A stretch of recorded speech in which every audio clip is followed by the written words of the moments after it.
in the middle of the forest surrounded by enemies. This guy looked completely cornered until his secret weapon showed up, a giant duck the size of a tree. While his opponents mock him, his monster only gets stronger with every hit it takes and crushes everything in its path. But the real nightmare begins when a mountain spirit king starts an epic evolution and swallows everyone in a single move. Trapped inside the monster, the heat rises, and the only solution suggested is to sacrifice their own familiars as food. He refuses. To him, his monsters aren't tools, they're friends. But his spider companion throws herself into the creature's core to save him. Just when all hope seems lost, his grandfather appears riding a white dragon and turns the tide. The king collapses, and something new is born. Days later, the spider awakens as a colossal king-level entity, completely shifting the balance of power. And if you're ready for this series, get ready because the video is about to start.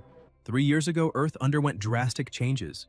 Animals and plants began evolving in insane and inexplicable ways. To protect the world from destruction and preserve peace, humans awakened the power to control monsters and use them in battle. Those who gained this ability became known as monster trainers.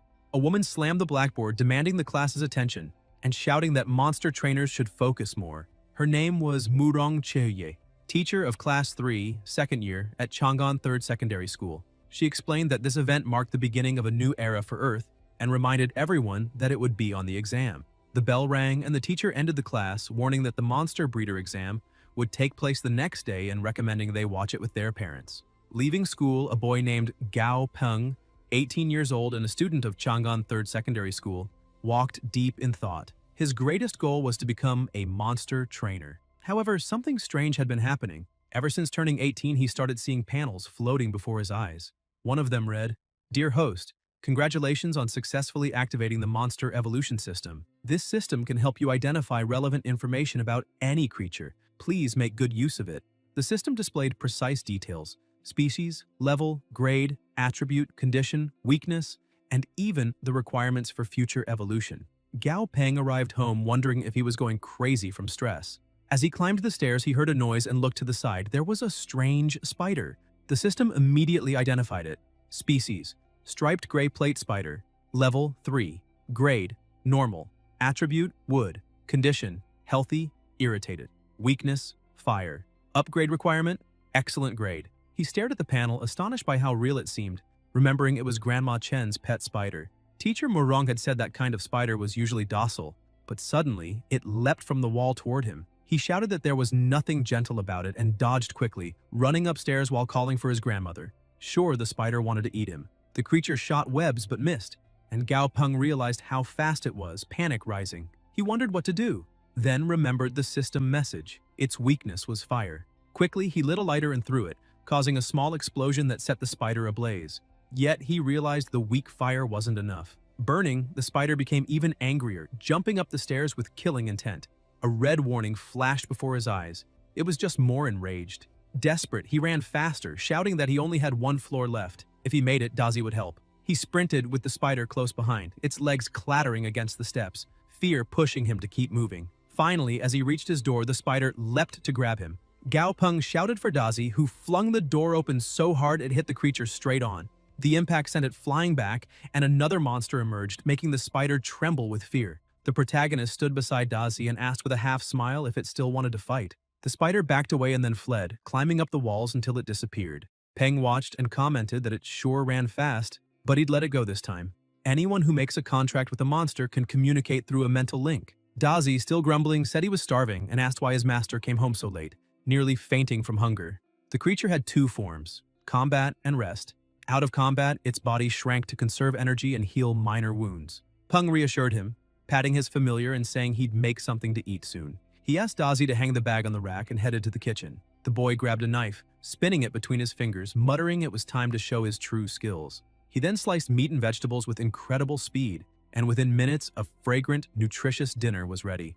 Dazi smelled it and began drooling, saying he couldn't wait any longer. Peng laughed and told him to eat slower or he'd choke. As he watched his companion eat, the system reappeared, showing his monster's data. Species: purple-backed yellow-clawed centipede. Level 7. Grade: normal. Attributes: yin, poison. Condition: healthy, happy. Weakness: lightning. Upgrade requirement: excellent grade. Reading that last part, Peng was stunned. Could requirement for excellent grade mean his familiar could evolve from an ordinary monster to a higher grade one? The thought left him speechless. Such evolutions were extremely rare. Monster grades range from normal to excellent to perfect, and the higher the grade, the greater the potential. Excited, he thought that if Dazi could truly evolve, maybe one day they'd reach the perfect grade together, something legendary, reserved for leaders among monsters. Overjoyed, Peng hugged his companion, promising to help him reach the new level no matter what. Dazi wobbled from the affection, his antennae twitching. The protagonist looked back at the panel and tapped the upgrade requirements. The screen changed. Evolution requirements for excellent grade. Shadow grass, a special plant that grows in areas with strong yin energy, extremely beneficial for monsters of that attribute. Required 10 stalks. Luminous wood, a rare material born when lightning strikes a tree with affinity to wood and thunder attributes. Required 500 grams. The Thunder Core crystal was a rare item from a thunder attribute monster's body, filled with immense electrical energy. Only one was needed. The protagonist noted that Shadowgrass would be easy to find, and luminous wood could be bought, but the Thunder Core crystal would be the hardest. He analyzed the situation. Crystals of common elemental types cost around 8 alliance credits, and one from a rare element like thunder would be at least 10. Closing the system window, he sighed that it was too expensive. Since the Allied government's founding in the New World, a unified currency had been created: Alliance dollars and Alliance credits. Credits were a high-tier currency where $10,000 equaled 1 credit.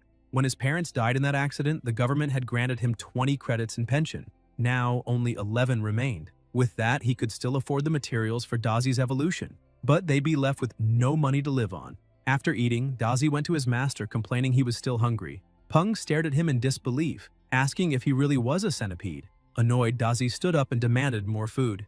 Peng laughed and promised another dish. Soon he handed it over, warning not to complain if he got sick.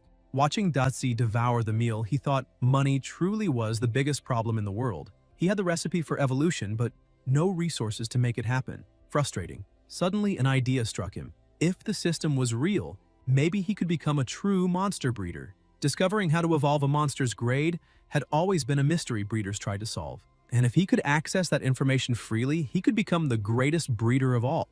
A grin spread across his face as he laughed, saying that when that day came, he'd have all the money he wanted. Then he remembered his teacher's announcement about the breeder exam the next day. Quickly, he grabbed his phone and searched the registration site, hoping it wasn't too late. Finding the page, he saw only 3 minutes left and immediately confirmed his entry. The system processed it and displayed a success message. He must appear at 9 o'clock the next morning at Chang'an City's Monster Breeder Division. Happy, Peng raised his phone and shouted that he'd do his best. The next day, he went next door and knocked. A beautiful woman, still sleepy and wearing pajamas, answered. It was Tang Tang, Peng's charming neighbor. Embarrassed, he greeted her and explained that he was taking the exam, asking if she could look after Dazi for a few days. Tang Tang, delighted by the small familiar, gladly agreed and promised to take good care of him. Peng smiled and thanked her, saying that with her watching Dazi, he could focus on the exam in peace. Before rushing off, he promised her dinner when he returned. Tang Tang smiled and wished him luck, saying she'd look forward to that meal. However, once he left, her smile vanished.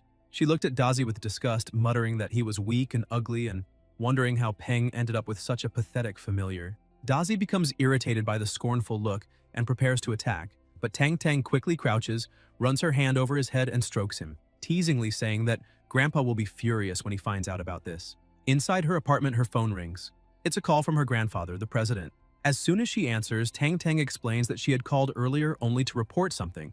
Peng made a contract with a purple-backed, yellow-clawed centipede of normal grade. The old man explodes in anger, shouting if that's true, outraged that a normal-grade monster has such limited potential and will never have a future, demanding to know why she didn't stop the boy. Walking across the room, Tang Tang calmly replies that she couldn't stop him. His grandson is as determined as he is. Outwardly, they may seem indifferent, but inside, they're both equally stubborn and relentless.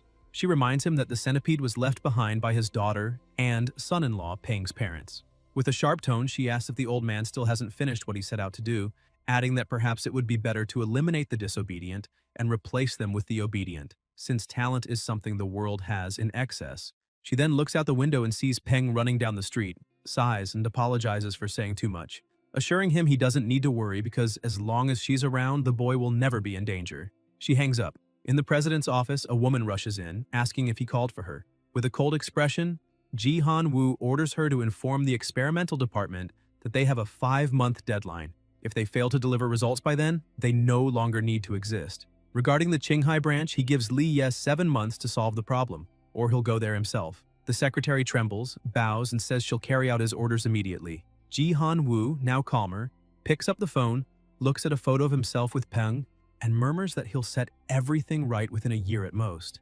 He promises his grandson that once he returns, he'll never suffer again. In the city of Chang'an, the Monster Breeder Division building is packed. Peng looks around amazed by the crowd, commenting that becoming a monster breeder has really become a trend. Suddenly, he hears a familiar voice and turns to see his friend Li Zigong, accompanied by Zhang Hong and Li Hongdu. He smiles and greets them. Zhang Hong asks if he came to watch the exam, but Zigong laughs, proudly pointing at his mother, saying they're there to see her take the test.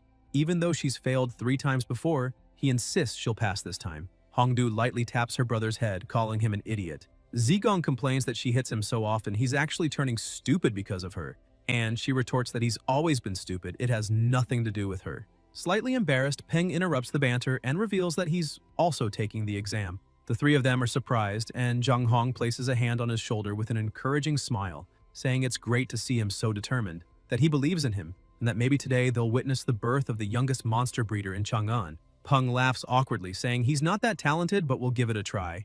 At that moment, an unfamiliar voice cuts in, sarcastically asking who the youngest breeder in the city is supposed to be, mocking that the exam must be too easy if anyone thinks they can pass.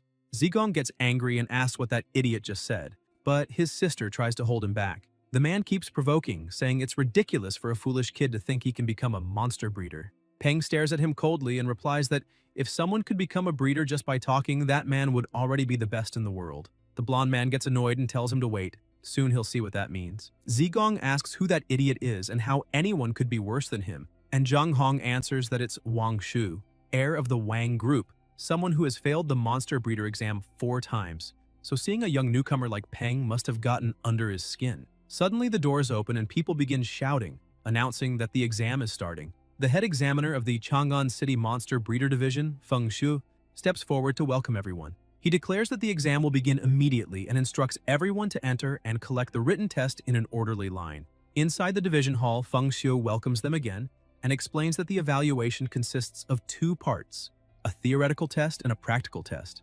Peng listens carefully as Feng Shu emphasizes that they'll begin with the written exam. 3 videos will be shown on the screen behind him, and participants must accurately describe the monsters displayed. He turns on the screen and steps off the stage, saying he doesn't want to waste time, so the video starts right away. The first shows a monster swimming underwater, darting back and forth. When the screen goes dark, the chief examiner checks his watch and announces that was the first video. Everyone has 20 minutes to write their answers. People begin complaining, saying they've never seen that creature before, that it must be a new species, and the clip was too short to see anything clearly. They might have to try again next year. Feng Shu gets irritated and yells for everyone to shut up, warning that the next person who speaks will be immediately disqualified. Silence fills the room. Wang Shu smirks, thinking the written exam this year is harder than usual, but he's grateful for the insider information he received beforehand. Glancing at Peng sitting calmly beside him only makes him angrier. That idiot better enjoy laughing while he can. Meanwhile, Peng is fascinated, realizing the system seems to be responding to his thoughts and providing exactly the information he needs. The monster is a Gale dolphin. It enjoys soft music, tranquility, sunbathing, and eating fish and shrimp. Its weaknesses are darkness-type attacks and chaotic sound waves. Peng writes all of it down. The second video shows a monkey-like monster, and the system identifies it as the muscle gorilla. It likes climbing trees and eating bananas, is vulnerable to poison attacks, and has an impatient, easily irritated nature. The final video shows the third monster, identified as the claw mantis. It's strong, brave, and carnivorous, feeding on all kinds of insects, and its weakness is fire-based attacks. At exactly 10 o'clock, the examiner announces time is up and the tests are collected. Another proctor walks around gathering papers and asks everyone to wait for the results. An hour later, Feng Shu returns holding the papers and announces that the results are in, saying he will now read the names of those who passed. Liu Xueqin and Lin Selin are among them, and Zhang Hong also passes, sighing in relief when she sees her score of 81. Wang Shu, with 86 points, struts proudly, saying that was expected. Feng Shu taps the paper on the table and notes that everyone mentioned so far made a few mistakes but still passed, wishing them luck in the practical test. Wang Shu turns to Peng and says that if his name is Peng, he didn't hear it called, so maybe he didn't pass. The blonde keeps mocking, saying it's a shame, Looks like today won't be the birth of the city's youngest monster breeder after all. Peng listens silently, trembling with anxiety, thinking that's impossible. The system couldn't have been wrong. Just then, Feng Shu speaks again, saying there's one final name left on the list of those who passed. He asks the candidate to stand up. Confused, Peng rises and the examiner begins clapping, saying he truly didn't expect the candidate with a perfect score to be so young, praising the talent of the new generation. The crowd begins to murmur in admiration, saying he scored perfectly on the written exam, even though he's still in high school. Proof of an exceptionally bright future. Many whisper that they might be witnessing the rise of Chang'an's youngest monster breeder. Peng smiles and, looking directly at Wang Shu, says that Gao Peng has just been announced with a perfect score, apologizing for the disappointment. The blonde man seethes, shouting that the bastard just got lucky. As the announcement ends, the chief examiner leads all successful candidates into another room. Peng looks around, finding the place huge. Feng Shu welcomes them to the second phase, explaining that the practical test is simple. Each room behind him contains a monster provided by the association, and the goal is to increase that monster's grade within 1 week. He emphasizes that all necessary materials will be provided by the association, but anyone who fails to upgrade their monster must repay the market value of the resources used. There's also a strict limit on the amount of materials allowed. Exceeding it means automatic failure. At that moment, another figure walks in, clapping. It's Li Jin, manager of the Monster Breeder Division. He calls for everyone's attention, saying they'll now assign rooms and asking them to line up to draw a card from a red box. One by one, the candidates step forward to take their cards. As he waits, Peng thinks that since the selection is random, there's no way to know what kind of monster he'll have to handle, which explains why the Monster Breeder Certificate is one of the hardest to obtain. Wang Shu watches him closely, thinking he can't wait to see if Peng will stay confident once he finds out what card he drew. When Peng reaches into the box, he jokingly asks the heart of the cards to bring him luck. But as he tries to pull out a slip, a tiny creature bites the paper and refuses to let go.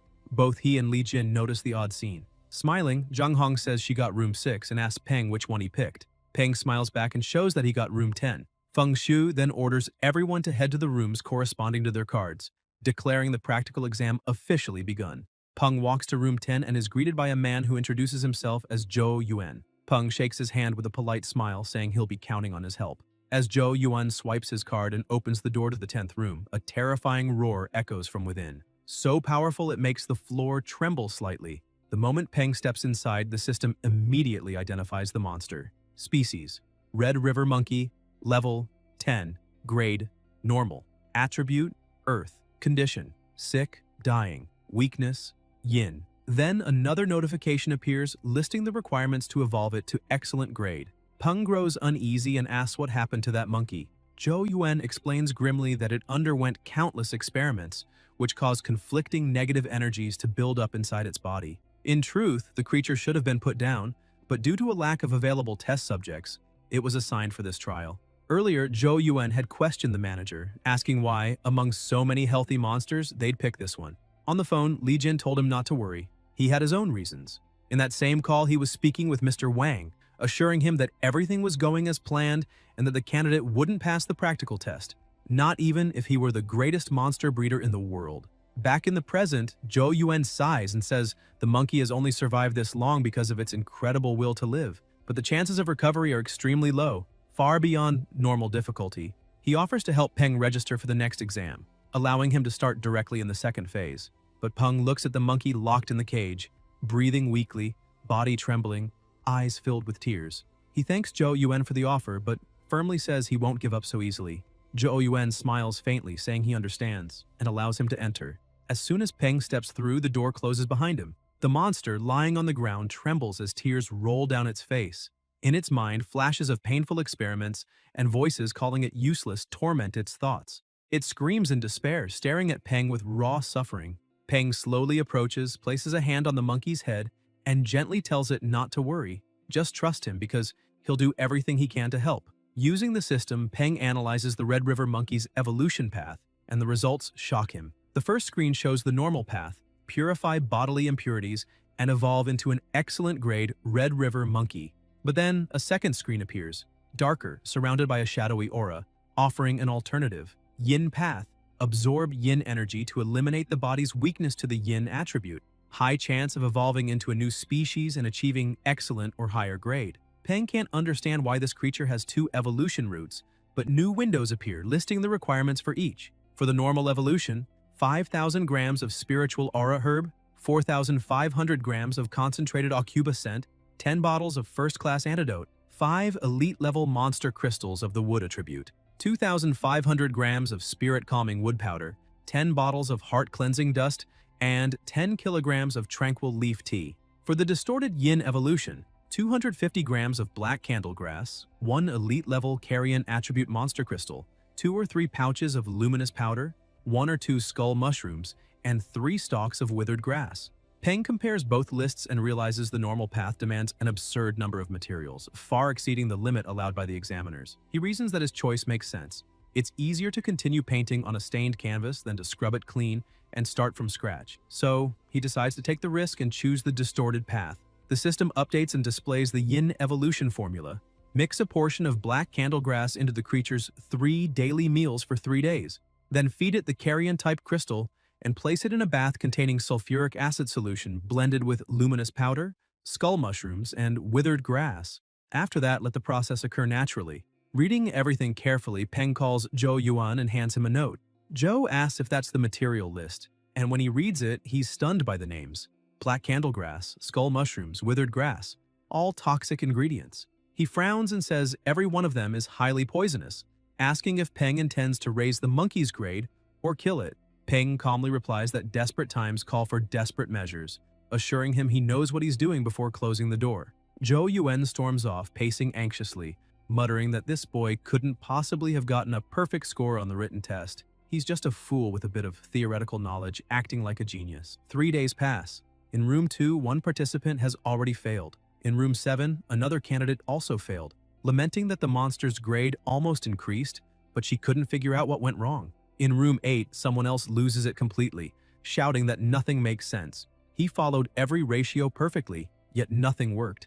Meanwhile, in room 10, the Red River monkey starts to recover. Peng watches, noting that once again the system was right. The black candlegrass stimulated the monkey's body and healed most surface wounds. After 3 days of feeding, its body and spirit are at peak activity, and the carrion crystal has begun to take effect. Peng holds the cage key and says that now all that's left is to put it into the sulfuric acid solution and wait. He remembers Zhou Yuan's warning when handing him the key, that it was meant to open the cage and that all monsters provided by the association were supposedly docile. But after all the suffering the Red River monkey endured, it could react unpredictably, so Peng must be careful. Looking down at the key in his hand, Peng reflects that it's hard for a monster to communicate with a human without a blood contract, and letting it out could be dangerous. But he's already decided. It's the only option he has left. He approaches the cage and speaks gently, saying he's going to release it, but it needs to promise to behave. The monkey nods as if understanding. Without hesitation, Peng unlocks the cage and calls it out. Though he tries to look confident, he still feels a twinge of fear, until the monkey suddenly runs toward him and jumps into his arms, showing gratitude and affection for the kindness it received over the past days. Peng smiles in relief and pets it lightly, saying it can be free now, because the most important thing is helping it evolve. The two walk to the bathroom where the bathtub is ready. Peng tells the monkey to get in, assuring it everything will be fine. But the creature hesitates, pulls out a handful of fur from its tail, and throws it into the tub. The fur sizzles instantly, and frightened, the monkey refuses to enter. Peng is impressed by the creature's intelligence, but keeps smiling, urging it to trust him, promising it can become stronger if it has the courage. He then places his hand on the monkey's head, radiating calmness. Slowly, the creature gives in and steps into the tub. Peng watches with a tight chest, saying that sight would make anyone uneasy. The moment the monkey submerges, thick, dark smoke begins to fill the room, startling Peng and triggering the alarms. In the security booth, a voice comes over the radio announcing that the fire alarm has been activated in room 10 and they need to contain it immediately before it spreads. Teams rush in with extinguishers while other participants panic, whispering that whoever's in room 10 must have caused an explosion. From afar, Wang Shu watches with satisfaction, murmuring that the investment wasn't wasted and that manager Li Jin really kept his word. The alarm keeps blaring as people run to room 10 and force the door open, only to find there's no fire, just heavy black smoke drifting through the air. Peng turns startled and asks why they barged in like that. Zhou Yuan explains that the fire alarm had gone off, and as a precaution, everyone rushed to check the situation. The protagonist apologizes, admitting he was so focused on the process that he didn't even notice the system trigger. Zhou grabs the radio and reports that room 10 has been inspected and everything is under control, asking the others to disregard the alert. Moments later, Feng Shu arrives, demanding to know what happened and whether that was truly the result of an evolution process. The details are explained to him, and gradually the tension in the air begins to fade. Meanwhile, bystanders whisper among themselves, saying the whole thing is a mess. After all, that boy is far too young and inexperienced for such a task. Watching from a distance, Wang Shu smirks, saying it looks like not even a piece of the monster remains, meaning he failed the test. Though he plans to watch closely, he wants to see that smug grin vanish for good. Suddenly, the bathtub that had appeared empty begins to bubble, and a skeletal hand bursts out, wrapped in a dark, terrifying aura. The monkey begins to rise, but now with a completely different and horrifying form. People recoil in shock as the creature stands up fully, shattering the tub in front of it. The enormous being glares at the protagonist with hollow, menacing eyes. Feng Shu demands to know what it is, and Li Jin, equally stunned, asks if that thing could really be the same Red River monkey. Zhou Yuan smiles faintly and says that the kid isn't just a theoretical fool, he's a true genius. The system flashes a notification. Yin distorted evolution completed successfully. The Red River monkey has transformed into a skeletal carrion monkey. Name: Skeletal Carrion Monkey. Level 11. Tier: Elite. Grade: Perfect.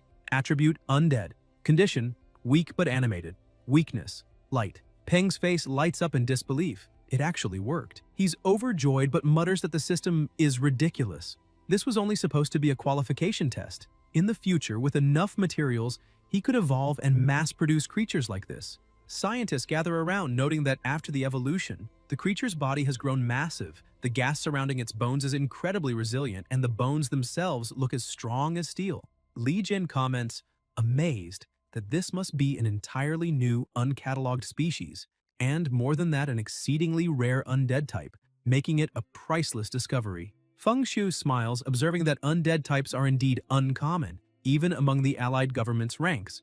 But the real treasure isn't the creature. It's the boy who created it. Peng turns around and realizes the chief exterminator is watching. Smiling proudly, he calls out to the examiner, asking him to verify the results. He's successfully evolved the Red River monkey. Feng Shu smiles and tells him he's done exceptionally well, worthy of the top score on the written test. The now transformed monkey tugs on Peng's clothes, trying to communicate. Peng touches him gently and says he understands. He's already helped him evolve. Shouldn't that be enough? But the creature's eyes show it isn't satisfied. Li Jin, consumed by greed, starts grinning. Evolved monsters are usually handed over as rewards to the association staff. Normally, he wouldn't care about such things, but this time is different. That new species has to be his. Feng Shu, seeing the situation, calmly states that it seems the monster has formed a bond with the candidate. And if that's the case, he should be allowed to keep it. Everyone is shocked, even Peng himself. Feng Shu repeats firmly that Peng may indeed keep the creature. Li Jin, outraged, demands to know if the chief is serious. Feng Shu replies yes, because this is a new species, and all data about it is unknown. He adds that the evolution was a complete success, making the monster incredibly valuable, then asks what Peng intends to do with it. Peng pauses, recalling the examiner's earlier words about advancement. But what truly amazes him is something else. Before, the monkey had only been at normal grade and could only reach elite tier upon hitting level 20. Yet it has now achieved elite tier at level 11, skipping the excellent grade entirely and jumping straight to perfect. Even more astonishing, the system indicates it could still evolve further to the epic grade, and it's already an extremely rare undead type. Zhou Yuan approaches, stunned, saying no one could have guessed that creature was once a Red River monkey, and points out that it clearly wants to stay with Peng, so he should take it with him. Li Jin interrupts, raising his voice and turning to Feng Shu, insisting that can't be allowed. According to association rules, monsters that successfully evolve during evaluations must be handed over to the institution. He also argues that the Red River monkey underwent numerous experiments and only evolved because of them. Wang Shu seizes the moment, siding with Li Jin, saying the monster should have been destroyed long ago, mocking Peng for being so young and claiming it's impossible someone like him could improve a dying creature. Li Jin insists it's absurd to let him keep it. A novice like that doesn't deserve such a thing. Wang Shu reinforces the claim, saying Peng had no merit in any of it. The president then asks sharply how exactly the boy could have cheated. Realizing Feng Shu's irritation, Li Jin tries to soften his tone, saying maybe Peng didn't cheat, but the test's difficulty far exceeds what a junior breeder could handle. He claims Peng probably just got lucky healing and evolving the monster, which means the test can't accurately measure his real ability. Feng Shu replies with biting irony, is Li Jin suggesting that Peng took a dying monster evolved it by accident, discovered a new species, and that still doesn't count as a valid result? Li Jin quickly backtracks, saying not exactly. He admits the test result stands since the boy did evolve the creature, even if by luck, and the certificate should be issued to preserve fairness. However, the evolved monster must remain under the association's ownership. Feng Shu laughs out loud, saying this is what comes from narrow-mindedness. It's shameful to see such petty thinking. He remarks that there are few talented breeders in the city precisely because their minds are trapped like frogs at the bottom of a well. Turning to Peng, he asks if the boy would mind showing those two how vast the world truly is. Peng takes a deep breath and replies that all he wants is his breeder certificate. He has no idea how he got dragged into such a mess. Then, looking directly at Wang Shu, he calls him old man, asking if he really thinks this was cheating just because he's young, concluding that such thinking belongs to a real idiot. He then points at Li Jin and says that just because he can't do something doesn't mean no one else can, asking sarcastically if the man is blind and didn't just see what happened. Peng goes on, calling them incompetent and ignorant for refusing to accept the truth, staring them in the face, clinging instead to excuses to justify their disbelief. Seeing people like that, he says, is truly pitiful. He then explains that although the name Red River Monkey includes the word river, its attribute has nothing to do with water. The name simply refers to the area where the species is found. But at some point, someone assumed it was aligned with water and yin because of that word. And that person, he says, was a complete fool. Judging by the monkey's condition, plenty of other fools believed the same thing since they had flooded it with materials of those types. They were all blind to the fact that the creature's true weakness was yin. Not knowing something that basic, he says, means they've wasted their lives. Wang Shu angrily protests that this is nonsense. Everyone knows the Red River Monkey's weakness is wood. Feng Xue interrupts, clarifying that while the creature does have some connection to wood, its true weakness is yin, and adds that Wang Shu will lose points for not knowing it. Peng continues, explaining that because of the monkey's strong vitality, it survived even after yin energy had invaded deep into its bone marrow, but purifying it would be nearly impossible. That's why he chose the opposite approach. Over the last 3 days, he fed it black candle grass to strengthen its spirit and, using yin as a foundation, added undead-type materials, along with an elite-tier crystal of the same attribute. While it might sound simple, he stresses that he didn't just mix them randomly. The real key lies in the order and ratio of the materials. Without that understanding, any attempt would have failed completely. Furthermore, anyone who tries without understanding the process could cause unpredictable results. And if the Red River monkeys were to go extinct because of that, he wouldn't be able to bear such responsibility. Feng Shu begins clapping, praising the brilliance of the new generation, and declares that since Peng has demonstrated such remarkable talent, it would be a waste to grant him only a junior breeder certificate. Therefore, the president personally guarantees that the protagonist will receive the official monster breeder certificate. Feng Shu adds that, unfortunately, issuing an advanced level certificate is beyond his authority. But if Peng travels to the main headquarters in Yanjing and undergoes a new evaluation, he's certain that with the talent Peng has shown, he will undoubtedly achieve that level, as long as he keeps working hard. Peng bows deeply, expressing heartfelt gratitude for everything. The president then rises, faces the two men still standing frozen, and returns to the subject of cheating. He demands to know who the real cheaters are and asks if they think he's too foolish to uncover their schemes. He reminds them that someone just admitted the Red River monkey was an experimental subject meant for disposal. Feng Shu says he too would like to know why a failed experiment scheduled for elimination was assigned to a test chamber in the first place. Zhang Hong confirms she already suspected Wang Shu's comments, and the other candidates start speaking up, saying Manager Li was clearly involved and that Peng was their real target. Zhou Yuan raises his hand and states that he can testify, revealing that Manager Li Jin personally added the Red River monkey to the exam's monster list, even though there were many healthier options available. Li Jin tries to silence him, but Zhou continues, pointing at Wang Shu and explaining that Li acted under the candidate's direct orders. He adds that proof of this is recorded in the association's official monster allocation reports, and a quick investigation would verify it. Wang Shu collapses to the floor in panic, desperately denying everything. The president then declares that based on the evidence as head of the Chang'an City Monster Breeder Association, he officially announces that candidate Wang Shu cheated and is hereby disqualified from the current evaluation, banned from participating in any future exams for the next 3 years. He continues, stating that former manager Li Jin is permanently expelled from the association and will never be reinstated. The surrounding crowd erupts in cheers, saying justice has been served. Feng Shu turns back to Peng, admitting that what happened was disgraceful, apologizing and inviting him for a cup of tea in his office, not only to apologize but also to make a special request. Sometime later, Peng now holds his intermediate breeder certificate in hand and has named his skeletal carrion monkey Dumby, meaning idiot, because the creature often stares blankly into space when left alone. Looking at his new certificate, Peng jokes that he heard it's worth 30 bonus points on the college entrance exam. He boards a bus with a smile, thinking how incredible the whole evaluation had been. Not only did he obtain a perfect grade monster, but also an intermediate certificate and an identity card for Dumby. He remembers that the association usually takes ages with such paperwork, but everything changed after befriending the president. Yet, just minutes earlier, inside the association office, Feng Shu had told Peng he wanted to invite him to represent the city in the World Monster Breeder Competition. The protagonist asks if he's serious, and Feng Shu confirms firmly. He explains that, as he said before, the top breeders in the city are mediocre, which is why they've never achieved strong results in major tournaments.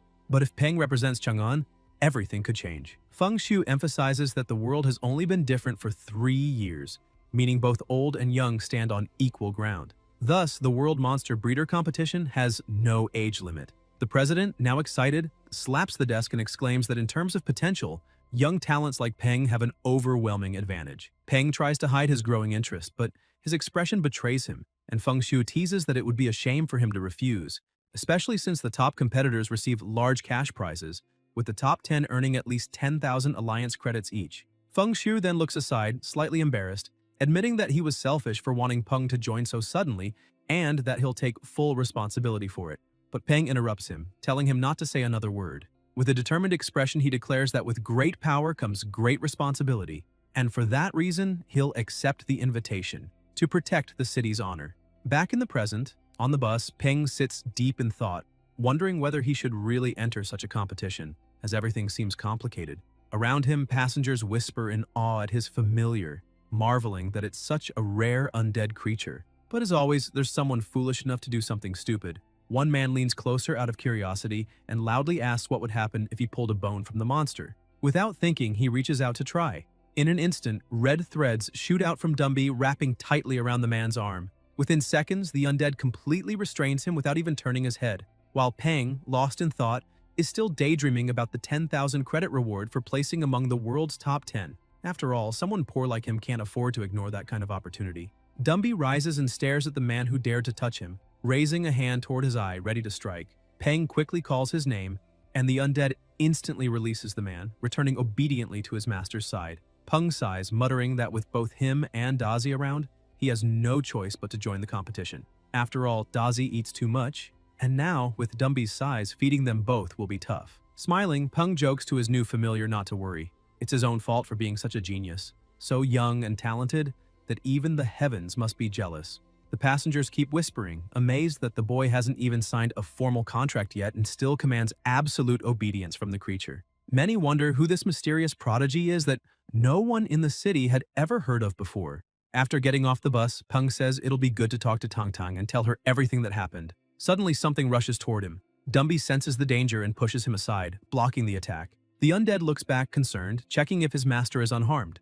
Peng gets up, wincing from the pain in his back, and asks why Dumby pushed him so suddenly. The creature remains in a defensive stance, guarding him, until Peng realizes what happened and smiles, saying he was just worried. He walks up to him and says there's no need to worry. From now on, they're all family. When he turns toward Dazi, Peng is shocked at how much the centipede has fattened up. Just then, Tang Tang appears, waving and saying that she and Dazi came to pick him up. Peng asks what happened, and she smiles, explaining that Dazi is much healthier and stronger now because she fed him very well. The system automatically analyzes and reports that Dazi is severely overfed, making Peng suspicious, as he questions whether he's really stronger and healthier. Tang Tang replies cheerfully that he is, saying he was too skinny before and that she gave him something highly nutritious to eat. Dumby glances at Dazi's huge belly and starts flexing, showing off his own muscular frame. Tang Tang laughs and tells him not to get caught up in such details, changing the subject by saying what really matters is how Peng did on his exam. The protagonist explains that it went very well. The monster he received had undergone many experiments, and he managed to improve its grade, earning an intermediate monster breeder certificate. Afterward, the association president gave him a new monster as a gift, in gratitude for saving and perfecting the other one during the test. Peng points to Dumby and says he accepted him out of respect for the president. Tang Tang looks surprised and asks if he really obtained an intermediate certificate. He confirms, showing the document, and she smiles, impressed, saying he's grown up so fast and truly amazed her. Peng notices her expression soften slightly, her gaze now warmer and more curious. Tang Tang says she wanted to discuss this later, but decides to ask now. Does he know why monster trainers hold such a high status? She says she'll be direct. No matter how powerful familiars are, they're still external forces, and a single shooter or bullet can easily kill them, since humans themselves are fragile. Peng looks shocked and asks if that means the high status comes from the trainers having their own means of protection. Tang Tang smiles and replies, exactly, then asks if he'd like to learn how. The secret technique Constellation Shift was, in fact, a powerful damage transfer ability that allowed its user to completely redirect any wound they received to their own familiar. However, its range was limited, and it could only be activated with the familiar's conscious consent. Despite that limitation, the potential of the technique was immense, since a monster's vitality and endurance far surpassed those of a human and continued to grow as the monster evolved. That meant that, over time, the technique would become increasingly useful and efficient. After fully understanding how it worked, the creator and his familiar began to feel a subtle bond, as if connected by an invisible thread. After some time meditating, the protagonist stretched and commented with satisfaction that he seemed to have successfully learned the technique. He thought to himself that for Tang Tang to grant him something so valuable, her support surely wasn't simple. Looking at Dazi, he joked that the creature had gotten too fat, looking like an obese purple pig. Dazi was indignant, but Peng asked Dumby to bring a mirror and showed him the truth. Seeing his reflection, Dazi was shocked, almost falling into depression. The protagonist then scolded him, telling him to stop pretending to be dead and get up to start exercising. After all, by losing all that fat, he could increase his rank. Even so, Peng thought that if his familiar stayed that fat, it would really be a problem. After all, who would want a fat flying centipede? The next day, in the city center, Tang Tang and Peng met. He apologized for making her wait so long, but she smiled and said it didn't matter, since he had already become an intermediate monster creator and still agreed to help her with her small studio. So waiting a bit wasn't a problem at all. He felt a little embarrassed, and she joked that she would stop teasing him, asking him to come in because she needed to explain more about the studio. She told him that some time ago she had partnered with others to open a small monster creator studio and invested a lot of money in it. But her partners had fled with both the money and all the creators who worked there. Peng commented that the studio was located in an excellent area, right in the heart of the city, and the rent must be sky high. Tang Tang laughed awkwardly, trying to hide her discomfort, saying that the business had been going very well before the betrayal, which was why they had rented that place. But after the creators were taken away, things collapsed. The protagonist began to feel that something was off and wondered if it was just his imagination or if she was acting differently that day. Tang Tang called him and asked him to follow her upstairs, explaining that the studio was on the 3rd floor. She emphasized that, regarding payment, as she had said before, he would receive the best salary possible for the position, and even 20% of the shares. She added that he didn't need to worry, as the job wouldn't interfere with his studies. He only needed to come on weekends, since the work of a monster creator was relatively easy. Peng, surprised, asked if that salary wasn't too high, since with such an offer she could attract much more experienced creators. Tang Tang replied casually that it wasn't as good as it sounded, explaining that she didn't want to draw too much attention. Even so, the protagonist remained suspicious. After all, first she had given him a secret technique, then invited him to a store in the very center of the city, and now offered such a generous deal. If it weren't for the trust between them, anyone would say it was too suspicious to be coincidence. But since it was Tang Tang, Peng saw no problem. After all, she had secretly taken care of him for the past 3 years, ever since the day he became an orphan. Holding his bag tightly, he took a deep breath, trying to drive away unnecessary thoughts. He knew Tang Tang would never harm him, no matter how generous her offer seemed. And in the end, with the help of his system, he really was worth all that. Maybe even more. If he could help her profit from it, it was a fair exchange. So he said he accepted all the terms, and that from that moment on, she was in charge. Tang Tang smiled, satisfied, wishing for good cooperation between them, though inwardly she sighed in relief. That had been harder than she expected, and thankfully he hadn't suspected anything. Shortly after, they reached the 3rd floor. A young woman with a gentle and cute appearance ran toward them, smiling, saying that Miss Tang Tang had arrived just in time. Tang Tang then introduced the protagonist, saying his name was Peng and that he was the monster creator she had just hired. Then she introduced the young woman, explaining that she was the studio's receptionist, and her name was Shun Quan Quan. Right after that, Tang Tang returned to the elevator and told Peng that she had already explained everything to Quan Quan, who would be responsible for showing him the studio and introducing him to his colleagues. She added that she needed to leave because she still had a lot of work to do. Without giving him a chance to say anything else, she simply said goodbye and left, leaving the two of them there. Peng ran a hand through his hair, chuckling softly since he had already guessed she would do that. Even so, he murmured, wondering if she was really okay.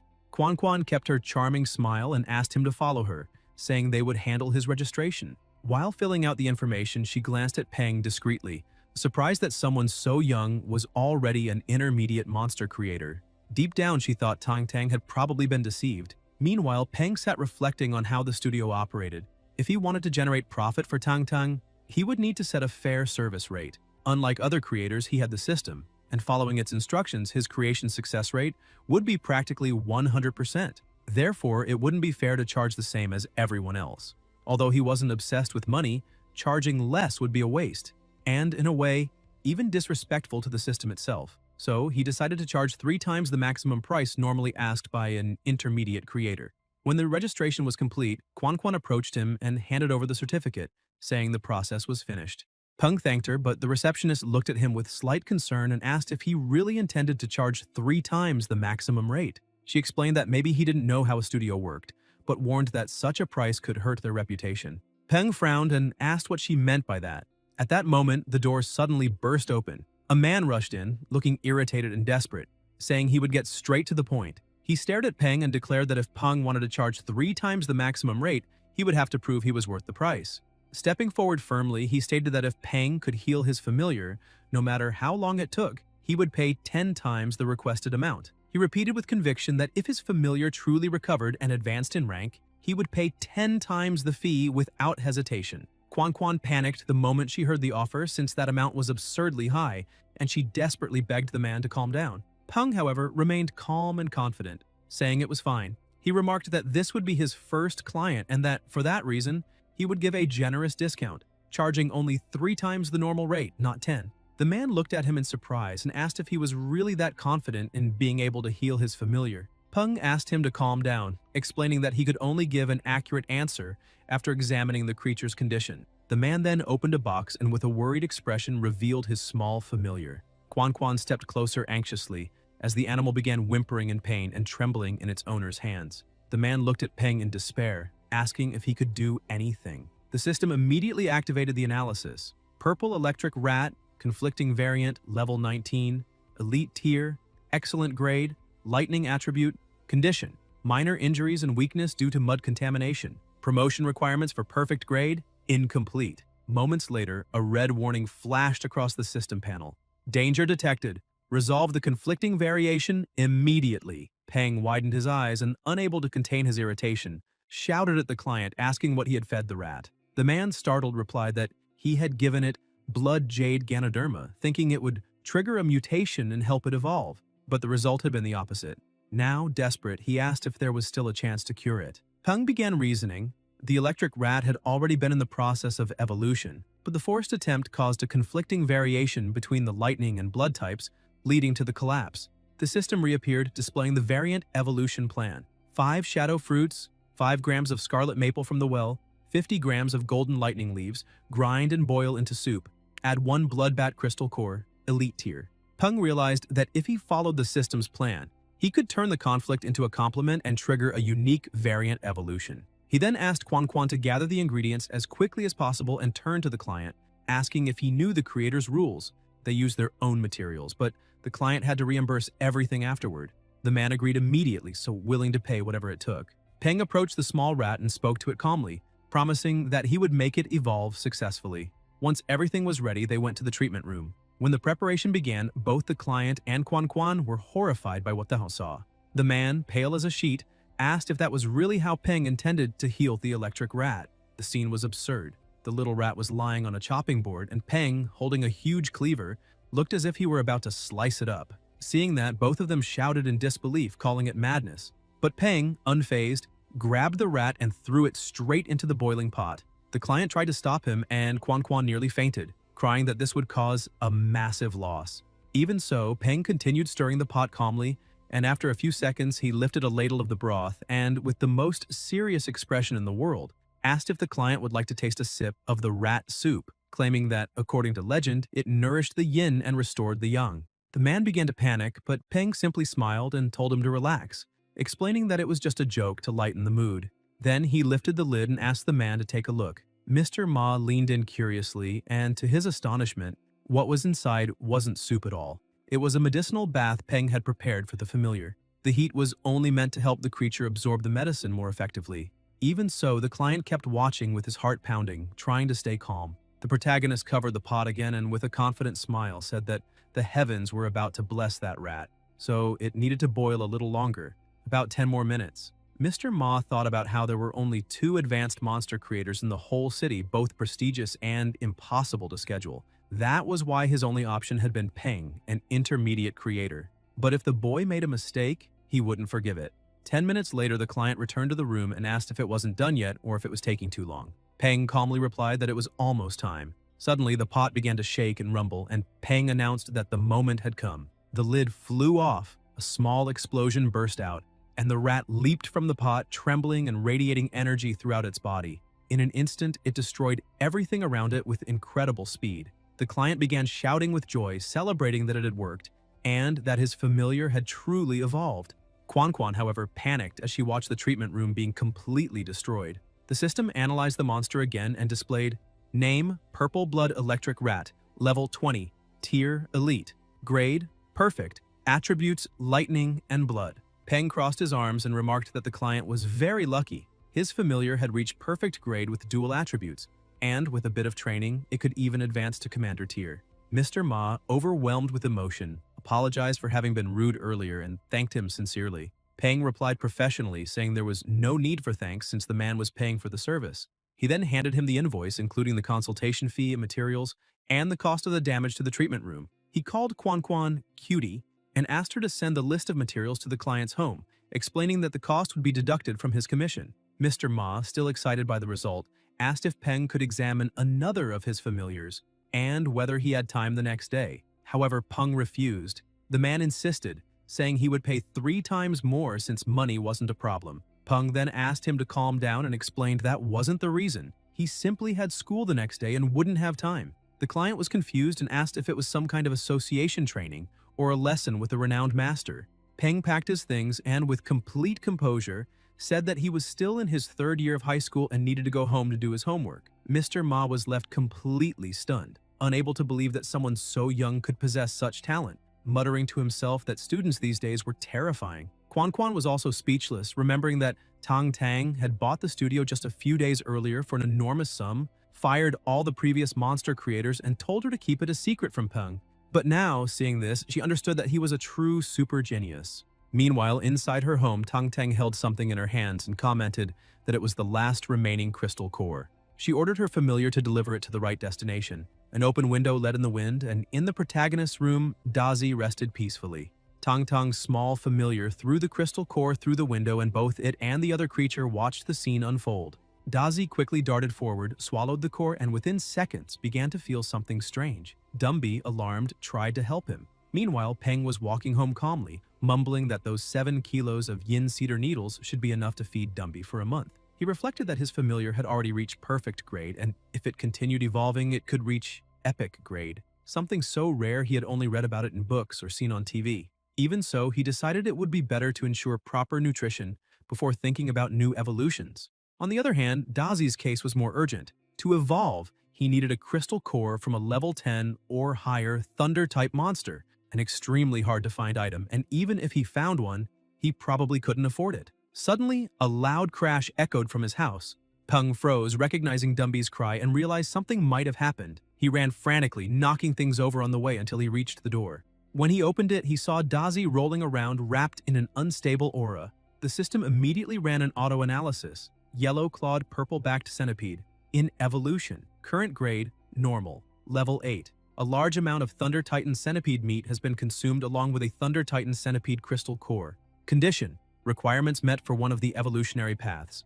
Evolution initiated. Peng's eyes widened. He didn't know whether to be amazed or terrified. He shouted, demanding to know what kind of evolution this was and where such a rare crystal core had come from. When he turned around, he noticed Tang watching from a distance. He called out to her, angrily asking if she had given Dazi the core. She tried to play it off, avoiding his gaze, but thought that if she had told him, he surely would have refused. Changing the subject, she pretended to act natural and said she had only come to drop off his groceries since he'd left them halfway home. Before Peng could respond, she hurried off, grumbling that he'd been spending too freely since he started making money. Peng tried calling her again, but she told him to rest and promised not to bother him anymore before slipping into her own apartment. He sighed, realizing she obviously knew he needed that core and had done it on purpose.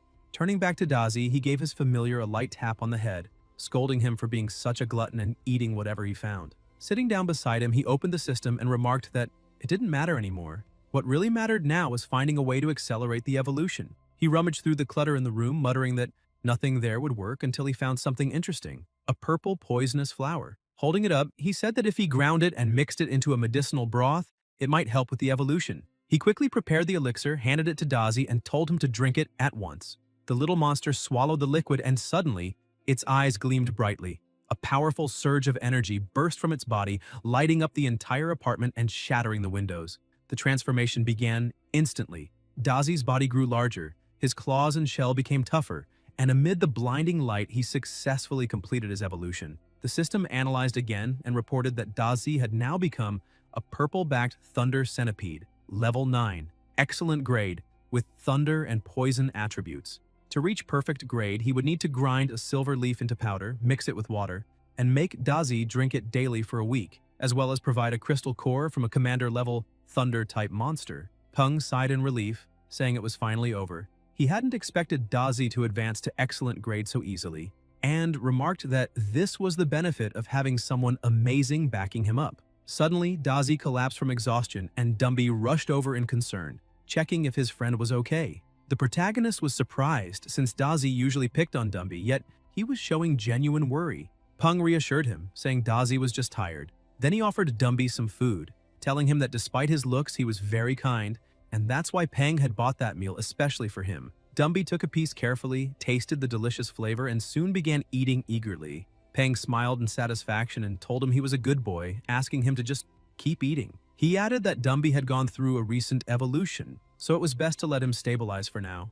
And later, once they gathered the right materials, they would work on helping him evolve again since he would certainly become a very powerful familiar. Sometime later, Dazi woke up and saw that both Peng and Dumby were asleep. An idea crossed his mind. He grabbed a blanket and quietly walked toward his master. Tang Tung, watching everything through the window, commented that it looked like the calm before the storm. Seeing how surrounded by affection the protagonist was, she said that he needed to grow stronger as quickly as possible. The next day, inside the principal's office, the man slammed his hand on the desk and shouted that he completely rejected the proposal. He demanded to know how they could even consider allowing monsters into the school, given that the students were still young and defenseless, asking if the higher-ups weren't concerned about their safety.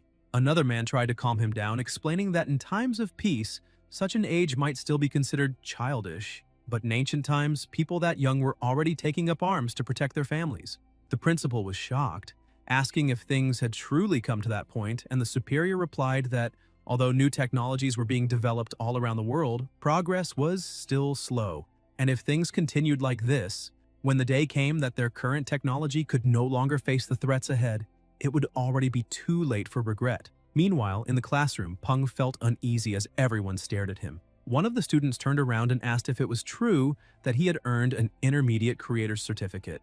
Peng asked how he knew about that, and the boy showed him a newspaper, revealing that he had become famous, a real celebrity, which made their class seem even more impressive. He added that the news had also deflated Zigong's pride, who had been unbearable ever since learning that his mother had passed her exam too. The group then said they had a somewhat bad favor to ask, but Peng cut them off, saying that if they themselves already considered it a bad request, then there was no reason to make it at all. It would be unpleasant both for the one asking and the one doing it. In other words, it wasn't a good idea to insist on bad favors. The boy frowned in irritation, but before he could reply, their teacher suddenly appeared behind him and smacked him on the head with a stack of papers, shouting to know why everyone was just standing around. She then ordered everyone to sit down immediately because she had an important announcement to make. Mudong walked to the front of the classroom and explained that, starting that day, all schools around the world were undergoing an emergency reform. The second year of high school would now include a new course about monsters, along with a special recruitment channel.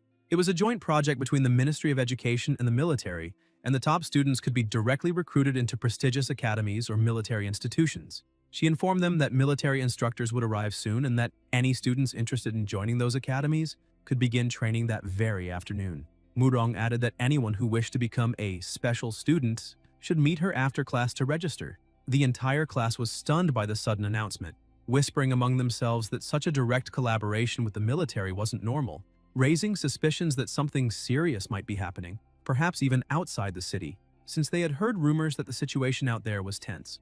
While the students murmured, the teacher called Peng and asked him to follow her because she wanted to speak privately. Outside the classroom, Murong smiled and praised him, saying he had done something truly amazing by obtaining the Intermediate Monster Creator Certificate, and that even the principal had personally congratulated him in the earlier meeting. Then she revealed that the following day, the high school students from the 7th school would be visiting, and the school wanted him to serve as the representative for the new students. Peng tried to refuse, saying that sort of thing was too showy and not really his style, since what he truly wanted was to become a special student and a monster trainer. Murong grew curious and asked why he had made that decision, acknowledging that being a trainer was admirable, but that she didn't quite understand his urgency. Suddenly, noises came from outside and she noticed that the army had already arrived at the school. She then remarked that his grades were excellent and, combined with the bonus from his creator certificate, he had enough points to get into the best universities in the world. For that reason, she told him that he could choose any academy inside or outside of China, and that he had full control over his future. She further explained that if he truly wished to become a monster trainer, he could use his current achievements to enter a military academy and specialize there. There was no need to rush. Outside, soldiers were already unloading various monsters for the afternoon training sessions. Peng watched the movement outside through the window and sincerely thanked his teacher for her words, saying that he understood her concern but believed the military path was the safest place to start. However, he emphasized that the process was too slow and that he wanted to learn real combat techniques and grow stronger as soon as possible, something that would only be possible if he passed both exams at the same time. For that reason, he couldn't afford to miss the opportunity. He asked Murong not to worry about him. The teacher sighed, saying he was still young, but upon seeing the determination in his eyes, she eventually gave in. She said that if that was truly what he wanted, she wouldn't stop him, but warned him not to act recklessly. Peng bowed respectfully and thanked her for her support before heading on his way. Groups of students were gathering for training, filled with excitement and confidence. After all, it was an incredible opportunity and everyone wanted to give their best. Suddenly, someone in the crowd called out to him, asking if he had also registered as a monster trainer. When he turned to see who it was, he recognized Qianjin.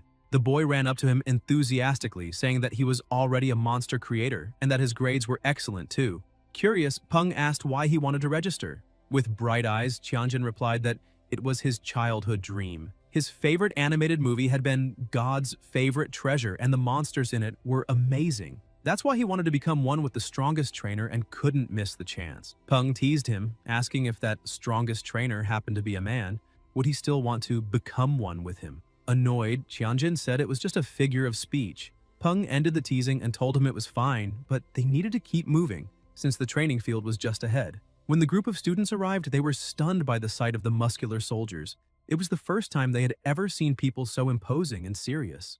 The colonel stepped onto the stage and Qianjin whispered if that man was really the instructor, since aside from his muscles, he didn't seem that special. The colonel heard the remark and, with a single glare, made Qianjin almost faint from fear. Peng observed and thought that murderous aura was terrifying, realizing the colonel was anything but ordinary. The man began to speak, first praising them for having courage, unlike those who had given up. But then, he broke the atmosphere, saying that courage alone was worthless. Without a steady mind and iron will, they would wet themselves the moment they saw a wild monster, their legs turning to jelly. They wouldn't even be able to run. The students grew irritated and shouted that it wasn't true, that they wanted to become monster trainers and had already seen many monsters before. The colonel smiled and asked if they were really that sure, then ordered that a wild beast be brought in. The monster was dragged in and placed beside a thick metal plate. A soldier explained that the target was a Type 3 armored plate, 10 centimeters thick. The colonel gave the order and the beast charged at a frightening speed, completely shattering the plate with a single blow.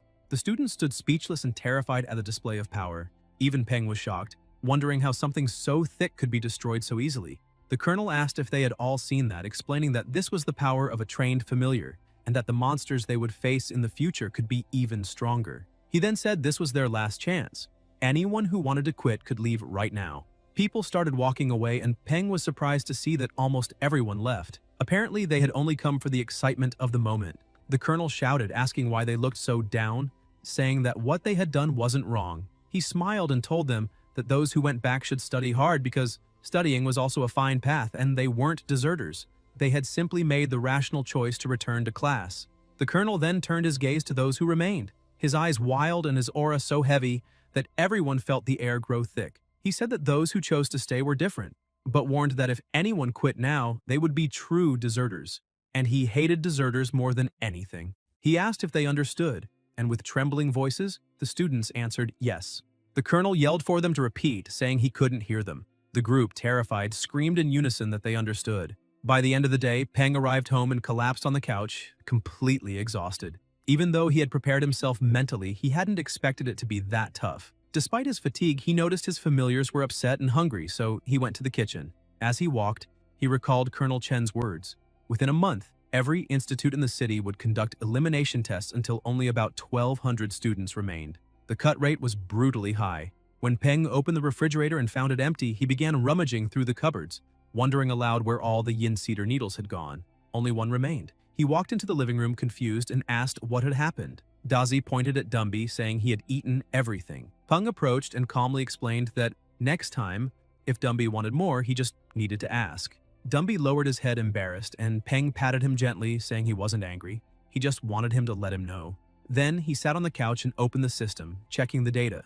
Dumby needed to absorb 250 kilos of yin cedar needles to complete the first stage, meaning he was almost there. Peng placed an order for 15 kilos of needles and 5 kilos of thunderflower fruit. Calculating the costs, he thought to himself that half a kilo of needles cost 1,000 alliance dollars, but only 1.5 credits for 10 kilos, affordable for daily use.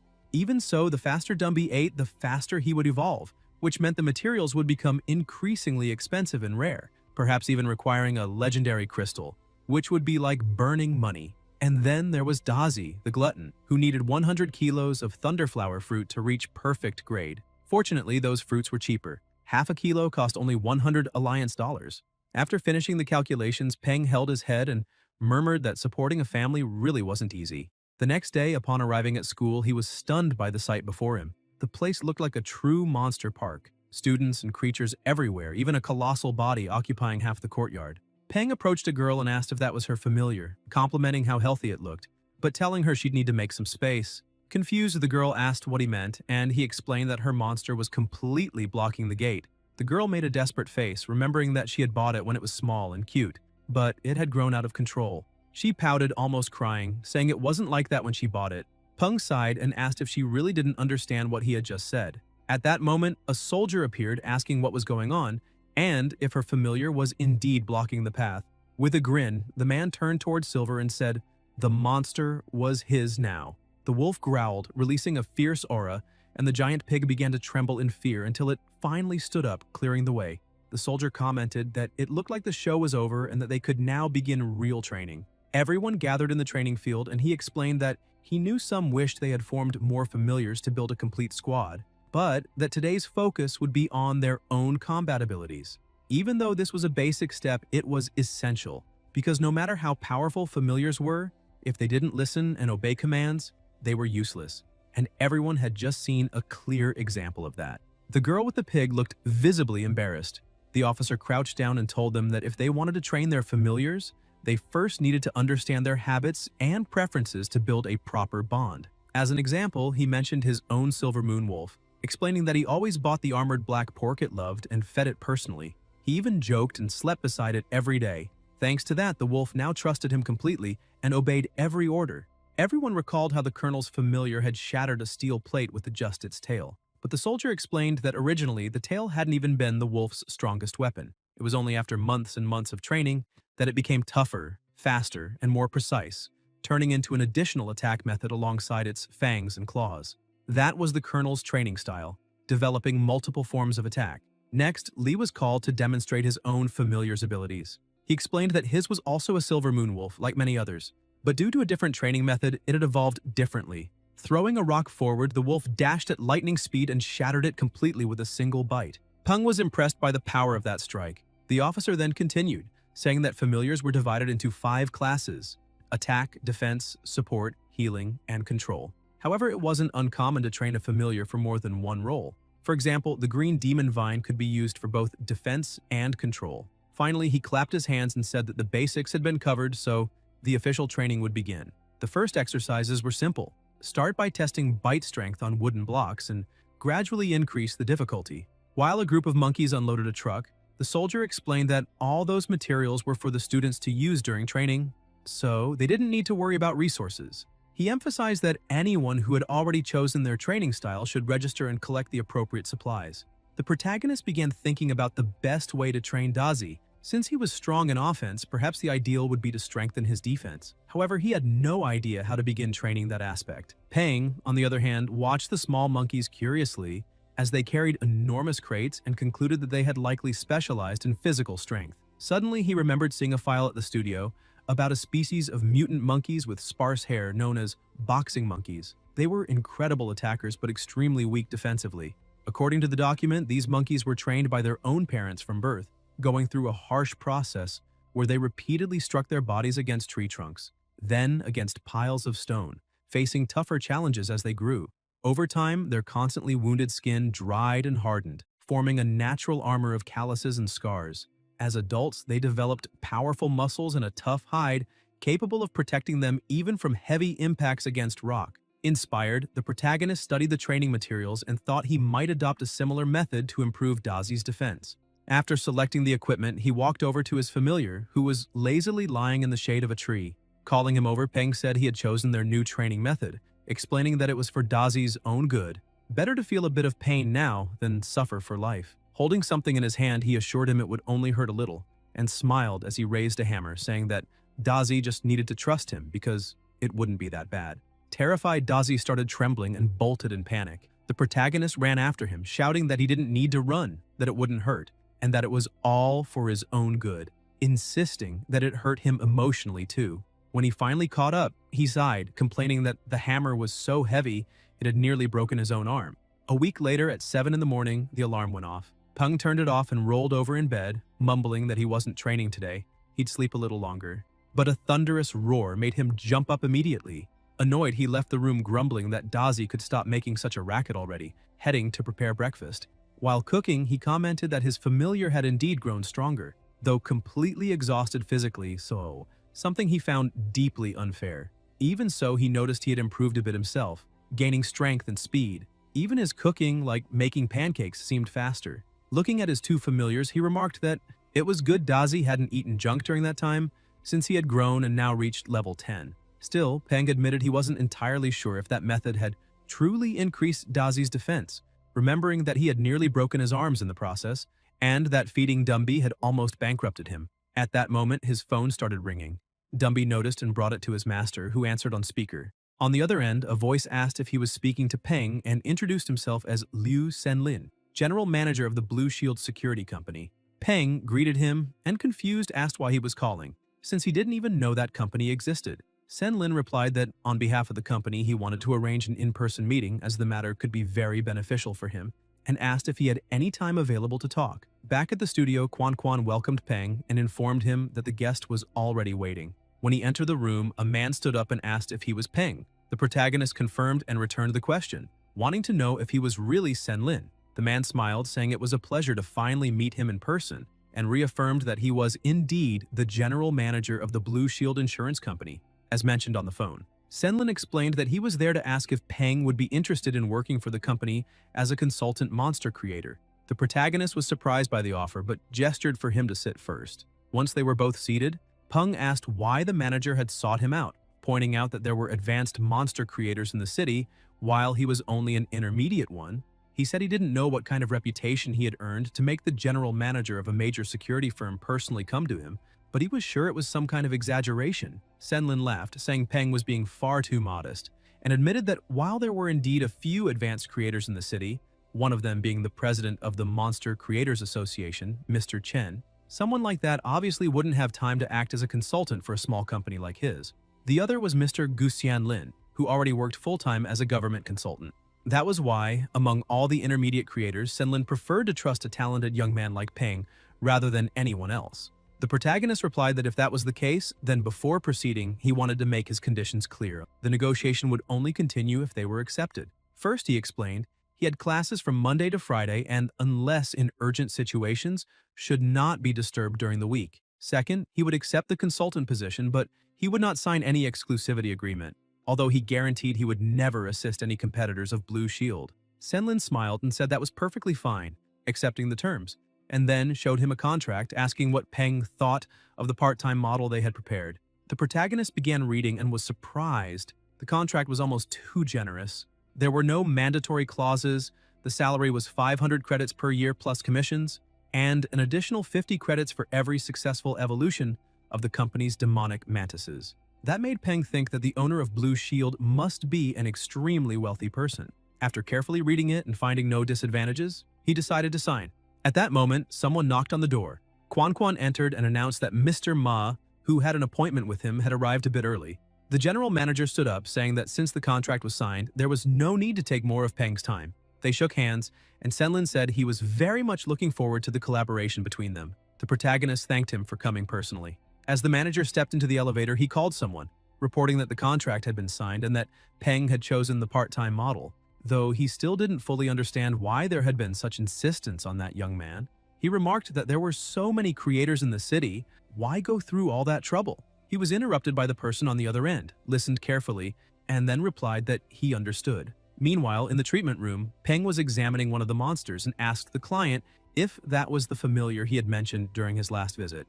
Mr. Ma confirmed that it was. With the help of the system, the protagonist analyzed and identified the creature as a wax begonia fairy, level 3, normal grade, wood attribute, in healthy and cheerful condition, weak to fire and electricity. The requirements for evolving to excellent grade were 100-year wood essence and 100 drops of dew flower. Peng asked if the familiar was indeed of the flower type since its petals were beautiful, its leaves had a fuchsia pattern, and it emitted a soft fragrance. He then asked if the client truly wanted to evolve it, and Mr. Ma nodded, explaining that in half a month the Flower King competition would take place in the city, and he intended to compete for the crown with his familiar. The protagonist thought to himself that this competition was a parade of flora-type monsters. Although plants had undergone natural mutations, those that developed spiritual intelligence were rare. Due to their healing properties, flora types were more sought after than ghoul types, even if not rare, so that creature was indeed fortunate. Feeling a bit awkward, Quan Quan interjected, noting that usually only women participated in the Flower King competition. The client smiled, saying he knew that and admitted it was odd for a man to compete for the crown, but he gently held his familiar's vine and said he trusted her completely. With a loving look, he explained that the little creature was his second familiar and he wanted the very best for her. Determined, he asked Peng to help her evolve to increase her chances in the competition. Peng was surprised, realizing he hadn't noticed how much that man cared for his familiars. Pleased, he smiled and told him not to worry, assuring that everything would be in good hands. Snapping his fingers, he declared that the rule was simple. The price would be triple the normal rate. Quan Quan rushed excitedly with the card machine, her eyes shining as she asked the client to swipe his card. Once the payment was completed, Peng told her to gather the materials. 200-year wood essences, 150 drops of dew flower, 1 psionic leaf, 5 grams of fructus tusindon, 500 grams of chestnut seeds, and 1 black venom herb. She confirmed everything was written down. Those were common ingredients and surely available in the storage room, and promised to bring them quickly. Shortly after, she shouted that everything was ready and set on the table. The protagonist thanked her and pushed both of them out, saying that no one should disturb an artist at work. The client tried to peek through the door, but the receptionist stopped him, saying it wasn't wise to interrupt Peng while he was working. As always, the protagonist looked like a mad scientist. He started laughing while holding a syringe, approaching the little creature and telling her she was a good girl, that it would just be a tiny prick and there was no need to be afraid. When he injected it, the small fairy let out a soft cry of pain, and the worried client tried to shout for him to stop, but the receptionist held him back, assuring him it was for his familiar's own good. A short while later, Peng called them back in, saying they could come see the results. The fairy had now evolved into a level 4 wax begonia, excellent grade, wood attribute, healthy and happy, still keeping the same weaknesses to fire and electricity. The client smiled in relief, saying it had worked, and Quan Quan, enchanted by the transformation, commented that she looked even more beautiful. Mr. Ma rushed over to Peng and hugged him enthusiastically, saying he was the best in the world. Peng looked uncomfortable and asked him to stop, insisting there was no need for such a display. Meanwhile, somewhere else, a woman asked a group of boys if they were really planning to give up again. The boys started leaving, saying that even if they passed the test, they wouldn't get into a good academy and would end up working 9-to-5 jobs. That is, if they could even find one. One of them added that either way, becoming monster trainers was out of reach, and now that they were stuck in that situation, getting out wouldn't be easy. Another boy tried to reassure them, saying it was fine. After all, only 1,200 people would be recruited, so they might as well relax for a month and take the test later, treating it like a vacation. The woman grew angry, glaring at them with contempt, thinking that those idiots didn't care what others thought. She decided she wouldn't give up, and muttered to herself, telling Peng to wait for her. Outside the city, deep in the forest, a small monster was running in search of food when it was suddenly struck by sticky webs that immobilized it. Trembling in fear, it dug its claws into the ground and spun its body to break free, releasing spikes. But more webs fell from above. Several spiders surrounded and trapped it, closing in slowly. At Chenji's material shop, the protagonist showed up and asked for the usual, 15 kilos of yin cedar needles. Chenji apologized and explained that they were out of stock with only 5 kilos left. Peng, confused, asked how there could be a shortage when there was an entire area outside the city specialized in producing them. The shopkeeper sighed and said things had gotten complicated. Last week, a group of wild spiders appeared out of nowhere and devoured all the plants in the grove. Now, the entire area had been sealed off by the army. He showed Peng a report explaining that various monsters from nearby mountains and forests had also become their prey, and that if people hadn't escaped quickly, they would have been eaten too. The protagonist was shocked by the news. Just then, another customer entered the shop asking if there was any primary starlight wood available. The owner said yes and asked how much he wanted. Before attending to the new customer, he bid Peng farewell, saying he had to get back to work, but they could talk later if needed. Peng left the store deep in thought. First, the military school had started a new collaboration. Then, a security company had approached him. And now, a new species of spider had appeared out of nowhere. Everything pointed to one thing. Something big was about to happen. Suddenly, his phone rings. When he looks, he sees it Senlin calling. As soon as he answers, the manager asks if he heard about the new gray brutal devil spider discovered by an officer in the Dark Ember Forest. Sometime later, the protagonist arrives at the Blue Shield Security Company, Building 1. Senlin runs up to him, saying it was urgent and that he couldn't explain over the phone. He asks him to come inside while he explains the situation. The manager shows him a recording, explaining that those devil spiders had attacked several resource points and that the government was gathering security companies and private organizations to explore the Dark Ember Forest in order to learn the habits and weaknesses of these creatures. Their company received the invitation and would depart in 3 days, but they wanted to strengthen their familiars before then. For that reason, he wanted to ask the protagonist to check if it would be possible to evolve some of the devil mantises, as that would increase the chances of success in the mission. Senlin emphasizes that it's fine if Peng can't make them evolve. The protagonist replies that he first needs to see the condition of the mantises. Worried, Senlin asks Peng to give it his full attention, as the company sees this opportunity as something very serious. He explains that at the last conference, the Alliance government abolished several regulations that restricted unofficial forces due to the changes monsters have undergone in recent years, which have overburdened the government. The manager stresses that this conference opened many opportunities, but fears the Alliance's leadership might change direction. So, he asks Peng to do his best. He then opens a door and shows all the devil mantises the company currently has, noting that they've also prepared enough manpower to assist if Peng needs help. He adds that as long as results are achieved, the rewards will be satisfying for both sides. Peng laughs and tells the manager not to worry, assuring him he won't disappoint. He approaches the mantises and begins to touch and examine them carefully. Another man enters the observation room and asks the manager what Peng is doing, since ever since he arrived, he's just been touching and looking, like an old man shopping. The man says he's confused, as Peng looks at most 20 years old, maybe even less, and questions if he's really capable of this. Senlin gets angry and tells the man to shut up, saying he doesn't know what he's talking about and that if he keeps making comments like that, not even his own sister will be able to protect him. The man starts trembling in fear and apologizes. The manager returns his gaze to Peng, thinking that he really doesn't know if this will work, but he's betting his entire future on that young man, so he must succeed. Suddenly, the protagonist stops and says, "The 8th to the left of the 1st row, the 4th to the right of the 4th row, the largest in the 7th row," and continues selecting a few more. Then he asks them to bring the 10 mantises he mentioned and prepare a laboratory, as well as a low-rank insect-type monster enhancement pharmacy, an earth-type core crystal, a star steel blade, perilla leaves, and 10 units of each. Senlin looks at the man beside him and shouts, ordering him to do everything Peng requested immediately. The manager looks back at the protagonist, astonished, thinking that in just 10 minutes, he managed to pick the 10 strongest among hundreds of familiars without a single mistake. That speed and precision are truly worthy of an intermediate breeder. perhaps even greater than a newly promoted advanced one. And the most impressive thing is that he's under 20 years old. Quickly, everyone starts preparing the area for the protagonist to work, and without wasting time,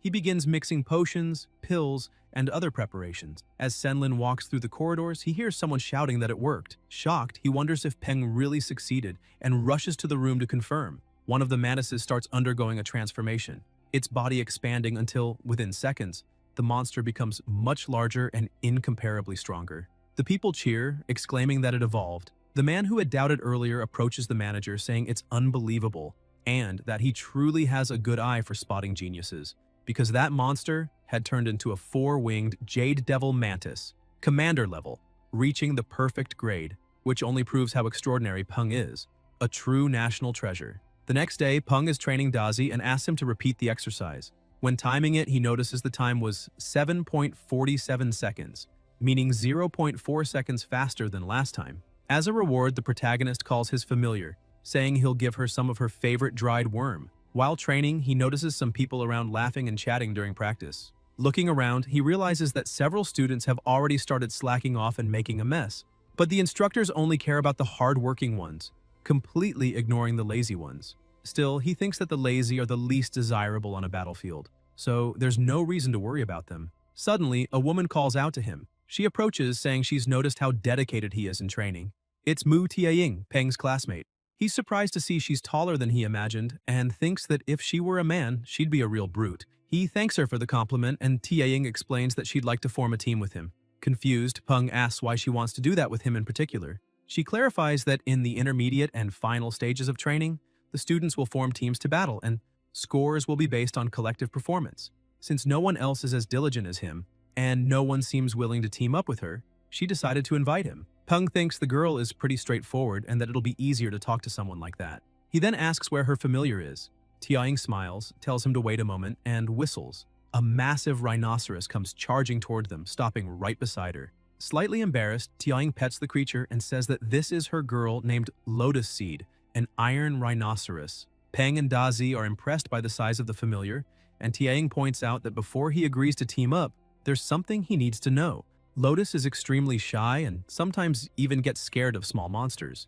The young woman crouches and excitedly adds that, despite that, her familiar is excellent in the defense class and has incredible pain resistance, probably due to having low sensitivity to it.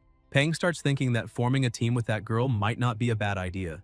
Even though there are many familiars around, 99% of them belong to the common grade and only a few have reached the excellent grade. According to the system's analysis, her rhinoceros is level 12, elite tier, perfect grade, metal attribute in healthy and happy condition. That means there are only 2 familiars at the perfect grade, the iron rhinoceros being one of them, while Dazi follows an attack-focused path with the poison attribute. In that way, a defensive familiar would be the perfect combination, balancing their strengths perfectly. With her on the team, Dazi would have more room and time to attack as well as new strategic options. Tiaying starts getting anxious, thinking Peng is taking too long to answer and might not want to team up with her. Feeling embarrassed, she turns and begins to walk away, thinking that because of her familiar's shyness, she might end up being a burden instead of a help. It wouldn't be fair to hold back the most dedicated student, even though she deeply wishes to be by his side. Before she gets too far, Peng calls out to her, asking her to wait and says that he accepts to form a team with her. Surprised and emotional, Tiaying asks through tears if it's true. The protagonist smiles and replies that it doesn't matter if Lotus is shy. With enough training, that can change. Besides, he could never get along with lazy people anyway. Delighted, Tiaying runs to him, grabs his hand and thanks him for the opportunity, but her strength is so great that she ends up shaking Peng like a doll. Meanwhile, on the outskirts of the dark ember forest, someone orders all group leaders to gather for a meeting in the clearing. Shortly after, a woman meets with the general manager. He laughs and comments that it looks like the captain isn't joking, adding that according to the latest official reports, this new species of spider shows a clear fear of fire, and the captain's team is the best at handling that element, which means she probably intends to lead the mission. The captain keeps her composure and replies that she'd never dare such a thing, emphasizing that the manager's devil mantises aren't called jungle assassins for nothing, and that she believes he'll be the first to complete the mission. The two stare at each other, as if locked in a silent battle. At that moment, an army officer draws everyone's attention and thanks them for coming. He states that they must all be aware of the new information discovered yesterday, The gray, brutal devil spiders are hunting on a large scale and taking their prey back to their nests, which indicates that they're storing food for the queen mother.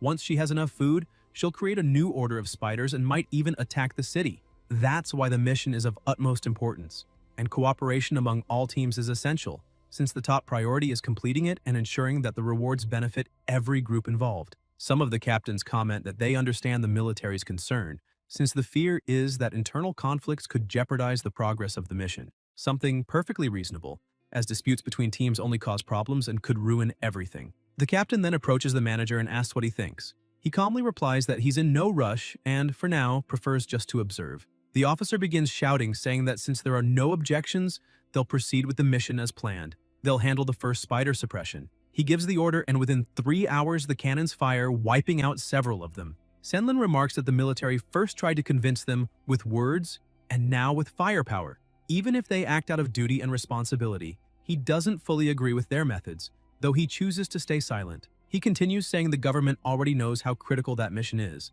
Besides controlling the light, their firepower also weakens the monsters, forcing the other teams to produce results. Annoyed, the captain points at the mantises and asks why the manager is still standing still when he has 8 commander-level familiars, while some groups don't even have half that. Senlin chuckles and says the other groups are just hiding their trump cards, unlike him, who's honest and shows everything he has. Suddenly, a deafening noise echoes in every direction. The mantises start trembling, and a man comments that they seem to be afraid of something. Senlin asks what's going on, but another, even stronger tremor shakes the ground, and a massive monster emerges from the forest. The manager starts trembling, instantly recognizing that unmistakable aura. It's a Tier Lord monster. He shouts that it's the Lord of the Dark Ember Forest. The monster charges forward, unleashing a terrifying roar that makes everyone run in panic. The military commander watches them flee, thinking they're nothing but trash. Suddenly, a phoenix appears in the sky, and the people, relieved, point and cheer, saying it's the golden deity, the military's guardian beast. The Lord faces the phoenix, and with just one fiery attack realizes its power, retreating right after. The crowd celebrates, saying that thanks to the military, the Lord has retreated, and they breathe in relief, believing they've escaped annihilation. The commander walks up to the manager and says they'd better start moving soon since they won't be able to hold that gorilla off for long. The order is given and everyone starts regrouping, but the commander still can't understand why they have to let those useless groups do something they themselves could easily handle. A man with the blue hair steps in, saying they already understand the world is changing and that this is a huge advantage for them, but those changes are beyond what they can control alone. The situation is starting to spiral, and for their own future, private organizations need to grow and start helping as soon as possible. Deep in the forest, inside a cave, the captain and her team are scouting the area, taking down small spiders along the way. One of her subordinates approaches, saying this isn't working. They're spending too much energy, and even though they kill the monsters in seconds, more keep showing up immediately after, quickly exhausting their familiars. The captain shouts an order to adjust formation. Defensive familiars at the front, support in the center, and offensive on the sides. The melee fighters should take the lead, and she stresses that no one is to use long-range abilities so they can keep advancing in formation. But several spiders appear, attacking one of the familiars quickly, and the same young woman from before calls on her Thornflower Fairy to use its thorn armor to protect the other familiar. The captain summons her own monster, saying it's time for it to act immediately, and her familiar engulfs all nearby spiders in flames. The young woman cheers, saying they took down 3 spiders at once without spending much energy, and that it looks like the tactics they practiced earlier paid off. The captain thanks her familiar for its good work, but soon they hear a noise farther ahead. The young woman shouts that it sounds like a fight, and judging by the noise, they must be close. The captain starts running ahead, saying they need to move faster. When they reach the edge of a cliff, they look down and see a group of trainers attacking a gigantic spider. However, their attacks seem ineffective. One of the fighters yells that the broodmother has little offensive power and is only large for better reproduction, weak for her level. Senlin takes command, saying they need to work together to kill the Spider Queen and then divide the reward based on the damage each group caused. He asks everyone to trust him, assuring them that he'll make a fair distribution of rewards. At his command, the long-range group should aim for the eyes while the rest attack the legs, and everyone agrees. However, the broodmother also had shields covering her eyes, so Senlin orders them to increase the power of their attacks. The young woman beside the captain says the situation is critical, and they need to go down to help, otherwise the military might lower their contribution score, and the other groups would avoid future cooperation. The captain agrees, saying that just standing by and watching could go wrong, and orders an immediate descent, though she feels something strange about that spider and has a bad premonition. Suddenly, the shield protecting the queen's eyes shatters, and the manager yells for everyone to attack with full force.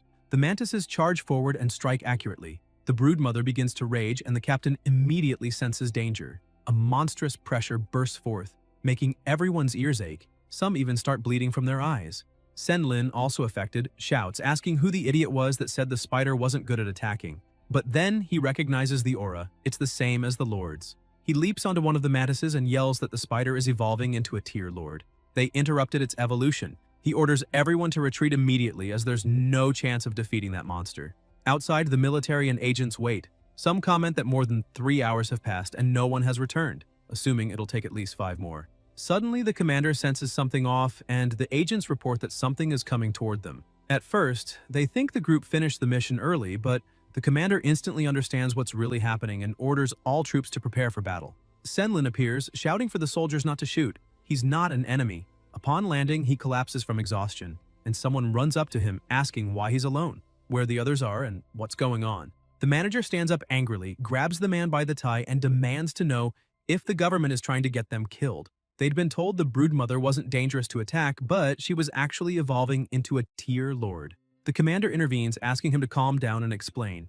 Senlin lets go of the tie, still furious, and explains that while exploring the cave, they found the broodmother mid-evolution, and because of the overwhelming difference in power, they were slaughtered. To complete the mission, they sent their strongest familiars, but now all of them are dead inside. He adds that he doesn't know how many of his men managed to escape, and that just the pensions and compensation will cost a mountain of gold. The commander understands and also grows enraged, turning to the government agents and demanding how they could have given such ridiculous information and let this happen. Suddenly, another person emerges from the forest, and the commander asks where the Spider Queen is.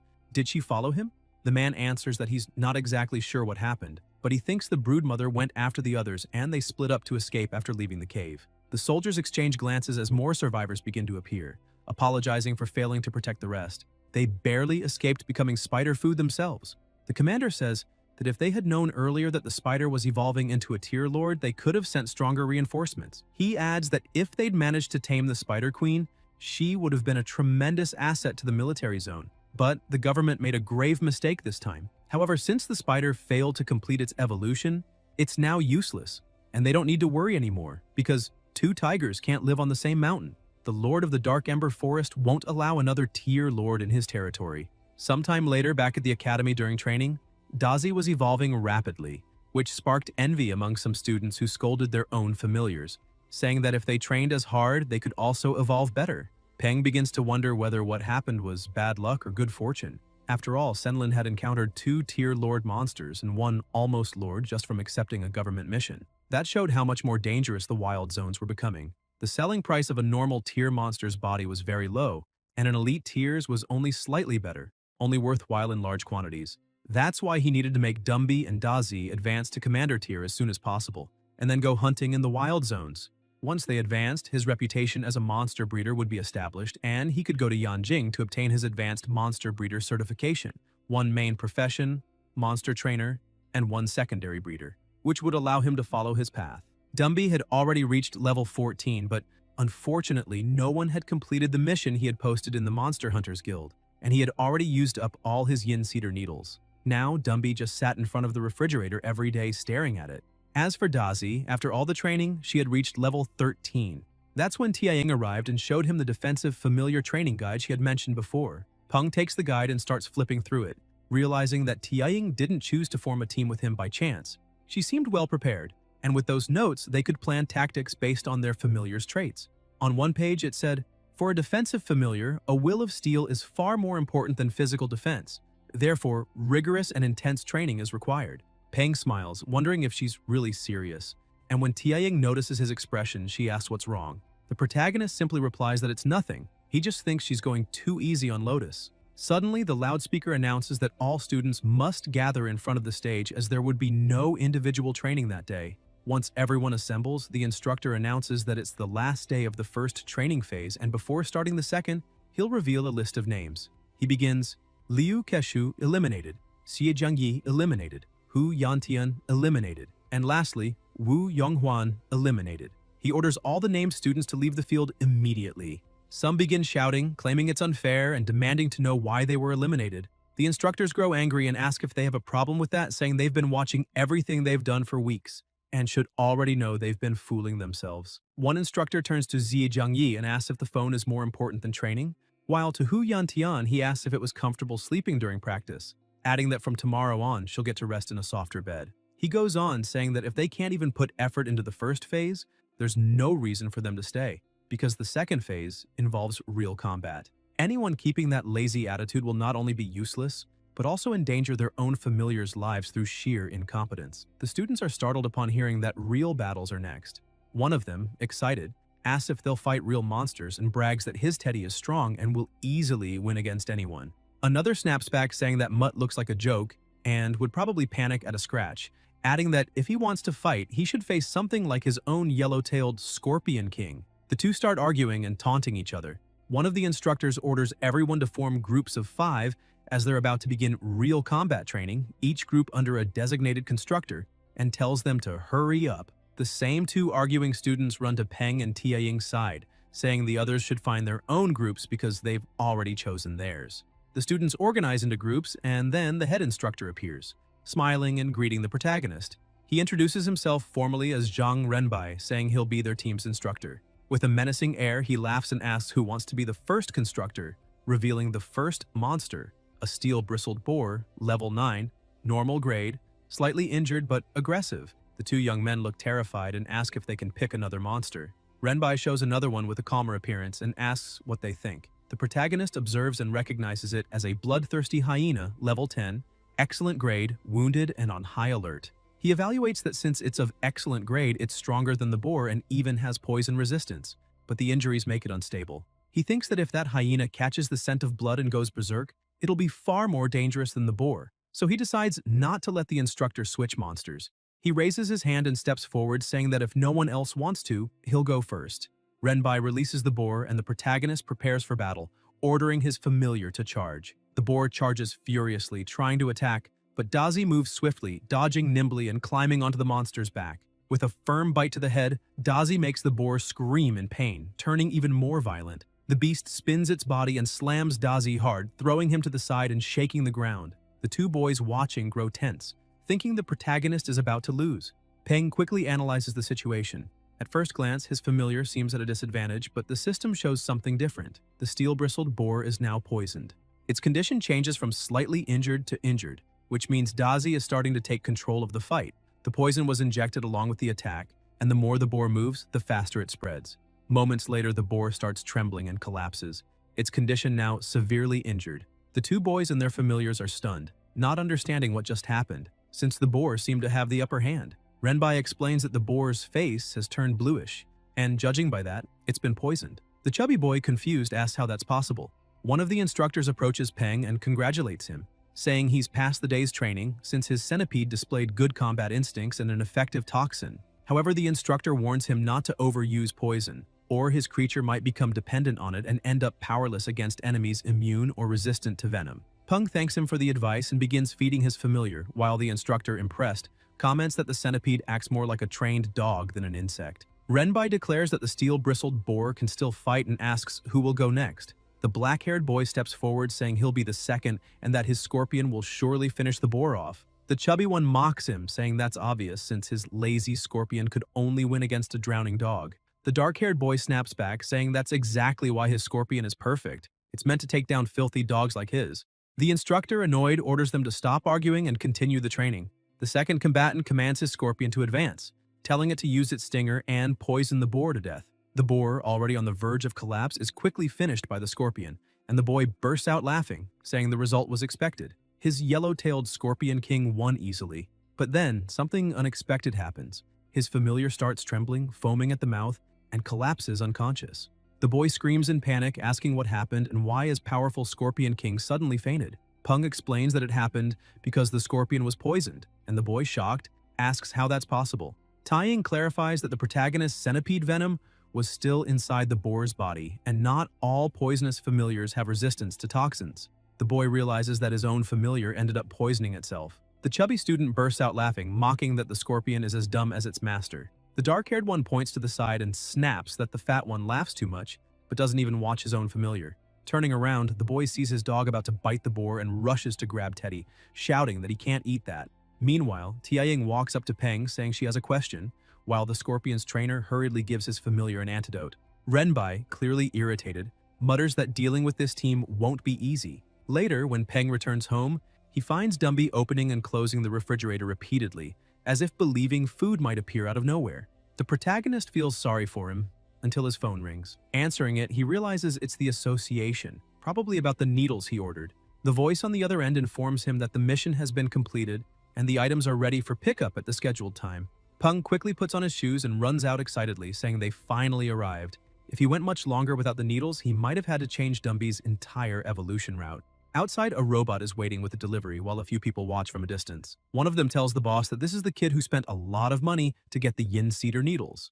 The boss confirms and says they've been following the truck from the Hunters Association warehouse, ensuring there's no mistake, and that tonight they'll break into the boy's house. One of the men, hesitant, asks if they're really going through with it, but the boss gets angry and calls him useless. Another member punches the hesitant one in the head, saying that as long as they're careful and leave no traces, everything will go smoothly. The boss agrees and says the green-haired boy is right, but they won't act yet. They need to plan every step carefully, and once they get the money, they'll flee immediately. When night falls, the three of them get ready for the robbery, excited by the idea of doing something far more thrilling than ordinary theft. However, one of them looks around uneasily, finding the neighborhood so poor it seemed worse than the hole they came from, and asks if the kid is really rich. The boss replies that's even better. It means he has no backing and probably just got lucky, making him an easy target. When they reach the apartment, they start trying to force the door open, making noise in the process. Tang Tang opens it, confused, and asks what they're doing there in the middle of the night. They try to play it off, saying the hallway was dark and they must have gotten the wrong door. Without suspicion, she begins to close it, saying it's fine, but the boss stops her and with a fake smile says they're just thirsty and asks if they can come in for a glass of water. Tang Tang smiles politely and, unaware of the danger, lets them in. They start laughing, and the boss confidently asks why they haven't thanked him yet. As soon as they enter, one of the men locks the door, and Tang Tang, surprised, asks why. The boss rubs his hands together with a cynical grin, saying it's just so they don't disturb the neighbors so late at night. She stares at him calmly and, with a terrifying smile, replies that they can relax. The walls are soundproof, so even if someone screamed, no one would hear. The three thieves exchange uneasy looks, and one of them nervously asks what that thing behind her is. The killing intent radiating from Tang Tang makes them freeze in terror. The boss tries to keep his composure, pulls out a dagger, and lunges forward, but he's defeated in the blink of an eye. The other two panic, and the youngest orders his familiar, Thorn, to attack to help the boss. But Tang Tang's familiar catches it midair and devours it in seconds. She gently pets it, asking why it's eating trash again. Suddenly, she's struck by a blow. The boss gets up, laughing in relief, thanking his familiar for hitting that woman, saying he wants to see if she'll still act so arrogant now. But when he looks closely, he realizes only part of her clothing was torn. Desperate, he screams, demanding to know why she isn't hurt. Tang Tang keeps laughing and replies that she could explain it, but he wouldn't understand. Then her eyes change, the Sharingan activates, glowing intensely, and she says that actually she'll explain it very clearly, since they have all the time in the world. The three men scream in terror as she advances, and on the other side of the hallway in his room, Peng tosses in bed, annoyed by the noise, wondering why people were still awake at that hour. After effortlessly taking down the intruders, Tang Tang calls Old Chi, reporting that she has 3 new volunteers with her and asking him to send someone to pick them up. She adds that there's no need to worry. They're all well trained, and she guarantees they'll protect the border until their last breath. The next morning, training resumes, and the students' familiars, including Peng's, can't even scratch their opponent. Peng watches in surprise as Dazi fails to break through the defense and asks if that thing is a water bear since it's his first time seeing a monster with such peculiar traits. The system identifies it. Mutant water bear, level 12, elite, normal grade. Condition, healthy, lazy. Weakness, fire. Rapid water loss can lead to death by dehydration. Being sliced results in instant death. Special trait, cryptobiosis. When entering the state, the mutant water bear curls up and reduces its metabolic rate to an extremely low level, drastically increasing all resistances. Peng reflects that it might be time to look for a third familiar and considers forming a contract with the water bear. He thinks about how incredibly resilient these creatures are, known to survive in space, resist radiation, endure temperatures below 200 degrees Celsius, and even withstand microwaves. After the cataclysm, their vitality evolved further, granting resistance to several rare attributes. The protagonist keeps assessing the situation, realizing that even though the water bear has incredible self-defense capabilities, it wouldn't work well in a team setting to protect the others. Therefore, he decides to set that idea aside and instead look for a long-range attacker, or a defensive familiar. And if he can find one with healing or flying abilities, even better. While he's lost in thought, Tianying and Lotus finish off the hyena. She approaches celebrating and the instructor rushes to stop her, asking her to calm down. When large monsters are fighting, people must stay away from the battlefield to avoid unnecessary accidents. Peng smiles at the sight, realizing that Lotus Seed's shyness has lessened a lot since their training began. His phone rings and it's manager Senlin asking if he's free today. The protagonist asks why, and the manager says he'd like to invite him to lunch. Some friends are visiting and he'd like to introduce them to him. Peng doesn't quite understand why the manager suddenly sounds so flattering, but it makes sense.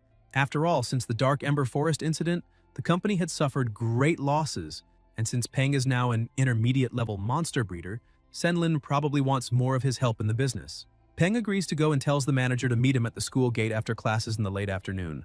When classes end, Senlin is already waiting outside. Peng gets in the car and apologizes for the trouble, but the manager waves it off, saying it's no trouble at all. He often passes that way since his daughter attends the same school, so it was just convenient to pick him up. His daughter Liu Jiaoyu, sitting in the back seat, rolls her eyes and calls her father a liar, saying this is only the second time he's ever gone to her school, and the first was just to enroll her. Senlin quickly changes the subject, saying that in any case, if Peng ever has free time, he'd like him to take a look at his daughter's familiar. Peng glances back and sees it's a cat-type familiar, a rare sight. He quickly scans it and finds it's a mint cat, level 12, normal grade, wood attribute, weakness, water. Smiling, he says he's usually at his studio on weekends, so she can come for a consultation then. Zhao Yu brightens up and asks if he's serious. The manager stops the car in front of their house, telling his daughter she can go in and that they'll talk about it later since he and Peng still have business to discuss. She gets out smiling, thanks Peng again for offering to help, and waves goodbye. Peng, puzzled, wonders what's going on. If they're just meeting some friends, why did the manager send his daughter home first? Everything feels increasingly suspicious. As the car drives off, Peng asks who these friends are, and Senlin simply replies that he'll find out soon enough. A short while later, they arrive at a temple, and the manager asks him to come in. As they walk through the entrance, Peng takes in the scenery. The place is styled like an English garden, probably designed by a master landscaper familiar with both northern and southern aesthetics. Dining in such a refined place could only mean the manager's friends weren't ordinary people. When they reach the main hall, Senlin says everyone's already there and invites Peng inside so he can introduce him. The first introduction is Captain Songxi, the second, Captain Jianggu. Jiang comments that Senlin had been so secretive before that he never imagined he'd bring along a little boy. Peng glares slightly annoyed, realizing it's no coincidence that everyone there represents a monster hunting group. The looks directed at him are filled with curiosity and greed, and it unsettles him deeply. Senlin tries to lighten the mood, saying that since everyone's here, they can begin eating, but Jiang raises a hand and says to wait. Staring at Peng, he says the boy doesn't seem very happy, asking if he's upset about being summoned so suddenly. The captain, Songxi, cuts in, asking what Jiang is trying to do. Scaring a kid would be disgraceful, especially if word about it spread. Senlin explains that he hadn't told Peng anything about the meeting, so the boy had no idea they'd be gathering there. The manager apologizes, admitting the invitation was impulsive and poorly arranged. Jiang nods in understanding and shifts his tone to something more respectful. He says they've wanted to meet Peng for quite some time to ask for some advice, but it's been extremely difficult to find him. He then asks Peng to come closer and join them. The others, too, act a bit more polite, inviting him to sit at the table to eat and drink with them, adding that it'd be a waste to spend the time just chatting. They might as well take the opportunity to seek his insight. Peng notices that, though they sound friendly, their words reek of pretense, and it's clear they have ulterior motives. The manager apologizes again, saying he didn't handle things properly. Peng stays irritated, thinking that he's ended up putting the manager in a position where his debt now far exceeds whatever he was paying. In other words, he owes him. Even so, Peng decides to see just how far this red marriage will go. Jiang sets his chopsticks down on the table and says he's a straightforward man and has a few things to say.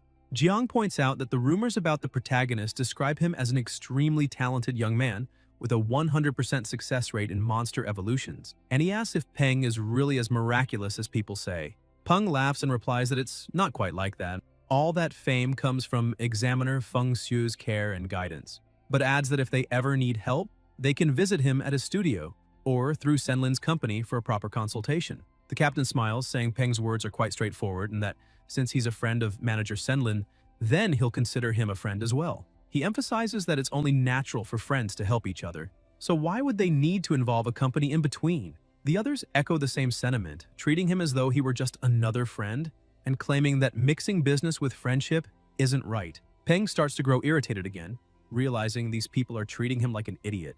Feeling disrespected, he simply stands up and starts to leave. Senlin quickly asks him to wait, but Peng apologizes to the captains, saying he's just a high school student who's only been in the field for a short time, so he can't accept such important tasks. The manager apologizes on his behalf, saying he didn't organize the meeting properly and asks Peng to wait a moment so he can drive him home. Peng declines, saying there's no need, as he's already called a rideshare that's on its way.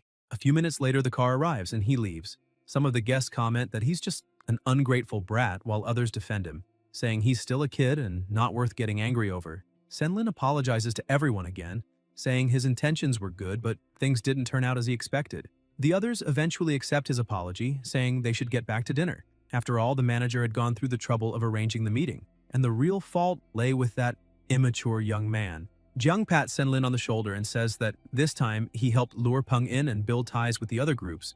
So the favor the manager owed him since the Dark Ember Forest incident is now repaid. Senlin laughs, saying there's no need to talk like that since they're longtime friends and should always help each other.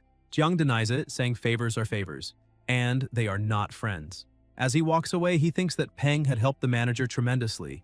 Yet even so, Senlin acted that way toward him, so what the hell would he do if they were truly friends? He concludes that the man is nothing more than an old fox. For those still unfamiliar, here's a quick recap of ranks and tiers. Normal tiers range from level 1 to 10, Elite from 11 to 20, Commander from 21 to 40, and Lord is the highest class. As for grades, they follow this order: Normal, Excellent, Superior, Perfect, Epic, and Hidden. Now that we're clear on that, don't forget to like and subscribe. Love you all. Once again, night falls, the protagonist returns home and decides to watch a bit of TV.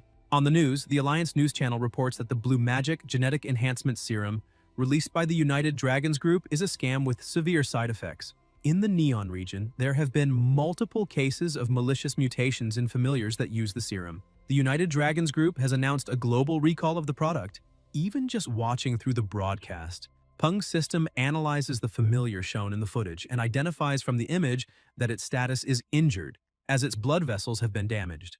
The report continues, informing customers that anyone who purchased the product can request a full refund at United Dragons Group stores. Scientists from various countries state that genetic enhancement serum is an inevitable step forward and that the public should face it actively instead of rejecting it. Peng's phone rings again. It's the manager. Surprised, he wonders why Senlin would be calling at that hour. He answers, asking what he can do for him. Senlin starts by saying he truly feels sorry for what happened, admitting that the incident earlier that evening was his fault. He explains that he should have told Peng in advance who those people were but didn't, as he never imagined they'd act so disrespectfully. Peng tells him not to worry and that he doesn't care about such things. Senlin insists, asking him to trust him and saying that if those people dared to behave that way, it means they also offended the Blue Shield Group, and that from now on, before he can finish, Peng hangs up on him. Irritated, he thinks he doesn't really blame those people for trying to take advantage of him. It's his own fault for still not being strong enough to tell all those idiots to go to hell. Staring intently at the television, Peng reflects that, for now, he can only play by the rules, at least until he has enough power to change them. The program changes, and the host announces that the first King of Dogs of Yangcheng contest concluded successfully the day before. Participants came from Yangcheng, Rongcheng, and Pengcheng. The monster breeder Han Ning, 21 years old, won the championship, and his familiar became the first King of Dogs of Yangcheng. Peng studies the data on the screen. The creature's name is Starfall Autumn Dog, level 39, Commander tier, perfect grade. The host continues, explaining that, according to reports, Ning is still a university student, currently in his third year at the Yangcheng Institute of Science and Technology. Peng lowers his gaze, thoughtful. In just 3 years, that young man managed to evolve his familiar to Commander tier and perfect grade, placing him among the strongest people in the world. Determined, Peng murmurs to himself that Ning should wait for him, because soon he'll be just as powerful. The next day, in the cultivation room of his studio, Peng is with Dumby, preparing a potion. He hands the vial to his familiar and tells him to drink it. Meanwhile, Zhao Yu arrives, accompanied by her friends. One of them looks around and asks if this is really the studio of the famous Mr. Peng she keeps talking about. Zhao Yu confirms with a smile. Another friend, curious, asks why she calls him Mr. if they're the same age, and if it's because he's like her. Zhao Yu turns and starts tickling her, calling her a brat and asking how she dares imply she's old. The two burst out laughing while the third watches amused. At that moment, Quan appears and greets them warmly, welcoming them to Flying Rock Studio. She asks if they have an appointment, making the girls exchange puzzled looks and wonder if booking ahead is really necessary. One of them glances around, noting how empty the place seems, and asks if business is really that good to require scheduling. Quan says that if they don't have an appointment, she can call the boss to confirm a slot. Zhao Yu pauses, remembering her father's words, that this Mr. Peng is one of the best monster breeders in the city, the greatest genius of Chang'an, and thinks that the only downside is the high fee, which must be why there are so few clients. While they're chatting, a deafening roar echoes from the cultivation room, followed by an overwhelming pressure that fills the air, making the girls feel faint and gasp for breath, asking what that sound was. Inside the cultivation room, Dumby begins evolving, and an intense aura bursts from his body. When the process ends, Peng checks the system. The skeletal ghoul monkey has reached level 16, epic grade, ghoul attribute, light weakness, and acquired the special trait, Heart of Blood Threads. Excited, he opens the details. Special trait, Heart of Blood Threads. Effect 1, active. Consumes a certain amount of blood threads and energy to form a heart of blood threads. While active, all physical aspects of the skeletal ghoul monkey are enhanced. The effect ends when the heart is destroyed. Effect 2, when the heart of blood threads is consciously activated, it triggers heart resonance, allowing control over the heartbeat of other beings. Peng celebrates, realizing Dumby's combat power will increase dramatically with this addition, but then frowns, noticing a new problem. His familiar now looks like a Susanoo, and that kind of flashy form is anything but discreet. Peng asks Quan to help him find something to cover Dumby with, since there's no way he could walk around the streets in that form. The receptionist looks both shocked and impressed, thinking that the protagonist managed to promote his familiar extremely fast, proof that he's getting stronger by the day. Zhao Yu and her friends approach him as well, surprised to see her there, assuming she must be the manager's daughter. Peng, still suspicious, remembers hanging up on the manager earlier and is confused about his motives, wondering if he might have sent his daughter to test him. However, he becomes curious about her friend's familiar since it's quite intriguing and of a completely new kind, a monstrous being that floats in the air as if swimming through the sea, making him realize there might be creatures as strange as that one roaming around. Embarrassed, Zhao Yu calls the protagonist Sir and asks if he could take a look at her familiar. Peng tells her not to call him that, since they're the same age, and it feels weird. He reminds her that clients pay up front and says her familiar, a mind cat of the elite tier, normal grade, will cost 60 credits. The protagonist thinks he should probably let it go, since she clearly doesn't know what her father did, and it wouldn't be right to treat a little girl harshly. Peng then adds that because of her father, he won't charge for the materials used to promote her familiar. Zhao Yu is delighted and thanks him, while the protagonist asks where her familiar is. Zhao Yu panics, looking around and asking where it went since it was just there moments ago. Her friend points to a corner saying the cat is hiding, probably scared. The cat is completely terrified by Dumby's presence, and as soon as its owner approaches, it leaps toward her with gleaming eyes, almost crying, falling into her arms and feeling slightly safer. She tries to comfort it, telling it there's nothing to fear. Peng then walks up to her friend and asks where she got that jellyfish. The girl is surprised and asks if he's really interested in her familiar, to which he replies that he's just curious. He's never seen one with those traits before. She explains that the creature isn't really a familiar, just a little pet that acts as a walking wallet. She then takes her phone and places it inside the jellyfish, showing that it can store items within its internal space. She explains that this species originally came from Pengcheng, but recently many sellers have been importing large quantities and selling them at Wuku Square's commercial street. Peng becomes serious, analyzing the situation, and thinks that he's just found what his third familiar will be. Shortly after, at the square, a crowd has gathered and a man with a megaphone shouts for everyone not to miss the chance to get the latest and only flying coin purse, the flying pouch, encouraging people to check out Pengcheng's newest and most popular pet. A few jellyfish float gracefully in the air and the women watching are instantly charmed, asking their boyfriends to buy one for them. The protagonist approaches and asks if he can take a closer look. He scans them with the system and sees they are level 1, normal grade. He says he'd like to see all the floating jellyfish available to choose personally. The vendor agrees and invites him into the shop, explaining that the rest are inside. He tells him that according to the records, these creatures used to live in the city's marine zone, and during the cataclysm, a group of them was infected and mutated by a special power, eventually settling and thriving in that area over the years. However, after some time, they were nearly wiped out by other monsters that preyed on them. Peng remarks that it might be the most pitiful monster in the world. The vendor smiles and says that even though it's a special creature, aside from being able to float in the air and open a small dimensional space inside its body, it has no other abilities, and if not for its cute appearance and terrible taste, it would have gone extinct long ago. The protagonist thinks that's actually a good thing. As he examines the jellyfish, he notices their levels are similar to the ones outside, except for one.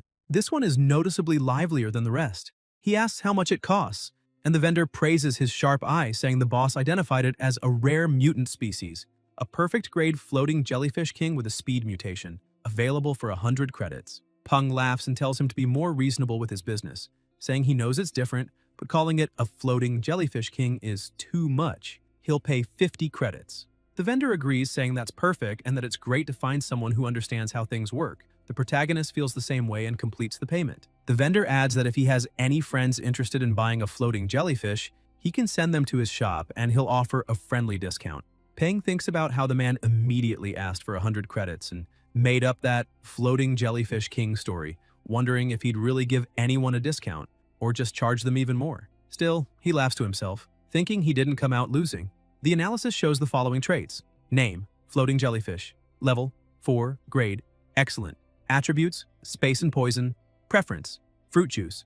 Weaknesses, electric type, ice type, and a fear of fish and birds, becoming frightened when facing such creatures.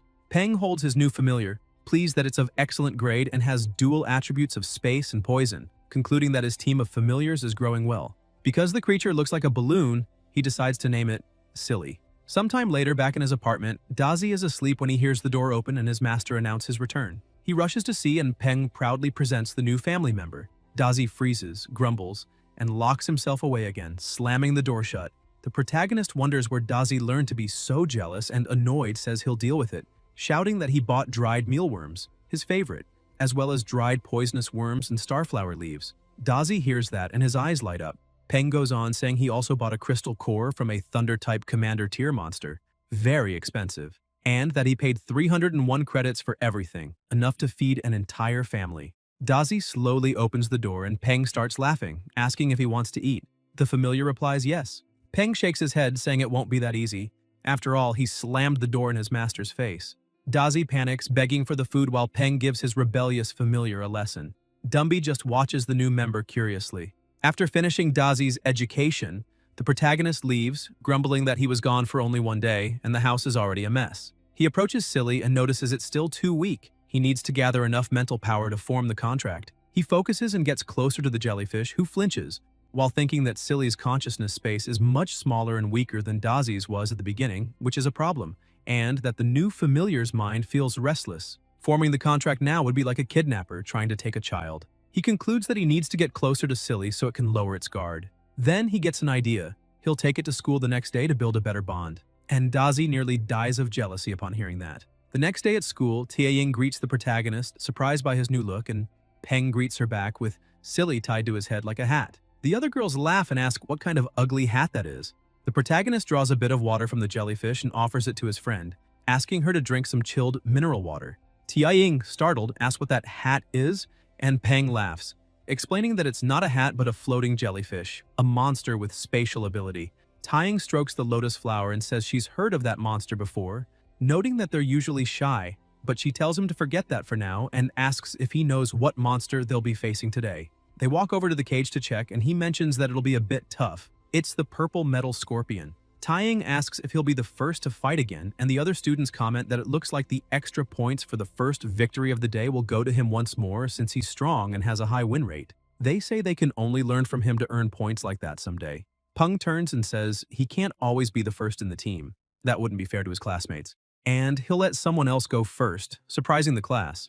A student wearing glasses with a giant rooster steps up and says that if the protagonist doesn't want to go first, he'll take the spot. Peng analyzes and concludes that it's a dragon rooster, an elite tier familiar, the only one besides Dazi, already level 11, though only of normal grade, still strong enough to handle the purple metal scorpion. The protagonist tells Dazi to pay attention to the fight, but upon glancing at him, he notices something and punches his familiar on the head, shouting that all he ever thinks about is eating. He scolds him, telling him to absorb the purple metal scorpion's combat habits and style, and warns that he'll be disciplined later. Renbai says it's fine and authorizes the match to begin. The two monsters face each other. The scorpion strikes first, but the dragon rooster dodges and charges in, only for the scorpion to grab its leg and land a direct hit. The rooster's master panics and one of the instructors comments that fortunately this purple metal scorpion isn't venomous. If it were, even a single sting would have been enough to defeat the rooster. However, the rest of its tail didn't pierce deeply enough to cause real damage. The dragon rooster, angered by the attack, charges again and delivers a heavy blow, dealing massive damage to the scorpion. Its master cheers, shouting that they've won, but the protagonist watches closely, thinking it might not be over yet. The scorpion, after taking several hits, suddenly grows enraged and counters swiftly, landing a strike right on the rooster's most sensitive spot. The dragon rooster lets out a pained cry, and every man nearby winces in sympathy. Seeing the fight was clearly over, the instructor orders his familiar to step in and break it up. The scorpion, frightened, backs away, and the rooster takes the chance to run off. Renbai turns to the students and asks if anyone else wants to face the purple metal scorpion. Terrified, they all refuse. Then one instructor comments that when the protagonist's purple-backed thunder centipede was chosen to fight first, some students thought he was being unfair or underestimating them. But now, he'd like to hear what they think. The students admit that the strongest and best-performing ones should fight first. Another instructor turns to the protagonist and calls him up.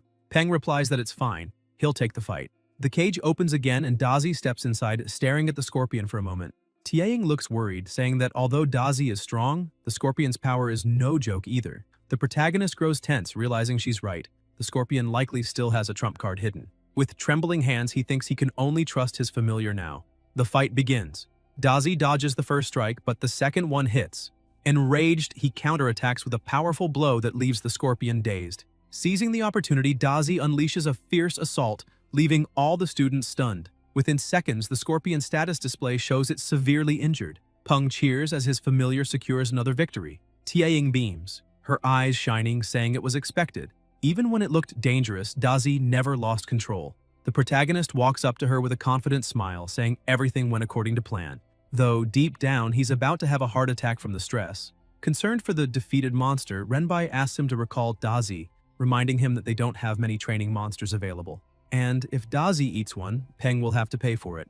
While they talk, Dazi continues to tear the scorpion apart, face messy and eyes wild, frightening the students, who whisper if he's really been tamed at all since he looks so savage. Peng whistles and Dazi instantly stops, walking over to him. The protagonist pulls a handkerchief from his pocket and scolds his familiar for eating random things, asking what they'd do if he got sick. He adds that he scared everyone again. Then he smiles and jokes that it's not entirely Dazi's fault. If those monsters are really that tasty and nutritious, it's hard to resist. The students are horrified, wondering what Peng means by that, thinking it's far too cruel and that he's going too far. Tiaing smiles and tells him not to mind them, saying the others are just afraid of Dazi. Peng grows serious and says that right now they're facing caged monsters under instructor supervision. So, of course, they feel pity. But if they were out in the wild, the monsters would be the ones feeling pity for them. He shouts that they're here to learn how to truly fight, and if they plan to feel sorry for their enemies, they'd better leave now before they end up eaten alive. His words stir the class. Some agree with him, while others think he's being too arrogant. The instructor claps his hands and says Peng isn't wrong, then takes advantage of the group's attention to make an announcement. Renbai explains that basic training is no longer enough, and starting tomorrow, everyone will begin real field training. He tells them to think carefully before deciding, as the training will last a full week and has already been approved by the school. The instructor advises everyone to discuss it with their parents or guardians, as a registration will cost 5 credits. The students grow excited, asking if it's true since they'd waited so long and would finally be able to train in real combat. Peng falls silent, reflecting that joining a real field training camp is a huge leap. Some pupils approach Renbai and ask why they must pay to register, arguing it should be free. An instructor with a strange aura smiles and says they can opt out or, if they prefer, choose a private training zone. The students complain that private zones are very expensive and usually lack strong monsters, costing around 20 credits per week. Another student adds that 20 credits is just the base price and that extra fees apply for other facilities. Some students get discouraged, saying they can't join because they're poor, while others try to comfort them and offer help. Renbai urges calm and explains there's another route. If they sign a military contract, the alliance will cover all costs. Those who sign must serve 8 years, but afterward they're free to pursue anything. If accepted into the military academy, that time counts toward the 8 years. Tiaing remarks that obviously 5 credits isn't affordable for most students, and that the policy was devised quite strategically. The protagonist notes that even if accepted into the academy, they'd still owe 4 years of mandatory service. Peng states that whether it's 4 years at the academy plus 4 in the army, or 8 straight in the military, the method is incredibly efficient. Renbai continues and reminds everyone that participating in the field training also requires signing a death insurance policy. A frightened student asks if that means she'll die if she signs. The instructor explains that the entry exam for monster trainer cadets is very different from others, and they must treat this special opportunity seriously. He then tells the girl that signing the death insurance doesn't mean she'll die, but if she keeps showing that level of intelligence, he might have to remove the word no from what he just said. Taeying gets excited and asks Peng if she can go with him the next day. They bump fists and he says it will be an honor to accompany her. The next morning, cars and trucks speed toward the training site.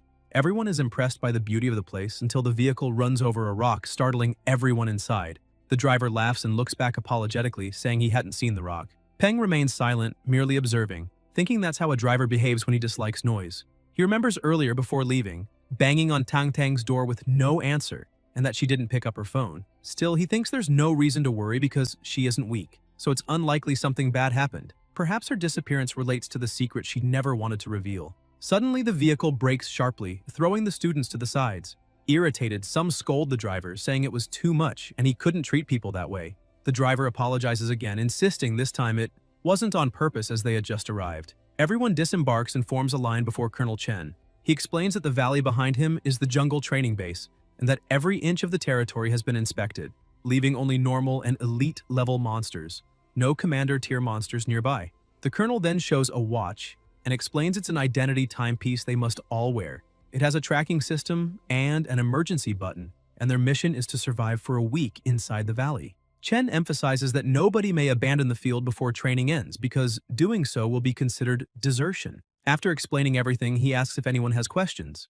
A student raises a hand and asks if there are fixed places to get food and water. Chen answers that there are safe houses scattered across the valley made of special steel that only monsters above commander level could break. Basic supplies are stored inside, so surviving 7 days isn't impossible. Everything depends on how each team acts during training. Shortly after, the valley gate opens and the colonel announces it's time to enter. The students walk in slowly, chatting, until a military officer shouts for them to stop talking and enter at once, adding that if anyone is killed by a monster, the tracking system will help locate the responsible party, and they will avenge the death. The students, nervous but determined, decide to enter right away. Once inside, Tianying asks what Peng is observing. He replies that he was watching a sparrow, a species that tends to migrate toward humid habitats near lakes or rivers, and is extremely sensitive to rain. That's why they're called rain sparrows.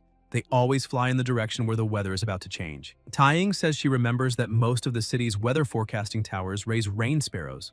Though their attack power is weak, they're incredibly fast. Suddenly, the sparrow takes flight, and the protagonist remarks that it's his first time entering a wild region. He realizes how different the environment feels compared to the dull city. It's full of life, a true paradise for monsters. Tianying smiles, saying that a genius will always be a genius. While everyone else rushes deeper into the valley, he's calmly observing his surroundings, and that kind of mindset is what makes him so amazing. Peng replies that, in truth, he was only standing still because he wanted everyone else to go in first. Taeying laughs, doubting him, and asks if they can move on. He nods, and the two begin walking through the valley. Still, Peng remains alert, sensing something move among the treetops, but when he looks again, nothing's there, perhaps just his imagination. On the first day, they explore the forest, admiring the flowers and mountains until they come across one of the safe houses. Taeying points ahead, saying there's a camouflaged cabin that must be one of the safe houses mentioned by the colonel. Peng agrees and says they should check inside. When they open the door, they find a simple, clean room with minimal furniture. Taeying notes that there are only 2 beds, suggesting that the instructors don't want students forming large groups. Peng comments that since there are no Lord-level monsters and very few Elite-level ones nearby, forming big teams would make the trip pointless. It would defeat the purpose of the training. He then notices that each bed has 5 boxes of biscuits and 10 bottles of water. Used carefully, that's enough to last an entire week. This shows the military is testing the students' survival ability. If they had to hunt monsters for food, many wouldn't make it. Tianying, fully equipped like a battle robot, asks if he's not going to wear his suit too. Peng looks surprised and she smiles, explaining that the jungle is full of mutant mosquitoes, some so venomous that a single bite can kill. He laughs and says he'll just use an herbal repellent, adding that they might as well explore and hunt something, since he doesn't plan to eat biscuits all week. Besides, now that they have a safe house, he suggests Tianying can unleash her lotus seed in full size to travel faster. If anything happens, she can bring them back quickly. Taeying looks even more impressed, saying that's exactly what she expects from a genius. Someone who thinks ahead of time. As they walk through the jungle, Peng explains that the first step is finding a water source since animals usually gather there to drink and survive. Taiying then notices a strong scent coming from flowers on some tree trunks.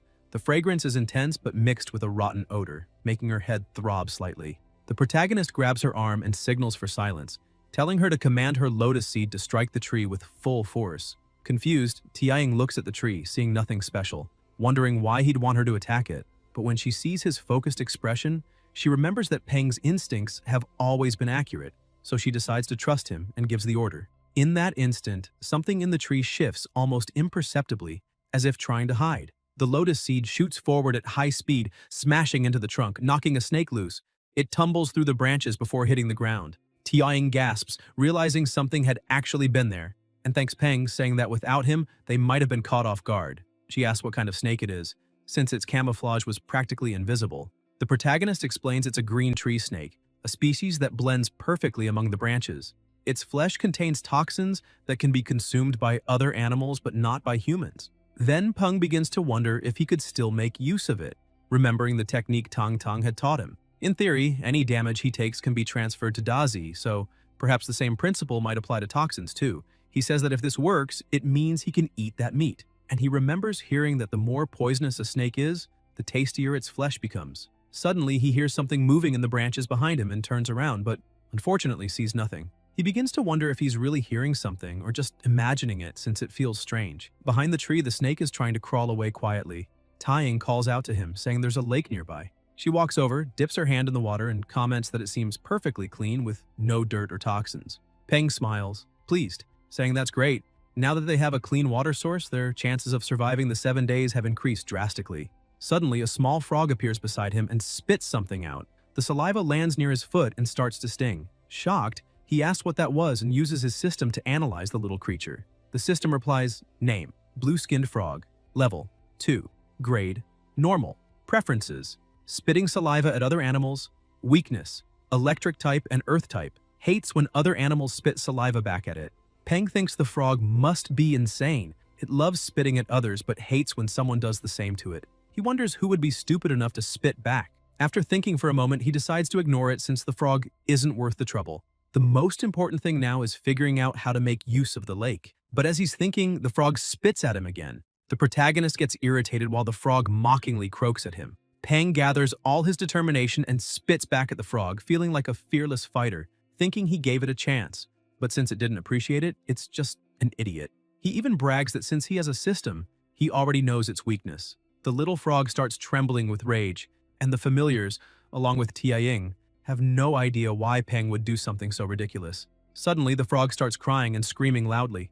Moments later, Taiying looks at him and says, there are way more frogs in that lake than she expected. Peng lowers his head, realizing his mistake. A massive number of frogs surface from the water, all furious and glaring at him. His partner asks what's going on, noticing the odd look on his face. One of the frogs begins gathering energy in its mouth. Peng notices and grabs her hand, pulling her away, shouting that they need to run. They all sprint from the lake and soon reach a safer distance. Gasping, Taiying asks if they're safe now. Lying on the ground, Peng answers yes. Exhausted, Taiying says she never imagined she'd one day be chased by frogs. Still sprawled out, Peng comments that they can't underestimate those creatures. 1 or 2 might be weak, but 100 together is something he doesn't even want to think about. Confused, Taiying asks how he can say that after just spitting on one. Peng gets up and says it's time to organize their situation. Behind the northern trees lies the Frog Lake. To the west is the valley entrance, with some trees but no dangerous creatures spotted so far. To the south, a dense forest with traces of large carnivorous monsters. Thick trees there make it difficult for her lotus seed to move. And to the east, a small incline leading to a wide meadow with signs of herbivores. Taiying says that's all the information they have for now and asks if he thinks they should expand their scouting area. The protagonist replies that they could, but first they need to eat. The others don't look too thrilled, but Peng tells them to relax. What they discovered today is already plenty, and there's no need to get too anxious on the first day. He suggests everyone calm down and rest. Taiying agrees and says they still need to find something to eat. Peng tells her not to worry and lifts the green snake he'd captured earlier. Taiying is completely puzzled, since a few hours ago he'd said humans couldn't eat that meat. Peng tosses a few small bottles on the ground and says those will be the seasonings: fine lilac lotus, golden strand nutmeg, and black-blue grass. She asks when he picked all that up and where he's been keeping it. Peng points out that this is jungle survival training. They always have to be prepared. Meanwhile, everything they do is being monitored in a control room, where several people are watching dozens of camera feeds showing what's happening during the test, the safe houses found, the paths the students take, and even those who've triggered emergency signals asking for help. One of the agents turns to his colleague and asks if number 17 is the one Zhang mentioned. The other soldier monitoring the cameras confirms it, saying both his familiar and his appearance match. The agents keep commenting that faced with so many frogs, the only option was to run, and even then, you'd have to shake them off. And that boy did exactly that, which showed he was good. Colonel Chen points out that it might seem simple, but for a student with almost no training, it's quite difficult. Whether it's using the terrain, mastering jungle survival skills, or having the determination not to give up when everything goes wrong. Peng outperformed most teams, and that's why he wanted everyone there to focus their monitoring on him. Meanwhile, the pair were heading back to the safe house, and Tianying said she wanted to see if that would really work. She tries to open the door but notices something odd. The protagonist asks what happened, and she, worried, replies that it seems the door is locked. Tianying starts knocking and asks them to open up, but the people inside say there's nobody there and it's already full, telling the two to go away. She tells Peng that apparently they've lost the safe house, but they should have expected it since there are so few available. Peng tries to reason with them, saying it's already getting dark and it's just the two of them, and that he wouldn't mind sleeping on the floor inside. Two people inside start arguing. One asks why he's even explaining himself, saying they should just tell the outsiders to leave since the house is already too small and no idiot would agree to squeeze in with them anyway. The other agrees, saying they'd better go quickly because it will be more dangerous at night. Taiying gets angry and starts cursing them out, but Peng calms her, saying there's no point getting mad at people like that because sooner or later they'll learn their lesson. She takes a deep breath, admits he's right, and turns to summon her familiar, but then notices the protagonist is heading toward the house and asks why he's going back. Peng takes out a chain, leaving his partner stunned, and the people inside start shouting when they realize he's locked the door from the outside. Tianying asks where he got that padlock, and the protagonist explains he took it in the safe house near a table. Apparently, the instructors wanted them to reinforce the doors to increase security, so he grabbed the chain and put it in his bag when they were leaving. Laughing, he keeps walking alongside his partner. The instructors laugh too, saying that's great and that the boy is truly remarkable. Cunning like an old monkey. Even the colonel notes he has potential. An examiner a bit further back observes that the protagonist is much better than most students, but now they'll see if he's capable enough in a place full of monsters at night, raising the question of whether they'll survive. Peng leads the group, saying they should follow that path and might find another safe house. As they walk, a monster stalks them, watching from the darkness. After a long trek, Tiying, already tired, says it looks like there's no other way. They'll have to spend the night in the middle of the forest.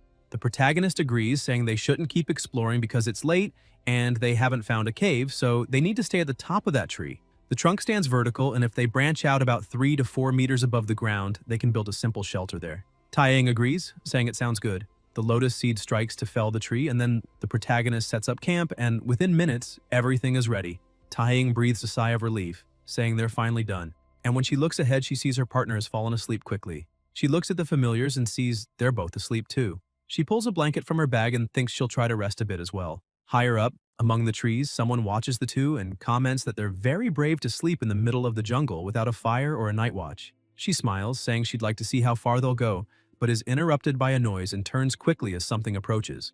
Tang Tang camouflages herself again and sees a black shadow panther advancing. It isn't very strong, and with the protagonist's current power, it shouldn't be a problem. The panther speeds forward with impressive agility toward the two. The lotus seed hears it and rises on alert, waking its mistress, while the protagonist shouts for them to get out of the tree. Tianying quickly jumps onto her familiar's back. Peng and Dazi also spring up, alert. She stares at the blur ahead and notes it must be a shadow-type monster, unsure of the species or its strength, and wonders whether they should run or fight. The protagonist uses the system and analyzes carefully. It is a black shadow panther, common rung, level 15. He explains that running away wouldn't only mean turning their backs, which would actually trigger the panther's hunting instinct even more. As he speaks, the monster lunges. He's caught off guard by its speed and calls for his familiar.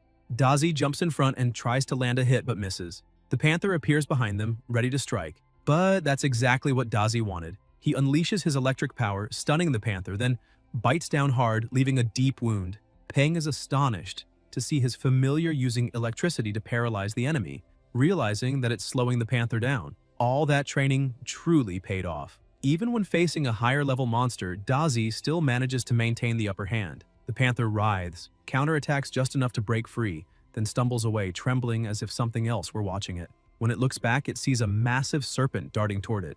Peng spots it too and freezes, asking what that thing is. because with a single bite, it swallows the panther whole. He immediately orders everyone to run as fast as they can. As they flee, the snake simply turns in another direction and crushes a tree in its path. Watching from a distance, Tang Tang notes that the serpent doesn't seem interested in Peng, which is good. If they fought there, it would attract too much attention and likely expose everyone's positions. She vanishes again while the instructors monitor everything on their screens, tracking the serpent and reporting an emergency. They turn to the captain, asking if they should engage the giant mutant jungle anaconda. Another man replies that it's unnecessary. This particular anaconda is docile and not very aggressive, making it a good test for the students. If they can't handle something at that level, they might as well give up on this path. The colonel agrees with Instructor Chen but orders the Golden Eagle team to remain on standby for a possible rescue mission, ready to deploy the moment anyone hits the emergency button. The next morning, Tiaying wakes up with sunlight on her face, still leaning against her familiar. The protagonist is already standing, telling her she woke up just in time. They're heading out. She asks where to, and he says they'll return to yesterday's camp since they fled in a rush and left their things behind. Concerned, Tiaying asks what they'll do if the anaconda is still nearby, since they don't know its weaknesses or attacks. It's dangerous to go back without any knowledge. Peng explains that's precisely why he has to return. A trainer's greatest strength is knowledge about monsters. Even the smallest detail can save a life. Times have changed, and hiding from danger would only make them weaker. He starts walking off, leaving her speechless for a moment. Then she tells him to wait and runs after him, saying she can't keep up if he walks that fast and asking how he plans to escape if the giant snake tries to devour him, since he can't ride his familiar. She approaches the two, apologizing to Dazi but admits he's not built to carry people. Meanwhile, Tang Tang continues observing from afar. As they near the camp, Tiaying notices the damage to the fallen trees around them and says that if they hadn't run fast enough, they'd have ended up the same way. The protagonist glances to the side and spots something shining. He moves closer to the trunk, wondering what it could be. Tiaying says she'll go ahead to check, but he shouts that it's impossible. The system identifies it as wooden spatial heart, a spatial attribute material. He realizes it's a vital item for Silly's evolution, one he's never seen in the market. People weren't even sure it really existed. He never imagined it would be hidden inside bottle trees. He quickly concludes that the snake from yesterday must have grown that large because of this rare material, and that it didn't chase them because it was simply guarding its food. The protagonist takes the material and stores it in his bag, thinking he'll need to return later to collect more. For now, though, he can use this training to find other rare resources. By the third day, he finds another rare material, and the same happens again the following days. Finally, at the end of the 7th day, the colonel gathers all students who pass the test and tells them they are truly the best group the program has ever had, which makes him very pleased. The provisional date for the next Combined Valley training is set for 3 weeks later, and all students who attended this one will be allowed to join the next free of charge. With the end of training, the colonel reminds everyone that he hopes they've learned a lot from the experience and that now they can rest for the next few days, returning to classes after 3 days as a reward. The students all cheer, thrilled to finally get some rest. Tiaying is also happy, saying she can finally use her phone again since she needs to call home and let her family know she's okay. Peng takes out his phone, chuckling, thinking he should also tell Tang Tang he's fine. But as he looks at the screen, he's startled to see a news alert about a massive locust swarm. Meanwhile, in the city's pedestrian district, everyone starts receiving emergency notifications. Even the TVs begin broadcasting breaking news showing footage of the northern region. A reporter speaks from the front lines, explaining that the city's military forces have managed to contain the swarm on the outer perimeter. According to Director Feng Xiu of the City Monster Trainer Association, these creatures, called deadleaf locusts, are highly afraid of fire. That's good news since the troops managed to fight them off by exploiting that weakness. Reports estimate there are hundreds of millions of these locusts, with each adult measuring at least 30 centimeters long. Peng watches the report and mutters that things aren't looking good at all. Suddenly, his phone rings. It's Feng Xiu calling. The protagonist asks how he's doing, but the director goes straight to the point, asking if Peng has finished his training and is back home. The military, he says, has delivered a batch of a new species, the voracious golden frog, and hopes the association can help enhance their grade levels. Feng Xiu asks if Peng can assist with that the next day, emphasizing that it's a paid assignment. The protagonist asks if the military plans to use those frogs to handle the deadleaf locusts. The two people standing in the director's office glance at each other, clearly uneasy, and demand to know how Peng could have guessed that. Feng Xiu instantly catches on, looks at them, and calmly replies to Peng that yes, that's exactly it. The military plans to use fire-type predator monsters since thermal weapons are too inefficient against the locusts. The two subordinates begin trembling with fear and stay silent. Peng nods, saying he understands and that it sounds like a smart strategy. The director then asks again if he's interested in joining the research project, noting that the payment will be excellent. Peng replies that since it's a request from director Feng Xue, he can't refuse, but he'd like to know if the payment could instead be exchanged for a crystal core from a commander-tier electric-type monster. The director agrees, saying they can make an exception for him. With everything settled, they finalize the agreement, and the next day, at the agency building, the protagonist waits at the entrance. Suddenly, someone calls his name. Turning around, he sees director Feng Xue smiling and saying he's been waiting for him. The receptionists are stunned, whispering among themselves and wondering who that young man could be if the director himself came to greet him. One of them guesses he might be the son of someone important. Feng Xue explains that the military brought the golden frogs the night before and asks Peng to follow him.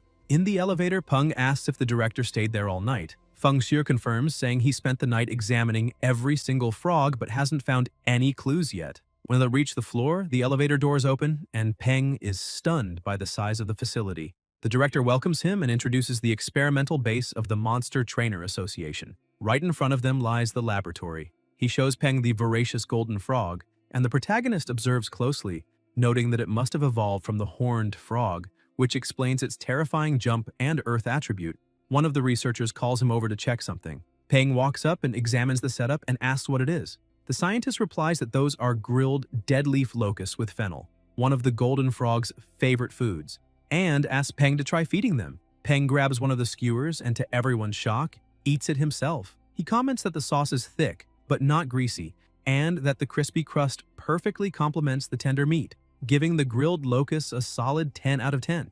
Even Feng Xue is left speechless. The frog, irritated at seeing the protagonist eat its food, starts croaking angrily. Peng laughs and tells it not to worry, he was just testing the flavor, but says they overdid it on the fennel, making the taste a bit heavy. He then hands the skewer to the frog, which swallows it whole in seconds. The protagonist thinks that if the frog can even eat a steel skewer, its stomach must be unbelievably strong. He then turns to the director and asks exactly what the military wants to improve. Feng Xue explains that their focus is on defense, digestion, and of course, offensive power. He calls Peng over and shows him the results of his previous research, explaining that he discovered the golden frog has only a weak affinity with the fire attribute, so he tried combining the frog with a fire element material and tested its blood and flesh, discovering they had the highest compatibility with the fire orchid vine, without any signs of rejection. However, the vine's properties are too weak, and they still haven't found a truly effective breakthrough. Peng finds it fascinating that there's a possible evolutionary method using the fire orchid vine as a supplement, setting the foundation for fire element evolution. The only issue is that the formula needs some adjustments. He then tells the director that maybe they can approach the problem from another angle. Feng Xue is surprised that Peng already has an idea after such a short time and asks him to elaborate. Peng starts explaining by comparing the process to a cooking recipe. The golden frog is the main ingredient, and the fire orchid vine is the seasoning. Since the frog's flavor is too strong, the seasoning hasn't penetrated properly. At this point, he says, they could try a different cooking method, using stronger ingredients and higher heat to help the flavors blend better. The director looks slightly disturbed by the culinary analogy, but Peng insists it will work. Feng Xue thinks for a moment and suggests using red-faced demon peppers. Peng agrees, saying it's worth a try. The director then calls out to Zhang, reminding him there should still be a handful of red-faced demon peppers in the association storage and asking him to fetch them immediately. Zhang agrees and goes off to get them, though he still finds the whole idea absurd, trying to evolve a monster as if they were cooking it. He wonders if this is really the method of the city's youngest monster breeder. The director notices his expression and thinks that, although Zhang has plenty of potential, true growth for a monster breeder takes more than just talent. It requires courage to explore new paths, and he hopes the young man realizes that soon. A few minutes later, Zhang returns, telling the director that the materials have arrived. When they open the container, they see that the ingredients are in excellent condition, well preserved. Zhang looks at the protagonist and smiles smugly, thinking, of course I picked the best materials.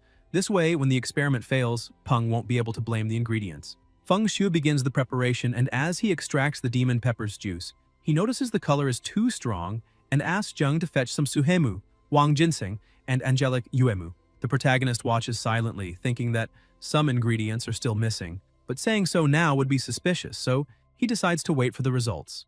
The director finishes the mixture, and with a syringe in hand announces that the evolution potion is ready. When he injects it into the frog, its skin swells and then suddenly explodes. Feng Xue exhales deeply and tells Zhang that the test failed and they need to analyze the blood to find out why. After examining the data, Jung concludes that the flesh burst because it absorbed too much fire element, causing a violent energy reaction.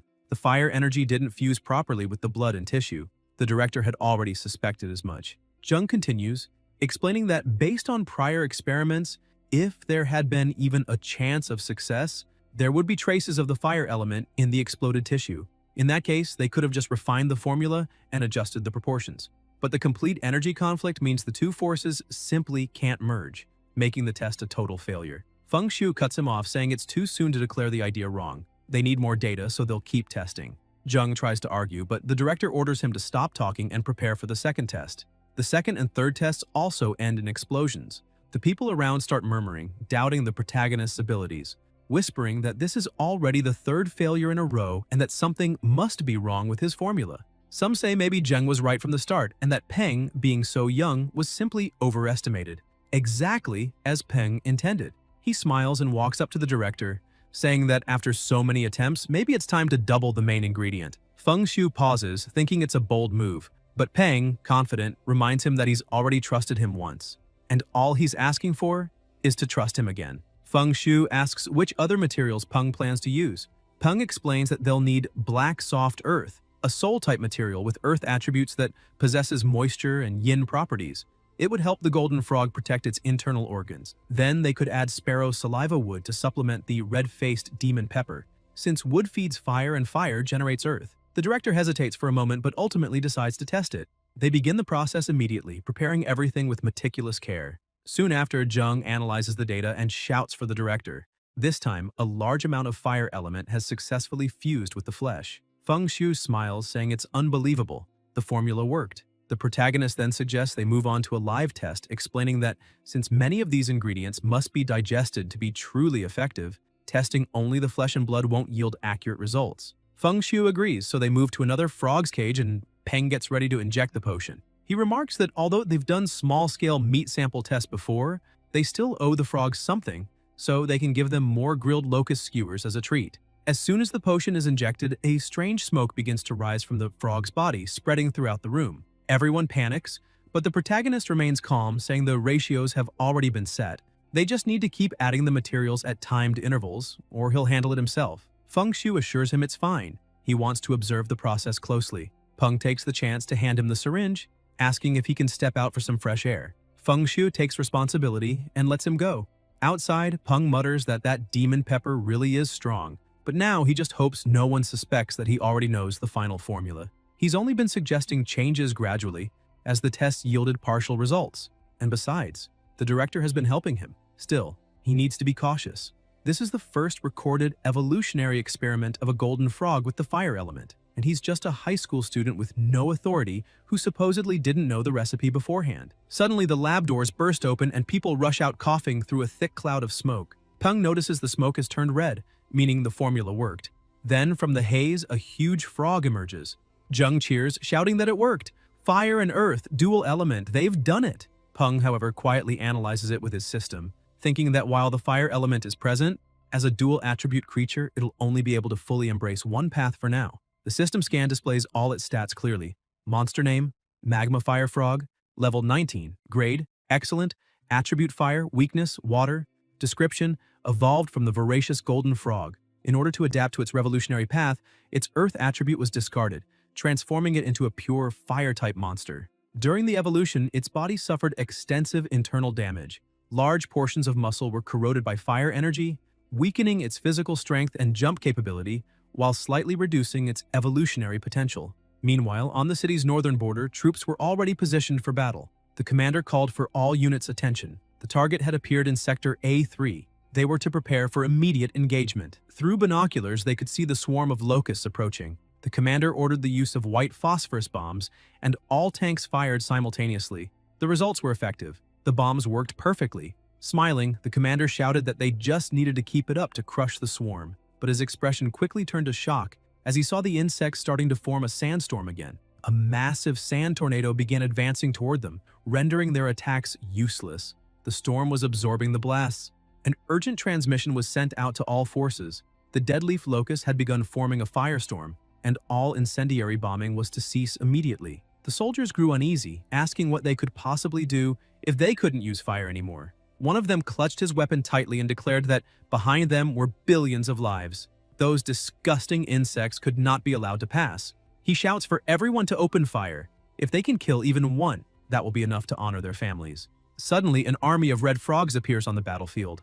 The frogs fix their gaze on their prey and release a strange odor that makes the locusts tremble in fear. The soldiers notice the sandstorm beginning to subside and ask where those frogs came from. The captain explains that a young monster breeder created them specifically to fight the dead leaf locusts, and that they shouldn't be called just frogs. The locusts attempt another charge, but the frogs are already prepared. They all attack at once, creating a massive explosion in the sky that roasts the entire swarm instantly. The charred insects rain down and the frogs leap to devour them. The soldiers are stunned, saying that more than 100 locusts died in a single strike. The captain adds that the small army of magma fire frogs ensured that their comrades no longer had to risk their lives, and whoever created them is truly remarkable. Meanwhile, in the city, a group of elderly folks sit chatting in a plaza. A woman asks old Han if his granddaughter is participating in that special training. Han says it's better not to mention it. She was eliminated the other day, and though her father scolded her harshly, the embarrassment still lingers.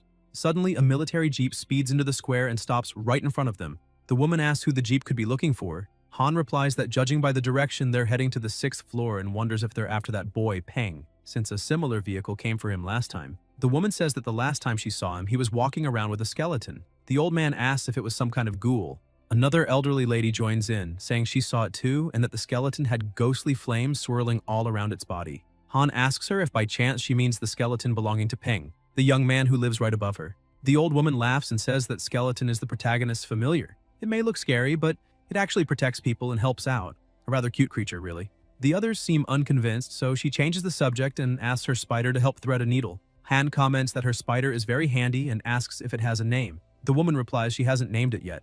Meanwhile, at his apartment door, Peng stands frozen in shock at the sight of so many army agents before him. The platoon leader steps forward respectfully and explains that, based on the agreement Director Feng Xue made with Peng on behalf of the military, a Commander-tier crystal core from a Thunder-type monster is being awarded to him as payment for the successful evolutionary research on the magma fire frog and asks him to take a look. Peng, both happy and nervous, thanks them sincerely. The platoon commander says he came personally to deliver it because he wanted to meet him in person. Saluting, he tells Peng that on behalf of all his comrades, he wishes to express their deepest respect and gratitude, especially for those who lost their lives during the operation. It is a sacred duty, he says, for soldiers to defend their homes and their country. They do not fear death, only dying without being able to do anything.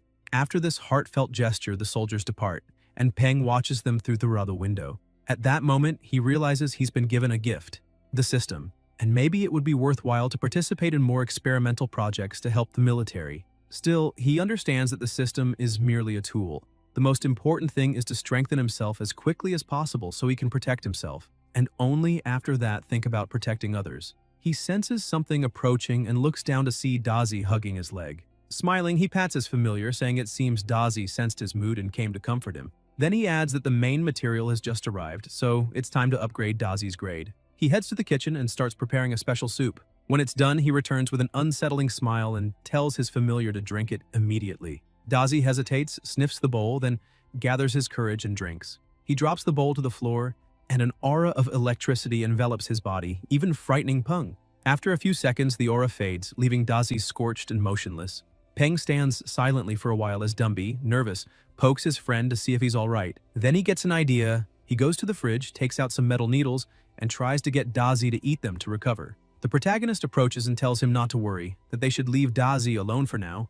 Dumby, still confused, simply obeys and sits beside his friend, munching on the needles quietly. Peng watches and thinks that those two really are living treasures.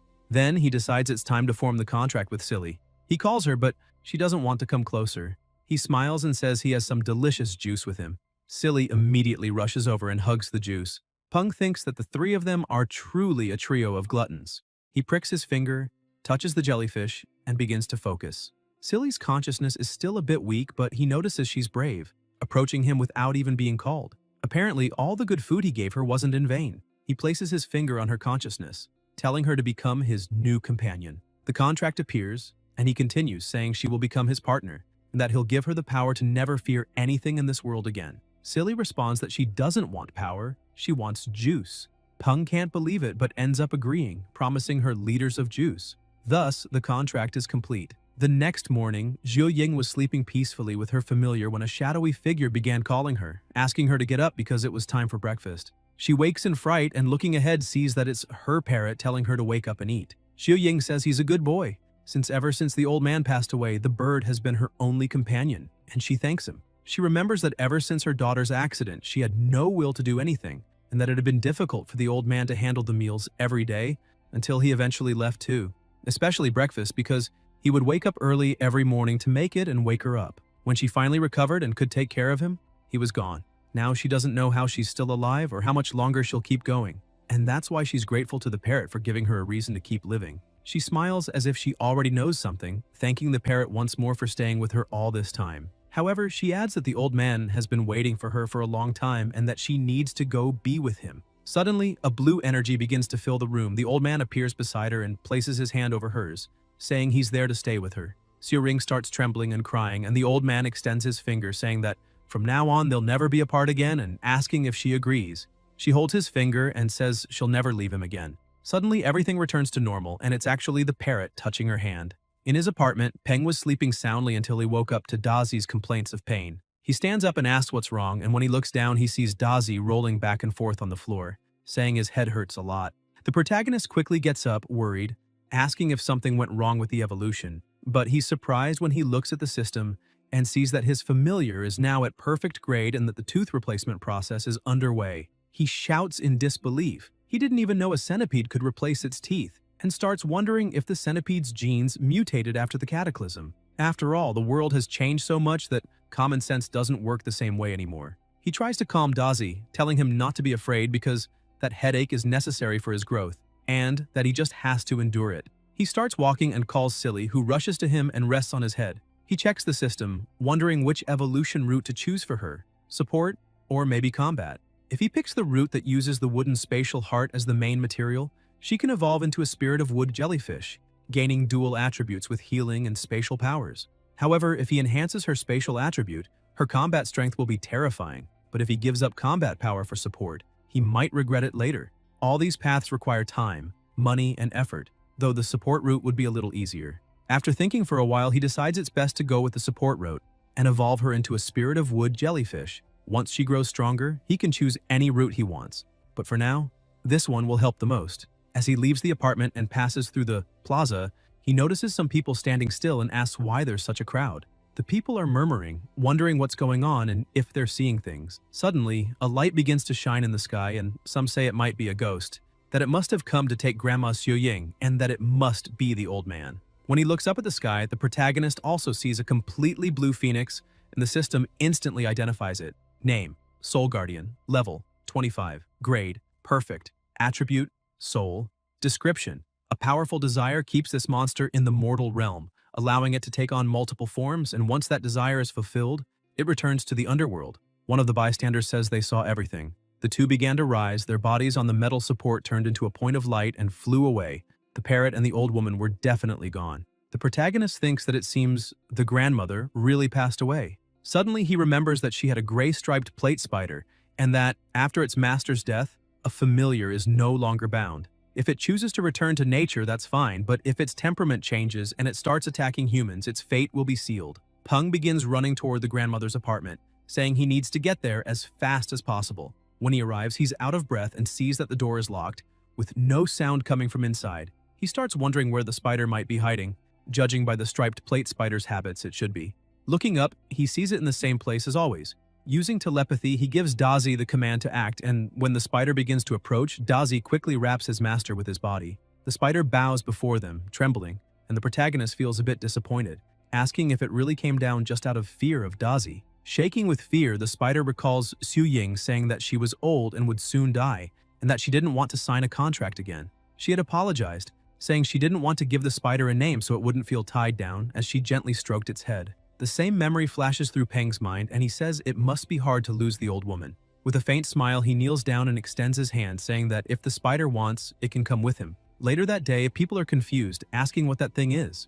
Peng is walking through the streets looking like a black Spider-Man with his familiars, and people whisper that he must be trying to become the leader of the Five Poisons sect. As he walks, he thinks that now he just needs a familiar with good defense and his team will be complete. Even if it sounds ridiculous to use a spider as a meat shield, however, it has a defensive evolutionary path, and the materials aren't hard to find. After forming a contract with the spider, he can strengthen it to gain more soul power, combining it with the soul power he already obtained from Dazi and Silly. Maybe he's not too far from forming a contract with Dumby, but he feels a bit down knowing he'll have to stop improving Dumby's grade for a while, since if it evolves further, the soul power required for the contract will only increase.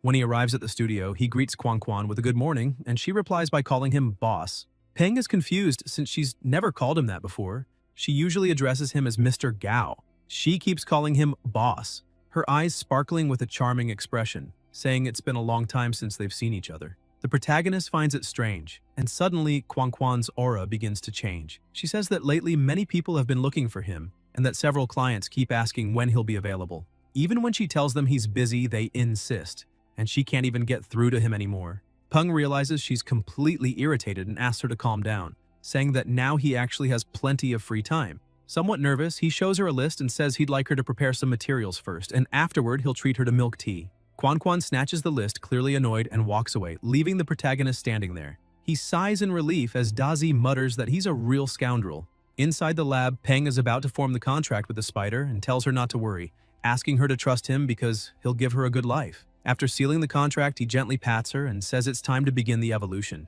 He starts the timer and begins preparing the potions. After several tests, he declares that everything's ready.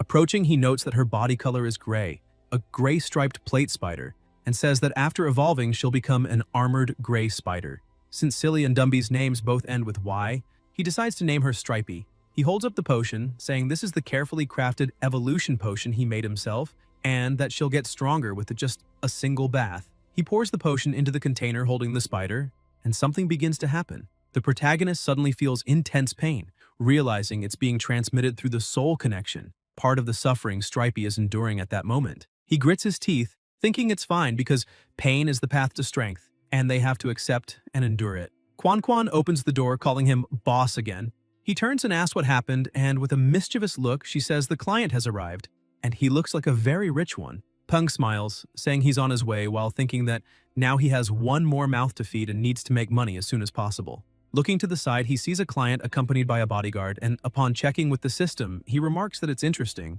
That bodyguard is a commander-level familiar. Peng warns Quan Quan that he's going to meet a client and asks her to look after his spider's evolution. He explains that she should watch the liquid inside the container on the table, and as soon as it turns clearer, she must pour the white liquid from the test tube into it. Quan Quan smiles and says she understands. Then, Peng heads to his client and greets him. The man smiles and says he's heard about Peng for quite some time and finally has the chance to meet him in person. He introduces himself as Lu Si, a freelancer who owns a small herb garden, or rather used to own, since it was destroyed by gray demonic spiders and is still under repair. Peng asks if he means the herb garden on the east side of the city, and Lu Si confirms, surprised and honored that Peng knows about his small garden. Peng finds it strange, thinking the client seems far too important, and that he himself shouldn't be famous enough to attract someone like that. Then Lu Si explains that maybe Peng doesn't know, but he was recently invited to a military banquet where Director Feng praised Peng's great contribution to the research on the magma fire toad. He then lifts a cloth and reveals a cage containing his familiar, the creature he wishes to evolve. Upon seeing the animal, Peng is startled. It's an ebony night hound, a rare species. All hounds have the potential to evolve into this form, marked by black fur that blends into the darkness, able to absorb most light. They're considered perfect assassins at night and ideal guard dogs, which is why many mansion and garden owners choose them as familiars. Lu Si says he's already familiar with Peng's pricing method, and that since it's a commander-tier familiar, the price should be set by Peng himself. He tells Peng he can charge whatever he wants. The protagonist opens his system, analyzes the options, and after ruling out the 2 rarest and most powerful routes, as well as 5 that require rare materials and lengthy processes, 13 evolutionary paths remain. He explains to Lu Si that raising the familiar's rank isn't an issue and that he's already considered some possible routes, but each comes with a different cost and power level. Lu Si doesn't hesitate and says he wants the most expensive one. Peng smiles and replies that this option will cost 5,000 alliance credits. The client is stunned by the price, but Peng shakes his hand and says he made an excellent choice. At that moment, a loud crash hits the wall. Peng turns in alarm and asks if it was Stripey. He rushes to the lab and finds Quan Quan kneeling, trembling, and begging for help, completely terrified. Still shaking, she points at the spider and tells Peng to look. Even he is shocked by what he sees. The system announces that the evolution was successful, transforming Stripey into a gray-armored spider. Relieved, Peng realizes everything went well, but immediately scolds the spider for breaking lab equipment and frightening Quan Quan. He then crouches and pats her head, telling her that no matter how strong she becomes, she must learn to control herself. Stripey feels happy at the affection, but slips after hitting a piece of debris with her leg and falls flat on the floor. Peng sighs in disbelief, wondering why all his familiars seem to have a screw loose, and hopes the saying, "birds of a feather flock together," doesn't apply to him. Still, he smiles and tells her to stay put in the office and not wander around. The spider starts walking sideways, leaving him puzzled. He approaches Quan Quan, apologizes for the scare, and explains that the container was broken and needs to be replaced with a larger one, at his own expense. He also asks her to prepare the materials required for the Ebony Nighthound's evolution and schedule an appointment with the client for next week. Looking at the mess around them, Peng remarks that they'll need to hire someone to clean the lab and tells her to contact the finance department to arrange for a new container. Trying to stay calm, Quan Quan agrees but warns that he'll end up spending too much again. Later, Peng walks down the street with his two familiars beside him, reflecting that his family is growing and it's time to move to a bigger house. He figures living on the outskirts would be better, as it would let him quickly leave the city to train or gather materials, though he decides to find a real estate agent first. Looking at Stripey, he notices she's still walking sideways and sighs, wondering if he messed up the formula and gave her the wrong medicine, turning her into a crab instead. He complains to her, saying she should walk properly since she's a spider, not a crab. Stripey stares at him in confusion, and he's left not knowing what to think either. Shortly after, Peng arrives at the agency and is greeted by a friendly woman who asks if he's Peng. She explains that she's the sales agent he spoke with earlier and introduces herself as Xiaoliu. Peng greets her and asks if they can go see the house. Xiaoliu confirms and says a car has already been reserved to take him there, explaining that based on his requirements, the property should be a spacious residence on the outskirts of the city, with a garden, a basement, and a clean, quiet neighborhood. She hands him a tablet to view the photos, and Peng is impressed by the mansion surrounded by nature featuring a lush garden. Xiaoliu comments that although the house doesn't have a basement, the land is large enough to build one. When Peng asks about the location, he notices the agent's hesitation. She then reveals that the property is near the prosperous Dragon Lake area and costs only 2,000 Alliance credits. She explains that the price is so low because the area, being on the outskirts, has little supervision. Besides the built structure, he would also get a large plot of land, a true bonus considering his requirements. Suspicious, Peng asks if the photos are recent or taken before the cataclysm, since the plants in the background look intact without any signs of mutation. He questions if she's hiding something. Embarrassed, Xiaoliu asks him not to overthink it. After all, a house with dozens of acres of garden is practically impossible to find in Chang'an nowadays, whether before or after the cataclysm. The house was being sold for only 2,000 Alliance credits, an absurdly low price. Although the place was isolated, there was a road right at the foot of the hill, which made things convenient. If Peng bought a car, he could easily get anywhere. Even so, he couldn't shake a bad feeling. It smelled like a scam, and a serious one. Judging by the photos, that house should be worth at least 3,000 to 4,000 credits. He knew that after the cataclysm, many rural properties had been fortified and turned into small strongholds, or simply abandoned and left in ruins. If, after 3 years, that house was still 60% as well preserved as in the pictures, it would already be a miracle. As for safety, that didn't worry him. With his familiars by his side, any problem could be quickly resolved and maybe even provide an extra meal. Xiaoliu, noticing Peng's dark expression and imagining what he was thinking, grew visibly nervous. Still, she insisted that the price was excellent and that the previous owner was practically selling at a loss. Peng decided to take a look in person. They headed toward the bus that would take them to the property. Along the way, Xiaoliu noticed Stripey and, finding her cute, crouched down and said, "What an adorable little crab. You have good taste, Mr. Peng." Peng sighed and replied, "She's a spider." The saleswoman blushed and apologized. Suddenly, Peng heard a noise behind him. When he turned, he noticed someone watching them from a distance. Xiaoliu called to him, seeing that he was distracted, and Peng brushed it off, saying it was nothing, probably just his imagination. However, a man hiding behind a wall began laughing loudly, raising a camera. "So you're young Master Gao Peng, the famous researcher. I finally found you," he shouted excitedly. Xiaoliu just gave an awkward smile and suggested they continue to see the house. When they arrived, Peng was shocked. The residence was almost unrecognizable, in ruins, completely different from the photos. "Are the interior walls in this condition too?" he asked in disbelief. Upon entering, he noticed something odd. There was barely any dust, meaning someone had been cleaning the place regularly. The rooms were furnished with expensive wooden furniture, though old-fashioned and in need of repair. Even with the bad location, a house like that should never cost so little. Before he could comment, the door suddenly opened. A man appeared smiling. "You must be Peng?" he asked. Surprised, the protagonist wanted to know who he was. Xiao Liu explained. "This is the owner, Mr. Liu."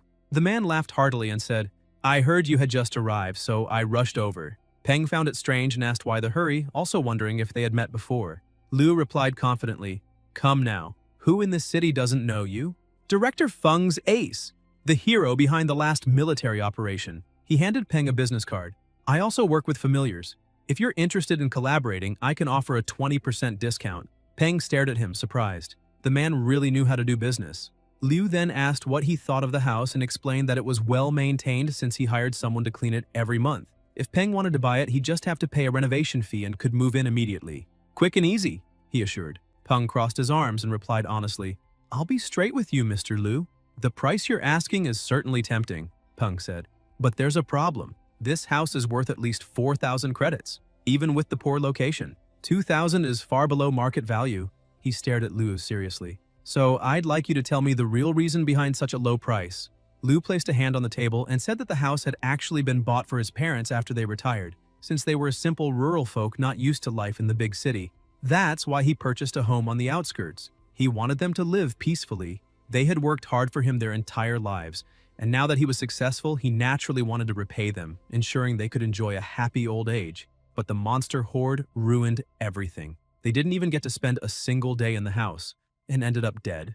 Liu began trembling, cursing that damned world and slamming his fist on the table. After a few moments, he took a deep breath, regaining control, and explained that he simply wanted to get rid of that cursed house as soon as possible. He had heard that Peng was looking for a property like that and asked the agency to sell it to him for 2,000 credits, saying Peng should see it as an investment. Mr. Liu emphasized that, unfortunately, he was no longer young and his future was limited. He didn't have the strength to do much anymore. But talented young people like Peng were the city's future, and he hoped they could prevent such tragedies from ever happening again. Peng was moved by the story, reminded of his own parents. He said he understood, thanked Liu for his honesty, and agreed to buy the house. By the end of the day, as night fell, Peng arrived at his apartment and greeted his two familiars. But they barely acknowledged him. He placed a bag on the table and told them to take a look, saying it contained food he had carefully picked himself, much better than the orange juice and yin cedar needles they usually had. Instantly, both were interested, and everyone gathered around the table. Just as they were about to eat, they heard someone comment that the house seemed lively. Turning around, Peng saw Tang Tang. She smiled and said it had been a while since they'd seen each other, then began teasing Dazi, saying he had evolved quite a bit and even grown teeth, poking at his mouth to check if any were crooked. Dazi begged for help, but Peng just looked away and told him to hang in there. Tang Tang changed the subject and asked if it was true that he had bought a house.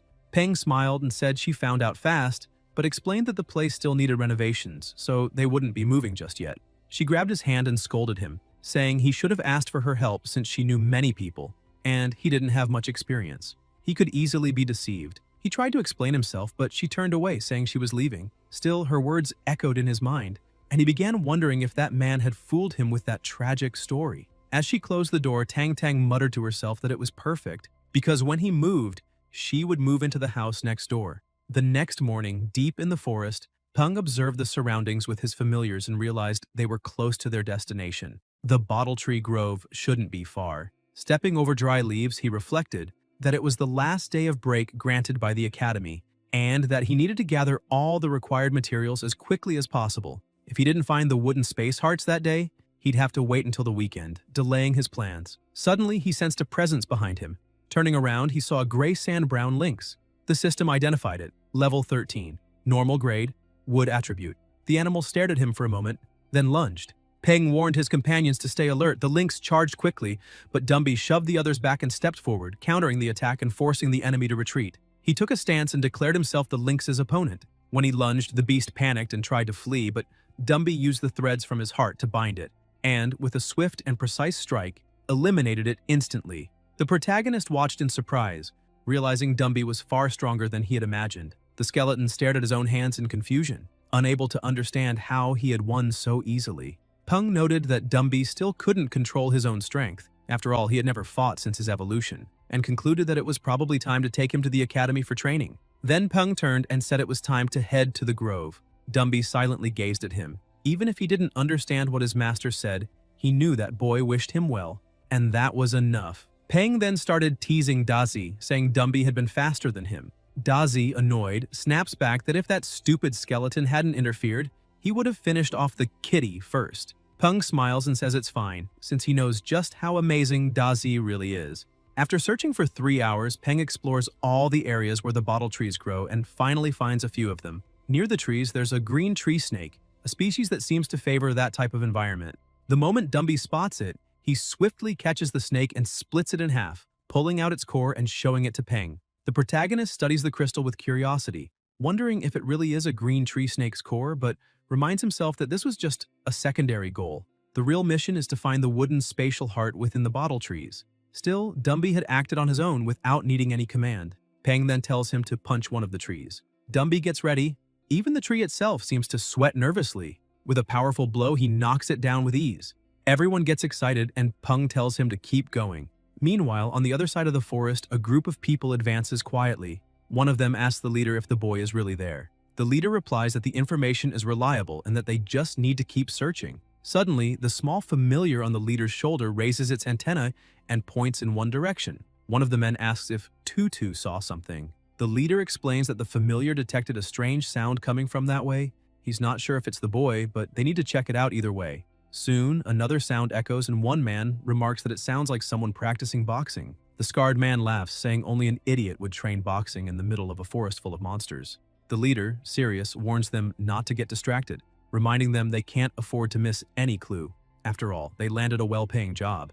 And he asks if the subordinate has forgotten that his sister is still waiting for her school fees, stressing that they need to find out what's going on as soon as possible. As they approach the source of the noise, they see Dumby striking tree trunks with overwhelming force. The man in the bandana backs away, frightened, saying he's out. Any monster strong enough to break a tree that thick with one punch is way too dangerous. The leader tells them to watch carefully and shows them a photo. The young man in the picture is the one they're looking for. Still, even he doesn't understand why the boy is destroying those trees. The bandana-wearing man comments that they were only hired to investigate the boy's familiars, so it'd be best to observe from a distance. Getting any closer might expose them. The scarred man agrees, adding that those familiars are far from normal. The giant centipede looks especially powerful, and messing with it would be a terrible idea. Both suggest retreating. The leader, however, rebukes them, calling them cowards and reminding them that they've always lived off pathetic jobs like corpse disposal. He asks if they aren't tired of it. With their skills, they've never made it far into the dark ember forest, but now an opportunity stands before them and it's time to seize it. The leader concludes that the boy must know something. After all, no one would make that much noise in the forest just to test a tree's toughness or practice boxing. If there's something valuable inside those trunks, they can profit too. With so many trees there, they could make a good sum. He then orders Dongsen to move to the darker side of the clearing and use his familiar to control the boy while he and Huan handle the big monster. He admits it'll be risky, but maybe this is their chance to finally leave poverty behind. Suddenly, the protagonist notices some bushes rustling. His familiars notice too and turn in that direction. Peng shouts, demanding to know who's there and ordering them to come out.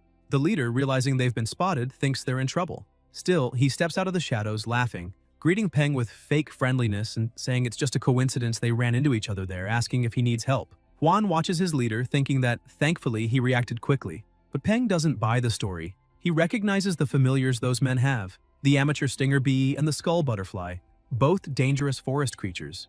That's how he knows these guys aren't just ordinary adventurers.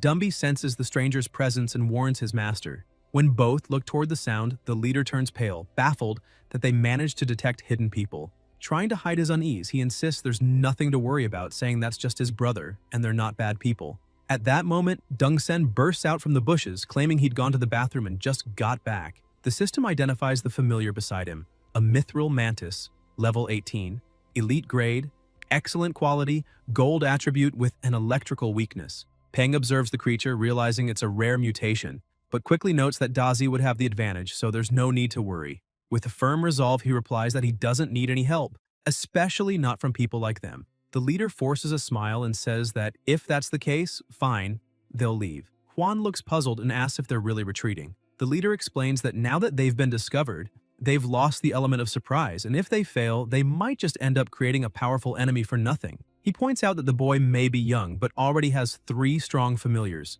which means he's either very wealthy or extremely talented, and in either case, he's a troublesome target. Moreover, the black-cloaked familiar had made Tutu, the small creature on his shoulder visibly uneasy, and his companion's instincts had saved his life many times before. For that reason, it's better to withdraw. In such an unpredictable world, no one knows what kind of disaster might unfold. He concludes that they can wait for the boy to leave and later return to the site to search for clues. After all, there are plenty of trees in the area, and a fight right now wouldn't be worth it. Peng watches as the men walk away, thinking that if Dumby hadn't detected them, they would have certainly attacked. But if they had tried, he wouldn't have hesitated to kill them. 2 hours later, with several trees felled, Peng and Silly celebrate, concluding they've gathered enough material. Peng calls Dazi over and asks him to use his electricity to light a stick, which he tosses onto the dry leaves, setting them ablaze. Before the cataclysm, starting a forest fire would have been a serious crime, but that had changed. Those trees were much tougher now, and a small fire wouldn't cause much harm. It might even help, since if all the monster-breeding forests were burned down, the world would be a safer place. Besides, the fire would erase any trace of their actions. From atop a mountain, Huan points to the rising smoke and tells the leader to look. Deng Sen remarks that the boy is clever. He did that to prevent them from returning and discovering anything. The leader agrees, saying the kid is indeed cautious, then falls silent, realizing that even without meaning to, Peng had revealed the ruthless decisiveness buried deep in his soul. Huan keeps pressing, asking if they're really just going to let this go so easily. The leader glares at him in irritation and scolds him again, demanding to know what he thinks they should do. Then, calmly, he explains that if the boy truly possessed some extraordinary treasure, perhaps it'd be worth the risk. But there's no reason to provoke someone like that for nothing. They can't attack others without a legitimate reason. That would only bring trouble. However, the leader adds with a subtle smile that even if they can't take action, someone else can. He then picks up his communicator and makes a call, asking the operator to inform Director Jiang that the task has been completed and that the information about the target's familiars has been delivered. The operator thanks him for his hard work and confirms that the payment has already been made. Immediately afterward, he reports to Dr. Jiang that the group did not attack Peng, meaning the test mission was apparently a failure. Director Jiang, however, doesn't show any frustration. He merely smiles faintly and says that it's fine, asking if preparations for the next phase are complete. Then, with a calculating gleam in his eyes, he comments with satisfaction that he has finally located Ji Hanwoo's grandson. Peng remarks that Stripey is growing too fast. In just a short time, not only has she leveled up, but she also looks noticeably larger. Looking at the mess around him, he concludes she must be eating a lot. He crouches down, picks something up from the floor, and examines it, realizing she's molted. He wonders if that shed skin might have some special effect, like in certain novels. Then, smiling, he approaches her and tells her to eat as much as she wants. Stripey gets excited, but he jokingly adds that once she's nice and fat, they'll have a spider barbecue. Stripey immediately puts her food bowl down, visibly upset. Peng laughs and tells her she'd better eat less anyway, since canned food could build up toxins in her body. He then reflects that now that he's obtained the spatial wood, he finally has all the materials needed for Silly's evolution. The problem is, he can't cook everything at once. Silly is too fragile to handle so much stress at once, so he needs to prepare the ingredients carefully. Late at night, he goes to his workshop, turns on the lights, and notes that Quan Quan has probably already gone home, which is great since no one will disturb him. He puts on his apron and studies the materials, saying they're rare and require special processing methods, high-temperature heating, deep freezing, and even acid corrosion. After some time, he cheers in satisfaction, saying he's finally done, and is sure Silly will love the sweet flavor. He places the portion in a container of water, and the smell alone makes Silly excited, even comparing the aroma to a delicious juice. Peng tells her to get in, but before he can even finish the sentence, Silly leaps straight into the container. Surprised, he says he hadn't finished talking yet, but then he notices something strange. The water starts turning green. He asks what's going on, remembering that Silly's favorite place has always been his head, and wonders if he chose the wrong evolution path. The green glow intensifies. He shouts for her to stop, but it's too late. The evolution completes. Breathing heavily, he realizes that the materials needed for an epic-grade evolution are far too rare, including that magical spatial sand, whose effect he still doesn't fully understand, so the next evolution will probably take time. The system then announces the result. Wood Spirit Jellyfish, Level 6, Perfect Grade.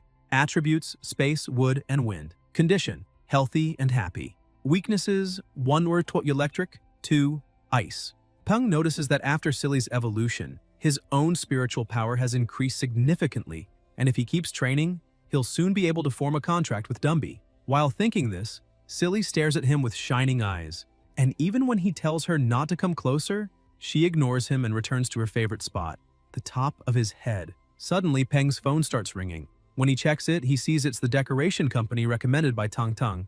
but he doesn't understand what they'd want so late at night. When he answers, the manager asks if he's available, explaining that they're having trouble cleaning the house and need him to come in person to take a look. Intrigued, Peng asks what kind of trouble, and the manager replies that it's caused by some mutant plants interfering with the work. If they aren't removed, the renovations can't continue, so they need him to come instruct them. Peng agrees, saying he'll go immediately, and the manager sounds relieved, saying all the workers are waiting for him, so he should come as soon as possible.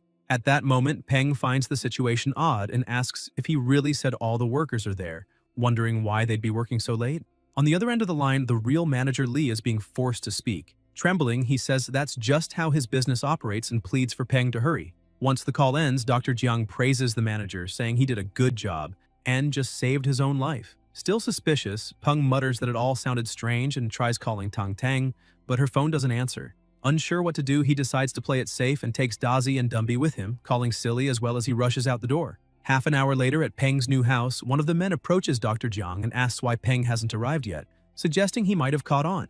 Dr. Jiang replies that they need to be patient. What matters is that he'll come, sooner or later. He admits that he doesn't like using such crude methods since they're civilized people, but also says this is a once-in-a-lifetime opportunity.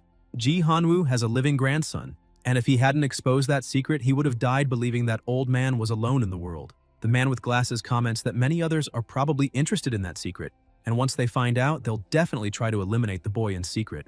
Jiang agrees, saying Hanwoo is already old and unlikely to have another descendant, but the grandson is young and promising, and money moves people's hearts. He adds that the Southern Sky Group has already become a giant full of masters, each with their own plans and ambitions. The bespectacled man, intrigued, asks whether the doctor really intends to eliminate the boy, and if that were the case, why not have killed him outright instead of luring him there? Dr. Jiang explains that it's very likely the old man keeps people constantly protecting his grandson. A rash attack would be a mistake because it would only ruin everything and alert old Ji Hanwoo. Jiang raises his eyebrows and asks who said he wanted to kill Ji Hanwoo's grandson, making it clear his goal is not to kill him, but to capture him for bargaining with the old man. He explains that if the boy is killed, Hanwoo would certainly go mad, and then no one would benefit. Only those truly qualified to compete would win in the end. The doctor goes on to say that his research institute is only one of more than 30 belonging to the Southern Sky Group, not to mention other sectors like security. Even if the sole heir dies, that does not make anyone else the successor. Therefore, he has no reason to eliminate Peng. After all, the boy would bring him no advantage. In a sense, Jiang says, Peng is like a prince who will inherit a throne in the future, and even if they are on opposite sides now, one day they could become allies and profit together. He looks at his watch and says the boy is probably arriving. Then he orders that manager Li be eliminated. The man begins trembling and begs for his life, reminding the doctor that he had promised not to hurt him. Jiang only releases a small butterfly and tells him to calm down, saying he is a researcher, not a barbarian, and therefore will not harm him. The butterfly flutters before the manager, and within seconds, he falls to the ground dead. The doctor smiles coldly, saying the manager shouldn't have seen what was about to happen. One fewer witness to the night's success. Suddenly, something streaks across the sky at a high speed. The bespectacled man screams in fright and tells the chief to look. Jiang turns quickly, stunned, asking whether that could be the old Ji Hanwoo himself. Moments earlier in the city's military district, the divine familiar suddenly rises and fires a beam of golden energy toward the horizon. The soldiers alarm, asking what is happening and whether the monkey of the dark ember forest has reappeared. Another soldier says no. The golden deity is warning about something coming from the south, and they must investigate. The military chief approaches and says there's no need. It's just someone from the Southern Sky Group arriving in the city. Still, he asks everyone to stay on alert, breathing in and murmuring that the storm is drawing nearer. Meanwhile, at the protagonist's new house, Ji Hanwoo himself has already arrived, surrounded by a murderous aura and accompanied by a colossal dragon. Before him, Dr. Jiang lies fallen, trembling with terror. Trying to bluff, he shouts at the president not to come closer, claiming to have captured Peng. Hanwoo frowns and, furious, asks how he dares say such a thing. Everyone else has already been eliminated. Jiang panics, trying to explain he said that only to save his own life, and begging to be allowed to speak. Hanwoo then asks who told him about the grandson.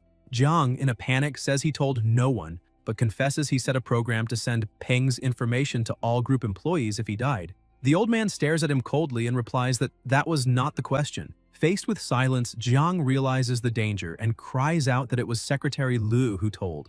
Gasping, he tries to justify himself, saying he only wanted more funding for his research, that he would never hurt the boy, and that his work would bring great benefits to the group. It only needed a little more investment. The president ignores him completely and in a frigid voice says that since he has said what he knows, he may die.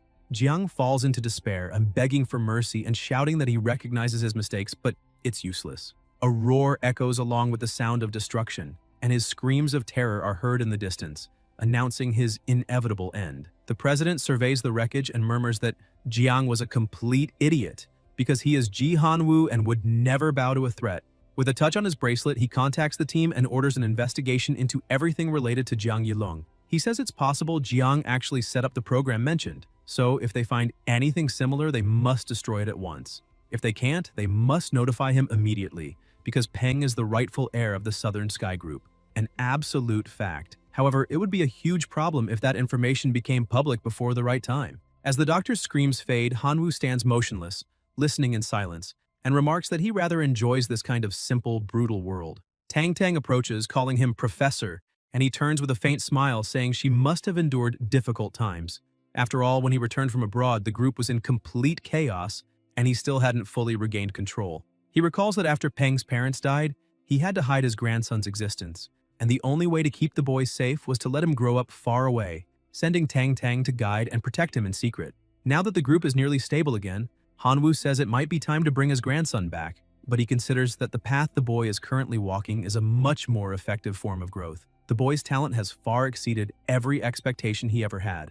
Approaching his familiar, Hanwoo says calmly that there are still important matters to deal with inside the group, so he asks Tang Tang to continue watching over Peng a little longer. Surprised, she asks if he really won't wait for him. Hanwoo replies that better opportunities will come and that a steady heart is worth more than any rare treasure. That's why he wants to let his grandson grow on his own and prove how far he can go alone. Not long after, Peng arrives at the site and immediately senses something wrong with the silence. He calls for the manager and the workers, but no one answers. Looking at the ground, he notices deep marks and mutters that it doesn't look like the work of renovation. Tang Tang steps out from the shadows with a smile, saying he surprised her. She really underestimated him. Peng startles and asks who she is, but Tang Tang reassures him that it's just her. Relieved, he laughs, saying now he understands why Dumpy didn't react. However, Tang Tang stares at him and asks why he's so relaxed when he has no way of knowing she isn't an enemy. Peng tells her to stop with that. If he couldn't trust her, then he couldn't trust anyone in the world since he's an orphan. Tang Tang calmly replies that he's wrong. He's not an orphan. His grandfather is still alive. Peng freezes, completely shocked, and asks if that's true. Tang Tang explains that when the cataclysm happened, his grandfather became trapped on an isolated tropical island with a few close companions. It was a place filled with monsters and surrounded by an endless ocean, making survival far harder than anywhere else. If normal difficulty was high, that island was pure hell. He had no armies or resources, but by luck he found a mysterious key, and through immense effort survived by taming countless powerful creatures. Peng is amazed, saying that's truly incredible. Tang Tang continues, saying his grandfather always worried deeply about his safety. That's why she was sent to protect him. However, she couldn't reveal anything because before she can finish, Peng smiles and says he understands, and there's no need to justify it. He says his grandfather must have had his reasons. Staying close to him would have been more dangerous, and protecting him from afar was safer. It might also have been a test to see whether he could survive on his own. Firmly, he assures Tang Tang that he won't take it the wrong way or complain. Tang Tang watches him, surprised and impressed by the maturity and composure with which he handles the revelation.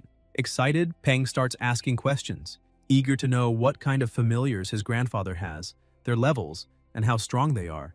Genuinely curious and enthusiastic to learn about the man whose blood he carries, she tells him he'll learn all that in due time. While far above on the back of his colossal dragon, the president watches his grandson from afar and smiles, thinking Peng truly understands him. And now, he wants to see what the boy is capable of. The next day, chaos breaks out at the academy. The protagonist approaches and asks what's happening, why there's so much shouting so early, and whether something serious occurred. A girl answers that it wasn't an accident, but a student attacking another. She explains that the two had hated each other for a long time over personal grudges, and that morning, one of them had just become a tamer. Right in front of the school, they argued until the new tamer ordered his familiar to attack his rival, who was nearly killed. Farther back, two boys gossip about the incident. One says that student could never make a good tamer, but the other warns him not to say that aloud or he might get attacked too. The girl goes on, saying the aggressor had always been humiliated by others because of his weak personality, while the injured one was the worst of them all and loved to bully people. The students start arguing. One says that if he used to beat others when he was stronger, Now he can get hurt too. But another scolds him, saying that's not how it works. Because regardless of the reason, using violence is wrong. Another group snaps back, asking if he really believes that, and dares him to say the same thing to the monsters outside the city, claiming they'd love to see how many of them would listen. The boy retorts that they're changing the subject. Monsters and humans are completely different, and wonders aloud what the academy and the military plan to do about the situation, even suggesting that the training grounds might be removed from the school. Meanwhile, in the office, the headmaster, furious, shouts that students are forbidden from carrying knives precisely because of their immature mentality and impulsive nature. He emphasizes that monsters are far more dangerous than weapons, and that letting children command them creates enormous risk. Not to mention, it's unfair to students who still don't have familiars. Colonel Chen tells him to calm down and assures him that no one wants such incidents to happen again. The director takes a deep breath, apologizes for his outburst, and explains that he only lost control because he's deeply worried about the student's safety. Chen nods, saying he understands completely, and stands up, adding that he'll take the headmaster's suggestion into consideration, though he can't promise concrete results. As he leaves, he remarks that nowadays, nowhere is truly safe, and all they can do is trust the law and enforce it properly. The headmaster tries to argue further but can't find the words. In the city's military district, Chen goes straight to the chief instructor to report the incident. The man says the academy should be a place of learning, but that's long gone. Just in the past month, over 30 of the 300 crime cases involving familiars have been recorded in the city alone. And the problem isn't local, it's global.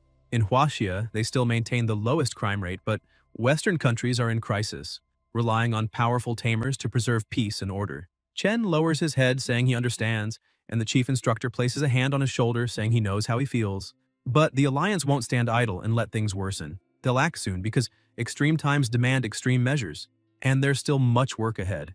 Back at the academy, Renbai scolds the students, saying they've really outdone themselves. They've barely started fighting monsters, and now they're bullying each other. He declares that starting tomorrow, all familiars will be banned from entering the school, and a separate area beside the training grounds will be built exclusively for them.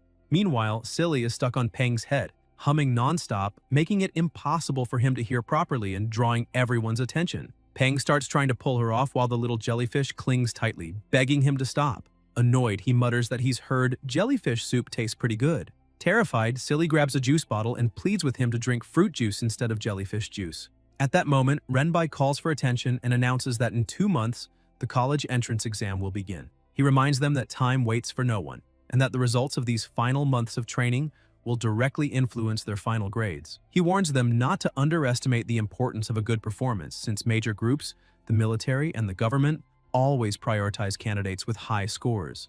Those who achieve the best results will receive special training and privileges far beyond those of regular students. He then asks everyone to look at the big screen, where the first official details of the exam appear, already sent to multiple cities around the world. According to the document, the exam will be divided into 3 stages. The first will be a combat test. Participants will bring their familiars and face monsters. They can choose the tier and grade of their opponent but cannot select monsters with attribute disadvantages, and they'll be allowed 1 replacement if that occurs. Anyone who defeats a monster will earn a 10% bonus. Scoring will be 10 points for normal tier monsters, 50 for elite tier, and 500 for commander tier. Monsters of excellent grade will grant a 50% bonus, and those of perfect grade will double the score. In addition, each competitor may only challenge as many monsters as the number of familiars they possess. For example, someone with 3 familiars can face up to 3 monsters, preventing high-level tamers from farming points by fighting weaker opponents. The first round will be eliminatory, and only the best will move on to the second. A survival mission in the wilderness broadcast live nationwide. Specific rules will be announced later. Anyone who reaches that stage will already secure a spot in a prestigious university, while the details of the third round will only be revealed during the second. Renbai smiles and says he hopes everyone appreciates the opportunity. It wasn't easy to reach this point. They'll undergo extra training in the remaining time to better prepare. The protagonist comments that he's already ready to participate but needs to evolve Stripey to perfect grade as soon as possible. The examiner announces that the next monster released for practice is the Dead Leaf Grasshopper, a giant variant, excellent grade, level 10, normal tier, and asks who wants to face it first. Peng thinks Stripey, who just reached level 10, is the ideal opponent since spiders naturally prey on grasshoppers. She'd have the advantage, but her timid behavior concerns him. He remembers how terrifying she seemed when she first attacked him, and wonders if that was just a stress-induced outburst. Apparently, there's still a lot of training to do. Raising his hand, he volunteers to go first. Renbai asks if anyone else wants to try, but no one answers. The commander approaches and warns him that normally tamers focus on their first familiar until it reaches commander tier before training another. He adds that, as one of the academy's top students, splitting his focus among several familiars could waste precious time and energy, especially with the exam approaching, and advises him to concentrate all efforts on evolving one familiar to commander tier. Peng smiles and thanks the instructor for the advice, but explains that he already has his own training method to avoid that kind of problem, though deep down he knows he can't reveal the real reason. With the system's help, evolving a monster is incredibly easy for him. Outside the arena, Peng cheers for Stripey, shouting that she can do it, though he can't help but notice she looks a little chubbier than before. Inside the cage with the giant grasshopper, Stripey trembles, begging it not to hurt her. Peng's two teammates approach and ask if the fight is really starting, or if they should let Toddy go first instead. Peng sighs, thinking one of his familiars is too gluttonous, and the other a coward.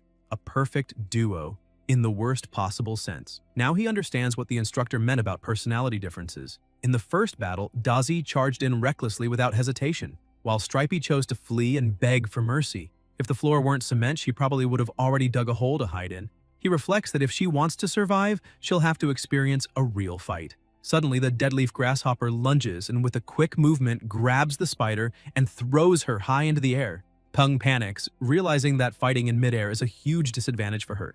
The grasshopper's strength is enough to lift her easily. But before he can react, Stripey fires a web ensnaring her enemy. Peng brightens up immediately at the sight. The spider falls back to the ground while the grasshopper struggles to break free, but she stands still, frozen in fear. When it finally tears through the web, it starts attacking relentlessly. Stripey defends herself as best she can, blocking every strike, but she's being pushed back. Tying comments that Peng's spider is impressive, since her web managed to restrain a mutant creature. Peng, however, isn't thrilled. He realizes that was her best chance to counterattack, but instead, she hesitated and missed it.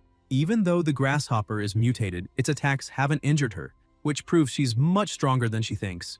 Peng steps up to the cage and orders Stripey to attack, but she refuses, trembling and saying she's scared. He insists, saying she's stronger than that insect and just needs to climb the bars and fight. Nervously, Stripey replies that climbing the cage is hard. Peng starts shaking with frustration. The absurdity of a spider claiming climbing is hard, but he forces himself to calm down. Maybe he's expecting too much. Training a familiar is never easy, and Stripey's a defensive type, not born to attack and seemingly with no desire to learn. Maybe it's better to accept that and focus only on defense. With a sigh, he tells her she can forfeit the match and come back, assuring her that if she really doesn't want to fight, it's fine. Hearing that, Stripey panics, convinced her new master is angry and about to abandon her. The memory of her previous owner's death floods back. She can't bear the thought of being discarded again. Overcome by fear, she climbs the cage and faces the grasshopper, screaming that she doesn't want to be thrown away. In a sudden surge of power, she lunges with astonishing speed and strength, striking a direct blow. The students gape in awe, cheering that she nearly took down the mutant monster in a single hit. No one expected all of Peng's familiars to be that strong. But Peng notices something's wrong. Stripey's movements have changed. Suddenly, the system starts flashing red, displaying warning messages. Familiar status, aggressive, out of control, combat desire drastically increased. Prolonged exposure to this state will cause irreversible damage. Upon reading irreversible damage, Peng panics. Stripey continues to attack the grasshopper relentlessly, binding its legs and tearing it apart over and over, consumed by fear and rage, as if she's lost all awareness. Seeing his familiar's desperation, Peng rushes to the cage and grabs her with his bare hands, pleading for her to stop. He apologizes, telling her she did an amazing job, that she was incredible. The spider, still trembling, frantically repeats that her angry master will abandon her, and her out-of-control status hasn't changed yet. With a calm smile, Peng tells her he would never abandon her. She's his familiar, and he's her trainer. That makes them partners. He calls her back, saying she's done enough. Stripey gradually calms down, her status returning to normal, and she timidly asks if he really means it. Peng pets her gently, assuring her that he does, and tells her to trust him. He'll never abandon her. Renbai watches the scene, recalling what happened moments earlier. Peng had rushed over, furious and desperate, demanding that they open the cage immediately because his familiar wasn't well and he needed to save her. One instructor thinks that stepping into a fight between familiars is extremely dangerous, yet Peng didn't hesitate for even a second. Maybe that courage is the reason behind his outstanding grades, and the instructor imagines how great it would be if someone with such potential joined their ranks. After a week of training, Stripey finally slimmed down and lost her fear of fighting. In his free time, Peng consulted the instructor, and together they developed a fighting style focused on exhausting the enemy's stamina while avoiding direct confrontation. Watching his familiars play, Peng reflects that since Stripey's outburst, he's realized how helpful the system is. But relying on it too much and acting automatically can be dangerous. Whether in battle tactics or managing data, he's still inexperienced and needs to move forward carefully. While his familiars play around, he tidies up the apartment and thinks it would be a waste to throw away that old exoskeleton, since he'd heard spider shells can be used as medicine. Joking to himself, he wonders what would happen if he dipped it in egg, flour, and sugar, then fried it. He bursts out laughing, saying that as someone from the Celestial Empire, there's nothing he can't eat. And if it's poisonous, Dazi can help him deal with it. He quickly puts his plan into action, and when he takes a bite, he's surprised at how good it tastes, thinking a little cumin would make it perfect. He calls his familiars to try it.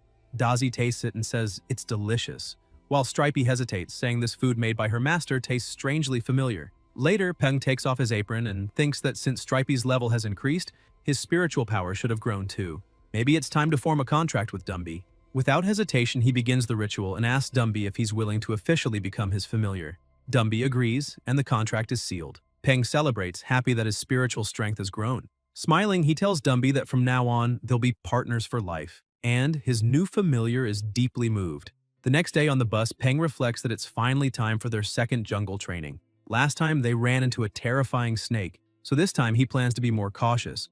But with Dumby and Dazi along, he feels confident enough to explore without fear. Meanwhile, a short distance ahead, 3 people grumble angrily, saying they're going to teach that bastard a lesson. They vow to beat him up, calling him more vicious than a demon, and complain that he locked them inside a house just because they wouldn't let him in. If someone hadn't freed them, they would have died in there. They curse that he's lucky they never saw his face, or he'd have learned a painful lesson. Hearing all this, Peng realizes why the voices sound familiar. It's the same petty thieves, and apparently fate has a sense of humor. They finally arrive at the destination, and in another transport, the monsters are visibly terrified by Dazi and Dumby's presence. Peng notices this and thinks that even though Dumby's level isn't that high, his epic grade aura completely overwhelms the other familiars. He then says it's time to enter and tells his familiar to suppress its aura since it's intimidating the others. Some students whisper among themselves, saying that thing's just a familiar, yet it's acting so arrogantly. Inside the valley, Peng continues forward with his companions. He thinks that this way, exploration is much easier. Dumby, with his calm, steady voice, tells his master not to worry. He will protect him. Peng blinks in surprise and asks where he learned to talk like that. Dumby replies that he saw it on TV and learned it from the baby guardian, making Peng sigh in defeat as he realizes his skeleton is quoting a cartoon. Suddenly, something darts past them at high speed. Startled, Peng asks what that was, and when he looks ahead, he realizes they're near the green-skinned toad pond. He decides to change course, saying he has no desire to be spat on by those disgusting toads. But the moment they turn away, an enormous serpent appears again, and Peng realizes it must be her territory. The snake plunges straight into the pond, and even though the toads are terrified, they try to attack it. Ignoring them entirely, the serpent thrashes the entire lake, flipping the ecosystem upside down.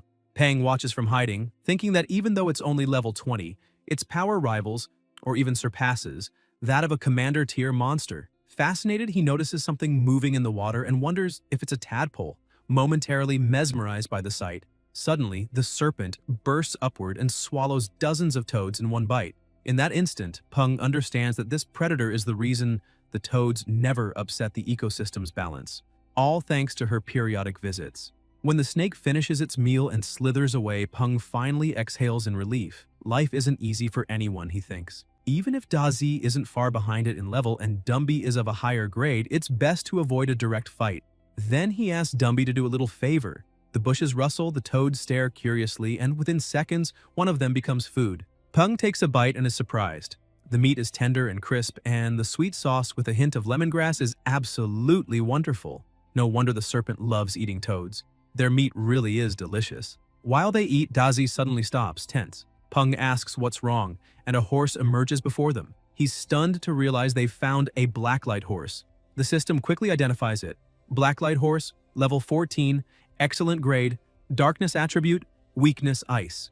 Peng studies the creature Sotris, a body completely black, almost made of shadow, and thinks it's dangerous yet perfect and magnificent as a mount. For a moment he considers capturing it but changes his mind, remembering he already has plenty of familiars. When he turns back toward the camp, he notices something's missing and angrily demands to know who stole his frog leg. He looks at Dumby, who's chewing calmly in the corner, while Dazi pretends to be asleep. Pung smirks. He already knows the culprit. He starts arguing with Dumby, asking why he stole his food. Dumby, with unwavering seriousness, asks how his master could accuse a skeleton of stealing meat to eat. Dazi tries to take advantage of the moment to frame him, but Dumby grabs him by the antennae and shakes him until a piece of meat falls from his mouth, revealing the true thief. Peng laughs, thinking that's exactly how things should be.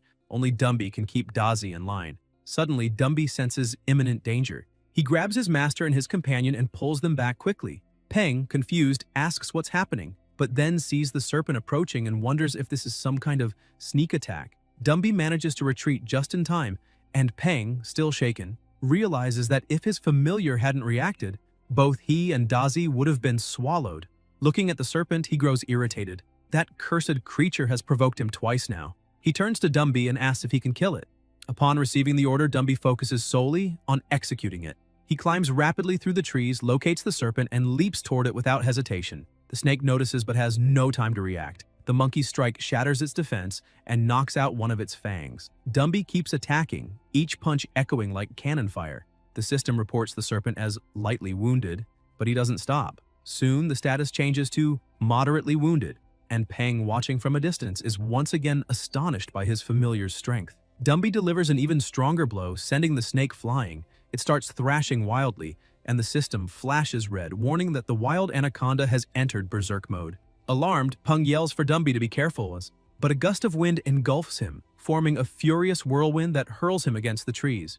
Dumby steadies himself and stares at the serpent in shock. Peng asks if Dumby can still fight, and though trembling, the monkey tells his master to step back. Then he presses a hand against his own chest, and Peng feels a crushing pressure.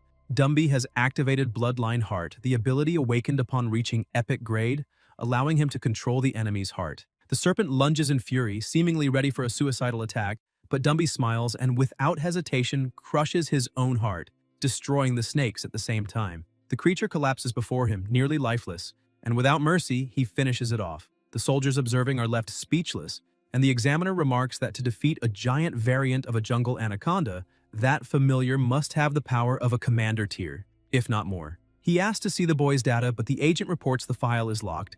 Shocked, the instructor realizes that even his access level, equal to that of a first-class mayor before the cataclysm, isn't enough, and wonders who this kid really is. Still, he decides it will be difficult to recruit him. Roger beside him orders that the boy be well protected. No accidents must happen to him. Back in the jungle, after the serpent's defeat, Peng tells Dazi to cut it open.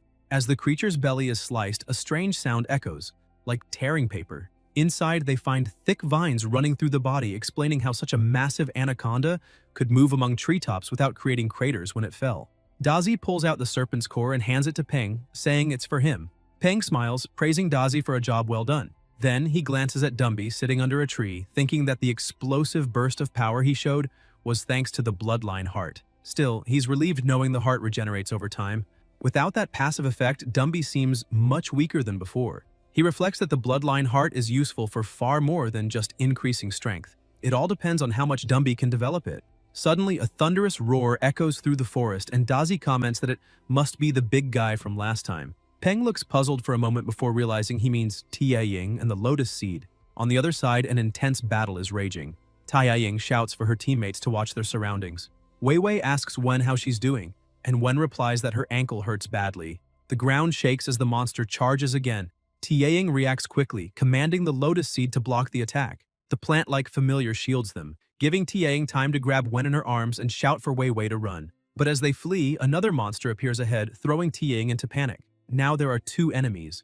The Lotus is tied up, and Wen and Wei Wei's familiars are too weak to handle them. They're about to die. At that moment, Dumby descends from above, landing a devastating punch that sends the first monster flying. Dazi seizes the opportunity, releasing a lightning strike that blasts the creature skyward and finishes it off. Peng orders his familiars to assist the Lotus Seed, and Dumby destroys the second monster with a single, precise blow. Once it's over, he strikes a heroic pose and asks if they're all right. Tianying smiles, saying she is, but admits that if he hadn't arrived in time, they'd probably be dead, and she thanks him sincerely. Peng smiles back and says there's no need to thank him. After all, they're friends, and friends help each other.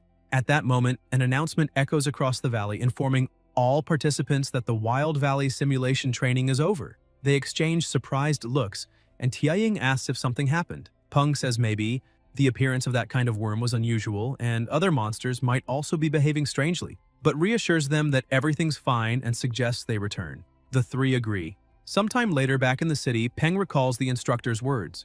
A new, extremely powerful monster had appeared in the desert, which explained why creatures were fleeing into other territories. Director Feng assured that the government was already handling the situation, which eases Peng's worries, though he grumbles that this world never seems to know peace. Suddenly, 3 students appear before him, saying they've finally found the bastard who locked them in the safe house during the last trip. Peng sighs as if he'd been expecting it and remarks that the kid's already 18, old enough to know that picking fights is stupid, especially when bringing along 4 familiars that haven't even reached elite tier to try blocking him. He grows bored, thinking Dazi could deal with them easily on his own. Dazi, however, seems uneasy with the situation, but Peng tries to cheer him up, saying there's no need to be upset since it would be easy to deal with those monsters. The boy in front laughs and tells Peng to relax, saying they know how to control themselves, they're just going to break a few of his bones, and then orders the Mad Black Kong to attack. Peng observes and thinks that the boy must have bought equipment for his familiar, but for most creatures, their body is their greatest weapon, tougher than steel, and that only proves how stupid the boy is. The Mad Black Kong charges forward, and Peng orders Dumby to handle it immediately. Dumby grabs the Kong by the throat and, with a simple flick to the forehead, makes it tremble in fear, leaving the 3 boys stunned while Peng watches, thinking the whole thing looks more like bullying a child. The terrified Kong runs and hides behind its master, who complains in embarrassment about a gorilla that big cowering like that. The leader of the group is dumbfounded. He never imagined Peng's familiar could be that strong, always assuming Peng earned his praise by flattering the instructors. Frustrated, he decides to give up and promises to come back, trying to speak to Peng but realizing he's already walking away, finally understanding that they were never taken seriously from the start. Another boy invites him to a bar, but the leader refuses, saying he has something important to do.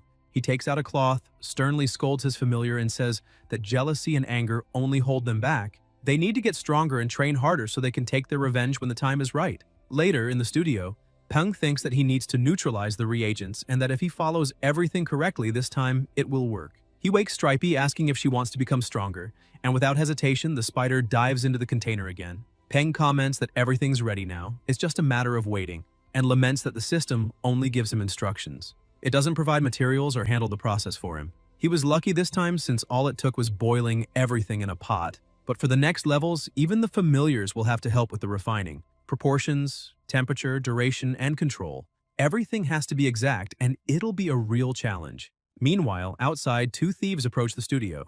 One asks if the place is empty, and the taller one tells the short guy to relax. He's been watching the place, and by this hour, everyone should have gone home. The short one points out that the glass is military-grade bulletproof and asks what could be worth breaking into a studio instead of a bank. The big guy answers that bank money doesn't mean much anymore with everything on credit, and studios store rare materials worth hundreds of thousands, maybe even millions. They decide to go in but say they'll put on gloves first so they don't leave fingerprints. The short one opens a box and remarks that his partner's familiar can regenerate infinitely, but his can't. Then he takes out his own familiar, placing it near the glass while his partner says that soon they'll have enough money to buy any monster they want. After the setup, the short guy implants something in his familiar, tells his partner to step back, and warns him about flying glass shards. He presses a button, releasing a toxin that makes the familiar react, leaping and cracking part of the glass.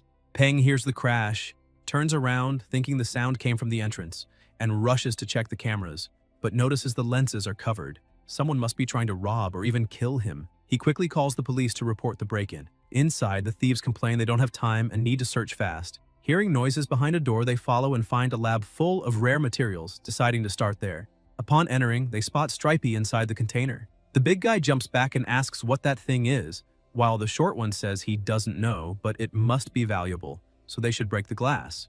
Peng takes another familiar and lets it wrap around his arm, which quickly transforms, gaining muscle and a stronger form. Watching it all, he realizes that if those scumbags break the cylinder, his spider's evolution will fail, and he has to stop them no matter what. Gathering courage, he stands up and calls out to the intruders.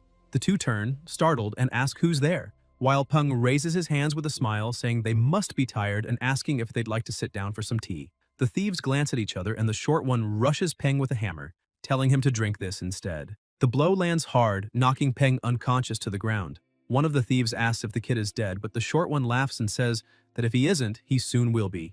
Everyone who messes with him ends up that way. At that instant, the system announces that the dark evolution has been completed successfully. Armored Spider of the Demonic Shield. Stripey, seeing her master lying unconscious, begins to react. The glass chamber cracks, and as the thieves continue looting the lab, one of them says he heard something, but the other scolds him to stop talking nonsense and finish the job. Suddenly, they are struck by Stripey's fury as she lunges with savage force. Sometime later, the police arrive at the scene. One of the officers radios in that they've just arrived and the front door is completely destroyed. The older officer frowns, smells blood in the air, and shouts for the team to move quickly. Cause someone could still be in danger. Once inside, they freeze in shock. The massacre is horrific. The veteran orders them to report it to the chief immediately and classify the case as homicide. Wounded, Peng wakes up and asks if they're police officers. Startled, they draw their guns and order him to raise his hands, kneel, and not move. Peng tries to calm them, explaining that he was the one who called the police and introducing himself as Gao Peng, the victim. Sometime later at the station, the older officer interrogates him aggressively, asking why he killed the two men. Peng explains he was only defending himself, but the officer doesn't believe him, saying that continuing to attack someone already incapacitated isn't self-defense. Peng argues that he was attacked first and shows the injury on his head, but the interrogator ignores it, yelling at him to stop dodging questions and answer directly.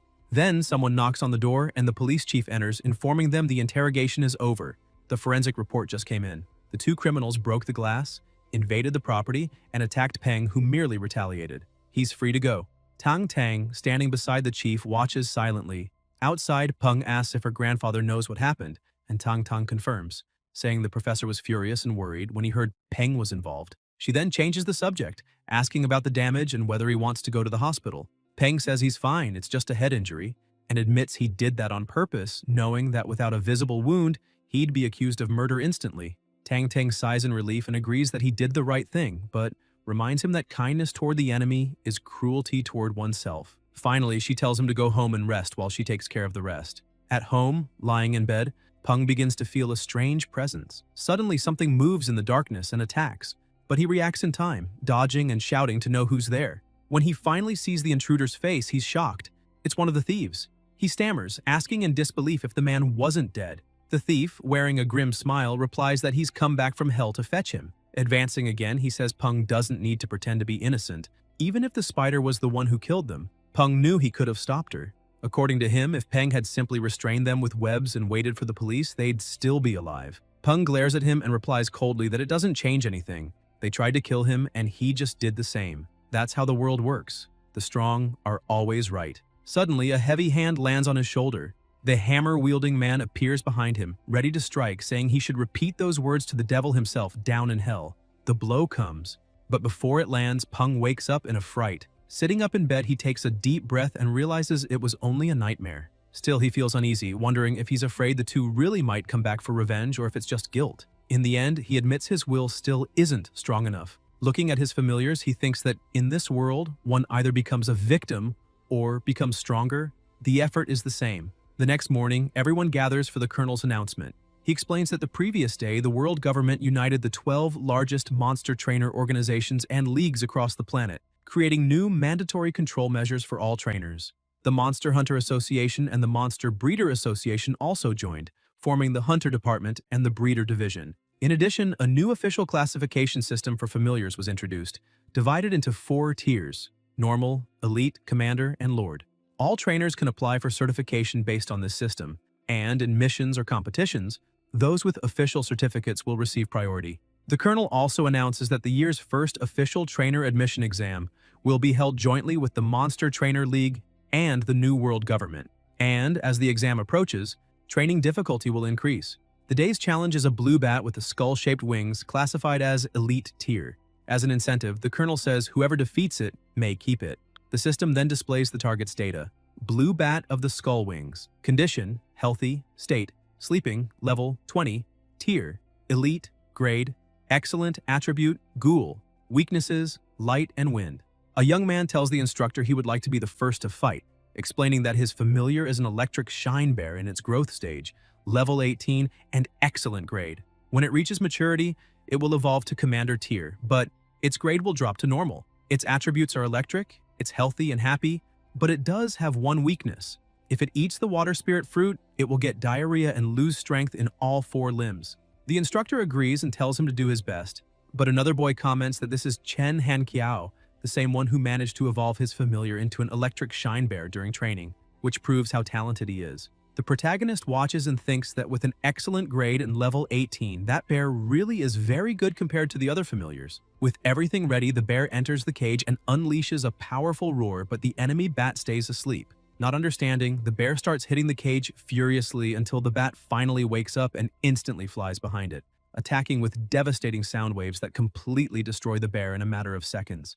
Hanqiao screams desperately for his familiar as the instructor orders the medical team to act quickly. As soon as the fight is stopped, Hanqiao rushes to the bear and, with his face full of tears, asks if it's okay. Peng observes the scene and thinks that the blue bat's supersonic attack is truly powerful after all. Even with only 2 levels of difference, the bear was defeated with a single blow. The colonel approaches and asks if anyone else wants to try, but the students, terrified by the bat's strength, pretend to be busy or even sick to avoid the fight. Chen comments that it might be better to give up, because at this rate they're only going to graduate from drama school. The colonel retorts that everyone there is usually enthusiastic during training, so he doesn't understand why they are suddenly acting like cowards. At that moment, Peng raises his hand and tells the instructor he wants to fight. The other students say that this is Gao Peng, whose ranking has never been below the top 5, and they wish him good luck. Dumby, Peng's familiar, takes off his overcoat and steps into the cage like a true beast, moving with incredible speed. He tries to strike the bat, which manages to dodge, but even the air displacement from the attack is enough to injure it. The students who had tried fighting the bat days earlier are impressed and comment that Peng must have gone easy on them at the time. Their leader agrees, saying that even without hitting the bat directly, the blow still hurt it, showing how powerful that familiar is. Excited, Peng looks at Dumby and says they need to push even harder, though his familiar does not seem thrilled by the idea. The fight continues and the bat tries to attack from above using its sound waves. Some students remark that it's a shame Dumby can't fly because then the battle would be more balanced. Peng smiles at that and thinks he sees no difficulty in this fight since they've been in control from the start.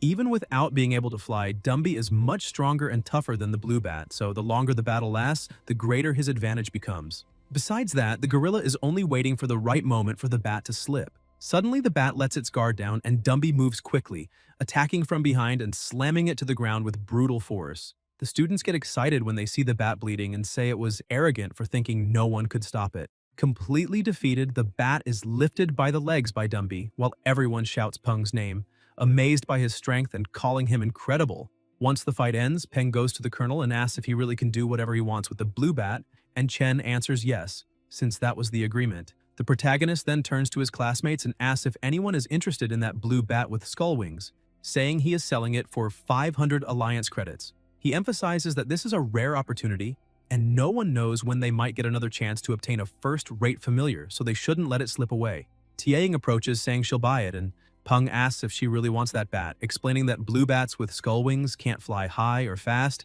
and only serve to scare weak monsters that can't fly, making them useless against strong or airborne enemies. He asks her to think carefully because even if flying seems like an advantage, in practice it's not very useful. Tiaing replies that it's fine. She understands his point of view, but the bat is still worth the asking price, so she will transfer the credits immediately. Surprised, Peng comments that this is amazing and that he didn't expect her to be such a rich girl. The people around laugh and ask who he is talking about since she looks more like a giant woman. He simply smiles and says that since she bought his familiar, she will get a good discount if she wants to raise her own familiar's grade with his help. Later, at the end of the day, the protagonist sees a truck advertisement and is impressed by the model. He comments that the vehicle has 16 wheels, a removable rear compartment, 2 layers of reinforced protective bars, and interwoven silver and black stripes over a matte enamel that creates an elegant base, giving it a simple yet dominating look. Excited, he tells Dumby that they're going to buy that one, the Steel Black Dragon Series 3, the car of his dreams.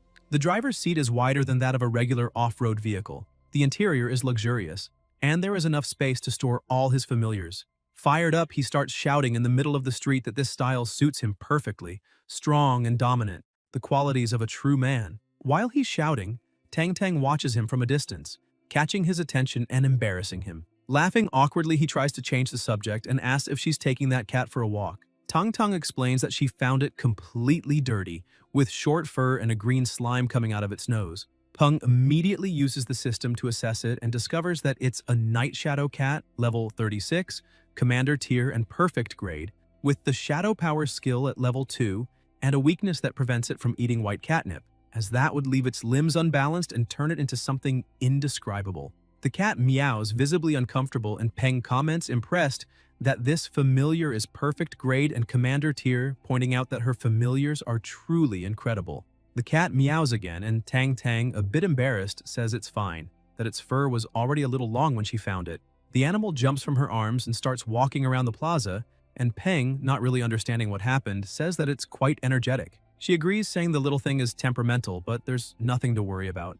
Then, she changes the subject and asks why he still hasn't moved to the house he bought in the suburbs. Peng replies that a lot has been happening lately and he hasn't had time to organize everything. Tang Tang touches his shoulder and says that the number of familiars he has is increasing, so it's becoming inconvenient to stay there due to lack of space. She emphasizes that she knows he doesn't want to leave, but that place will always be his home and he can return anytime. This affects him and he lowers his head a bit, agreeing with her. After that, he enters his room, grabs his parents' picture frame, and tells them he's about to move out because he always heard that when a child grows up, they must follow their own path. So maybe now he has grown. He runs his hand over the photo and says he's moving to a big house he bought himself, which proves he's managing on his own and that they don't need to worry anymore. Then he sits beside the bed saying that his grandfather seems to have been dealing with some problems, so he will help him after finishing the entrance exams since he is his only living relative. The next morning at the monster trainer exam site, the guards tell civilians to stay behind the yellow line. Suddenly, a truck approaches and the students ask who owns that enormous vehicle.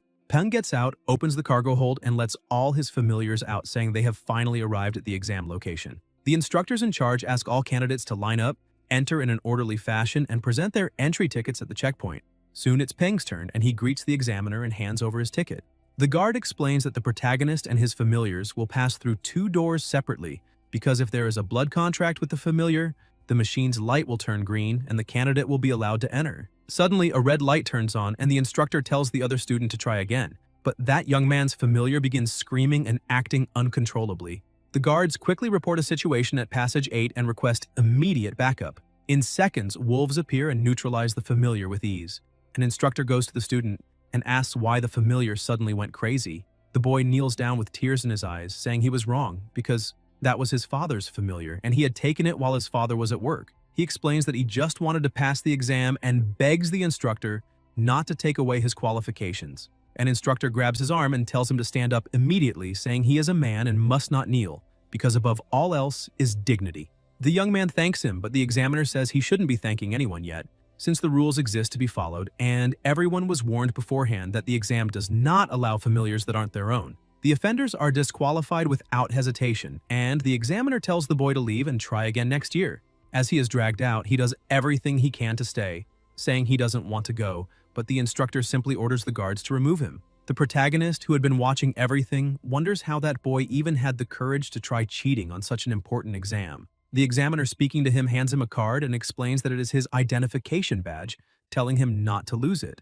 The protagonist starts walking inside, thinking that if he really wants to pass the exam, he needs to rely on his own strength. As he walks, he looks at the badge and notices the letters A5 written on it. He thinks that areas A, B, and C are divided according to tiers, commander, elite, and normal. However, he wonders what would happen if someone had a Lord tier familiar. Maybe the organization would create an S area just for them. He decides to drop the subject, thinking he is overthinking it since it is practically impossible for someone to own a familiar of that level. At the moment, there are only 8 in Area A, which means 7 trainers have Commander tier familiars. The first person he meets from his same class is at level 25, and much larger than Dumby. The Black Anaconda, level 25, an excellent grade. A little farther ahead, another young man appears with his familiar, and the protagonist comments that it is the first time he has ever seen a Tiger-type one, concluding that this guy is definitely not ordinary. Even after the Cataclysm, when monsters gained greater reproductive capability, tigers still remained extremely rare. He observes Area B and confirms he was right. Elite tier familiars dominate that section, while Area C has the normal tiers. Dumby, although level 20, is an elite tier with strength equivalent to a commander. That makes him realize how many geniuses exist in that world, and being surrounded by commander tier familiars makes him feel like a husky among wolves, and that excites him. He keeps walking until he finally reaches Area A, where the 8 strongest monster trainers in the city of Chang'an are gathered. In the observation room, the colonel comments that those 8 youths are the strongest in the city, but Renbai too corrects him, saying that, in truth, only 6 of them are true prodigies.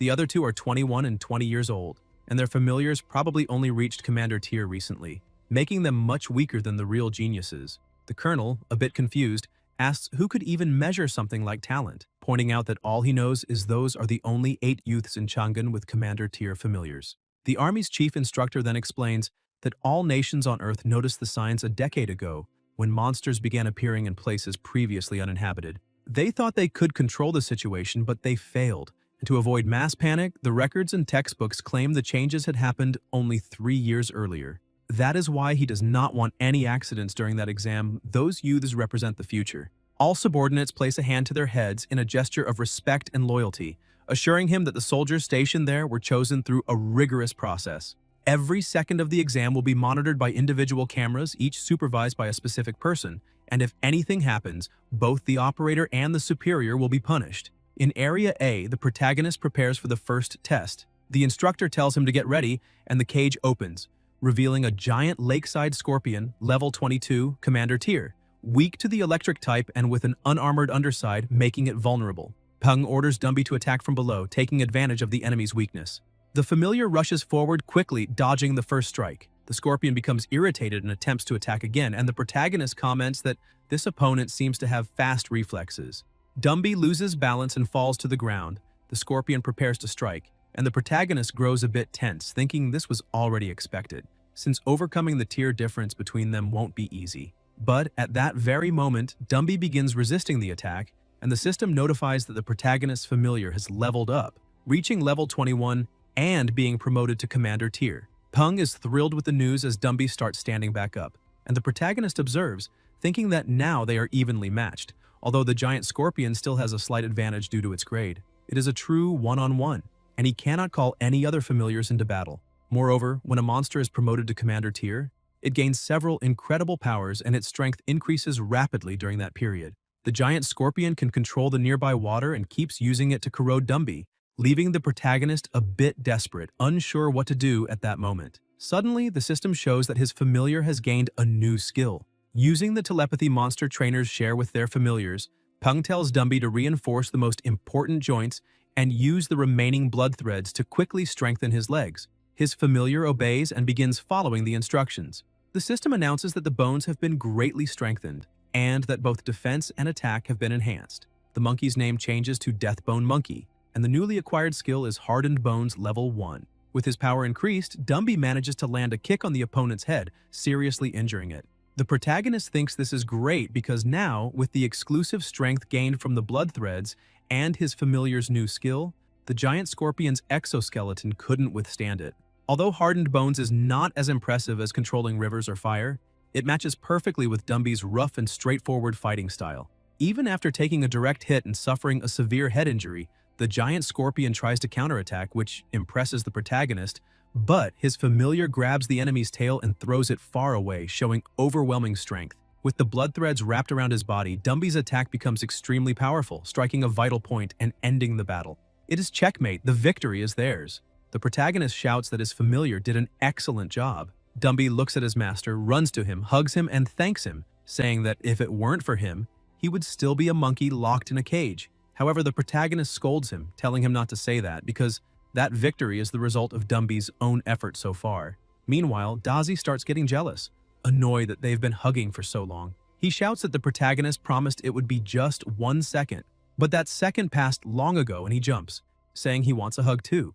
Peng looks to the side and sees that the girl has already defeated her opponent faster than him, and her familiar isn't even injured, showing how incredible she is. In the room, the examiners are impressed to see that she defeated a commander-level familiar without breaking a sweat, despite being so young. The colonel asks if that is the girl from the Junheng family, and one of the soldiers confirms, saying she is the only daughter of Junheng named Junmei Li. However, the army's commander-general scolds the soldier, telling him not to be ridiculous, because he has seen that girl before. She has a cold personality, but she is a good person. And her full name is Jun Moyi. Another former councilman comments that he heard she stopped attending school after finishing high school, only hired a few private tutors, and spent the rest of her time with a migrant team from the allied government of the New World, asking if that is true. The soldier next to him confirms, saying she is a foreigner from the Black Banner, belonging to the New World allied government. The man is impressed, stating she must be extremely talented. Another examiner calls the colonel and comments that the boy next to her is also very good, and that his familiar is of the ghoul type, something extremely rare to see around there. Chen laughs and explains that this is one of his students, the youngest monster breeder in the city, responsible for helping with the deadleaf locust incident. The others say it's no wonder he looked familiar since he is the young man personally recommended by Director Feng, and it seems he is an excellent guy, already contributing to the government at such a young age. The Commander General watches the screen and comments that that old man truly has a good grandson. Meanwhile, in the examination area, one of the examiners goes to Moyi, telling her she is done and can leave. As she prepares to leave the place, she looks to the side and sees that the protagonist has easily defeated his opponent. Impressed, she smiles slightly, saying he managed to defeat a commander using only an elite familiar, showing how special that boy is. The examiners announce that the third test is about to begin and that candidate number 5 should get ready. When the doors open, a deadleaf mantis appears. Level 16, normal grade, wood attribute, and weak to fire. Peng analyzes the situation, remembering that Stripey's attribute is Earth, which gives her an advantage over the opponent, granting a 10% point bonus. However, he notices something strange. The monster moves in an unusual way, imitating human gestures. Surprised, Peng realizes it has remarkable intelligence, equivalent to that of a 9-year-old child. Stripey's spirituality, on the other hand, is not low and is even higher than that, so perhaps this fight is her chance to regain her confidence. When both are ready, the examiner starts the battle. The mantis stares intently while the spider looks frightened. Then it charges forward with bizarre movements. Peng notices that his familiar is acting strangely and feels a bad omen. Stripey stares at the enemy with her eyes shining and suddenly starts moving in a strange way too, telling her master to look because the other monster also knew how to dance. The protagonist tries to correct her, saying the enemy is trying to scare her and wants to attack her, so she must fight back. Still confused, Stripey asks if he's sure the other one doesn't just want to play. At that moment, the mantis rushes in with impressive speed and strikes the spider's face, but she barely feels anything and asks if that was a mosquito. The mantis's leg that hit Stripey becomes damaged, and when it tries to fly, she shoots her web, trapping it and dropping it easily to the ground. Not understanding why the enemy is so weak, Stripey asks her master why that mantis is so fragile. Suddenly, the monster breaks free in fury and attacks again, landing a direct hit to her face. This time, Stripey feels the pain and screams, angry, saying that attack hurt. Furious, she moves with terrifying speed inside the cage and decides to strike back with full force. With a single blow, she completely destroys her opponent, even surprising the examiner with her strength and brutality. An instructor then announces that her test is over and she must leave the arena. Outside, in the waiting area, several people are gathered, complaining that it has been an hour since the first group went in and still hasn't come out. A young man says he's second in line and asks the person beside him what position he's in, and the other answers that he's still stuck in first, unable to enter. A boy further back says that only the scholar Moyi from Area A has finished the exam, reminding them that she has a strong military background and is extremely powerful. Suddenly, one of the doors begins to open, drawing everyone's attention. A girl exclaims that the door is opening, which means someone has completed the test. As soon as the protagonist walks out accompanied by all his familiars, the people waiting become annoyed, saying that this is Scholar Gao from Area A, and that once again, Area A is standing out. Some complain, asking if those from Area A are monsters, while others indignantly comment that some people are already going home while they are still stuck in line. Everyone then realizes the true difference in power between the top and the average. Shortly after, when Peng arrives home, he is horrified to see that the outside is completely destroyed. He wonders if that is really the house he had prepared, imagining whether 100 huskies had passed through. Inside, he is even more shaken, almost having a heart attack at the state of his new home and thinking about all the money spent. Suddenly, he hears a noise and, irritated, points toward the sound, saying the one responsible for the destruction even had the audacity to remain at the crime scene, disrespecting everyone. He orders his familiars to capture the intruder immediately. Dumby stands in front of his master, and Peng thinks he is truly considerate, as he knows how to protect him even without being told. Silly tries to jump onto his head, but the protagonist catches him and reminds him he already said that won't make him stronger. Dazi asks if he can eat the intruder, and Peng, confused, looks outside and sees a strange bird near the house. Tang Tang appears and calls out to him, surprising him. She explains that the little bird is a welcome gift from his grandfather, and that if he likes it, he can keep it, since the old man put a lot of effort into getting that little creature. She then says goodbye, explaining she has other things to take care of and won't be able to stay for dinner. Peng thinks this was expected from Tang Tang, since in a few days she will build a new house next to his, which will make it more convenient to take care of and protect him. Not long ago, that land was just an empty space. He looks at the bird and wonders if it was really a welcome gift, since it seems more like a destruction device. He then asks Dumby to lift it, and upon looking more closely, he notices it is a red-crowned heron with only one leg, something quite unusual. He tells his familiar to loosen his grip so the bird won't get hurt, but as soon as Dumby loosens it a bit, the bird starts struggling and quickly escapes, leaving the protagonist surprised at how good an actor it is.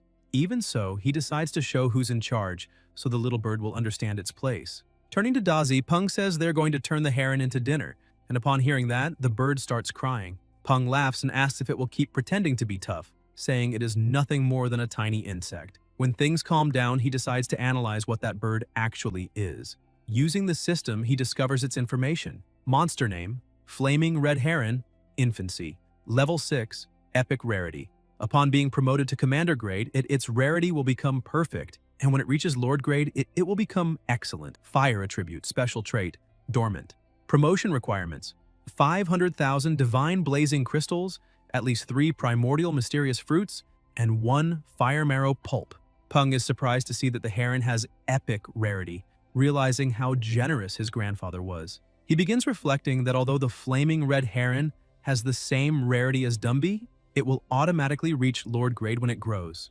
Dumby's promotion to Commander grade only happened because he gained enlightenment after countless battles, so Peng imagines that this bird, once it reaches Lord grade, will be an extremely powerful monster in the future.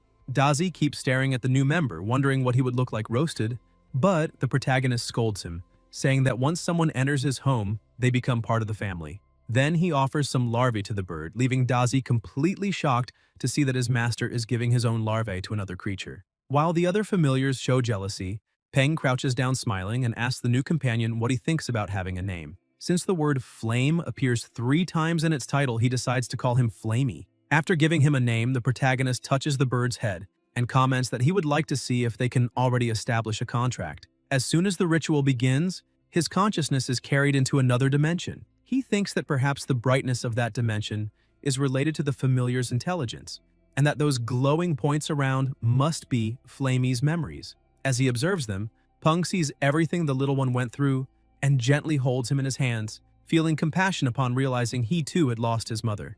Trying to comfort him, he asks if he would like to be his partner. A contract sheet appears before them, but before accepting, Flamey, filled with anger, asks if Peng could help him with his revenge. The protagonist answers that once he signs the blood contract, he will become part of the family and any problem he has will become everyone's problem. Without hesitation, Flamey agrees and signs the contract, but something unusual happens. Even after the seal is completed, Peng remains inside the familiar's consciousness. A bit startled, he wonders why he is still there. Suddenly, the contracts of his other familiars approach and begin emitting energy simultaneously, focusing it on him. As he receives that immense amount of energy, Peng realizes he is absorbing everyone's knowledge, and then a new ability awakens. Lifesaver, Elemental Barrier. It consumes the energy of his familiars and transforms into a protective barrier around him. Peng thinks that this ability is probably not rare, since he remembers seeing someone use it during the first round of the exam. He concludes that whenever a familiar is promoted to Commander, Lord, or Emperor grade, the trainer receives a protective skill of equivalent level, and that this particular one must have appeared when Dumby reached Commander level. Suddenly, ancient words begin to shine before his eyes. He does not recognize them, but somehow he can understand them. They say that battles must be fought by the familiars. Monster trainers must remain behind them and never become a burden. Peng finds this curious, realizing that the profession of monster trainer is something passed down through generations. The blood contract indicates that inherited memories from previous generations will be gradually unlocked as the familiars grow stronger. He wonders if this means there are other trainers spread across different places, but he soon decides to drop the thought, as it is beyond his current understanding. Even so, he understands that life-saving abilities are engraved into the soul itself, impossible to teach to anyone else. And then he understands why Tang Tang told him to keep the constellation-shifting ability secret when she taught it to him. After all, people would definitely set their eyes on him if they discovered he possessed a technique capable of saving lives and that it could even be transferred to another person without any restrictions. Apparently, both his grandfather and Tang Tang are far more frightening than he imagined, and doubt begins to arise whether he will really be of any help to his grandfather with the abilities he has now. Sometime later, while watching his familiars play and train, he remains calm, reading a book. Flamey, on the other hand, was alone in front of a tree and suddenly began attacking it with fury, blow after blow, to the point of injuring his own beak. Peng watches and comments that Flamey's hatred is deeply rooted in his heart and that he trains so hard only so he can one day avenge his mother. Suddenly, he notices Silly is no longer nearby and becomes worried, since the little familiar had been circling around him in fear of being eaten by Flamey. But when he looks down, he sees Silly sleeping peacefully like a child and comments that he never imagined he could sleep like that, so carefree. Returning to his reading, he says the past few days have been incredibly relaxing, especially after his grandfather gave him a limitless credit card, turning monster racing into a true hobby. Director Feng's book, he says, is excellent. As the saying goes, the older the wiser. However, he remembers that the exam results were coming out that day and decides to log into his account to check them. The system, however, informs him that the account was accessed from another location, the Southern Celestial Group Tower Temple in Yuzhou. Annoyed, Peng realizes his grandfather was snooping before him. Inside the headquarters, Jihan Wu sneezes and comments that someone must be talking badly about him behind his back, but says it doesn't matter because he wants to see the result first. Accessing his grandson's form, he reads the name Gao Peng, age 18, score 710, being 700 on the 3 exams, and 10 extra bonus points. Peng bursts into laughter upon seeing he placed first in the city, satisfied with his performance. At that moment, his phone rings with an unknown number. Upon answering, a voice asks if he is Gao Peng. The protagonist confirms, and the person on the other end informs him he is qualified to participate in the second round of the entrance exam for the Monster Trainer College. The exam will take place at the same location as the first round on June 27th at 9 in the morning, lasting 15 days. He is told he does not need to bring keys, clothes, or hygiene products, and that they appreciate his cooperation. Peng then looks at Flamey and comments that since he still hasn't signed the blood contract with the new familiar, he needs to find a place for him to stay during that time. Just then, Tang Tang passes by doing her morning exercises and greets him with a good morning. He's happy to see her, but stops and thinks that everything is too much of a coincidence. His grandfather already knew the score and the exam regulations, so it wouldn't be hard to predict he would need someone to take care of Flamey. He probably planned everything secretly, even asking Tang Tang to show up. He watches her and thinks she is simply waiting for him to ask. Apparently, they really enjoy seeing everything unfold exactly as expected. Smiling, Peng comments that he doesn't know if she has time, but he would like to ask her to take care of Flamey for 15 days. Tang Tang smiles back and asks why he's being so formal, saying he can leave everything to her, that she will feed him well and make him strong and chubby. Peng looks at the two and thinks he is sure that is not an empty promise. Meanwhile, in another house in the city, someone is completely outraged, questioning how he could have ended up in second place, since he saw with his own eyes that both he and the protagonist had 3 familiars, 1 commander grade and 2 elite grade, so how could he have lost? A woman beside him explains that one of the protagonist's elite grade familiars is Earth type, and one of the monsters he adopted is Wood type, giving him a 10-point advantage. Furious, the boy slams the table and says he doesn't care, but he won't let this slide. Sometime later at the exam site, the protagonist arrives and notices there are few people around, realizing he arrived a bit early. The examiner comments that apparently everyone is already there, and introduces himself as the one responsible for evaluating them in that round, asking everyone to remain quiet. Peng is surprised to see that there are only 8 candidates, and wonders how it is possible to conduct a second round with so few participants, considering whether they will still declare a top 10 among them. The examiner announces that the test will take place at Sun Mountain, inside the National Forest Park located in the Jiangnan-based city, and explains that the exam will not be held in rings nor in one-on-one battles, but rather inside the forest, where they will face real wild monsters. One of the candidates questions why they need to go so far and so suddenly. The examiner then explains that Sun Mountain has been carefully patrolled by the best monster trainers, ensuring there are no Lord-grade monsters in the area, but even so, there are more than 500 commander-level monsters, some of them even at peak. He assures that both the government and the Monster Trainer League are committed to everyone's safety, and that each participant will receive an emergency flare. Even so, he emphasizes that it is a virgin forest and that the presence of those 500 commander-grade monsters makes the second round necessarily challenging. After explaining the details, the examiner gives the candidates the option to withdraw.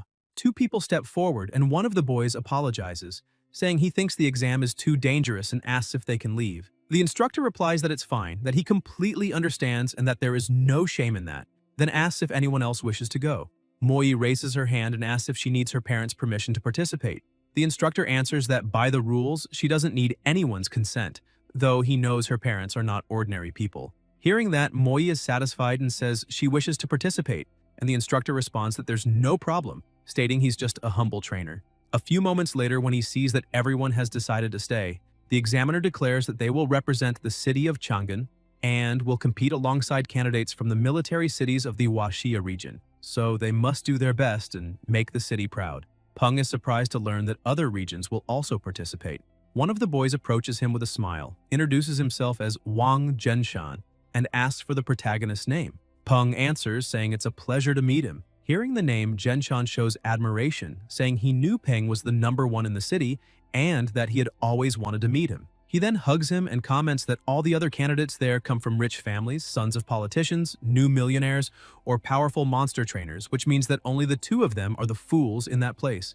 Peng remains silent but thinks that although he doesn't want to disappoint him, he's not exactly a fool either. Zhenshan then asks if any company has approached the protagonist, explaining that right after the exam ended, several contacted him. Peng replies that, in fact, that didn't happen, but imagines his grandfather and Tang Tang probably found a way to chase all the agencies away for him. Trying to cheer him up, Zhenshan says it's fine. After all, since he is the #1 in the city, the companies must just be evaluating a price high enough to catch his attention, so there's nothing to worry about. Excited, Zhenshan decides to introduce his own familiar, explaining that it is the god ant, which mutated after mistakenly eating something. From a simple black ant, it became the god ant, a name referring to the fact that the mutation seemed like an act of the gods. Peng activates the system and checks the information. Golden Demon Ant, level 21, Commander Grade, Excellent Rarity, Gold Attribute, Weaknesses. First, its joints are not protected by its carapace. Second, it hates irritating smells. Seeing all the data, Peng thinks Zhenshan is truly lucky.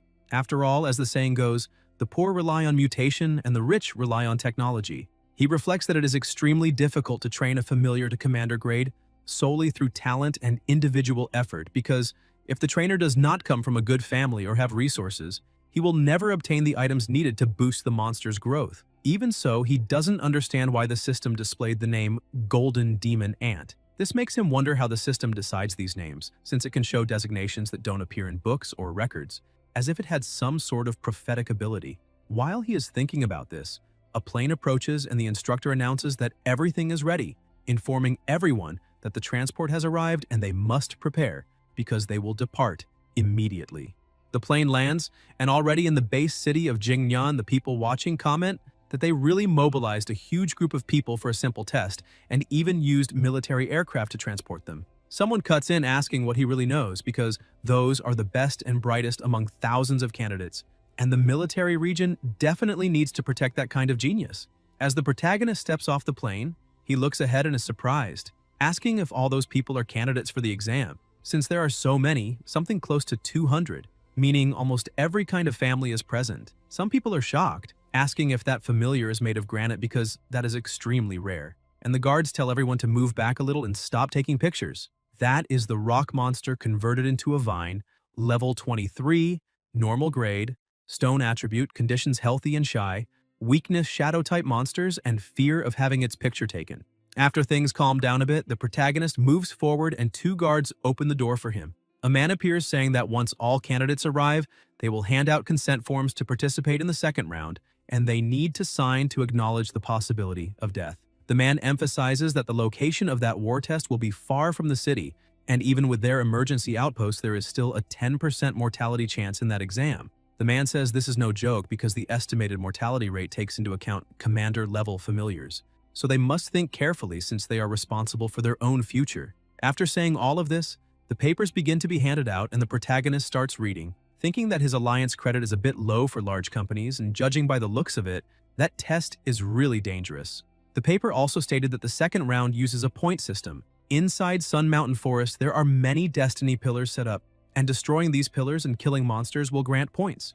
The students realize the competitive pressure this time will be much higher. After everyone finishes reading, the man says that now that they've seen the consent forms and received the details of the second round, he will announce some information about the third round. They selected the 12 best candidates with the highest scores to participate in the third round, which exceeds the limits of normal admission exams for the Monster Trainer Academy and even has its own name, the General Assembly of the Strongest Monster Trainers of the Alliance. The man calls out excitedly, stressing that those who perform well, including their familiars, will be granted a title, and also that the final class of the competition will be broadcast live globally, with the battles between familiars shown to the entire world. Most students are impressed when they find out they'll receive a universally known title and think that's really cool, but on the other hand, the protagonist isn't happy at all because to him it feels like Chunabu syndrome. Still, he looks at his familiars and thinks maybe he should reconsider that idea, because a title with the word king in it would be very good since there are so many titles that fit him. Once everything is settled, they head to the entrance of Sun Mountain Forest and a helicopter flies overhead, announcing that everyone needs to pay attention because the second round will begin now. They emphasize that everyone will officially start in 20 minutes and must follow the direction indicated by the helicopter's spotlights and reach the destination within the time limit. Dumby places his master on his shoulder and the protagonist orders him to move quickly. Dumby starts leaping through the forest with impressive speed, and near a cliff, Stripey shoots a web to latch onto a tree, slinging them forward even faster. With the high speed, the protagonist begins getting hit by countless things, and thinks that fortunately he obtained the moving constellations technique, otherwise he would have already been cut up by all those branches. Suddenly he hears someone shouting beside him, asking his familiar to slow down a bit. That is the stellar white boar monster. Level 25, perfect grade, conditions healthy and disgusted, and the boar keeps running desperately while his trainer says he doesn't need to go that fast since there's no prize for arriving first. Peng thinks that usually the trainer is the dominant one in the trainer-familiar relationship, but there are exceptions where this is reversed, especially if the trainer has a weak personality. Yet even so, being looked down on by a boar is a bit sad. Suddenly the protagonist jumps in front of him, giving a thumbs up and saying, "Very well done, little boar boy." And the young man gets confused, asking why the protagonist is wishing that to him since he must be a bit crazy. The exam was being broadcast on television, and the commentator announced that they now had a candidate from the Yanjing district whose registered familiar was a fire-type bird. Tang Tang, who was watching, told Flamey to calm down a little because his master would appear soon. First, an elephant showed up, and a few seconds later the image changed to the protagonist. The commentator said they now had a candidate from the city of Chang'an who had 4 registered familiars and was also the top scorer of the city, one of the popular contenders for the top 12. Flamey closed his eyes with sparkling admiration for his master, but Tang Tang pulled his attention away by bringing another tray of roasted fish and telling him to eat plenty to become very strong so he could follow in his master's footsteps. Flamey grabbed a fish with tears in his eyes while she watched him completely enchanted. Shortly after that, in the middle of the forest, the boar arrived and threw his trainer to the ground completely unconscious. Other candidates also began to approach, and it was announced that the time was up and those who had not arrived were disqualified.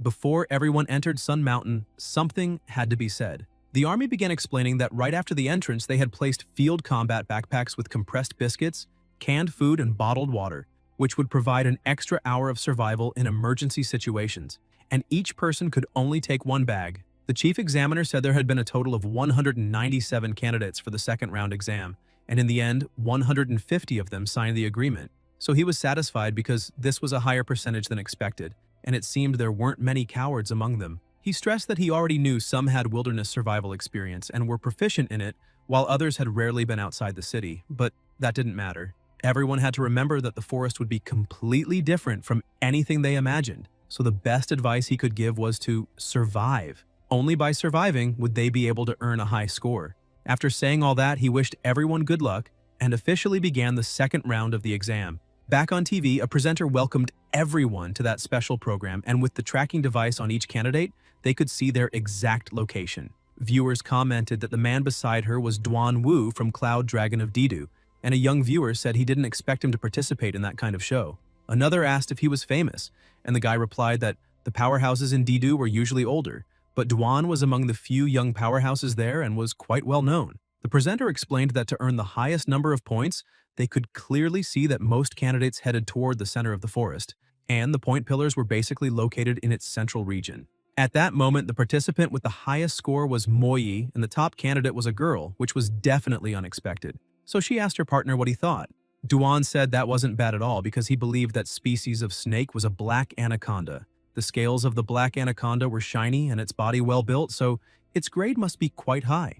On top of that, it seemed well raised, and from a battle perspective, that black anaconda must have fought in many battles since it looked very strong in combat.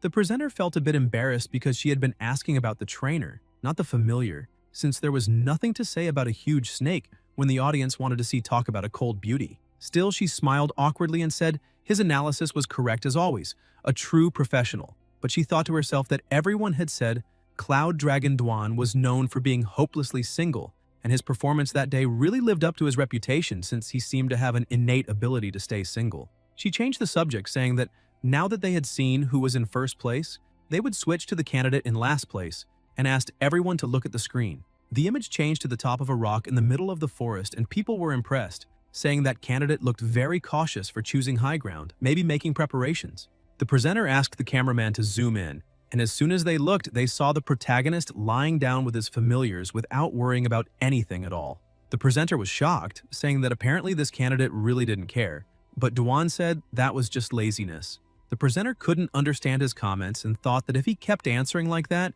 he probably wouldn't be on the next episode. She then asked what the protagonist might be preparing, since he looked like he was on a beach vacation. Peng remains calm, saying that lying down like that is very comfortable. He gets up, saying the outer areas of the forest shouldn't be that dangerous, so they need to head out too. Excited, he points toward the center of the forest, saying it's time to participate. Soon after, deep inside the forest, Peng tells Silly to throw away the silver leaves with the red beam they just picked, because the flower he is holding, called Blue Light Golden Rain, is worth more than 1 alliance credit, so they need to be cautious and economical. While he is busy gathering some flowers, Dumby notices something and calls his master to look ahead, and he comes across something unusual, asking if that is one of those legendary point pillars. He uses the system to identify it, and the system quickly says, name of the material, white earth sandstone, uses, can be used on earth-type and water-type monsters, can be used in small amounts to improve health or stomach. Other uses, has the ability to attract monsters. Peng says destroying the pillar will give him points,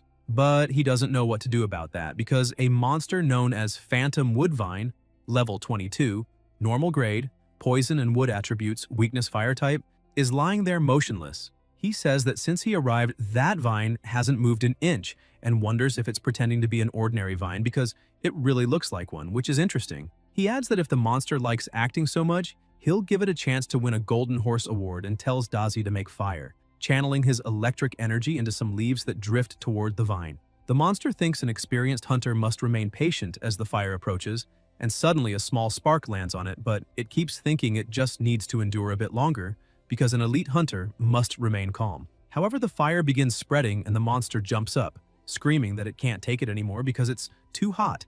As soon as the monster gets up from the ground, the protagonist tells Dumby to act immediately.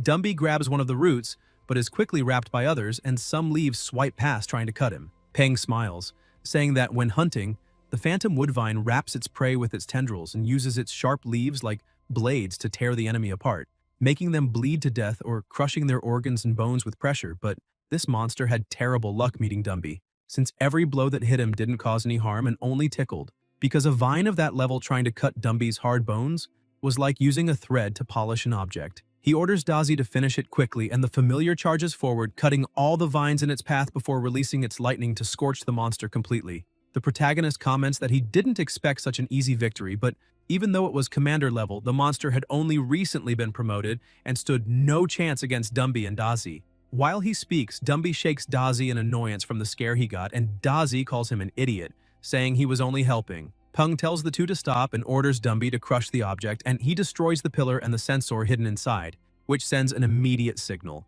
And one of the evaluators congratulates him through the wristband for destroying a point pillar, granting 150 points, totaling 199. Peng asks his familiars to help him find the monster core since the fight was intense, and they don't know where it fell, and it's very valuable. While searching, he receives the news that candidate Zhou He was eliminated and is surprised, because that's already the 4th one out, wondering if the monsters of Sun Mountain are really that brutal, until a doubt arises in his mind about whether it was really the work of monsters. At the elimination site, the rescue team arrives, someone looks at the familiar and says, they're too late because it's already dead, asking the leader what to do with it. And the leader says they need to retrieve it and return it to the family along with the boy's body. The young candidate had been eliminated by something that pierced his head, destroying even his protective goggles. And another trainer arrives commenting on the smoke in the area and asking if there had been a battle accompanied by a giant monarch scorpion, level 21. Peng sees it and wonders if other candidates are circling the remains, since the rules don't forbid fights between candidates, so he must not let his guard down. The young man says the protagonist was quick to pull the pillar and luckily got ahead, but that next time the victory will belong to the scorpion, and that just as mountains remain towering and water continues flowing, they will meet again. Peng takes a deep breath, thinking that guy has chunabu, and the presenter comments that apparently there is no direct conflict between them, but the exam really doesn't forbid fights between candidates, which is not a good thing. Duan says that this is realistic, since it's neither a fighting game nor a duel arena, because the wild world is cruel and killing and looting are common, and after eliminating someone, the body could be left anywhere without a single bone remaining by the next day. That was not an urban center with cameras and rules, but a lawless place where protecting one's own life, treasures, monster parts, or even the offspring of powerful creatures means murders are common.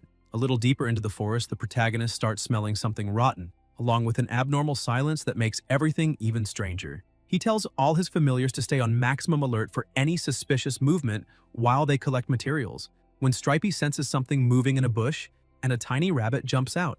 Peng says it's just a unicorn rabbit, and that was a false alarm, but another monster appears and attacks the rabbit, killing it instantly. The protagonist is startled and orders his familiars to back away because he cannot see the monster's attribute with just a 1-second glimpse of a single limb. He needs to see much more of its body before judging, and since the enemy is hidden in the dark, he knows it is not time to act. He begins retreating with everyone, thinking they still don't have any long-range offensive attacks. If they did, they could probe the monster and observe its attributes and weaknesses more safely, avoiding such a passive stance. They start running toward the lake, and the protagonist notices the distance is about 40 to 50 meters, so they're almost there. But again, an attack shoots out from the bushes toward them, and he says this isn't good. Dumby throws himself in front to protect his master, but the attack pierces through and hits the protagonist, yet due to the moving constellation skill, the damage transfers to Dazi, who ends up with a hole in his back. The protagonist is shocked to see that he suffered such a heavy strike, even with the elemental barrier. Dumby grabs everyone and keeps running while he tells the spider to use its web to try buying time. After restraining the monster for a moment, they continue fleeing. Meanwhile, at the headquarters of the Special Operations Unit, one of the men says they cannot let that corpse mutation insect continue, since it already eliminated a monster trainer and apparently knows the trainer has weaker defense than the familiars, so it targets the trainer first. Another agent arrives reporting that White Rose is 5 kilometers from the target and should arrive at the moment of rescue. The chief says that's good news because someone has already died at the hands of that monster, and if they have more fatalities, it won't be a problem, as those candidates are crazy and said they were prepared for the possibility of death, treating this as a more realistic experience in training. Now that someone truly died, they're even more eager. The soldier laughs and asks the captain if they've always been like this, since it isn't the first time, but the monitoring staff questions whether that boy isn't acting cowardly. The captain answers that this is not cowardice but strategy, knowing when to advance and when to retreat, when to give and when to take, because these are essential factors for success. Every great general has lost a battle, and if someone thinks they are invincible, they will be defeated by their own arrogance. The evaluator agrees with the captain, but asks how that boy could know whether he can win or not after such a brief encounter. Suddenly, the monitor shouts that this cannot be happening. The protagonist manages to use the system and realizes the monster is called Dreamstick Insect, a corpse-type mutation. Level 35, excellent grade, body hardening skill level 2, wood and code attributes, weakness fire and metal.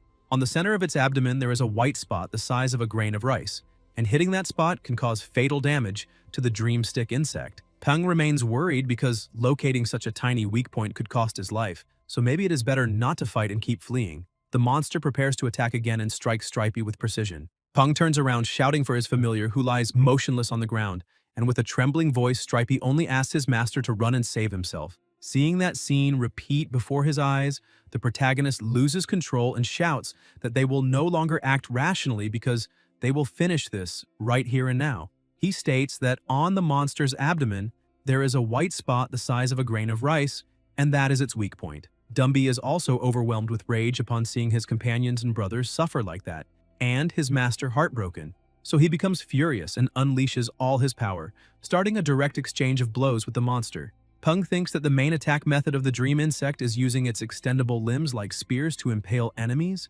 but against a monster like Dumby who has no flesh or blood, that should be difficult. Suddenly, the insect manages to land several blows on Dumby's body, and the protagonist realizes this is bad. Although the insect cannot inflict fatal wounds, Dumby is trapped by the enemy's limbs and cannot pull back to launch an attack. Yet he continues taking all the hits. Peng notices that this is not the real problem, The issue is that Dumby fears the insect might target Peng, but if he retreats, everything will be fine. The protagonist yells for his familiar to forget about him, saying he doesn't need to push himself so hard because there is already a safe distance and he can win as long as he finds the weak point first. Dazi begins getting up, trembling in pain and surprising his master, and says he will not let that monster hurt his friends. Even injured, he rushes forward without hesitation. In the sky above the forest, White Rose flies at maximum speed, praying for that child not to die.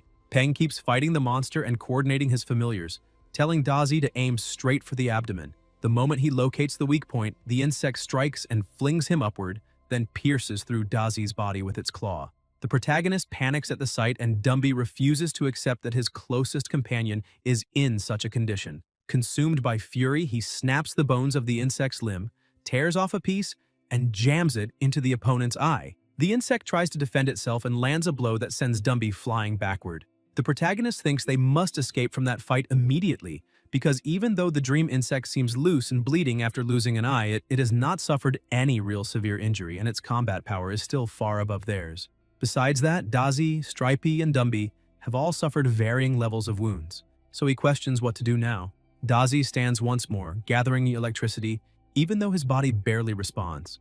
The protagonist realizes he is ready to try again and tells him to aim all the gathered electricity at that white spot. Dazi fires his attack but misses by a little. The protagonist is a bit disappointed, thinking they might have won, but it was still useful since now Dumby can draw aggro while Dazi attempts another ranged strike. Suddenly, White Rose reports to headquarters that she has just arrived at the location and asks if she should wait and observe or intervene. Headquarters orders her to exterminate immediately. White Rose begins the attack by blinding the insect, and the protagonist is shocked to see that the soldier is a level 38 light albatross. With the opponent blinded, the bird swoops in, grabs it by the back, and carries it far away. Peng is stunned by how effortlessly that monster was defeated and sits down saying it's fine, because if they had continued fighting, they would have been completely annihilated.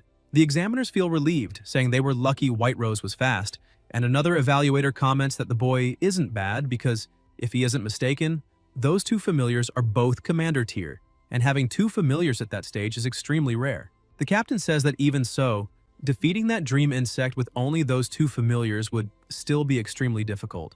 A soldier then questions the captain about why he let White Rose eliminate the insect, since according to the initial instructions, they could not interfere until receiving an emergency signal. The captain says that one candidate has already died, and the higher-ups need to ensure the number of monster trainers does not decline too drastically, saying that was a mistake because having good results in a match does not mean they can actually fight in the forest, as they are still too inexperienced. Back in the forest, Peng is surprised to see that Daci's wounds have already begun healing, showing how great Familiar's vitality is, and he also notices that his flesh is very tender, almost like fish meat. Stripey is sad, staring at the piece of her leg that had been torn off, and Dazi looks at it with shining eyes, saying he wants to eat it. The spider becomes completely furious, saying she treats him like an older brother and yet he still wants to eat her leg.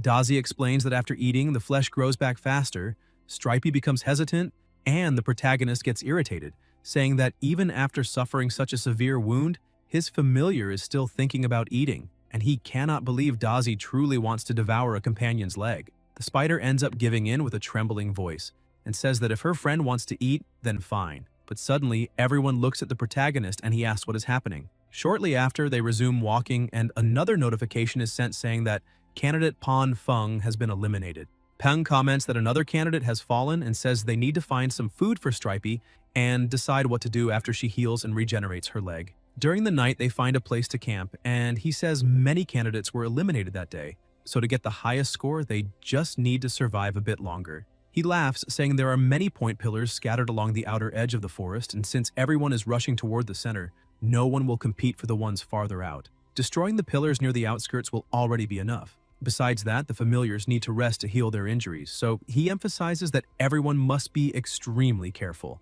because the next day they will fight monsters on the outer edge of the forest for practice. He looks at Stripey and says, Badwind Mountain has wind and earth attributes, and the spider's body is full of vibrant energy.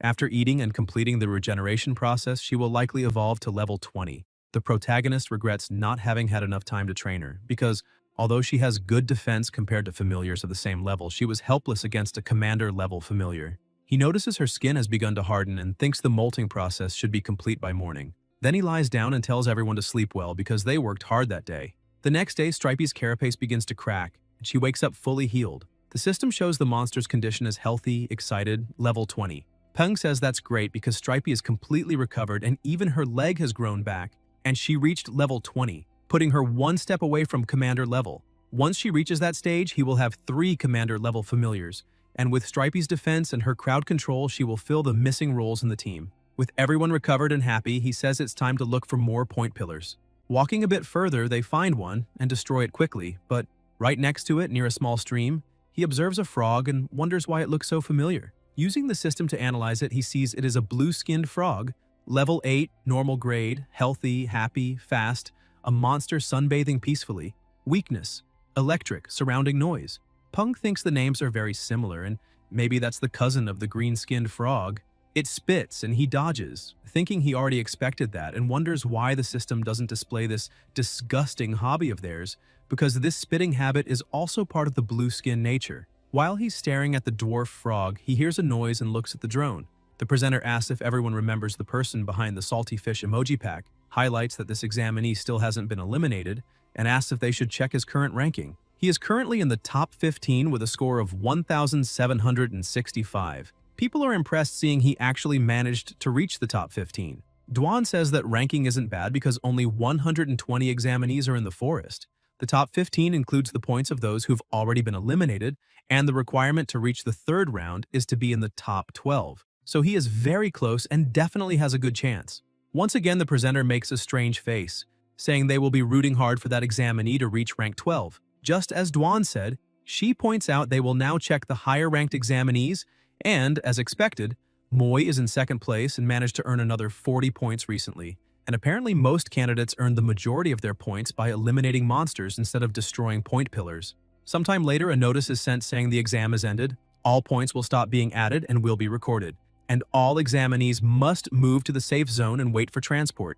The protagonist, exhausted, says it finally ended and now they can rest. He thinks they were lucky to find many point pillars in the last few days, and that thanks to Stripey's promotion to commander level, they defeated several monsters of equal level, gaining many points and rare materials. He looks at the sky saying their duty is to do their best and leave the rest to destiny, and that he already did everything he could, so he will feel no regret regardless of the result. Peng manages to reach rank 11 with 4,396 points. At a hotel in the Jiangnan-based city, the father of one of the participants is irritated, asking if he hadn't already told his son to try his best to reach the top 12. Because if he can participate in the Alliance's General Assembly of Young Monster Trainers, it will help greatly in the future. The boy tells his father he tried his best and asks if he didn't see his performance on TV. He asks his father to look through his contacts and see if he can find a way. However, the father starts yelling angrily, saying this is ridiculous, and asking how his son actually thinks he can put him into a General Assembly of such large scale,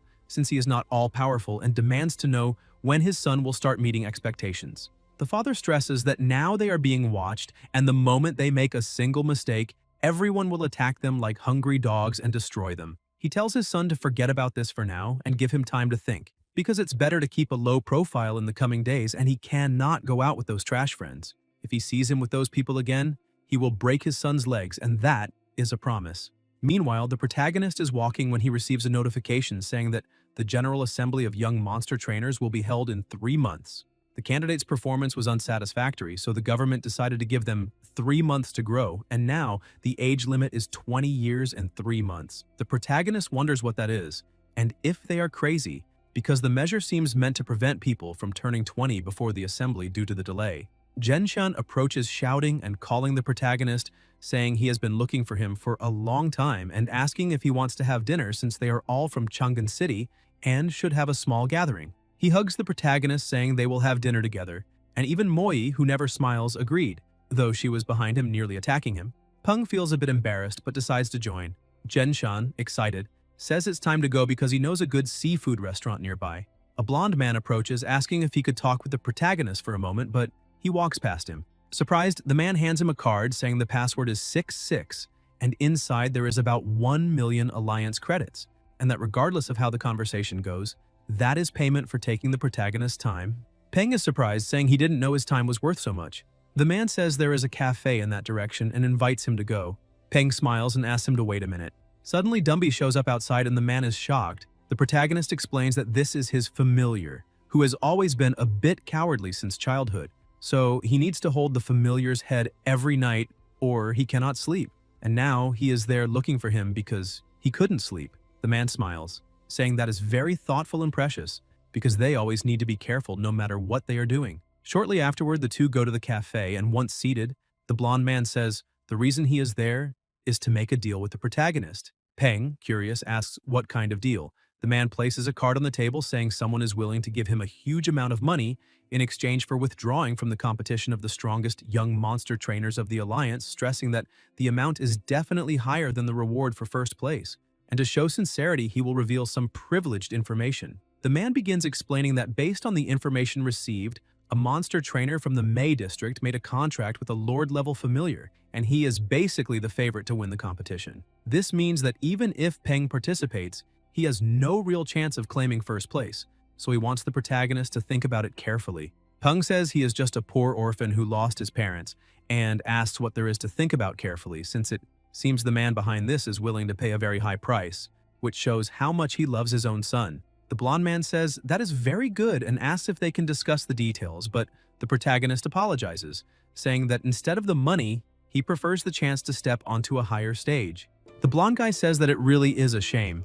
The MC stands up telling him to enjoy the coffee because he will pay for everything quickly. The man grabs his phone and calls his boss, who asks what Peng said about the proposal. The blonde man says that he rejected the offer because that kid has a lot of character and money will not work on him. The MC also calls his friends, saying that he is already arriving and they can start eating. The blonde man keeps looking, thinking that he normally solves problems through negotiation, but his client is not someone who solves things through words. That kid is still very young, and only after experiencing more difficulties will he understand the cruelty of the real world. However, that does not concern him because he is nothing but a low messenger. Suddenly, he notices something strange and sees everyone around him disappear. He gets scared and asks what is happening. He hears a chain sound and, looking to the side, sees a man with a huge beast. He asks when they appeared.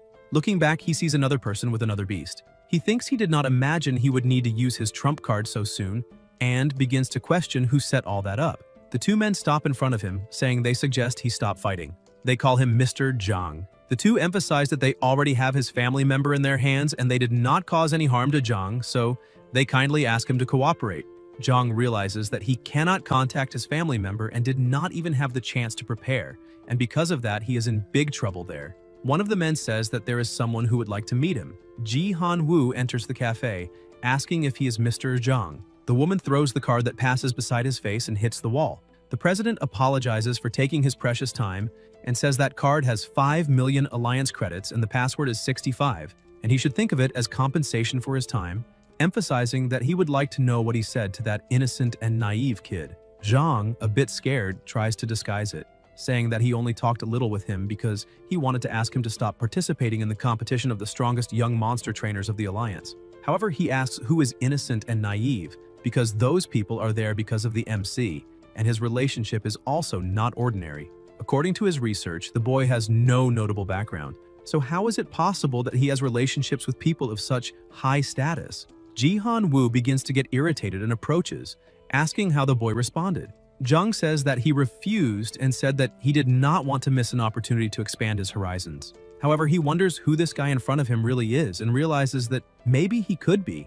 The president asks what the next step the man intends to take is, because he would not like to hear any lies and is sure that his younger sister also would not like to hear that her brother is a liar, because that would be a bad example for children. Through the back door, another man enters with his younger sister. Shocked, he turns, asking why she is there. The girl says that the grandpa told her he could help her see him because he's always busy and never returns home, and it has been a long time since she could see her own brother. Embarrassed about what her brother might think, she blushes and says that the grandpa also asked her to play a game with him to not be discovered, and as long as she could do that, he would buy her 5 ice creams. The girl tells her brother that she would give all the ice cream to him, but begs him not to be angry because she just misses him. Ji Han Woo goes to her and pats her head, saying that the brother will not be angry, calling her a beautiful princess. He emphasizes that he needs to talk a little with her brother and asks her to go ahead to the ice cream shop and have a good ice cream. Zhang calls Xuan, saying that grandpa is right, he will not be angry about it and she needs to be a good girl and go get ice cream. As soon as she leaves, Zhang turns, shouting at the president, saying that his sister is very innocent and knows nothing, and asks what he would like to know because he will tell everything, saying that he just talked with Peng and did nothing much. Ji Han-woo emphasizes that it is exactly because he did nothing much that he is still able to talk. The president sits down asking what Jung thinks about working for him. Jung asks if the president will not eliminate him. Ji Han-woo says that it does not matter where they come from, as long as people have value, and killing them is the simplest method. However, it is also the method that causes the most waste, and asks why the man does not continue. After Jung tells the whole story, Ji Han-woo is surprised that the mayor of Jinling Bay City, the so-called Han Yuanming, is behind this, because when he received the information that someone was investigating the MC, he thought it was something big but did not imagine it would be for such a reason. The woman asks the president if they should eliminate Han Yuanming, but he says no, and asks to leave this man for the MC to deal with himself. This incident happened because of him, so he will be the only one to end it, and this occasion will give Peng a sense of accomplishment. However, there is one thing that he agrees with, because he thinks the MC should not participate in that competition, because it really is a waste of time. Jung cannot even believe what he heard. Ji Han-woo looks out the window, thinking that it has been 4 years since they met. The MC was also in his room, looking out the window, wondering if someone could be behind all this. But he throws himself on the bed, saying that whoever it is, he will think about it tomorrow, because since he refused that offer, they will definitely go to the next plan. However, he intends to worry when the time comes. Suddenly, someone starts knocking on the door and he gets up scared, thinking that this time they acted very fast. He slowly approaches the door, asking who it is, but the person says that it is not good for a young man to sleep constantly. The man unlocks the door and opens it completely. The MC is surprised because he recognized the voice. His grandfather opens the door, saying that it has been a long time since they saw each other. Realizing that it is his grandfather, the two hug, and the old man says that it has been many years since they met and it looks like the MC has grown a lot. He enters and, sitting in the armchair, says that he saw the MC's performance during the competition and that he was great.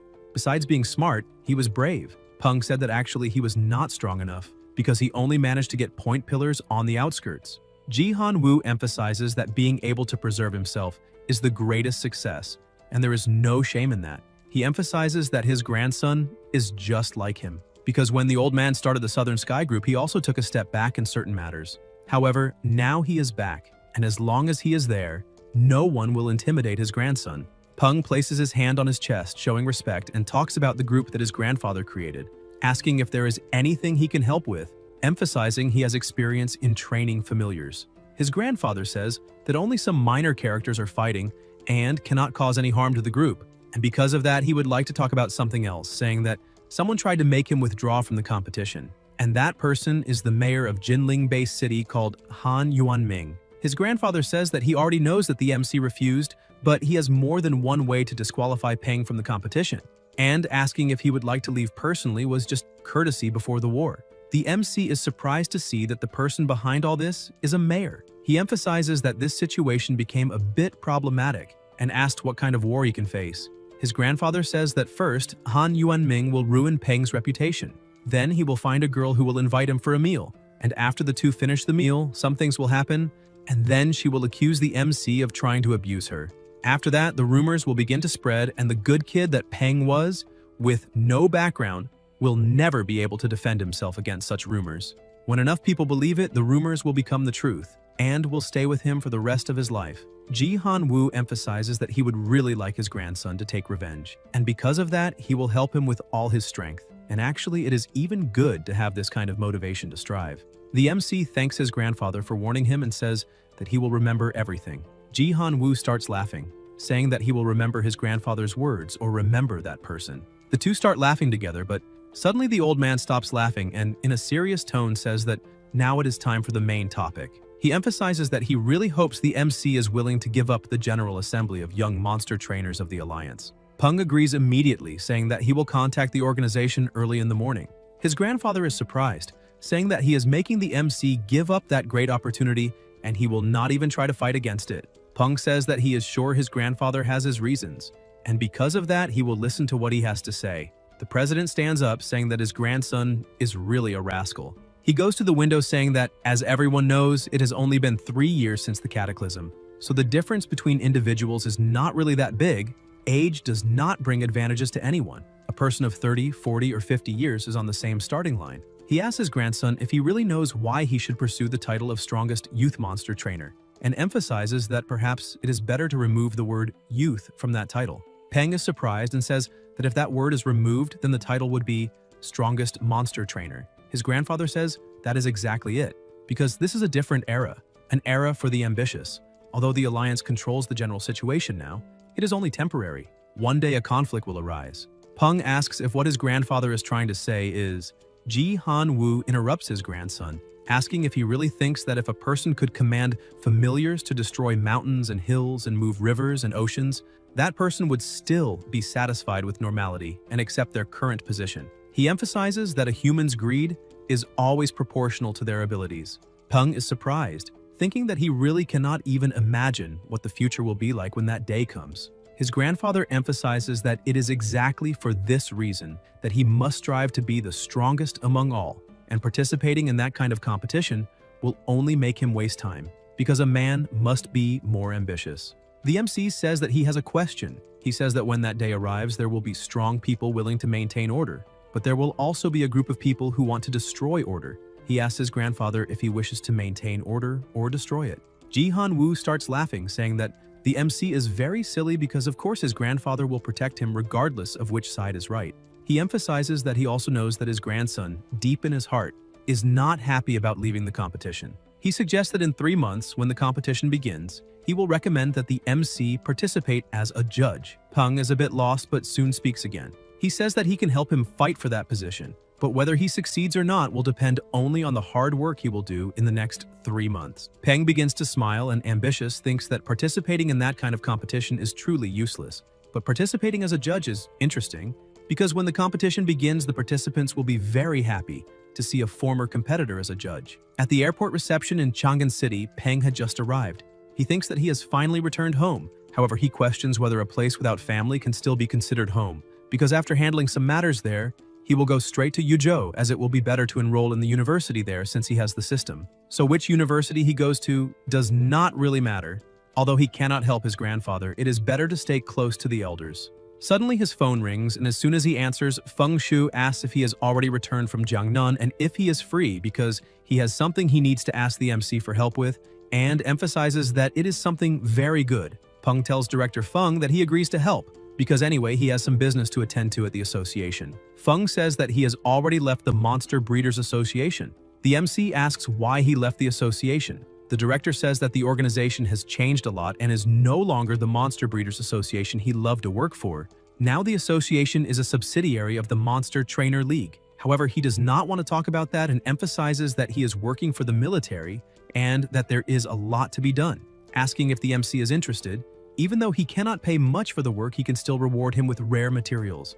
Peng says that the director may feel free to get straight to the point, because if it is within his abilities, he will do his best to assist him. Feng is happy about this and says he will get straight to the point, beginning to explain the situation, saying that the MC has probably already heard about the man-eating red Shatuoman migrating from the Dali Desert. Recently, a monster hunting squad discovered that inside the hill, a Shatuoman Earth-level commander ate humans and is about to evolve to Lord level. Peng asks if the military is really preparing to capture the man-eating Shatuoman worm on the verge of reaching Lord level. The director asks him to stay calm and not worry, because they will not participate in a battle between Lord level monsters. All they will do is prevent other monsters from interfering while the man-eating worm is in the middle of its evolution. The MC smiles upon hearing this. The director continues, saying that the Dali Desert already has a Lord level desert ruler, and although the desert has grown since the cataclysm, it is definitely not big enough to house 2 Lord-level monsters. When the time comes, a huge battle will break out, and it seems that the military is preparing to reap the spoils of that battle. Peng asks why Feng sought him out, questioning whether there are no stronger trainers than him in the military. The director says that this plan was proposed by himself, but the military's superior leader did not like it, and because of that, he can only rely on his own connections. However, he once again asks the MC not to worry, because it should not be dangerous. Besides that, he also has some military trainers by his side, and if the plan works, in the end, the Golden Divinity itself will personally help them. Peng says that apparently he is not doing that well since he enlisted in the military. The director smiles, but Peng agrees and asks when the worm will evolve. Feng is so happy with this news that he begins shouting on the phone, asking if he is really going to agree, because the evolution should occur in the next 2 days, and emphasizes that he now owes him one, and the MC can feel free to go after him whenever he needs help. Peng emphasizes that it is obvious he will participate in this fun and will be waiting for the notice. After hanging up the phone, he thinks that a battle of this level is far beyond his abilities, and all he can do is observe to learn, and if he really wants to become stronger, all he can do at the moment is watch a fight between the strong and broaden his horizons of knowledge. Tang Tang went to receive him at the airport. The MC asks her what that fat penguin is, but upon hearing the scream, he realizes it is Flamey. Sometime later on the outskirts of the city, the MC was with his familiars. He says that it is not very far because they have not even entered the depths of the forest, and that part is still considered the outskirts. Saying that a little further, and they will already be in the territory of the Lord of the Black Flames.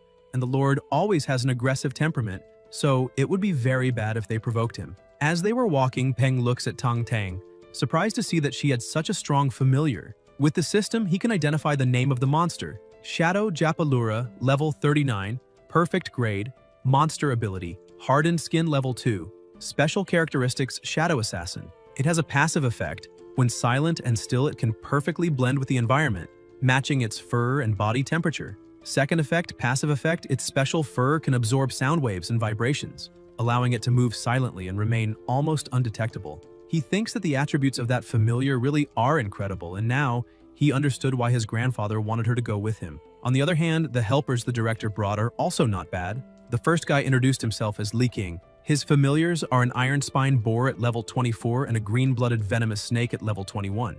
The other is Qin Yi with a flame bird familiar at level 27, which shows that they are on a very different level. He realizes that Li King and Qin Yi is a play on words. The director says that they should not enter without preparing themselves, because just before a monster breaks through a level is when it is most cautious, and because of that they must absolutely not do anything to provoke it. As they observe, the MC is surprised by the quantity. The director says that perhaps they will not need to do anything, because that man-eating worm will probably protect its brood. Peng asks if the Lord of the Black Flames is really called Lord of the Black Flames. Feng says no and explains that they call him that because he frequently occupies the entire Black Flames forest. After all, not all Lord-level monsters have a territory. He gives an example, saying that if that desert ruler were to occupy the Dali Desert for a long enough period, maybe they would start calling him Lord of the Dali Desert. Feng asks everyone to be extremely careful because surely there will be monsters that will use this opportunity to launch a surprise attack. The MC senses that something is coming and warns them, but as soon as he sees it, he realizes it is just a huge chicken. The director starts laughing and explains that chickens eat earthworms, and those man-eating worm hatchlings are irresistible to it. He asks the MC to pay attention, because confident in its natural instincts, the 5-colored golden chicken can easily surpass the worm's defenses.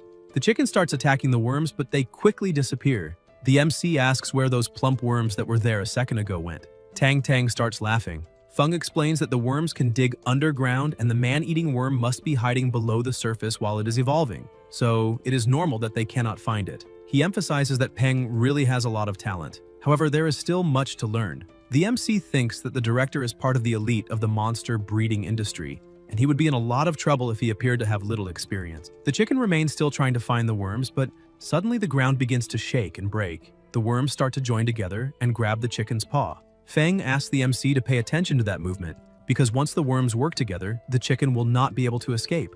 It is thrown to the ground and the worms quickly start attacking it. Peng emphasizes that the chicken was horrible at fighting. However, the director asks him to wait a little because this is only the beginning. Tang Tang asks both of them to stay quiet because a big one is coming. The system identifies the monster, saying that it is a horrifically violent female spider, level 40.5, stone attribute, weakness wood type, septic bloodberry, platinum radish tendril, monster abilities, spiderweb, hardening level 2, and hardened skin level 1. Peng is startled, saying that these stats are a bit familiar. The spider with one injured eye begins to invade the place. The MC says that this female spider is probably the same one that Liu Senlin and the others fought when they led a crusade against the gray demonic spider nest, and if he remembers correctly, the crusade was a failure, and many people died. However, they managed to interrupt the female spider's evolution, so that one is a failure, a half-evolved Lord-level spider. The director says that is correct, because the military thought it would die at the hands of the Lord of the Black Flames, but he really did not imagine that it would still be alive. And that was his oversight, so they need to do their best to make up for lost time. Peng asks if he is being serious because Even if that spider is a half-evolved Lord level, it is still Lord level. So how are they going to fight that? He begins to question whether he really has a chance against that monster. Tang Tang goes to the director saying that they can eliminate it, but the price will be the horrifically violent female spider. Feng is surprised by this and says that they only need to stop it because eliminating it might be a bit too much for their current level. However, she simply ignores him, saying that she and the MC will deal with the spider, while the rest of them only need to stay alert to protect him in case another monster appears. Her familiar begins to appear, and the director is surprised to see that this familiar has one of the rare camouflage abilities, because in the army, anyone lucky enough to obtain such a familiar gets priority in training. And that woman is not an ordinary person. Peng asks Tang Tang to let Dumby help her. She agrees, asking him to stay behind her and alert to the surroundings. The director, along with his 2 assistants, says that they will also help, but she refuses, saying that they will only get in the way. Feng gets upset along with the others, asking how she can shake them like this. She releases her cat, calling it Cutie, and says that she would like to test that spider a little. The cutie starts moving quickly, jumping across the spider's body with agility and using its strong claws to deal damage easily, leaving Feng impressed with how sharp they are. Tang Tang watches closely and comments that this is still not enough since those were only superficial wounds to the flesh and did not reach any of the monster's organs. The mutant chameleon approaches, grabs the female spider's leg and brings her down, making the monster even angrier as it tries to hit the cutie. However, the feline's speed was far too great, allowing it to dodge all the attacks with ease. Peng, following Tang Tang's orders, begins to get bothered, saying that they cannot continue like this because although the female spider could not hurt them, they also could not launch any truly effective attack against her. The MC then asks Dumby to use Bloodline Heart, and his familiar responds quickly, trying to destroy the spider's heart, but it was not enough. Both are shocked to realize that the efficiency of the attack was being nullified almost instantly. Peng understands that fighting against a superior level monster is practically impossible, and that they need to stop it for now. Suddenly, the whole place begins to shake and the man-eating worm bursts out of the ground, attacking the spider. The director celebrates, saying that the evolution was a success, while Peng thinks that this was the real difference between the female spider and the man-eating worm, because that truly was an authentic Lord-level monster. The system identifies the worm as Shatuomen Man-Eating Lord, level 41, excellent grade, earth attribute, and fire-type weakness.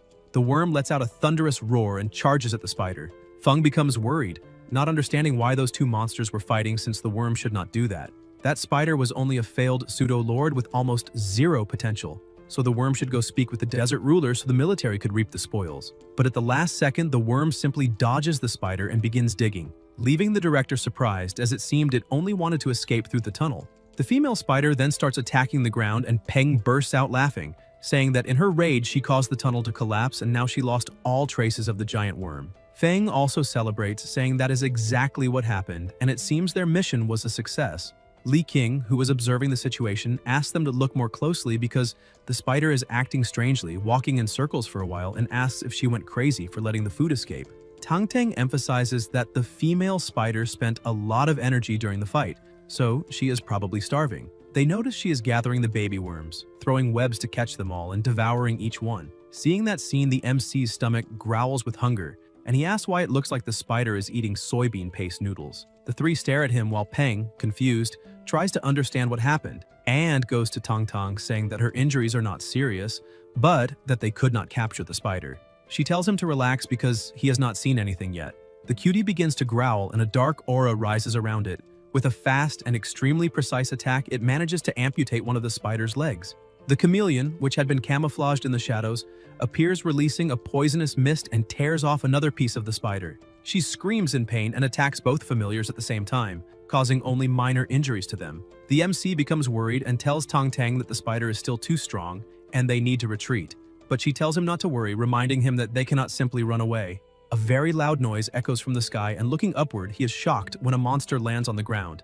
Everyone screams upon recognizing that it is a lord. A halo forms in the air, revealing a bird-type monster. The system identifies level 42, Lord, normal grade, name, blood-eyed bearded vulture, extremely strong, wind attribute, healthy and calm condition, abilities, wind power level 3 and reinforced stomach level 2, weaknesses electric, fire, metal, and dark types, and requirements for promotion to excellent grade, dark, divine, or blood evolution. The director shouts for everyone to be extremely careful, because that lord was probably attracted by the man-eating worm. And now that the spider is completely lost, as long as they do not provoke the monster, there will be no danger. However, the bird lowers its head as if bowing, leaving everyone confused as they ask why, instead of attacking the spider, it is bowing since that goes against the laws of nature. Tang Tang approaches and says that the bird is mourning the monsters that were devoured. The MC becomes completely confused and asks why that mourning, and she begins to explain, saying that maybe it is because it watched many movies and who knows was a priest in another life, but does not remember exactly. Lei King asks if that monster belongs to her. Tang Tang becomes embarrassed and starts laughing, saying that women need to have some methods of self-defense when they are away from home, leaving the MC imagining what kind of self-defense that is, to the point where he would not be surprised if someone said his grandfather's familiar was a giant dragon. The two monsters start staring at each other, but the bird shakes its head, indicating that it does not want to fight. Tang Tang becomes irritated and says, "That idiot is showing his bad habit again." The MC asks what she is talking about while the director and his companions remain alert, thinking that it is a very rare familiar besides being lord level, so they need to learn everything about its habits. Tang Tang explains that the vulture thinks it is a scavenger, so it prefers to eat carrion instead of hunting live prey and is adjusting its own mindset at that moment. Feng, Li King, and Qin Yi are surprised, asking themselves if it is really possible to adjust a mindset. Tang Tang shouts to her familiar, telling it not to eat the spider because it only needs to injure her badly and bring her to them. The bird asks if it really should not eat, and realizing everything is fine, gets ready, then charges forward with lightning speed. The spider begins to tremble with fear and can barely move, and with just one attack, the bird manages to completely neutralize it. Feng asks if that pseudo-lord would really be defeated that easily since it seemed far too simple. Tang Tang then asks the bird to tear the spider's leg tendons. It imbues energy into the tips of its claws and, with swift movements, cuts all the tendons. She smiles, saying that now the spider can no longer escape. The director comments that her familiar is extremely strong. Peng states that everything is settled and that they will take the female spider with them, and the director agrees. As soon as the two leave, Li King and Qin Yi ask Feng if the mission was completed, and he confirms that it was. Later that night, in the MC's backyard, the spider is lying down while the system warns that it is severely injured and has impaired mobility. He can identify the entire promotion path of the spider to lord level, and the necessary ingredients would be 500 grams of perfect stone, earth core, and earth flow marrow serum. He realizes that there is only one evolution option available for her, which indicates there is only a single promotion path, and that, perhaps because she lost most of her potential, the other possibilities disappeared. Furthermore, he has never heard of those ingredients, and apparently that spider will not be very useful to him. The MC asks if Tang Tang wants to keep the spider, but she responds by asking why she would want something so ugly, and if he really does not want it, he can give it to her grandfather as a test subject. Stripey hears that and starts trembling, almost crying, but Tang Tang goes to her, pets her head, and says she was not talking about her because Stripey is truly the best. Peng says that it is getting late and asks why Tang Tang does not stay for dinner, but she says that maybe next time she will because now she still needs to find someone to release that spider. As soon as the MC opens the door, Dazi comes running and jumps on him. The MC asks what happened, and his familiar begins running around, lying beside him, showing that it wants to eat pork ribs. Peng says there are no pork ribs there, and asks if the familiar thinks he can simply snap his fingers and make them appear. Dazi gets an idea and points at Dumby. The two start smiling, and the MC finds it interesting. Sometime later, a huge pot of food is ready. The MC calls his familiar to eat, saying that if he has finished washing up, he can sit down.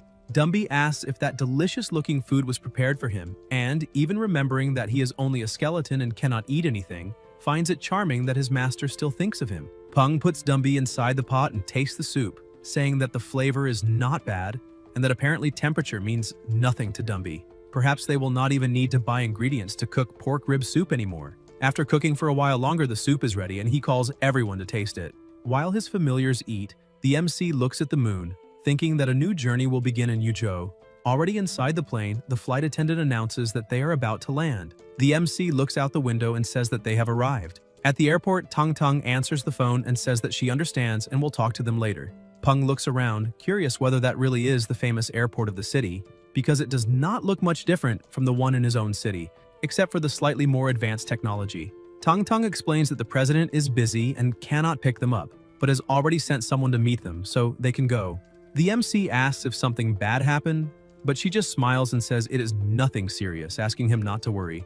On a boat in the middle of the sea near an island, a monster was causing a great commotion, and Ji Han-woo, annoyed, asks if it is that mere trivial monster that is interrupting his meeting with his adorable grandson. The giant monster appears and charges toward them to attack. The subordinate warns the president that it is very dangerous and that they need to protect themselves. But Ji Han-woo orders his familiar white to deal with it quickly because he needs to find his grandson.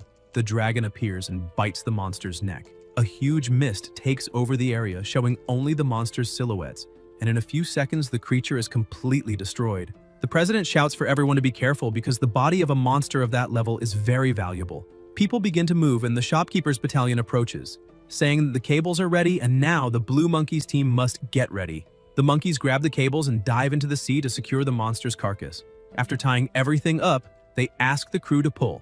Meanwhile, the soldiers watching the footage comment that this is all they can see because a mysterious mist always appears and prevents them from seeing what really happened in the battle. Another man even says that Old Man is really cunning for joining the Southern Sky Group. At the gate, the doorman directs them to follow that way, saying that a large hall for familiars is on the left. Peng notices that the plant-type monster in charge of the reception is Lord level and thinks it is a waste. Tang Tang calls him to come in, saying that they will wait inside and asking him to make himself at home. Suddenly, a woman starts laughing. Tang Tang asks what she's laughing at, and the girl apologizes but continues mocking, calling the MC a country boy. The man with her asks why she's talking to them since they do not even know from which hole those people crawled out, and tells her to hurry up because he has an important meeting. Peng starts mocking, saying that apparently they did not recognize Tang Tang, so she will have to work very hard. She explains that she stayed in that backwater city for 2 years. Suddenly she calls Old Han, who is surprised to see Tang Tang. The man who had mocked them before is impressed when he realizes that Secretary Han knows those people. The secretary goes up to the MC, saying that he must be Gao Peng and informing him that President Ji has already returned and is waiting for them in the penthouse, offering to guide them. The man beside him is stunned, thinking that there is only one President Ji in the Southern Sky Group. Peng walks past the woman, laughing and mocking, and she starts shouting that the brat is very rude. Peng replies that his strong point is not holding grudges, since he always gets revenge on the spot. The secretary laughs, saying that this strong temper is not bad at all. Later, already in the president's office, the two meet and the secretary says he will prepare Tang Tang's accommodations. As soon as he leaves, the MC asks his grandfather if there is anything he wants to say. Ji Han-woo explains that before the MC's deadline begins, he will temporarily work for the Southern Sky Group. Peng is surprised and asks if this is immediate, questioning whether it is not too soon, but the president states that he is already very old and an accident could happen to him at any moment. Besides, the MC is the heir to the entire Southern Sky Group empire, so he needs to learn to command everything as quickly as possible. With so much information, the MC is left speechless, and the grandfather begins to wonder whether he was too hasty since his grandson is still just a student. He asks the MC to go to the Human Resources Department, because even as the president's grandson, he will still have to start from the bottom. After entering the company, he will first stay in HR for 2 days. And after that, the president himself will see if there is a chance to transfer Peng to the research department, where they will build a special laboratory for the MC. Besides that, the president emphasizes that he will have to hide his identity for now. Peng asks why he has to do that, and Ji Han-woo replies that he heard that young people nowadays pretend to be pigs in order to eat the tiger. The MC says that this may be true for other people, but it does not apply to him. Ji Han-woo starts laughing, saying that he has no doubt that the MC really is his grandson, because he also does not have even a speck of that kind of disgusting personality. Peng is confused by his grandfather's behavior and starts to think that maybe he has read too many novels. The secretary comes back knocking on the door and informs them that the preparations are ready. Ji Han-woo asks his grandson to follow the secretary because he will show him another kind of battle. Han begins to introduce the place, saying that this is the Human Resources Department. Peng reacts strangely and the secretary asks if something is wrong, but he replies that it is nothing. He just found some familiar faces, since both the man and the woman who had looked down on him earlier were standing right in front of him. The secretary introduces the MC to the head of the marketing department named Cao Xiang, who bows respectfully, calls the MC young master, and says that they were presumptuous that morning. The MC says that he must be joking because it was all just a misunderstanding. Peng thinks that seeing a department head bowing and apologizing to a newcomer is definitely unusual and must be some tactic of sacrificing a bit of his own ego to put the MC in an awkward situation, which shows how much of a genius that man is. The system indicates that he is healthy and calm. Cao emphasizes that he is sure the young master has many things to do that day, so he will not take up more of their time, and says they should have lunch together at the next opportunity. Han asks if there was any problem. The MC says it was just a small incident, but Department Head Sao made a storm in a teacup. However, someone who bows in public to a brat like him without any reluctance either is very good at controlling his emotions or was truly calm. The secretary says that this is something the MC will have to find out on his own, but emphasizes that with that department head around, it will be tiring to keep working there, so maybe it is better to go to the Baya district to do the recruiting. The MC asks what district that is.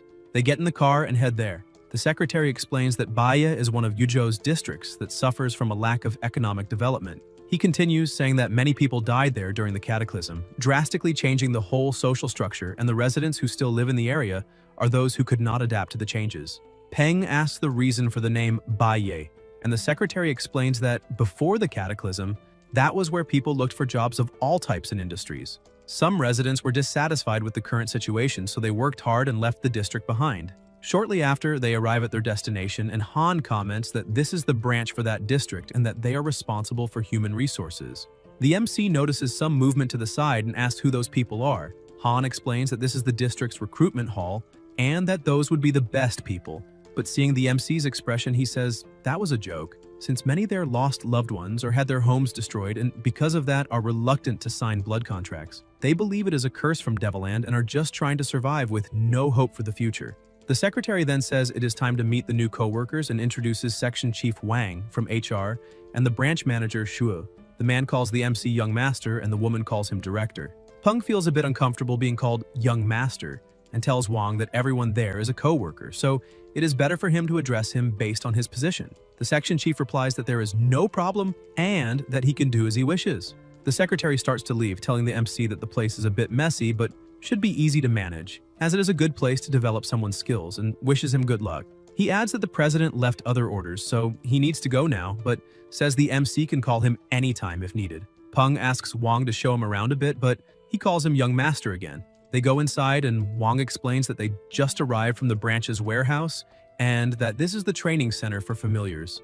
Peng, still annoyed, warns that from now on the section chief must call him Leader Gao or Director Gao, because he will cut his salary every time he is called Young Master. Peng observes the place and asks if all branches have that kind of equipment. Wang says yes, but basically no one uses it.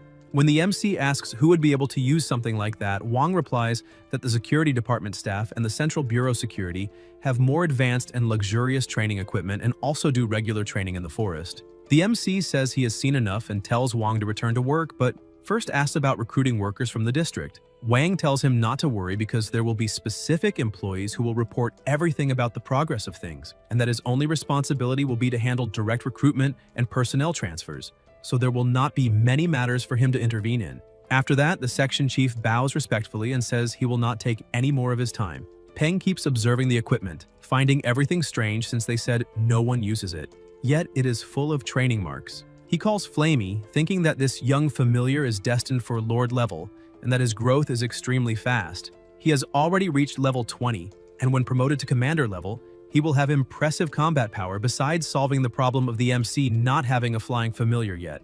Peng asks Flamey if he can still fly, and even though the familiar is a bit hesitant, the MC asks him to try flying through the rings because he wants to test his agility. Flamey obeys his master and quickly begins to fly. Peng is impressed and says that it is not bad at all because his acceleration must be the best among flying familiars of that level. But Flamey misses the target and hits the trunk, falling to the ground with a loud sound. The MC starts laughing but soon goes to comfort the familiar, saying that they should try something simpler, that it is okay, and that he does not need to feel embarrassed, reinforcing that he needs to believe more in himself because he will make it. They keep practicing and the improvement is significant. Peng shouts that Flamey already has much better control than before, so they continue testing until, in a short time, Flamey completes the entire course perfectly at an impressive speed. The MC shouts that he is the best. While they were training, an aura begins to surround Flamey's body. Suddenly he feels something strange and the MC is surprised, asking if it is really that easy,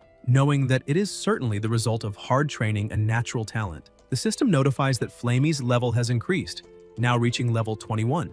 And the familiar's body goes through a small change. Peng observes the newly evolved familiar and comments that he did not imagine his evolution would turn into that light show. The system informs that the creature's name is now Flame Scarlet Canary, growth phase, level 21, perfect grade, but that the grade will drop to excellent when it reaches Lord level. The attributes are fire, and he gained pyrokinesis level 1, along with special feathers that carry intense heat. The passive ability increases fire resistance absurdly, while the active ability allows feathers to detach, fly to the target, and ignite when combined with elements in the air, creating an explosion. The MC comments that the passive is easy to understand but admits to being confused by the active one, realizing that the spark does not come from the feather itself, but from the reaction it causes in the air. He imagines the explosion must be strong, but remembers that for that to happen, Little Flamey needs to pluck his own feathers, leaving his body looking like a plucked chicken. Peng then pretends to get annoyed and asks the familiar if that form is permanent, leaving the creature frozen until he falls into laughter and calls Dumby to continue their journey. During the night, another boy sneaks into the place with his small familiar and prepares to train, but a shadow appears, asking how long he has been showing up there. Peng and Dumby watch him as the boy admits it has been half a year, apologizing because he knows it was wrong. Before he finishes, Peng tells him to forget about it and explains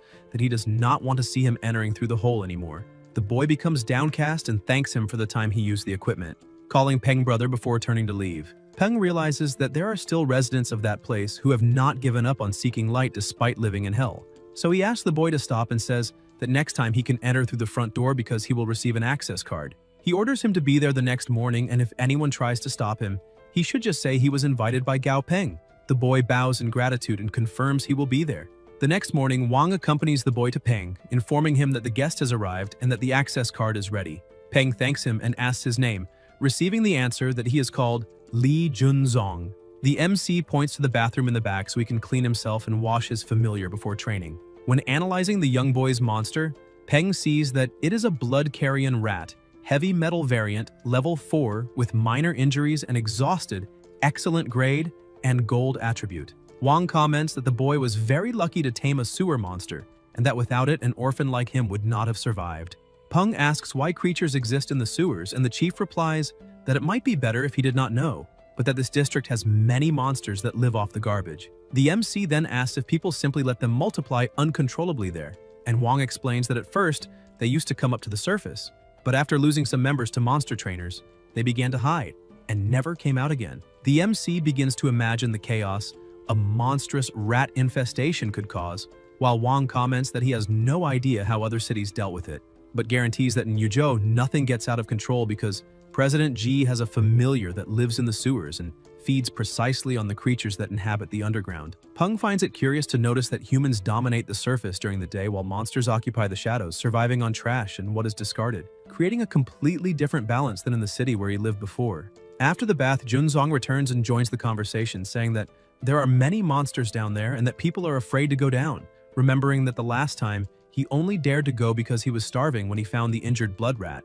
The boy explains that the familiar is fast, can dodge other monsters, and even finds food for him. Peng asks if the rat really feeds the boy and finds it interesting, then comments to Wang that their factories have recently expanded, but recruitment is not keeping up with the growth. Wang understands the hint and nearly asks if he is suggesting that, but Peng does not wait and looks at the boy, asking what he thinks about working for him. He informs him that because he is young, he will receive a lower salary but will have shelter, food, and will still be able to use the training center after work hours. Junzong becomes overjoyed and shouts his thanks while Peng enjoys thinking that perhaps he really is a saint.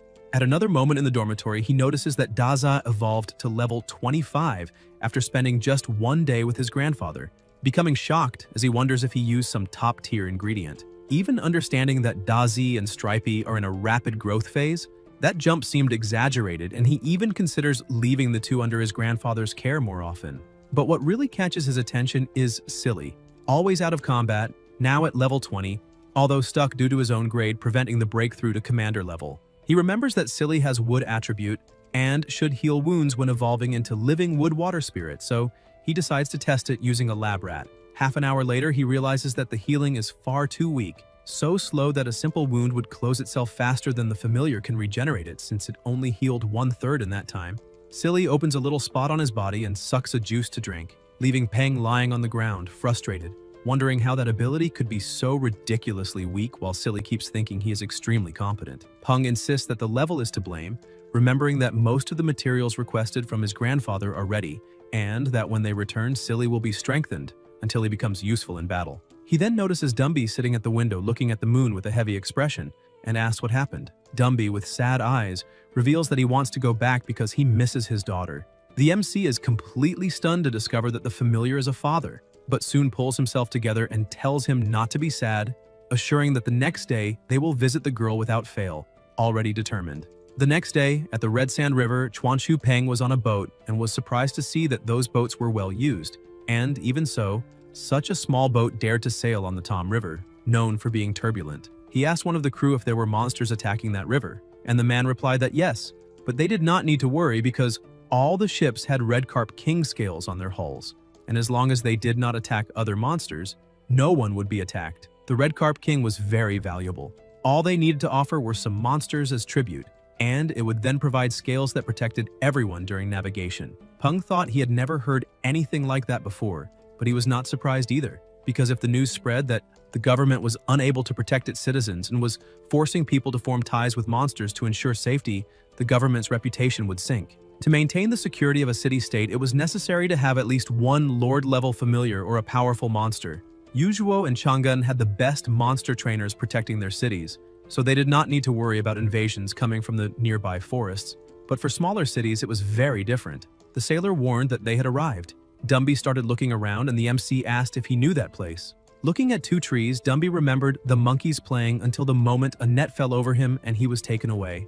He analyzed the marks on the ground, and when the MC asked if those were traces left by them, Dumby answered that yes, but they were already a few months old. Peng commented that maybe they had moved, but suddenly Dumby noticed something. The MC asked what had happened, but his familiar simply ran off. A little further ahead, near a waterfall, Dumby saw all the monkeys happily playing in the water, and the MC thought it was the first time he had seen his familiar so emotional. Peng told him to go over and watch them because they were his family and he was the king of the tribe. Dumby looked at his own body in that state and refused to approach. The MC thought that maybe he was acting like that because he believed he was no longer a living being. He tried to encourage Dumby again as his familiar, saying that it was all right and asking him to just take a look, emphasizing that they could stay hidden behind the trees without disturbing anyone. Hidden behind a tree, Dumby watched his daughter happily holding a banana with shining eyes, thinking that the important thing was that she was well because her father had been useless, captured when she was only 3 months old, unable to be there to protect her.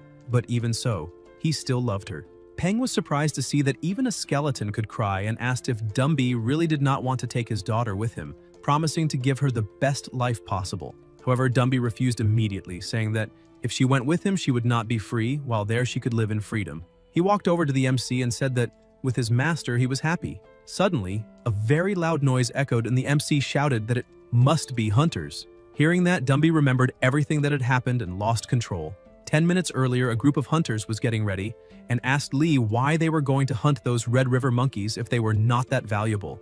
Lee explained that Miss Zhou of the Zhou family had developed a certain taste for the hearts of Red River monkeys, and that was why they were offering a big sum for them. The market price had tripled. The hunters became excited when they heard that the value had risen so much.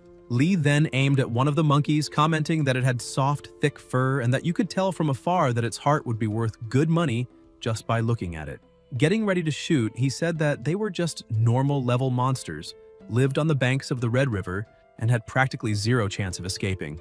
And there were no stronger monsters nearby, so the hunt should begin. He fired but missed the target, complaining that they would need to improve their equipment after that. However, a very loud sound began approaching them, and the redhead warned that they had a big problem. Lee sent his dog ahead while the animals searched through the bushes, telling the group not to stand still because that they needed to grab their things and hide them in the tree. A second after the dog jumped into the thicket, it was thrown back already lifeless. Lee was shocked, asking how an ironback wolf could be killed so quickly. Dumby then appeared completely taken over by fury. The monkeys were terrified and the hunters started screaming, wanting to know since when Li Zhou had a ghost-type monster and on top of that at commander level. The female monkey lying on the ground, trembling with fear, began to feel a familiar scent and approached her father. Dumby picked his daughter up with great care and placed her on his back. The redhead told the leader that now they were doomed because that ghost monster was on the Red River monkeys' side. The chief agreed, stating that the weapons they had were not enough to deal with a commander-level ghost monster, and besides that, they were cornered, but they could not panic. They just needed to wait. Suddenly, the MC appeared mounted on Stripey, and the hunters were relieved to see that a monster trainer had shown up, even more so with a commander-level familiar, because no trainer would let a wild ghost monster escape, so they imagined they were saved. They shouted, asking for help. Peng just watched them, thinking that he would not save trash like them even if he were paid to. Dumby told his daughter to stay calm because he would protect her. The MC declared that Dumby would be looking after her and ordered all his familiars to protect the girl. The redhead started shouting to warn the captain that that trainer was on the same side as the ghost monster. Lee told him to be quiet, but Dumby came closer and with a single punch destroyed the tree, knocking both of them down. The leader fell to the ground shaking with pain, believing he had broken his ribs, but realized that his companions had already been captured. He tried to run, but Peng ordered Stripey to restrain him with her web. The captain then begged for his life, telling the MC to spare him because his mother was 70 and his father 72, and both his younger and older brothers had died during the cataclysm, leaving only him to care for his parents, who would starve without him. The hunter said that the MC could keep all the Red River monkeys they had killed and emphasized that they were human and willing to give anything. Peng asked if he had heard correctly the word killed and questioned whether they were not just capturing those monkeys to turn them into familiars. Lee answered by asking why he would do that, saying that if it were not for the Zhou family's second daughter having a familiar that liked to eat the hearts of those monkeys, no one would hunt them since they had no value. Peng lost control and shouted, asking how those monkeys had no value and if they were killing them all just to satisfy that woman, the Zhou family's second daughter. The hunter confirmed that yes, because the Zhou family was among the most influential in Yuzhou. The other two already captured said that it had all been the captain's idea and begged the MC to let them go, explaining that the Red River monkeys were all gentle and did not attack people and that it was the captain who gave permission, saying that they could make a lot of money by killing them before other groups arrived. Understanding the situation, the MC started to walk away, telling Dumby that he could handle it however he wanted, while he would wait by the Red River. The captain shouted, asking the MC to come back, warning that nothing good would come from opposing the Zhou family and threatening that if the hunters were left there, they themselves would deal with the family. Dumby, however, acted like a king, calling everyone from the old tribe and declaring that it would be an eye for an eye, a tooth for a tooth. The monkeys understood the message and advanced against the hunters. By the river, Dumby carried his daughter on his back while the MC, already in the boat, contacted his grandfather saying that he did not believe he had done anything wrong but was still feeling down. Jihan Wu asked if he was regretful. Peng answered that, to be honest, he did not know how to answer that question. His grandfather said he would make things simpler by changing the question and asked if given another chance, the MC would have stopped his familiar. After thinking for a few seconds, he answered that he would not. Jihan Wu said that the answer was right there and told his grandson to stop being fake with himself because accepting his own truth and doing what he wants in the outside world is fundamental. He cannot lose just because he was a little more ruthless. The grandfather added that he would rather see others lose than see his own grandson defeated. As for the remaining Red River monkeys, he would send someone to bring them back to Yuzhou and give them land to live on, because due to the Zhou family's demand, there would still be many illegal hunters. Jihan Wu ended the call saying that he was busy and that his grandson would have to manage on his own for now. Peng then asked the captain that he wanted to go down to take a look at the red carp. The captain corrected him, saying that the name was Red Carp King because it could also understand human language, so it was better not to say it wrong next time. Going a bit further down the river, the man pointed to a place and said that was where the sacrifice ceremony took place, emphasizing that the level and grade of the sacrificed monsters determined personal contribution and that the scales were distributed according to that contribution level. Peng asked how the Red Carp King delivered the scales, but before the fisherman could answer, a whirlpool began to form in the lake and he said that the answer was right there. The system identified the creature, Blood Dragon Carp of the Red Sand, Lord of the Red Sand River, level 44, Perfect Grade Lord, Water Attribute Abilities, Water Master level 3, and Hardened Scales level 2. The MC was impressed to see a Lord-level monster and on top of that one of perfect grade. The men on the riverbank shouted that the Red Carp King had appeared and that they needed to deliver the sacrifices immediately. They placed the entire banquet on plates in the river and the carp pulled everything into its mouth. After eating, it spat out a sphere full of scales. As soon as the sphere hit the ground, it opened, revealing the contents. The organizers warned that everyone should take the scales according to the order of the sacrifices, otherwise they would irritate the carp. Peng observed, saying that it was the first time he had seen a veteran lord use that ability. Its hydrokinesis looked like something out of a fairy tale and he wanted to observe more closely. Seeing how things really were, a curiosity arose in him. After all, what kind of lore did his grandfather have as a familiar? Because such wild creatures could not be observed so closely, and yet he could touch one since it was part of the family. In South Africa, in Lusaka, something appeared in the middle of the city. Alarms went off and people shouted, asking in which area it was happening, because there was a strong reaction of spatial energy, and the white-bellied space worm became agitated as if it had created a spatial rift. They ordered the Red Falcon to be sent immediately along with another white-bellied space worm to locate the target. The Red Falcon looked at it and asked the familiar to fly higher because it had a bad feeling, but it was too late. Other monsters began to emerge from the portal and invade the city. In the outskirts of Yuzhou at Ji Han-woo's house, the news was on television, saying that Lusaka had experienced a great concentration of energy. A new spatial rift had appeared, and now the city was attracting monster trainers from all over the world. Peng asked his grandfather if the emergence of a spatial rift should not be treated as something extremely serious, and questioned why they were acting as if it were something good. Ji Han-woo replied that it was indeed dangerous, but asked what place was not dangerous nowadays. Until now, only 3 spatial rifts had been discovered, and temporary rifts had only appeared during the period close to the cataclysm, with none arising in the past 2 years. So those who believe they are strong see the appearance of these spatial rifts as a good opportunity rather than something dangerous. Spatial rifts mean new familiars, and mainly otherworld familiars. New things always become popular. The old man emphasized that Peng should understand this because that is the logic, and it will remain so no matter where he goes. Ji Han-woo then showed a card to the MC saying that it was the laboratory card of that house, and that the requested materials were almost all gathered, asking his grandson to check if he could use them. He reinforced that if Peng truly wished to evolve his familiars, he should seek advanced monster breeders working in the company because consulting them would be more sensible than continuing to test everything on his own. Peng smiled, thanking him, and thought that his grandfather had no idea that he had the system, and the system was infinitely better than any monster breeder. Ji Han-woo got up saying that everything was fine, and advised his grandson to rest for the next 2 days since he had just arrived. Peng asked if he could see his grandfather's familiars, and the old man smiled, saying that White was around but that the grandson should find him on his own. Peng went to the back lake thinking about what his grandfather had said. White was probably the name of the familiar he possessed, and even after searching the entire house, he had found nothing. He took off his clothes and decided that for now he should forget about it, because on a hot day like that, the best thing to do was enjoy a refreshing bath in the lake. With a float, he began to relax in the cold water, but suddenly his body started floating upward. He shouted for help. Flamey, trembling with fear, flew to help him. Telling himself not to look down, he grabbed the master by the leg and quickly pulled him to solid ground. But when looking back, Peng was speechless. A dragon had appeared before him. Using the system, he identified it. Aquatic white dragon, level 50, perfect grade lord, cloud and water attributes, healthy condition, cute personality, abilities, hydrokinesis level 4, cloud control level 4, and hardened scales level 3. Special traits, cloudwalker and rain armor. Effect 1, passive ability. When in clouds, mist, or any type of cloud, the aquatic dragon's agility and speed increase enormously. Effect 2, passive ability. When in lakes, oceans, storms, or other water-type environments, the aquatic dragon's scales and claws become much harder and more powerful. Both effects are cumulative. Requirements for evolution to epic grade. Option 1, pure blood evolution.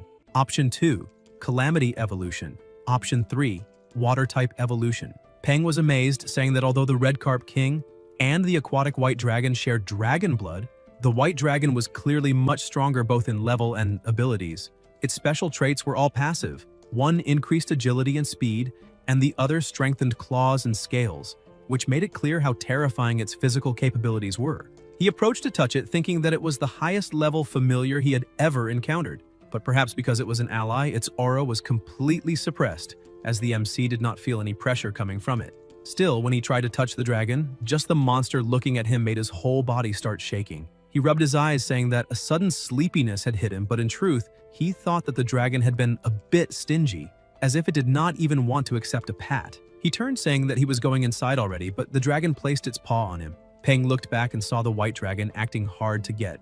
The MC wondered what was going on with that guy and if he was the tsundere type, but emphasized that he needed to go inside soon to evolve silly since Dazi's and Stripey's grades had also dropped 1 level due to their evolutions, and he needed to restore them back to perfect grade. Inside the house laboratory, the MC began the preparations, saying that last time the green serum made Silly evolve into a jade green color, something he even preferred because he could. Before he could finish the sentence, his familiar smelled it and dove into the serum without hesitation. Peng was happy to see that the serum was working.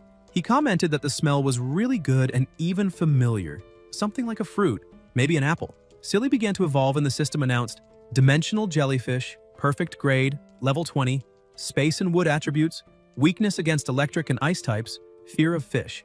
Peng said that it was alright because in a darker environment, the familiar's color would not draw too much attention. Still, Silly ran to his head again, as she always did.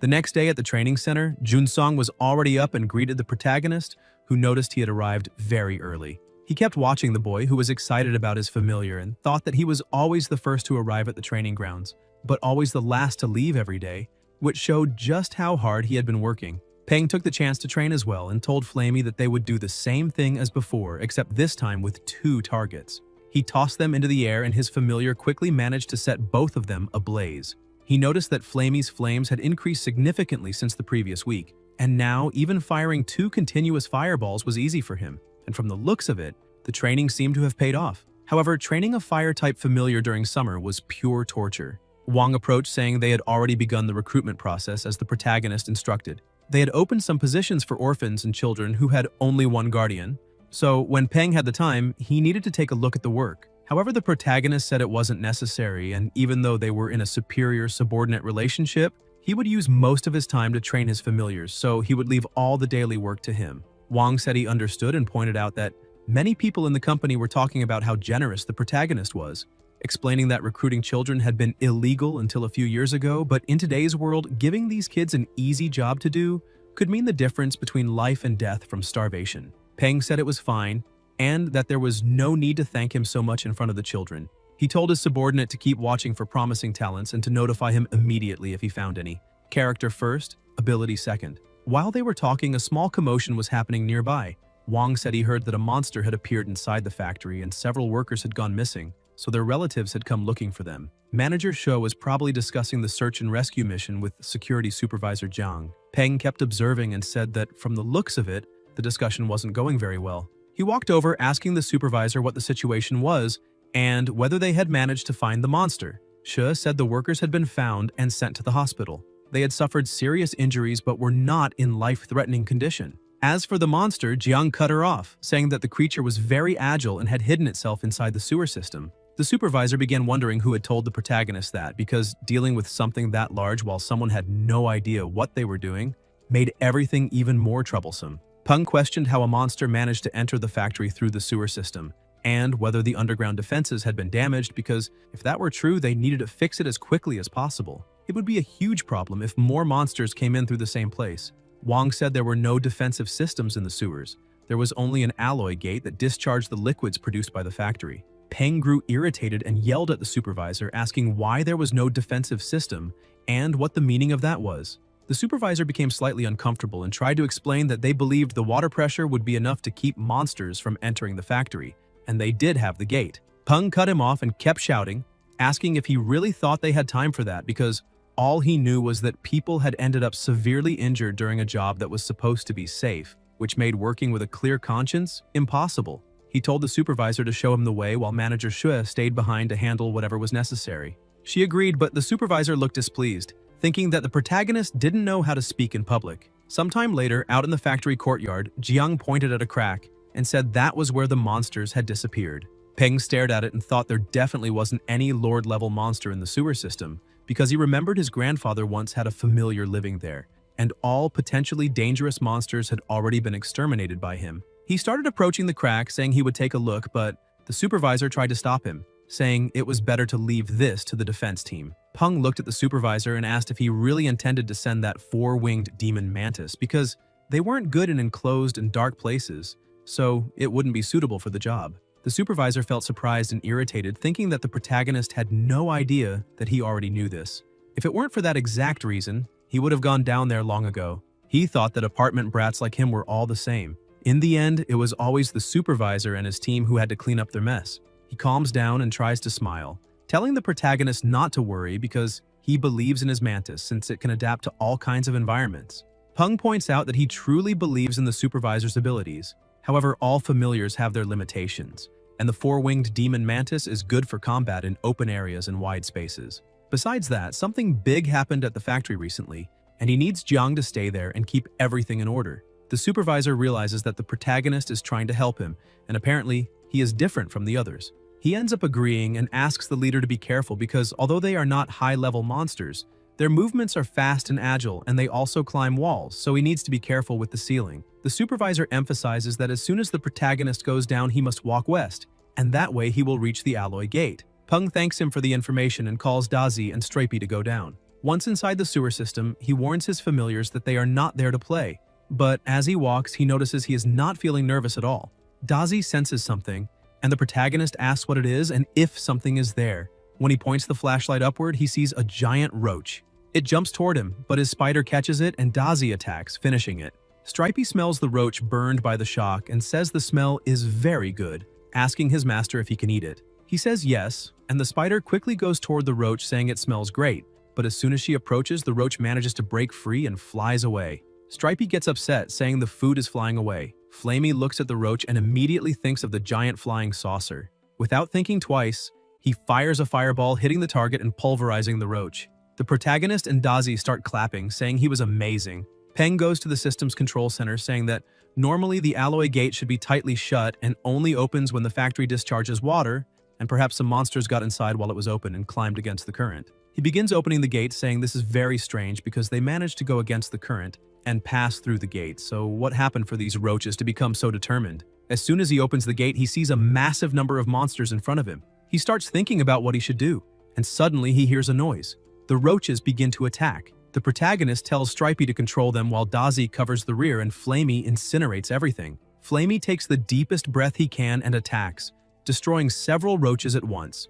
But the protagonist notices that the fatter roach is ordering the others. It is probably the leader, and the sound he heard earlier was probably her giving the order to attack. He asks his spider to take down the leader first. Stripey activates her defenses and begins ignoring all the other roaches, going straight for the leader. She eliminates it with a single strike. The remaining roaches begin fleeing. The protagonist watches and says that apparently those giant roaches caused the factory incident. The numbers are there, and it seems there will always be one or two running around whenever the gates open. Suddenly, he notices Stripey rolling on the ground. He asks what happened, and she says something entered her mouth and is moving. The protagonist uses the system to analyze it and discovers that the monster's name is Daughter. Its sub-body, Parasite Level 19, Perfect Grade, Darkness Attribute, Hobby Eating Metal, Weakness Surrounded by Sunlight, Parasitic Characteristics, drains blood and eats the fat beneath the host's skin to nourish itself, improves physical recovery, strength, repairs internal injuries, and improves skin defense.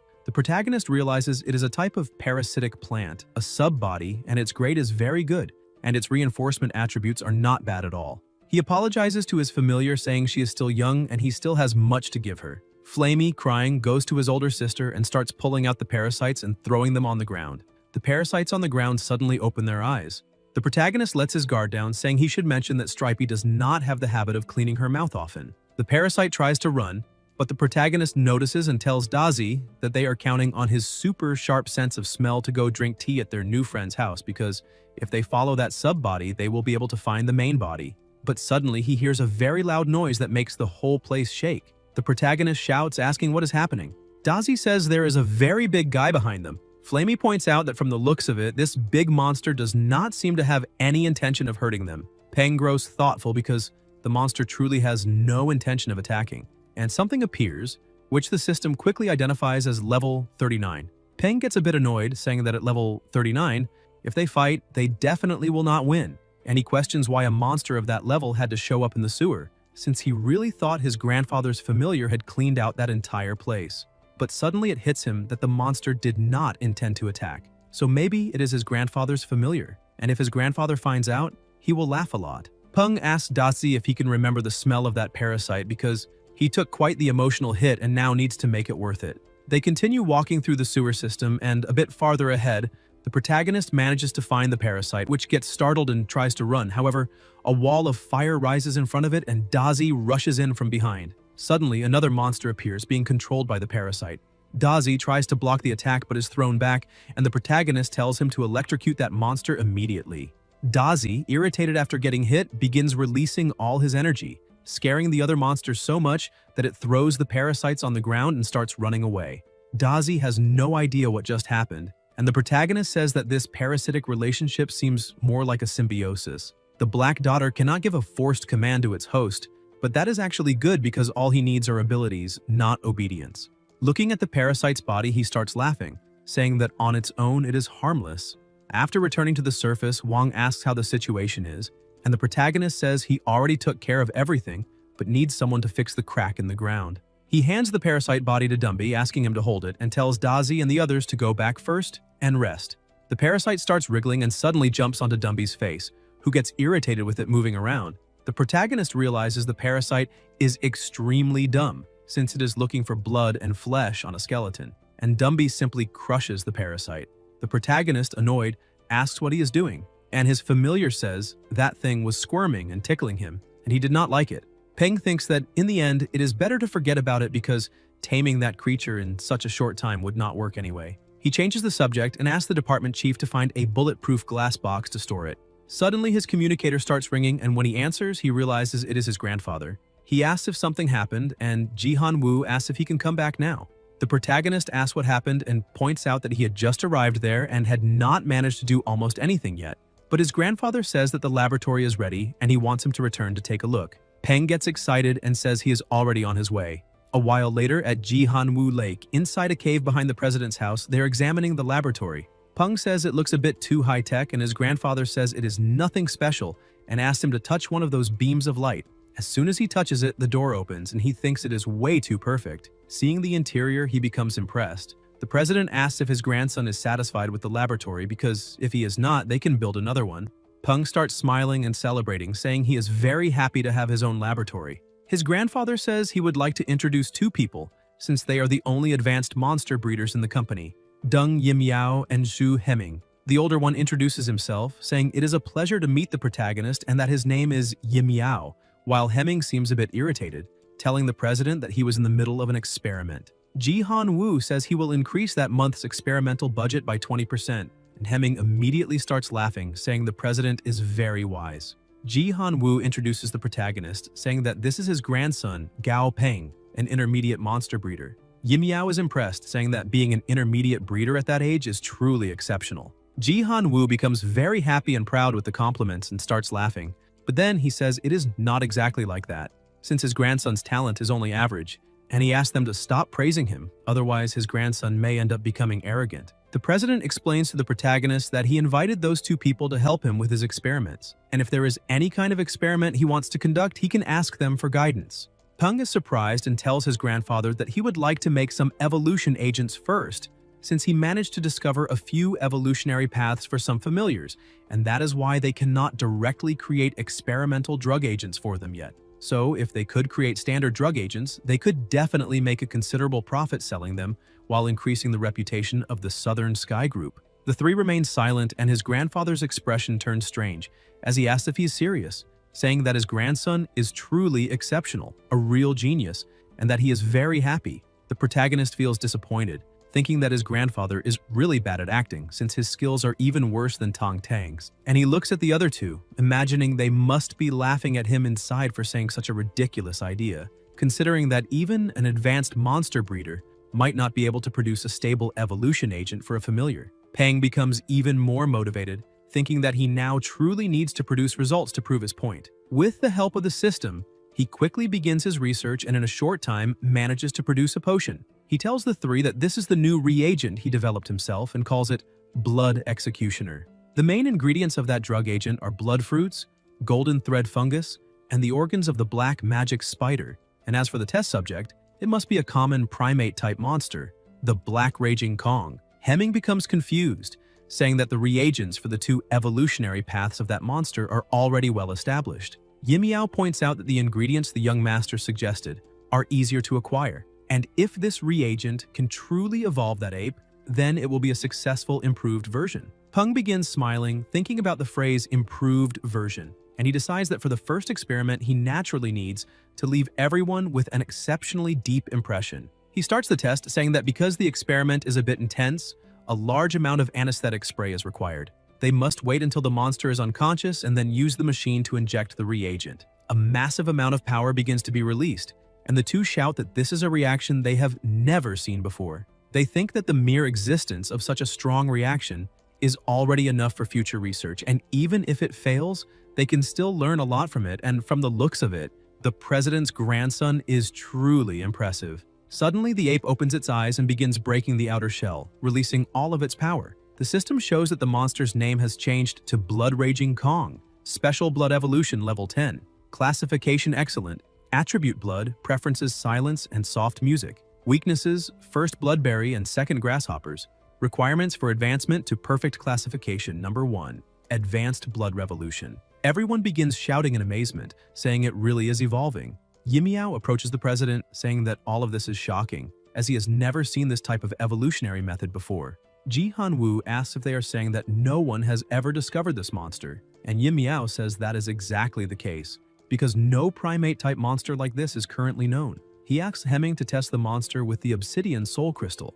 The protagonist asks what that crystal is, and Yimiao explains that it is a type of natural stone crystal, a mutation of obsidian that, once processed, can be used to test the classification of any monster below Lord level. A moment later, the crystal changes color, and they say the result is blue, which means excellent classification. Ji Han-woo becomes a bit serious as he looks at the vials his grandson produced. He thinks that the red one already succeeded, so the other three can follow the same path, and Peng continues to surprise him. However, if the public were to learn about this hidden talent, it could put him in danger. He begins releasing his aura and in a frightening tone tells everyone that what happened here is a corporate secret, so it is strictly forbidden to share anything with anyone outside that room, and they all say they understand. The president goes to the protagonist and asks if he has named the monster yet, because he is the first person ever to create that type of monster, so he should name it. Peng looks at the monster inside the other room and says he would like to call it Blood Raging Kong. The protagonist continues explaining and holds the other three reagents in his hand, saying he calls them Earth Reagent Type 1, Petrochemical Reagent Type 1, and Royal Reagent. He proceeds to the second experiment, explaining that the giant ant has already been injected with the petrochemical reagent, and now they will observe the result together, because the lack of long-range attacks is a common trait among monsters in their early stages. However, it is difficult to change their agility, since that would require altering their entire body structure, although increasing their defenses is not difficult. After the ant evolves, the system says its new name is Stoneheart Ant, Level 7, Classification Excellent, Preferences Sugar Water and Tree Sap, Condition Healthy, Inflated. The protagonist says that this is the result of the reagent, and that he will call it Stoneheart Ant. Hemming remains impressed, saying that this monster is also of excellent classification. Peng points out that this is not all and calls the two over to look at the result of the royal reagent. He places another monster inside the chamber, saying that it is the mountain wolf sparrow, a bird-type monster commonly found in Shuncheng. It evolved from the glimmer sparrow that existed before the cataclysm. The mountain wolf sparrow is not very large, but it is fast and has a feral temperament, and the inside of its beak is lined with sharp teeth. After the royal reagent was used, it evolved into the mountain wolf sparrow emperor, and its classification jumped from normal to excellent. However, the royal reagent has one drawback. Continuous use of the royal reagent can evolve a monster all the way to perfect classification, but it also makes it more difficult for it to reach the Lord level. The other two researchers cannot believe that a reagent capable of guaranteeing a monster's evolution to perfect classification with continuous use actually exists. And the only disadvantage is that reaching the Lord level becomes harder. They begin to wonder whether the protagonist truly considers that a flaw.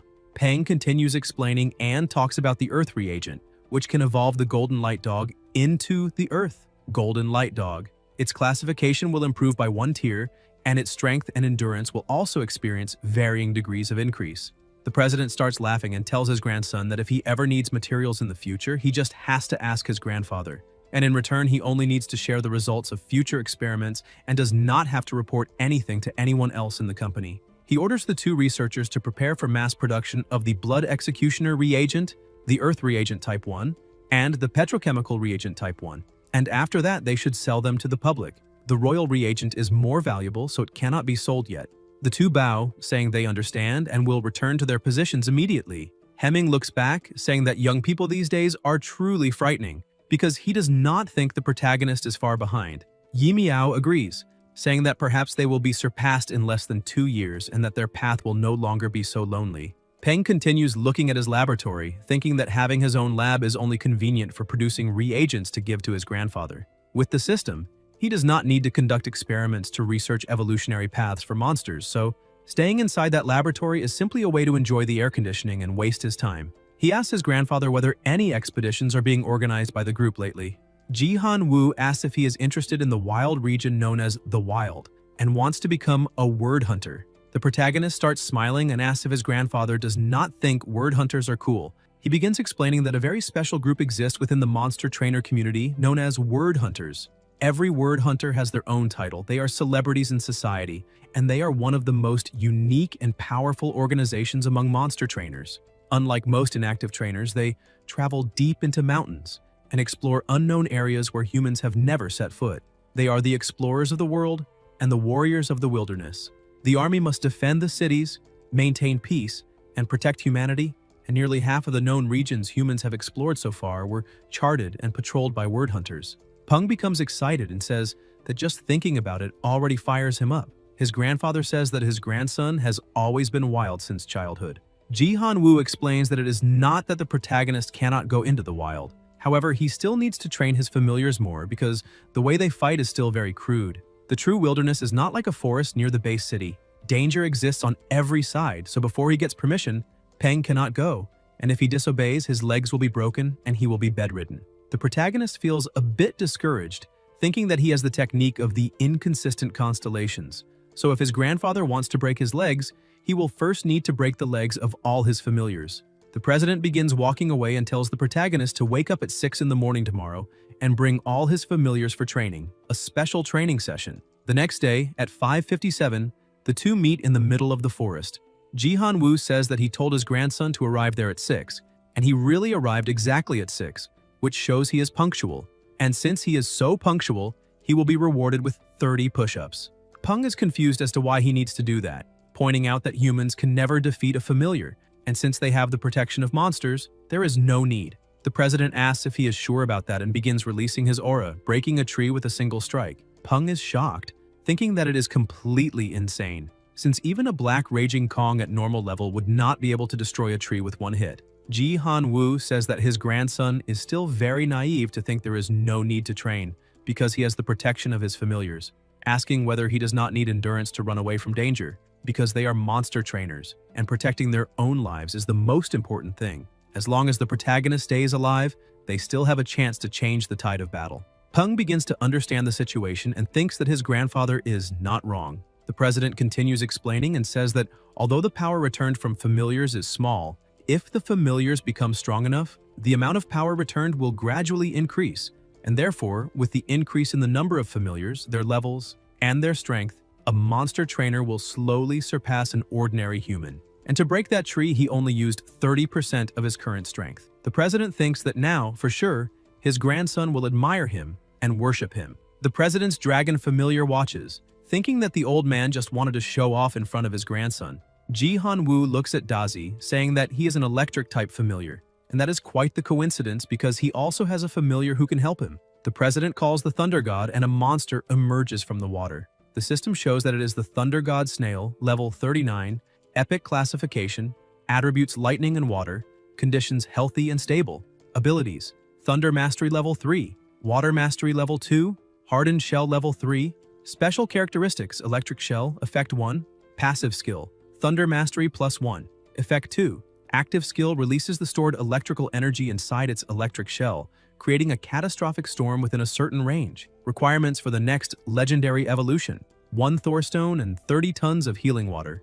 Ji-Han-woo says he found the Thunder God Snail in the ocean. It is not very strong, but it has a very gentle temperament, and that should be enough to train Dazi. The protagonist is surprised to see it was indeed his grandfather's familiar that they saw in the sewer. Dazi is terrified of the monster's strength, hiding behind the protagonist. Peng tells his familiar to begin because the attributes of the Thunder God Snail are similar to his, so Dazi should understand that it is his superior, and he needs to listen to its teachings. Dazi, still scared, refuses, and Peng tells Dumby to take care of it. Dumby begins shaking his companion, and Dazi asks the protagonist whether he no longer wants to be his master because he has changed so much. The protagonist becomes irritated, saying that he needs to train properly because there is no way a familiar can be that cowardly. Dazi becomes irritated, saying that the most cowardly of all is the protagonist himself because everything he learned was from his master. Peng walks over to the Thunder God Snail and says that he will leave that disobedient familiar to train with him, and asks the snail not to hold back at all. The snail begins smiling. The president says the snail informed him that there is no problem taking on an apprentice. Peng asks his grandfather what they will do about the rest of his familiars, and Ji Han-woo says they can let Flamey train with Dazi because, although the Thunder God snail is lightning and water type, they are both elemental types, so there are similarities. Dumby is a ghoul type and has a close combat fighting style. He asks how Peng would like to train Stripey, and the protagonist says he wants to focus on defense and control. The president thinks that the spider is a tank that has the ability to limit the fighting capabilities of others, so they need to train her control and counterattack ability. Ji Han-woo cracks his fingers and calls the white dragon, saying that it will be the training partner for Dumby and Stripey. Silly becomes so terrified upon seeing that giant fish-like creature that she faints on the spot. The president begins acting frightening again, saying that it is time to start.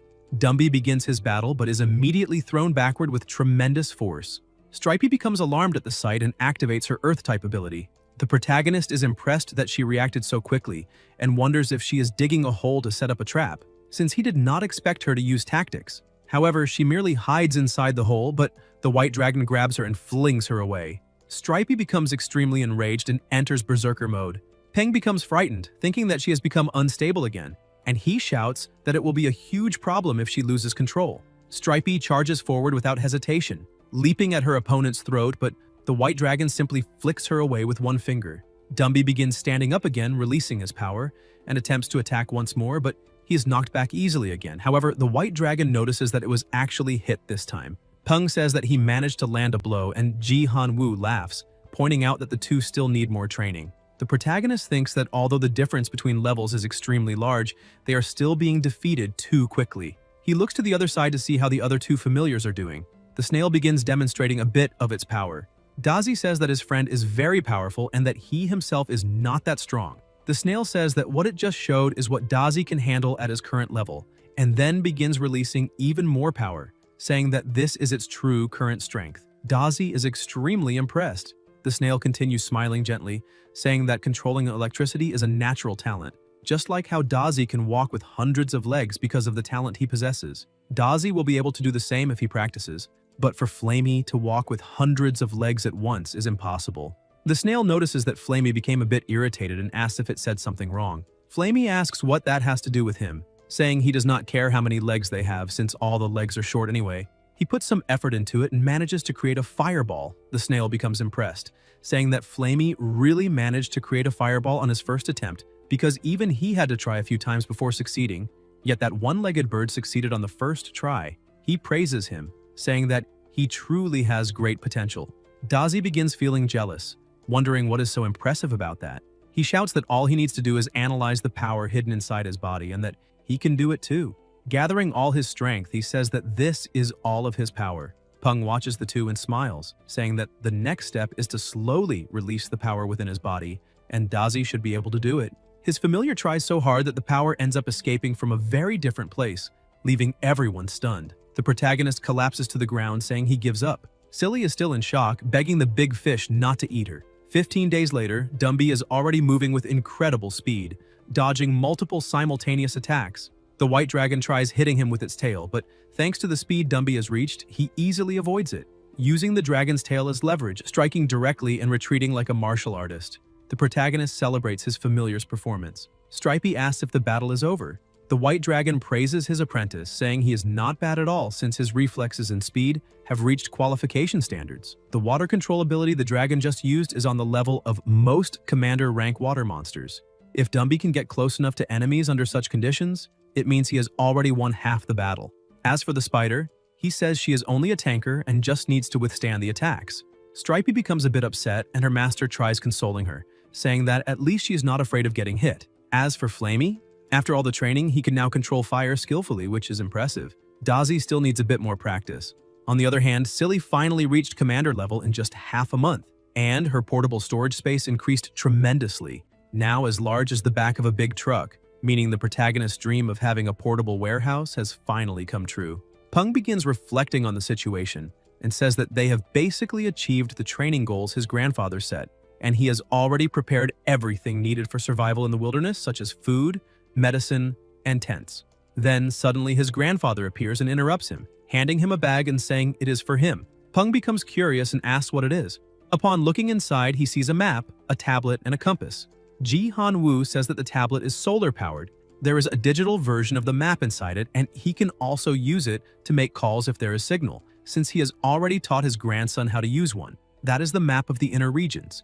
It shows the terrain of Yuzhou and also marks where the dangerous areas are, so the protagonist must check it frequently. The president emphasizes that his grandson has a flying-type familiar, which means he has more protection than most monster trainers during expeditions, so he must learn to make the right decisions when facing danger. As long as he is alive, his grandfather will always be his shield, so he only needs to do everything he can with confidence. Peng is moved by his grandfather's words and the trust he conveys. He looks at the president's hair, remembering that it used to be much darker. He smiles and says he understands everything and promises he will return. In a forest outside Yuzhou City, Peng looks at the map, thinking he should be right there, but there are many paths circled in red, and it looks like he can count at least 10 of them, all Lord territories, which is why his grandfather said the wilderness is dangerous. Peng checks the system, saying that to qualify for a level-up selection, he must swallow an Earth Spirit Core and then sleep in black soil for 72 hours, and for that he depends both on the soil and on the shield spider. He begins thinking about the Earth Spirit Core, wondering whether it is because his soul strength has increased. Suddenly, a system message appears saying that Earth Spirit Cores can be easily found inside the caves around the mountain, and he says that whenever he focuses on certain materials, the system shows where they can be easily found. Suddenly, a swarm of mosquitoes appears. Flamey sees them and quickly tells his master that huge mosquitoes are coming. He prepares to attack, but the protagonist tells him to wait and come down first.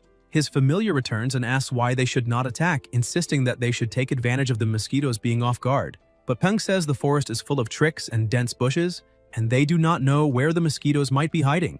If they get surrounded, they are finished. He uses the subspace and says they need to be smart when dealing with so many mosquitoes. He pulls out a bag and explains that it is made from the mutated Talasma cordata after the cataclysm, mixed with golden lavender, golden scorpion, sunflower, giant lemon, and jasmine orange to create a super mosquito repellent. He opens the bag and lets the scent spread, saying it is time to witness a true miracle. As soon as the mosquitoes smell it, they begin falling to the ground. His familiars are impressed, and the protagonist says that this is simply the basics. They continue their journey and first need to cross that river and then turn right. While walking, he notices something and a monster attacks them from behind. It is the Storm Panther, level 26. Excellent grade, wind attribute. Peng is impressed by the monster's speed and thanks Dumby for blocking in time, or he would have been injured. Stripey jumps from her companion's hand and hits the panther with her earth power. Flamey begins to fly and the protagonist tells him to come back. Thinking that none of his familiars specialize in speed, Dumby's specialty is short-range bursts, so letting Flamey handle that alone is dangerous. The panther begins fleeing and the protagonist says that the next time he catches it, he will take its life. But then something else emerges from behind them. They dodge and a golden palmwood spirit appears. Level 29. Commander. Good grade. Wood attribute. Weakness fire and electricity. Peng becomes irritated, saying this is the second time and asking the monsters if they really think he is easy to intimidate. Still annoyed, he says that if he does not teach them a lesson now, they will think he is weak. He orders Dazi and Flamey to attack quickly. The two strike together and pulverize the tree instantly. Peng approaches and asks the tree if it still wants to play with him, because if so, he can increase the strength a bit more. He takes the plant-type crystal core, equivalent to a commander-level monster, which can be sold for thousands of alliance credits, and tells Silly to store it because they need to find a place to rest. Near their location, he finds a cave, saying it is protected from the wind and hidden enough, and there is a water source nearby so they can rest there. He wonders if he should mark that place on the map as temporarily safe territory. Before entering, a monster begins emerging from inside. The protagonist sees that it is a singing duck. He tells the duck they will invade its space for one day, so it does not need to make a scene, and adds that it would be better for the duck to leave before his familiars get hungry. But the duck keeps flapping its wings and making a lot of noise. Peng becomes irritated, saying the duck cannot even make the right sound and that it is annoying, and wonders how that animal has managed to live so long with such a low level of intelligence. The system appears saying, Name Mutant, Adamant Duck, level 10, epic grade, current state healthy and tired, special characteristic GUI power, passive effect. When attacked, it has a certain chance to enlarge its body for a period of time, and its strength, defense, and speed will all be amplified at the same time. Peng is surprised and asks the duck to forgive the rude way he acted, since it truly is epic grade. The protagonist decides to give up on using the cave, telling his familiars that they will try to reach their destination that same day because It must have been hard for a mutant like that duck to survive for so long. So next time it sees a human, it must not approach them. Otherwise, it will not even know how it died. Sometime later, Dazi tells his master that he is hungry and wants to eat duck. The protagonist asks how he can be hungry if Dumby is the one carrying him all day. Dazi says he learned that from his master since he spends the whole day riding on Stripey's back. Flamey approaches Peng to warn him, but Peng says he already noticed. As they continue walking, something hidden behind a tree is watching them. A second later, the duck jumps out from behind the tree, making loud noises again. Flamey tells his master that the duck is calling for him. Peng is surprised and asks if Flamey can actually understand what the duck is saying. Flamey, proud of himself, says that he is level 8 in bird language. The duck starts running toward them, making noise. Flamey says the duck is saying, "Wait for me, giant duck," and it seems the duck thinks the master is a giant duck. Peng is shocked and wonders if this is because he corrected the way the duck was speaking earlier. The protagonist simply turns and tells Stripey to ignore the duck and move faster. The duck continues trying to approach desperately, asking them to wait. Peng, irritated, tells it to shut up. Suddenly, the duck trips and falls face first on the ground, then starts crying, saying that even that strange duck does not like him, and that no one will ever like him. Not even his mother or father wanted to keep him. Peng goes back and picks the duck up with his hand. The duck becomes happy, saying the big duck did not leave after all. Flamey tells his master that it seems that little duck was abandoned by its parents and is still a child, asking if they really plan to leave it alone. Peng feels a bit uncomfortable and ends up agreeing to take the duck with them, thinking that since the duck is epic grade, they will not be at a disadvantage. All the familiars gather around the duck. Dumby asks it to stand up while extending his hand, and Dazi says that now they will protect it. In the stone forest, Peng is walking with his familiars when the system says there is a high chance of finding the Earth Spirit Core. The protagonist says it must be nearby because of the size of that hole. Dumby, Flamey, and Stripey cannot enter, so he asks Dazi if he can go inside and take a look. He tells his familiar to check carefully if there is something strong emitting Earth elemental energy, and asks Dazi to be very careful and to leave quickly if he finds any monsters inside. He does not need to push himself too far. While Dazi is investigating, he hears a noise, looks up, and sees an elite level 11 stone scorpion, normal grade. Peng is relieved, saying that luckily the monsters in that region are not strong. Dumby asks his master if he should chase the monster away, but the protagonist stops him, saying there is no need. Although the scorpion's level is higher than the silly duck's, it is only a normal grade monster, nothing to worry about. He tells the duck to show its true combat power. 10 minutes later, Flamey is already exhausted and asks his master how much longer they will continue that screaming battle. The scorpion and the silly duck were only making loud noises at each other. Peng loses his patience and tells Dumby to send it away. Just getting close is enough to make the scorpion tremble and run off. The protagonist approaches the silly duck and asks how it managed to survive for so long. Suddenly, Dazi calls his master saying he found it. Peng says good job and asks him to bring it out. As soon as his familiar emerges with something in his mouth, the system identifies the item as a small Earth Spirit Core. Item effect rich in Earth elemental energy, capable of allowing Earth-type monsters to evolve. Peng holds the core and says it is very small, wondering if it will really work. Since he remembers reading that Stripey requires only one Earth Spirit Core to evolve, but the description did not specify the size. Not knowing whether it will actually work, he calls all his familiars to head toward the location marked on the map. As soon as they arrived at the designated location, Stripey dug a hole and went inside to eat the Earth Spirit Core. The protagonist told her to sleep and said they would wait beside her. Dumby began covering the hole, and the protagonist informed everyone that they would stay there until Stripey woke up again. He emphasized that the master of that territory might return during the night, so everyone needed to stay alert. Sometime later in the middle of the night, a monster approached and, upon seeing a house, began observing it. It saw the duck standing right in front of the entrance and became irritated, asking where the duck had come from since it was blocking the door of its home. It tried to bite the duck, who immediately became angry and began releasing an aura from its body, asking why the monster had bitten him. Yet the monster simply attacked him again. The duck screamed in pain as the monster laughed at him, but then the duck began growing larger, becoming immensely huge. Peng woke up from the noise and asked what was happening outside and why things were so loud, but when he looked ahead, he saw that the duck had become enormous. He was startled and asked when the duck had become that big, but soon he finally understood how that duck had been able to survive alone for so long. The monster that had approached tried to run away in fear, but with a single strike, the duck crushed it into the ground before shrinking back to its normal size. Peng, who had been watching everything, thought that at first he had assumed that Gui power could only enlarge the body to a certain limit, and that the effect could not be strengthened. And since it was also a passive ability, he had believed it to be completely useless.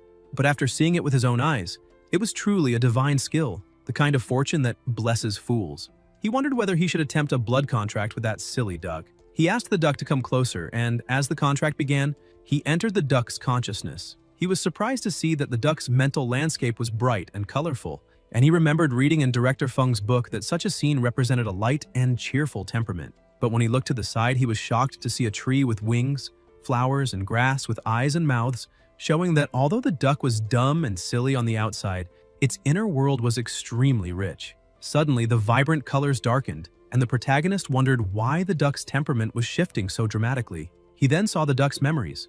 Other ducks were asking whether he was truly their child. The duck's mother said yes, pointing out that he had very big eyes. But another duck shouted that he had 5 toes and was a monster. The duck looked down at its feet and asked itself what a monster was supposed to be. The parents had placed some fish for their ducklings to eat, but the duckling had stayed back, thinking that since they were all siblings, they would surely leave some food for him. But as he approached, one of the ducklings kicked him away, telling him he wasn't their brother and to get lost. Another duckling behind them warned him not to come closer and called him a monster. Scared by the situation, the poor duck accidentally activated his ability, becoming huge and terrifying the other ducks, who called him a monster again. When the father of the duck family returned, one of the ducklings ran to him shaking and crying, saying that the monster was hurting them. The father threw the small duck into the middle of the forest, shouting that he was a 5-toed monster and could never return. His mother cried but could do nothing.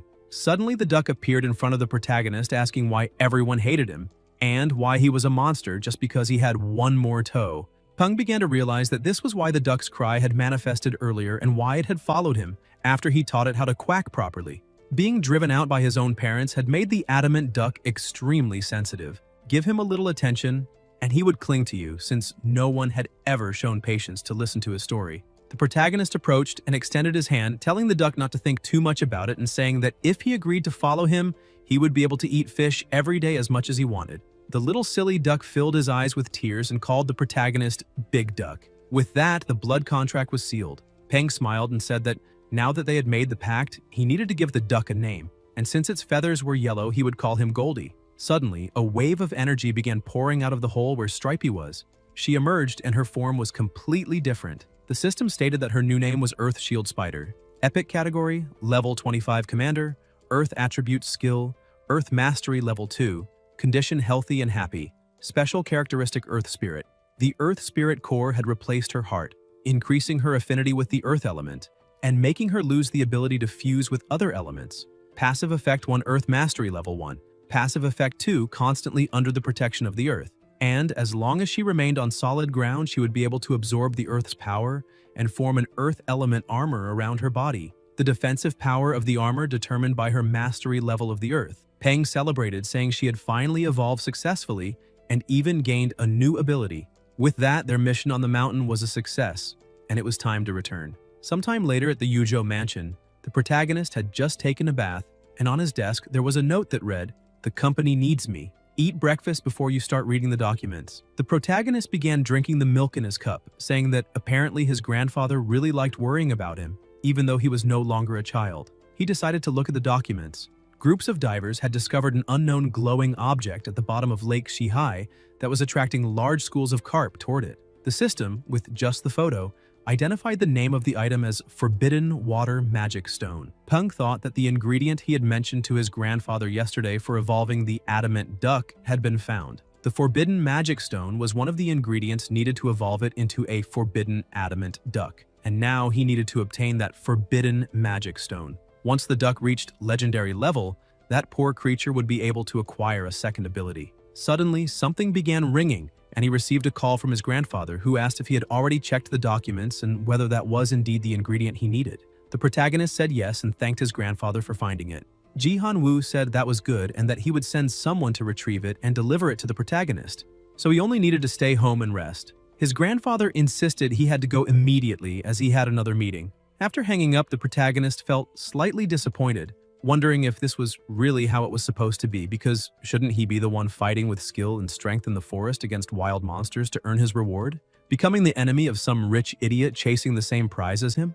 It definitely wasn't what he expected, but in the end, he was still very happy about it. At Lake Shihai, several people had already gathered. The crew wondered how many carp there must be down below, and apparently there was an infestation of carp in the lake, and even knowing there were so many, they never imagined the number would be far greater than expected. A man with an eye patch said that the Blackgate were offering 300 million alliance dollars and 3 monsters with commander-level crystal cores. So how could they possibly think it would be easy? Yet he added that everyone could relax because many other groups were after that reward, so they only needed to wait until the end. One of the sailors asked why they didn't go back, because even if they managed to pull that stone from the bottom of the lake, they might not return alive unless they had some flying-type monster. Another person became startled, pointing toward the horizon and saying that a flying type wouldn't be very helpful, and asked their captain to take a look. The captain looked and asked what that was. They said the Golden Goose King had appeared. Everyone panicked, saying they had to retreat immediately because if they wanted that money, they can keep it. At the bottom of the lake, the crystal resting on a small altar. A small fish approached, saying that the forbidden magic stone looked peculiar, and wondered if his mother had been referring to that fate because he had heard that his mother became very powerful after eating a peculiar fruit, and that all the powerful purple-back carp of the tribe had been born from her. The little fish became happy, saying he also wanted to give birth to many powerful children like his mother. Suddenly, another fish approached and asked who was there. Another fish among the rocks demanded to know who the little one thought he was, saying he would tear him apart if he didn't keep his mouth shut. But the little fish was not intimidated and told the giant carp to stay away, saying that this was purple-back carp territory. However, the giant carp began acting strangely. The purple-back carp was shocked to see that it was a subspecies of the giant carp and wondered why one of those would appear there. The purple-back carps continued gathering, telling the giant carp not to come any closer because behind them was the chief's most beloved daughter. The king would become furious if the giant carp dared to lay a single finger on her. The giant carp began laughing, asking why a bear would fear the consequences of eating a tiger's cub, saying the answer was no, because a tiger would do the same to a bear cub if given the chance. The giant carp emphasized that the purple-back carp chief had slaughtered hundreds of its species, and if it ate the chief's daughter, then they would finally be even. The purple-back carps panicked and urged the chief's daughter to swim as fast as she could while they bought as much time as possible. They attempted to trap the giant carp with their water current chains. The giant carp began being affected by the purple-back carp's ability, yet it inhaled sharply and growled that the purple-back carps were abominations because their evolutionary path was all wrong. It unleashed a powerful sonic attack, saying brute strength was all that mattered. It knocked out the nearby purple-back carps and swam straight toward the forbidden item, consuming it. The golden geese noticed that the glowing stone had vanished. They immediately identified where it had been and who had taken it. One of them struck the giant carp with a fierce blow, telling it not to dare swim away and to hand over the magic stone immediately. But the carp managed to counterattack, breaking free while injured and swimming away as fast as it could. The people on the boat shouted for everyone to chase the giant carp quickly. One subordinate said that the deputy chief of the giant carp clan had taken the stone, but they did not need to worry because others would definitely chase it. Suddenly, several other giant carps began approaching and passed the stone from one to another. Some people on the riverside shouted that it had arrived and told the rescue team to get ready. The giant carp delivered the stone to them. The leader said they had obtained what they wanted. Now they only needed to take the stone and leave. He looked at a boy, calling him number 3, and told him that the next time he controlled those monsters, he needed to tone down the drama because the leader was already feeling embarrassed just listening to it. Meanwhile, the people still out on the lake began yelling, asking where the giant carp had gone because they could not find the magic stone anywhere. The operation leader went to the true chief and said they had retrieved the item. Han smiled and said they could return, and that the others could keep searching for as long as they wanted. Back in the protagonist's laboratory, his grandfather had already delivered the stone to him and the duck was ready to begin its evolution. Ji Han-woo stared at the little duck, saying he truly never expected it to be epic grade. He thought that even though that monster was already epic, his grandson still wanted to turn it into a legendary grade creature, and so far there were no records of anyone successfully evolving a monster to the legendary level. At least he had never heard of a case that succeeded. He began smiling and wished his grandson good luck, saying he truly believed in his potential. Peng said he did not need to worry. The protagonist thought that the other materials were disposable, but there was only one forbidden magic stone, so he absolutely could not fail. He submerged the stone in a liquid, thinking the reaction rate was slow, but suddenly the green liquid began changing color. He was surprised to see it turning sky blue, which meant success. He went to the glass container and asked his familiar to look at what he was holding. Goldie became excited, saying that it was a yellow duckling and that he wanted it. Peng pointed aside and said that if Goldie drank that liquid, then the duckling would be his. Without hesitation, Goldie grabbed the vial and began eating it. The protagonist told him to wait because he only wanted him to drink the liquid inside, not eat the glass tube. Suddenly, the duck collapsed unconscious on the floor and feathers began falling off its body. Peng became worried, asking why so many feathers were falling off. Then the duck's body began changing drastically. He wondered if this was the legendary saying, he went bald but became stronger. The system showed that the monster's new name was Forbidden Adamant Duck. Legendary category, level 10, gold attribute, condition healthy, sleeping, weakness 1. The Tianchu Exorcism Stone can deal heavy damage to the Forbidden Adamant Duck. Weakness 2. The Forbidden Adamant Duck cannot use elemental energy. Requirements to reach the Mystic level. 2 evolution routes. 1. Divine Warrior, Adamant Duck. 2.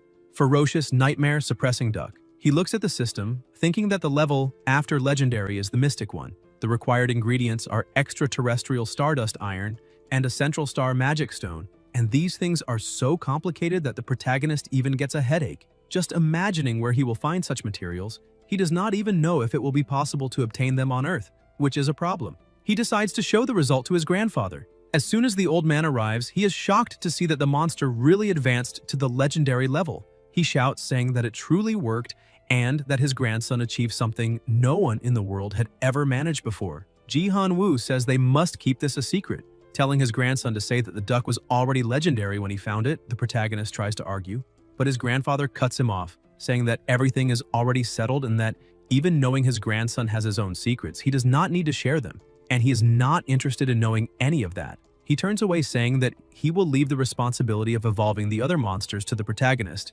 and Peng looks at his grandfather, thinking that only Ji Han-woo would trust him this much. Shortly after, the duck begins to open its eyes, and the protagonist says that he finally woke up, asking what happened. Peng laughs, saying it was nothing, and that he just thought the duck looked very handsome.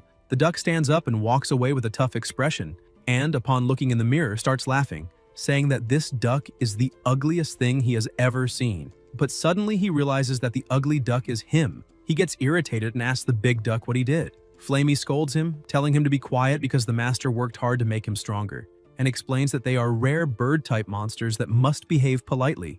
Dazi also gets irritated, saying that the duck had a lot of nerve to speak that way to a master. The system says that the secret power secret patterns grant strong resistance to elements, and the effectiveness of the ability is determined by the user's physical condition. Effect 1 is passive, strong elemental resistance with additional resistance to water. Effect 2 is active. Secret patterns will activate temporarily, and while active, a vacuum sphere will appear around the body, canceling all nearby elemental powers, and the sphere will also expel all elemental power within it. Peng says that based on his knowledge, the first effect is passive, increasing Goldie's resistance to elemental attacks, and the second is the formation of a sphere without elemental energy around his body, like an anti-magic field. He starts laughing, thinking that he is now a bald duck, immune to elemental attacks who get stronger every time someone hits him. At Yuzhou University, City Campus Branch, the protagonist gets off the bus happy to finally be there. A boy asks a freshman girl if she needs help, but she says no. The protagonist notices that she also went to the university but decides to ignore it, thinking that he should first complete his enrollment. As he walks, he thinks the registration area for monster trainers should be somewhere around. Suddenly, some people around a table call the protagonist, asking if he is a freshman and what he is, a trainer or a monster breeder. Peng says he is a trainer. The boy who asked looks a bit disappointed, saying that for a moment he thought Peng might be a breeder with such good looks. The woman beside him says that monster trainers are everywhere now, and that unless he goes into the forest and starts a fight, it is hard to find a job. Peng looks at the two, thinking the change in attitude was pretty obvious, and that apparently monster breeders are welcomed more warmly. He approaches the table, and the other boy with white hair says he can register there, asking if he brought his exam admission document. Peng says yes and hands over his ID. When they scan it, the white-haired boy is stunned. The other guy approaches asking what happened, and the white-haired one cannot believe that the protagonist is a master, because he is ranked 11th across all of Huaxia and achieved the highest results in a major city. The man stands up, treating the protagonist with complete courtesy, saying he would like to show him the way to the dorms. As they walk, the white-haired youth says that the well-known figures on campus actually received strange nicknames. Someone gave these nicknames to all monster trainers in the university, but they are used only between universities and are just jokes. If others knew, they would not approve of such things. Suddenly, the youth completely changes his attitude, saying that except for 4 people, because they are the best monster trainers among all universities. Everyone in the city knows their skills and their fame reaches the edges of the universe. 2 of them are from Yuzhou University. One is the veteran Xue Ming, now an honorary permanent member of Yuzhou's base council, and the other is veteran Lin Xinrui, a world-class hunter who is rarely on campus despite having explored many areas around the city. Sometime later they arrive at the dormitory and the protagonist is impressed, saying it looks quite luxurious. The white-haired guy says they really are because they are single student rooms, and even though there is not much interior space, they are very well decorated, all equipped with air conditioning and a refrigerator donated by the university president, Mr. G. Upon hearing the president's name, the protagonist asks who he is. The white-haired student tells him to look to the side because that is Mr. G's statue. He explains that he is the director of Southern Sky Corporation, named Ji Han-woo, but everyone calls him Mr. G, and he is the protector of Yuzhou City. Many monsters have appeared there and he was able to defeat them all. The city is not in a good geographical position because of mountains and cataclysms. There have always been many monsters, and if not for Mr. G, they certainly would not live as well as they do now. The protagonist thinks that his grandfather has really done a lot. Meanwhile, outside the city, a group of people walks through the forest. A woman tells everyone to stop and her subordinate asks what happened. She says Bebe is acting very strangely. He only behaved like that once before. And that was when a master-level monster flew over their heads. Suddenly, they begin to feel an odd atmosphere. The ground starts shaking and a loud noise erupts. They panic, asking what is happening and what that thing really is. From his dorm window, the protagonist says that many monster hunters disappeared in the mountains north of the city. The situation became so bad that the White Dragon had to appear to ease the anxiety of the workers. And he remembers that martial law level 5 has not been imposed since the city stabilized. Suddenly, he hears someone opening the door and quickly goes to check, realizing that his grandfather has arrived. Ji Han-woo says that the Shadow Japalura owned by the protagonist's sister was nearly defeated by a master-level monster, and he only went to give a little assistance. The Thunder Shield Master is also at the peak of the commander level and should be able to reach the next level now. The protagonist asks if it worked, and his grandfather says yes, explaining that the chances for the Shadow Japalura were quite significant, but that the protagonist probably would no longer recognize it after what happened. The protagonist serves tea to his grandfather while talking about martial law, but the grandfather interrupts, saying it is a new type of monster. This catches the protagonist's attention, who asks if there are truly still monsters that were never discovered. The president says yes because they are not the only ones facing such problems. There are signs of changes all over the world. He stresses that there is something strange about these monsters. Some say the myths of the past may not be entirely false, and some have even started researching it. He shows a photo saying they are calling the monster a mountain spirit. A hunter captured an image of its body, a living mountain. Peng cannot believe that the monster is an entire mountain, but his grandfather places a hand on his shoulder saying it is exactly that. Though the mountain spirits discovered so far are not as tall, the largest being 300 meters, more like a huge hill. And because of their size, they move very slowly, but the surface of their bodies is a lethal zone. They believe the hunters who disappeared were killed after mistaking the spirit for an ordinary mountain. He starts climbing the stairs, telling his grandson not to worry because he will protect him at all costs. These mountain spirits are intelligent, meaning they can negotiate with such monsters, but as a precaution, explosives and bombardments should be enough to stop them. The protagonist tries to speak but lacks the courage. He just watches his grandfather thinking they are not the same, because the protagonist is a selfish person who does not want to die to save the world, and he never wanted his family to be known as guardian angels or heroes, which is why it is all very dangerous. Ji Han-woo says that the Wansai moon gold that his grandson asked him to keep an eye on will arrive in a few days. Peng smiles, thanking him, telling his grandfather not to worry so much and that he can rest now. He looks at the wet umbrella, thinking that his grandfather was the one who managed to acquire the forbidden magic stone and the Wansai moon gold to evolve those monsters. He himself did not even have to do anything, and this begins to torment him, making him think he is starting to regress because before he had to hide his power to protect it, but now he has his grandfather. Yet the worst situations do not allow him to stay still and waste time. He needs to produce more reagents. He grabs his coat and umbrella, saying it is time to move. A few days later at the university, a student asks Dengli what the effects were of the drug he bought the other day, and whether he managed to evolve his Black Fury Kong. Dengli too says the drug is really good. His familiar's fur turned blood red, and its strength increased a lot, but its temperament has gotten worse. His colleague starts laughing and asks who knows when the next batch will be released, since things are tough these days and everyone wants to get stronger. The prota, who was listening to the conversation, starts leaving the room, thinking that the production of reagents is moving very fast. While walking outside, he notices that his grandfather sent a message, and upon checking, it is the same photo of the hill they saw last time. The system identifies it as the Mountain Spirit of Normal Grade, Level 48, Master Rank, Attributes Natural Stone, Earth, Ability: Earth Domain Level 4, condition slightly injured and irritated. Weakness: the mountain spirit's core is its source of life. Number 2, it moves very slowly. The protagonist says that he hadn't seen any statistics about that mountain before and that this was only a few days ago, that a master-level monster is somewhat problematic, and that, according to his grandfather, there isn't just one mountain spirit in Yuzhou, not to mention that the mountains around the city are called the 100,000 Mountains. Suddenly, his communication device begins to vibrate. He tries to answer to talk to his grandfather, but the screen goes black for a few moments.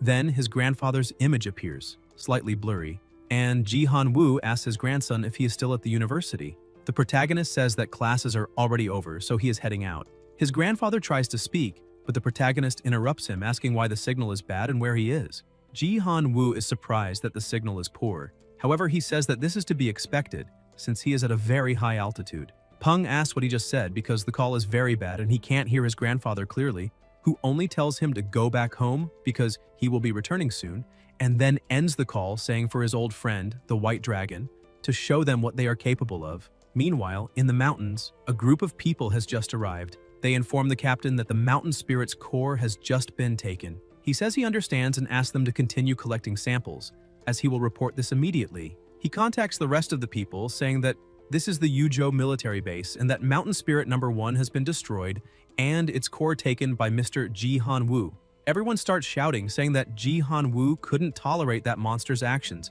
and decided to resolve everything on his own. This is foolish because they had asked them to stop eliminating them, otherwise they would end up putting the human race at risk, especially after dozens of eliminated hunters were found within the bodies of those monsters, and apparently the gods do what cattle cannot. If the mountain spirits continue like this, they will show them what they are truly capable of. Another captain celebrates, saying that that's exactly right, because Mr. Ji-Han Woo only gave those monsters a small taste of what humanity can do. It is possible to reach an agreement, but they will never surrender because that is the final card. Ji-Han Woo acted as humanity's representative when he eliminated those mountain spirits, and he orders everyone to continue sending groups to that place because they must show who truly rules there. Sometime later at Southern Sky number 2, at the outdoor testing site, a man goes to director Ji-Han Woo, saying that regarding the mountain spirit the president defeated, the sampling work has already been completed and they will soon receive the laboratory results, and that thanks to the president, the military said they can now try to stabilize a temporary peace treaty with them.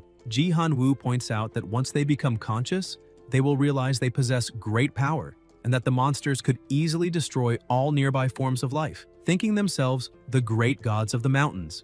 That is why, even though they are intelligent, communication may not be possible. They will only be open to negotiation when they realize they are not invincible, because their companions have been defeated. The president states that when fighting monsters, fists can be more effective than words. The man standing beside the president is amazed by his words, thinking that this was already expected of the president, and asks the director to look to the side because that is the army of royal wolf birds of the mountain that they trained according to the required standards. He whistles and introduces one of the birds, saying that this one is the leader and that its strength is much greater than the others because it is capable of strengthening the entire army.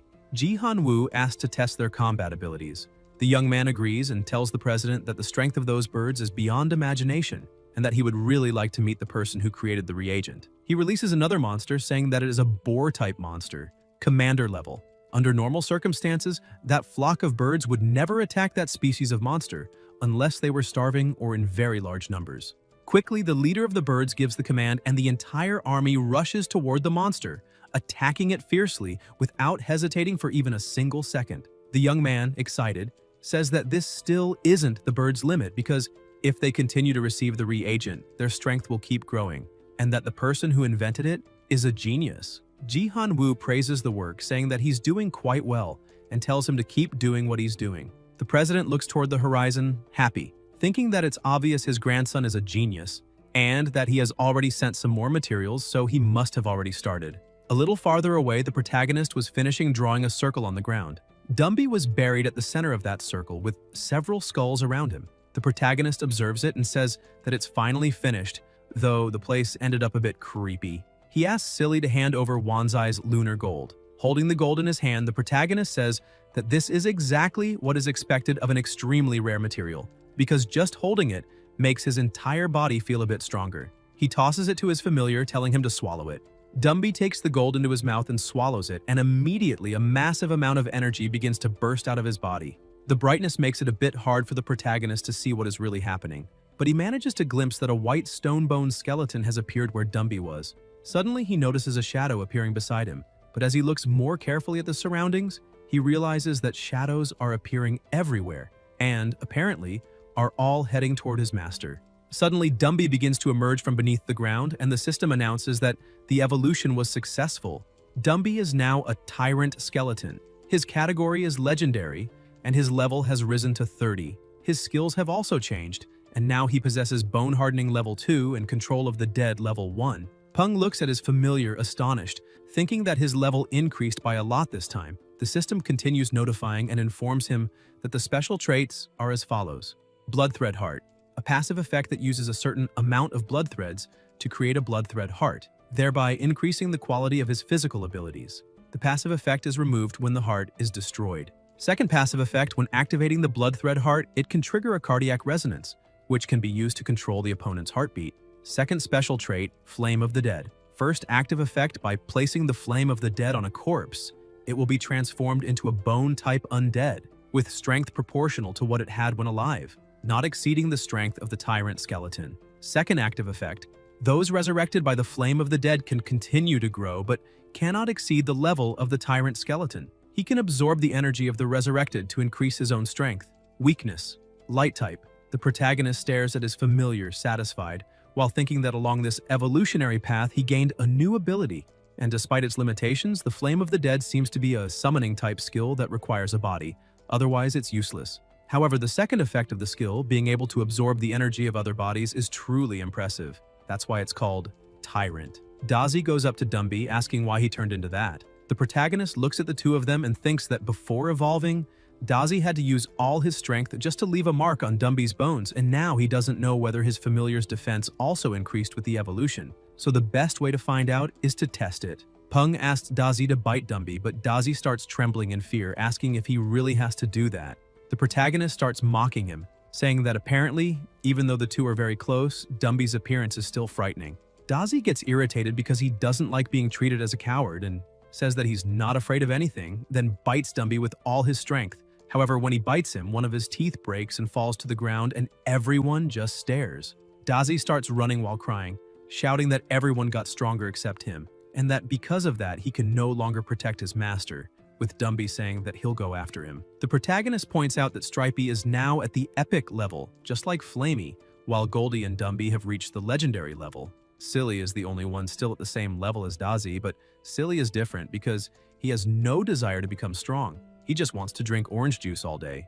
Peng thinks that it really is a shame that he still doesn't have the material to evolve Dazi, so he needs to be patient. Peng asks Dazi if he's feeling insecure because his friends got stronger, and emphasizes that whether Dazi is strong or not, he will always be important to the team. However, in the middle of his motivational speech, he realizes that Dumby was offering food, and Dazi was already completely excited, saying that he wants to eat. The protagonist takes an animal that was already dead and asks Dumby to show his summoning abilities. Quickly, he creates a ghost. Peng isn't very pleased, thinking that his grandfather had said that was the corpse of a wild hunter wolf, but all he can see is a husky. Sometime later, back at home, Ji Han-woo asks his grandson if he really wants to go out to look for the materials to evolve the centipede. Peng says that Dazi was his first monster, but since he hasn't been able to find suitable materials, it ended up becoming the weakest, so he wants to try to evolve it when he gets the chance. His grandfather thinks for a moment and asks his grandson not to stay out for too long, since the situation with the mountain spirit is under control for now, but monsters can always return. Besides, Tang Tang is also free and can join him on the journey. The protagonist tries to speak, but his grandfather immediately calls Tang Tang, and he just looks on, wondering why his grandfather always treats him like a child. They head to a lake and two flying monsters begin to approach. His grandfather says that she has finally arrived. As the monsters draw closer, the protagonist uses the system to identify them. The monster's name is Phantom Japalura, of excellent category. Its level is also very high, reaching 41, making it a master. Its abilities are Scale Hardening level 3 and Enhanced Dynamic Vision level 1. That monster's special trait is Shadow Assassin, with 2 passive effects. The first is that when it is stationary or moving slowly, it can camouflage itself with the environment, matching temperature and colors. The second effect allows the monster to absorb sounds and vibrations.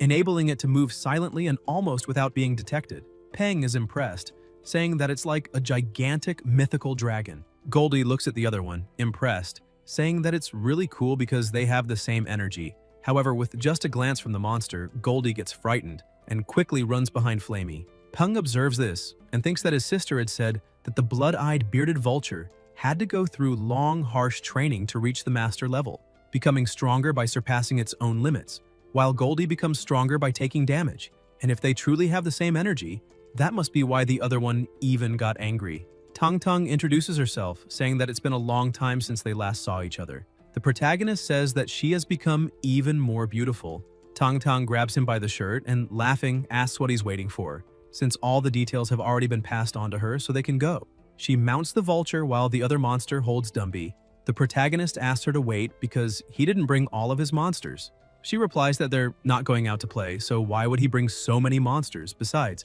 they'll be back soon. The president just smiles as he sees the two of them off. A short while later, Tang Tang asks if that is the first location, but then notices that the protagonist is trembling and asks what's going on with him. Peng says that the place really is special because the last time he had to run through the forest for several days to get there, while she managed to do it in half an hour. Tang Tang asks if anyone has discovered the lightning moths around that place. Peng says that lightning moths like to live in humid and dark environments, and that there must be a source of electricity nearby. But he still doesn't know exactly where to start, and that's why he should have brought Dazi, since he is an electric-type monster and would be more sensitive to that stimulus. He asks Dumby to act quickly. Dumby creates a small amount of energy in his hand and throws it into the water, creating several undead fish. The protagonist is surprised and asks if that is a mass resurrection. Dumby tells his master that this small army will help him find whatever he wants. Peng asks his familiar to have the undead fish bring back anything with a high concentration of spiritual energy, since Silly can carry a lot of things. Tang Tang is impressed and asks if that skeleton can really resurrect monsters. The protagonist explains that this is a new ability the familiar acquired. Tang Tang comments that this is a very useful ability and asks why a monster that gained a summoning ability wouldn't be focused on close combat abilities. Peng says he hadn't thought about that and that since evolving a monster to the legendary level is a once-in-a-lifetime event, he couldn't be too demanding. Tang Tang says that this is very smart and agrees, stating that reaching the legendary level is the most important thing. Once you become strong, you can think about less essential things because as a legendary level monster, Dumby's power is also legendary with no clear limits to the new ability, and he could even form an army of zombies if he wanted, which already proves that reaching the legendary level is something extraordinary. The fish begin to return with various items in their mouths.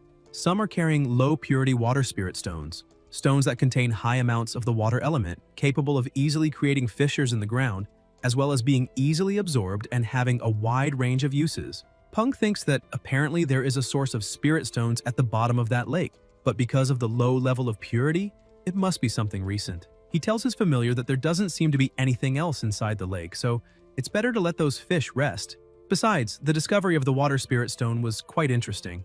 Dumby absorbs all the energy from the dead, instantly rising to level 31, and the protagonist can barely believe that his familiar leveled up so easily, realizing that absorbing the energy of resurrected skeletons is extremely effective. Suddenly, a strong tremor begins in the area. Tang Tang becomes worried and shouts that there is a mountain spirit nearby. Quickly, she throws Peng back under the vulture, and they start to leave the area.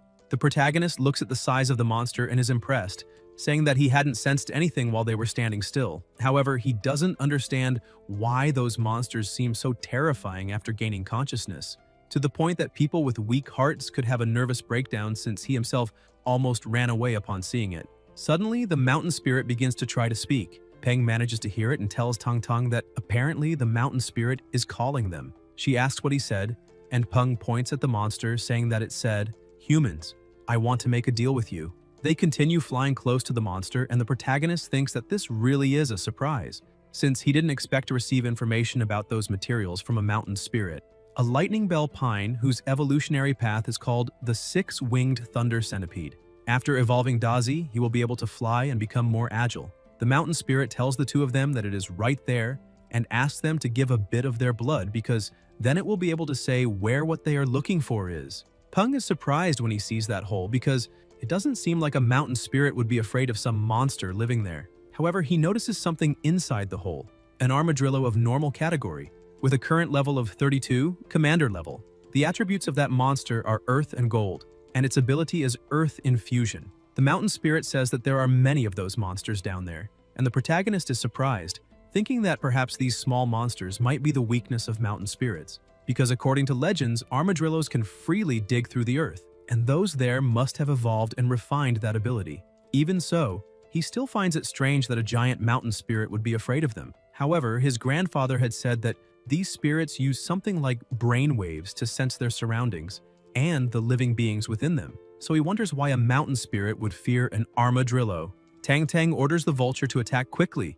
It follows the order and causes minor destruction in the hole, throwing the small monsters upward, and then dives down at an astonishing speed to attack them. The protagonist, who is riding it, almost falls to the ground, shouting at Tang Tang that he's still on the vulture. Her familiar manages to grab one of the monsters and throws it to the mountain spirit, which quickly crushes it. Tang Tang says that they've already captured one of the monsters and that now it needs to give them the information on where to find the lightning bell pine. However, the mountain spirit replies that just one monster is not enough. Tang Tang tells it to inform them where to find them, that they will help, but questions what will happen if it decides not to honor the deal. The mountain spirit responds that to the east, in the mountains, 4 more armadillos are still needed. She ends up agreeing, saying that she truly hopes it will keep its promise, and orders the vulture to attack again. The protagonist becomes irritated, but the vulture follows the orders.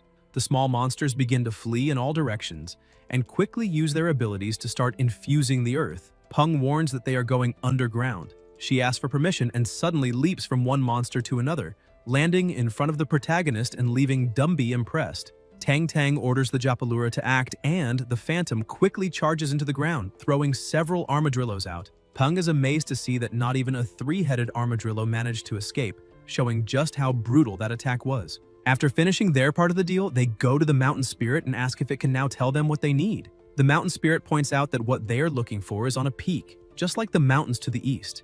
Tang Tang says that she truly hopes he isn't lying and asks the Japalura to head to the indicated location to try to find it. The mountain spirit says that they never lie, but the two of them don't believe that easily. 10 minutes later, the protagonist notices that his partner's monster is coming back. The Japalura is carrying a lightning bell pine, and the protagonist is happy, saying that they really did find it. The two thank the mountain spirit, saying it was very good doing business with him, and begin to leave. Tang Tang comments that that mountain spirit was very strong, but she doesn't know why it wanted to eat those small and fragile armadillos so badly. The protagonist says that he doesn't know either, and that maybe there was something in their flesh that allowed them to evolve.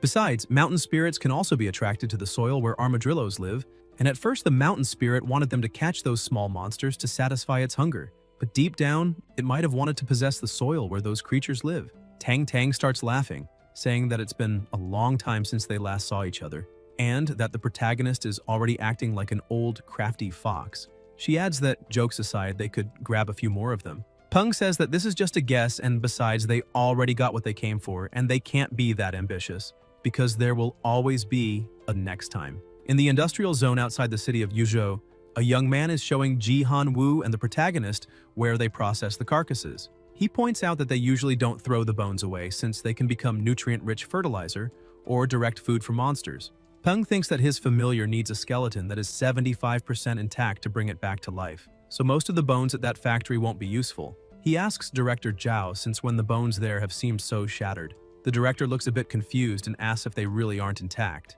Ji Han Woo scolds him, saying that from now on they need to try to preserve the integrity of the bones during processing. Peng asks his familiar if he can remember the route they took to get there, because from that day on, Dumby will bring those skeletons back to life and then absorb their flame of the dead, asking if he understands. The familiar replies that he does. His grandfather asks whether Dumby can really evolve like this, wondering if his grandson is sure he doesn't want him to help find other materials. Peng thanks his grandfather for the kindness, but emphasizes that he really doesn't need other materials and that even if the method is ethically questionable, if it works, he will continue without any problem. Ji Han Woo says that Peng doesn't need to be so formal with him, pointing out that now Dumby is already stabilized, so the ingredients to evolve the small centipede should arrive tomorrow morning, and he will leave the rest to the protagonist. The two start heading toward the helicopter. The protagonist offers to accompany his grandfather on a short walk, but he says that's ridiculous since he doesn't need to walk, and asks what kind of tree that is that they brought. Peng explains that it's the lightning bell pine and that its fruit is capable of evolving Dazi into a flying-type monster. Ji Han Woo is surprised, saying that that's not bad at all. Peng adds that he realized having a flying-type monster is much more convenient, and that if he had one or two, it would be great. Sometime later, in the middle of the forest, the protagonist is called by Dazi, who says that it's already time for the evolution. He appears hidden on top of a tree, asking what evolution. Peng lifts a box, saying that the ingredients have arrived and that they need to go to the laboratory immediately. Dazi starts following him, overjoyed because he will finally evolve. Inside the laboratory, the protagonist says that first he needs to prepare a special solution with those golden-winged cicadas, and that once it's ready, Dazi needs to immerse himself in it. While preparing, he realizes that he should have asked his grandfather for an assistant. Suddenly, someone arrives at the door, introduces herself as Shu Qingji, and says that she will be his assistant. Peng looks at her and thinks that her high hairstyle looks a bit familiar, saying that if her surname is Shu, then Professor Shu from the company's research center is. Qingxi interrupts him, saying that that man is her uncle, and that even though she hasn't graduated yet, she has been a member of the Monster Breeders Department of the Student Council since she enrolled, so he doesn't need to worry about her abilities. The protagonist says that it's fine and asks her not to stand still, telling her to come closer because he will teach her how to make that solution. He starts explaining that first, she needs to pierce the head with a hammer and then use a knife, because she needs to be fast, firm, and precise. While piercing, she cannot hesitate.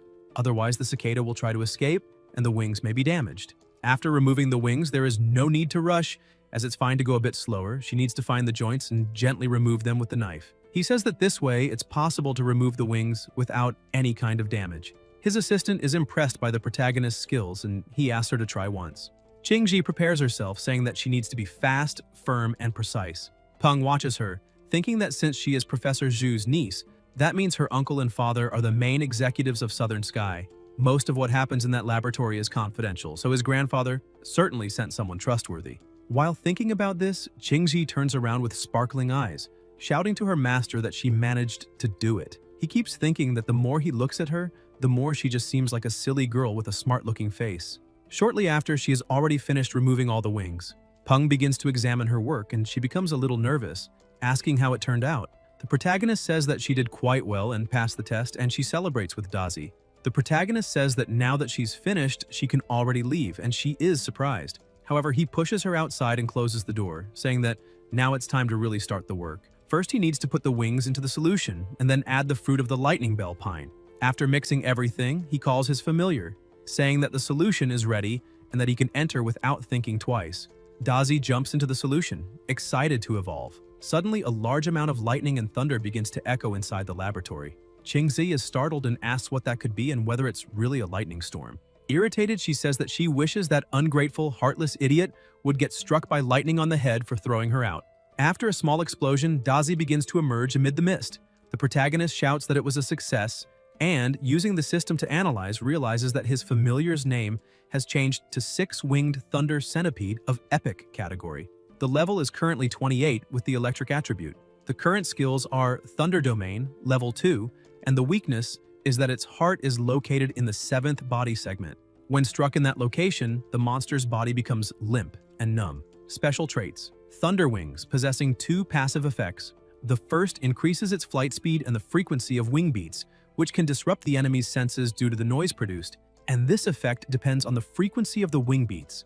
The second passive effect is that the Thunder Wings will gradually strengthen the monster's wings. Initially, there will be only 1 pair of wings, but over time, all of the monster's wings will be transformed into Thunder Wings, which are sharper and longer. This process is irreversible. Possible paths to Legendary Evolution: Blood Dragon Revolution, Storm Evolution, Darkness Evolution, and Ancestral Revolution. Peng praises his familiar, saying that he really turned out amazing. Dazi starts laughing, saying that now he is a very strong monster. The protagonist says that Dumby should have arrived at the slaughterhouse by now, and this raises a doubt in his mind about how things must be going there. Meanwhile, at the slaughterhouse, Dumby is creating several undead. The cameras that are filming are quickly turned off. Director Zhao goes to the security room and tells the guard to pretend he didn't see anything and erase all the recordings, because from then on, he needs to turn off the security cameras whenever Dumby is inside the slaughterhouse. Dumby continues with his method of evolution, sucking the energy from all the undead he had just created. After finishing, he presses the button, and the employees tell them to quickly dump the next batch.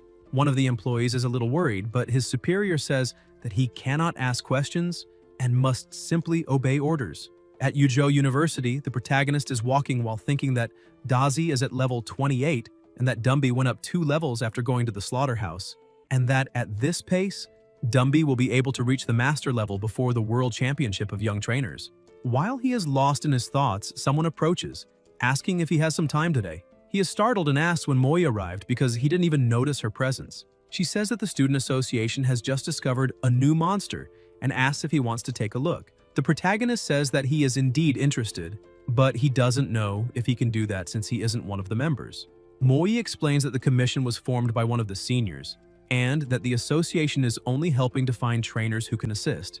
Peng says that if that's the case, then there's really no problem and asks her to show the way, but he ends up heading in the wrong direction. In a restaurant near the university, a person looks very depressed while his friends ask him not to worry so much, saying they will help. Peng asks if that guy is the one who discovered the monster because he looks a bit worn down. Moi says that she was dragged there as well, and that's why they need to listen to what they have to say. One of the people sitting at the table stands up and says that his name is Liu, a graduate of Yuzhou University. Another young man at the table says that everyone is already there and asks Liu to explain what happened. A bit frightened and with a trembling voice, he says that for about a month now, he has been afraid to return home at night because he didn't pay much attention when the noise started and was even curious to listen to it.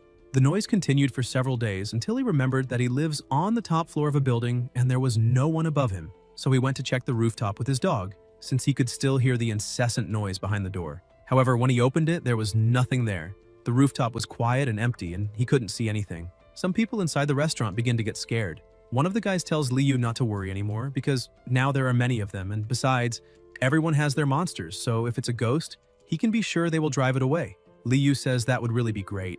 Peng tells Goldie that if anything goes wrong, he needs to carry him and get out as fast as possible. Goldie looks a bit confused and says that he's just a duck and can't carry his master. The protagonist asks if he really is just a duck, because he's the only duck he knows that can kick a tree and split it in half. Everyone in the restaurant follows Liu to his home. The protagonist starts observing the place, but thinks that he can't see anything wrong, since he imagined there would be some kind of mist or strange noises. He asks Moi where her anaconda is, but she says it was too big to bring there, since the streets of Yuzhou are very narrow. Liu opens the door and asks them to come in quickly. When they enter the apartment, he calls An, saying that he's home, but everyone starts to smell something strange and realizes that something is wrong because it's the smell of a decomposing body. Liu keeps walking through the house and upon entering the bedroom shouts for his familiar, saying that it's all his fault and that he shouldn't have left it home alone. People say they need to help as quickly as possible. However, when they see what really happened, they become confused, saying that if that thing killed a familiar, then it must be something strong and aggressive, questioning whether they should call the police. Some say that they are already there, and that the monster's level is probably not that high. Otherwise, it wouldn't be hiding in the shadows like a coward, asking if they're afraid of dying. Others claim that they've already dealt with even more dangerous monsters, so this is nothing. The protagonist feels a bit uncomfortable, saying that those people don't really know what's going on. Suddenly, the lights go out and Liu runs out of the bedroom, screaming for help. Peng asks what happened in there, but then sees something terrifying. A completely strange hand emerging from the darkness. Liu asks what kind of monster that is. Peng uses the system and realizes that it is a green apparition, ghost attribute, flesh and salt. Its skills are illusion level 1, and its weaknesses are light, electric, and holy. Currently, the monster is healthy and nervous at the same time. Its special trait is that it feeds on fear and can convert the fear of other beings into yin-type attacks. The protagonist is surprised to see that the monster's ability is illusion. Liu notices the white mist and concludes that a monster capable of altering its surroundings must be very powerful, saying that they won't be able to defeat it. He shouts for everyone to run, stating that he will deal with the monster and tells them to call the police. The monster takes advantage of the mist and launches an attack. Liu starts trembling with fear, asking what kind of monster that is and why it's getting bigger, because the situation is obvious and he won't be able to defeat it. Everyone starts running, saying they can't let their friend sacrifice himself in vain. However, the protagonist begins walking toward the monster as if nothing were happening. Moi asks if he really isn't afraid. Peng asks why he should be afraid because in ancient China that green apparition would have been mistaken for a ghost, when in fact it's just a monster and every monster has weaknesses. And if there is a weakness, then it can be defeated. He tells Goldie to attack. Quickly, the duck charges at the monster, which tries to intimidate them. Liu tells the protagonist to stop because that monster is very strong. Goldie delivers a flying kick to the monster, causing both it and the mist to vanish at the same time, revealing another monster near the window. Confused, Liu asked what that is. The protagonist tries to explain, saying it's nothing special because all of that was just an illusion created by a monster with great specialization. Goldie starts kicking the small monster, throwing it out of the apartment through the window, saying that this will teach it not to be so arrogant. The protagonist gets irritated and asks why he did that, looking out the window and thinking that he wanted to take that monster home and raise it. However, he didn't expect the duck to throw it out with a single kick, and from that height, it surely didn't survive the fall. Moi approaches again, observing, and once more the protagonist is startled, wondering how that girl manages to walk without making any noise. She asks her dog to go fetch something. The protagonist asks what's going on, and she says that apparently someone is trying to steal the monster's body.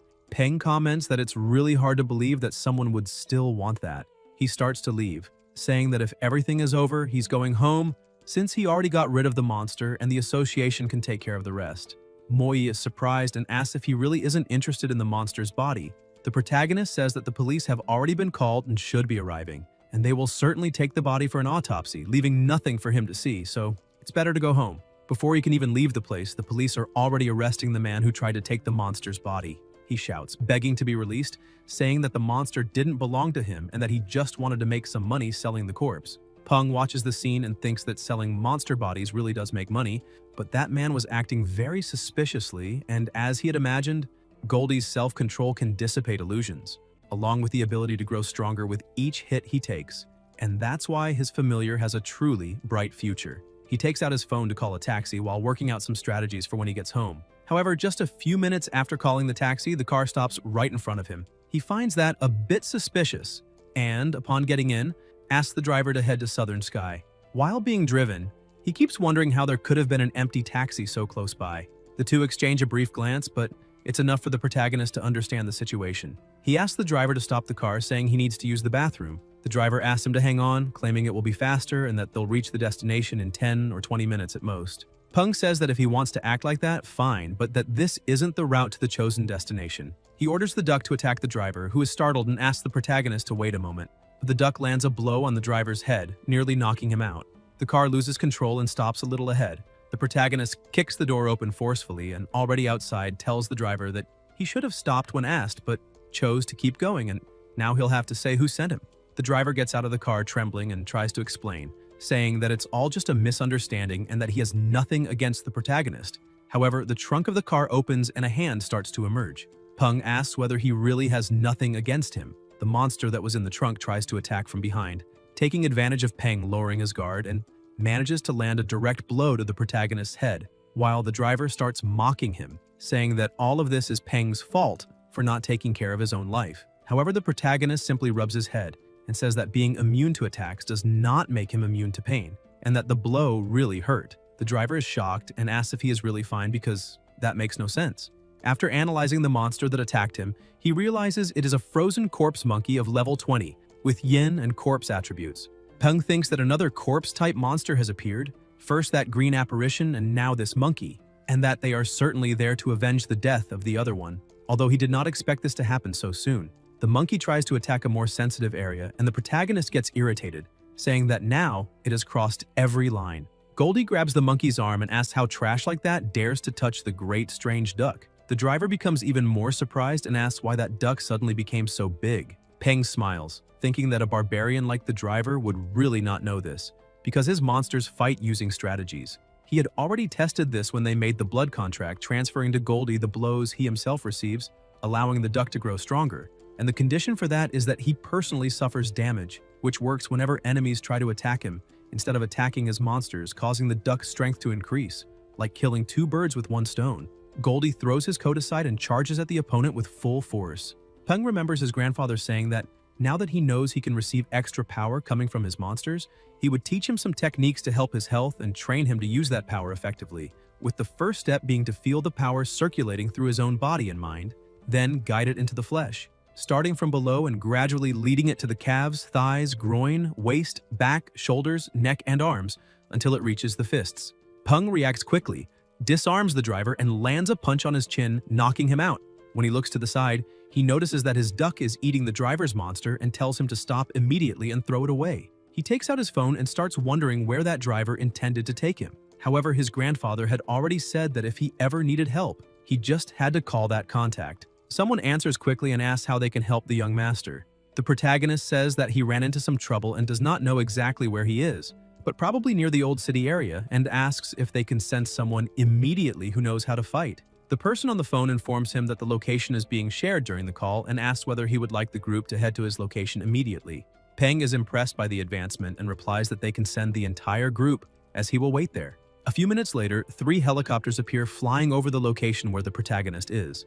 The captain of the group approaches and asks what the young master's orders are. Peng comments that the group even looks like villains, since they all wear the same uniform, thanks them for coming, and asks the captain's name. He introduces himself as Huang Ya and says that they all serve President Ji Han Wu, emphasizing that they are the group responsible for handling the president's most severe matters, and that if the young master has something difficult on his hands, they are the right men for the job. Peng explains the situation, saying that after helping some friends, he ended up clashing with a suspicious organization, and that the man lying on the ground should be one of its members.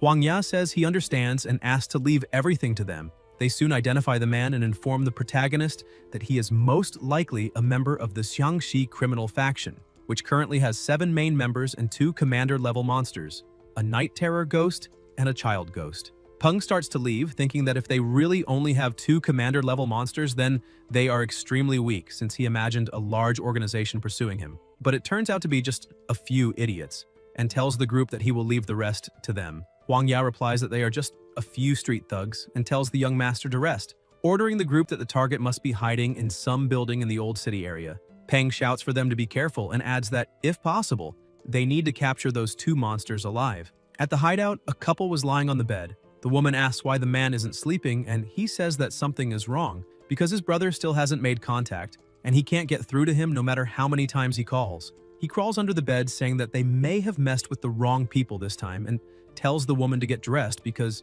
they need to leave immediately. He grabs his familiar, saying that he feels safer with it by his side, carefully opens the door, and says that everything is clear and they need to go. But a person suddenly appears and asks where the 2 of them are going at this hour. The man asks who is there, and Captain Huang Ya orders the group to immobilize the targets with tranquilizer darts. Both are subdued, but the small night terror ghost begins to lose control and tries to attack them. The captain tells everyone not to worry and says that as long as they aren't fooled by illusions, everything will be fine. Then summons his familiar, which easily subdues the small ghost and declares that the mission is complete. Shortly after, he meets the protagonist, who praises their work, saying they were really fast since they met again in less than 2 hours. Huang Ya says he's glad he didn't disappoint the young master and asks his familiar to hand over the monster they captured. The protagonist takes the opportunity to analyze the 2 monsters and sees that one of them is a red blood warhorse, level 32, commander, currently healthy, with excellent grade, fire attribute, solar fire level 2 ability, and robustness similar to the warhorse that evolved before. On the other hand, the small night terror ghost is level 27, also commander, in a severely injured and irritated state, excellent class, ghost and cannibal attributes with illusion level 2. Peng thinks that the horse must belong to the captain, and that it's quite a coincidence to have fought a cannibal-type monster. Suddenly, another small monster appears, trembling with fear behind the horse. It is the spirit of Ji, the infant ghost level 23, also commander, currently healthy and frightened. Normal class with ghost and cannibal attributes, illusion level 1 ability.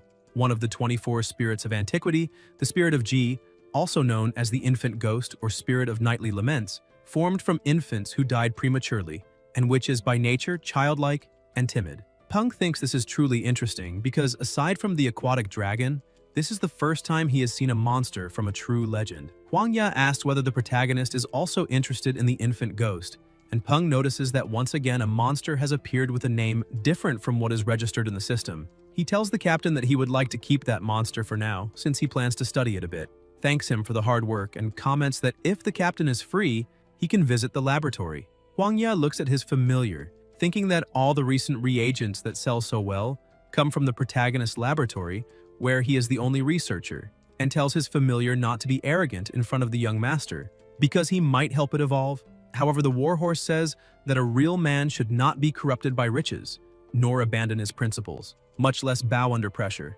Huang Ya thinks that he really shouldn't have shown it Lu Bu's biography because now it's acting all high and mighty and thinks it's a purebred stallion. Peng approaches the horse and asks if it wants that, but the horse says it will not be influenced by anything or anyone. However, as soon as the protagonist removes the lid, the smell begins to spread toward the horse. Peng asks if it's still sure it doesn't want it, saying that the scent is delicious. The horse is stunned by the aroma and immediately kneels down, wagging its tail from side to side, saying it wants it.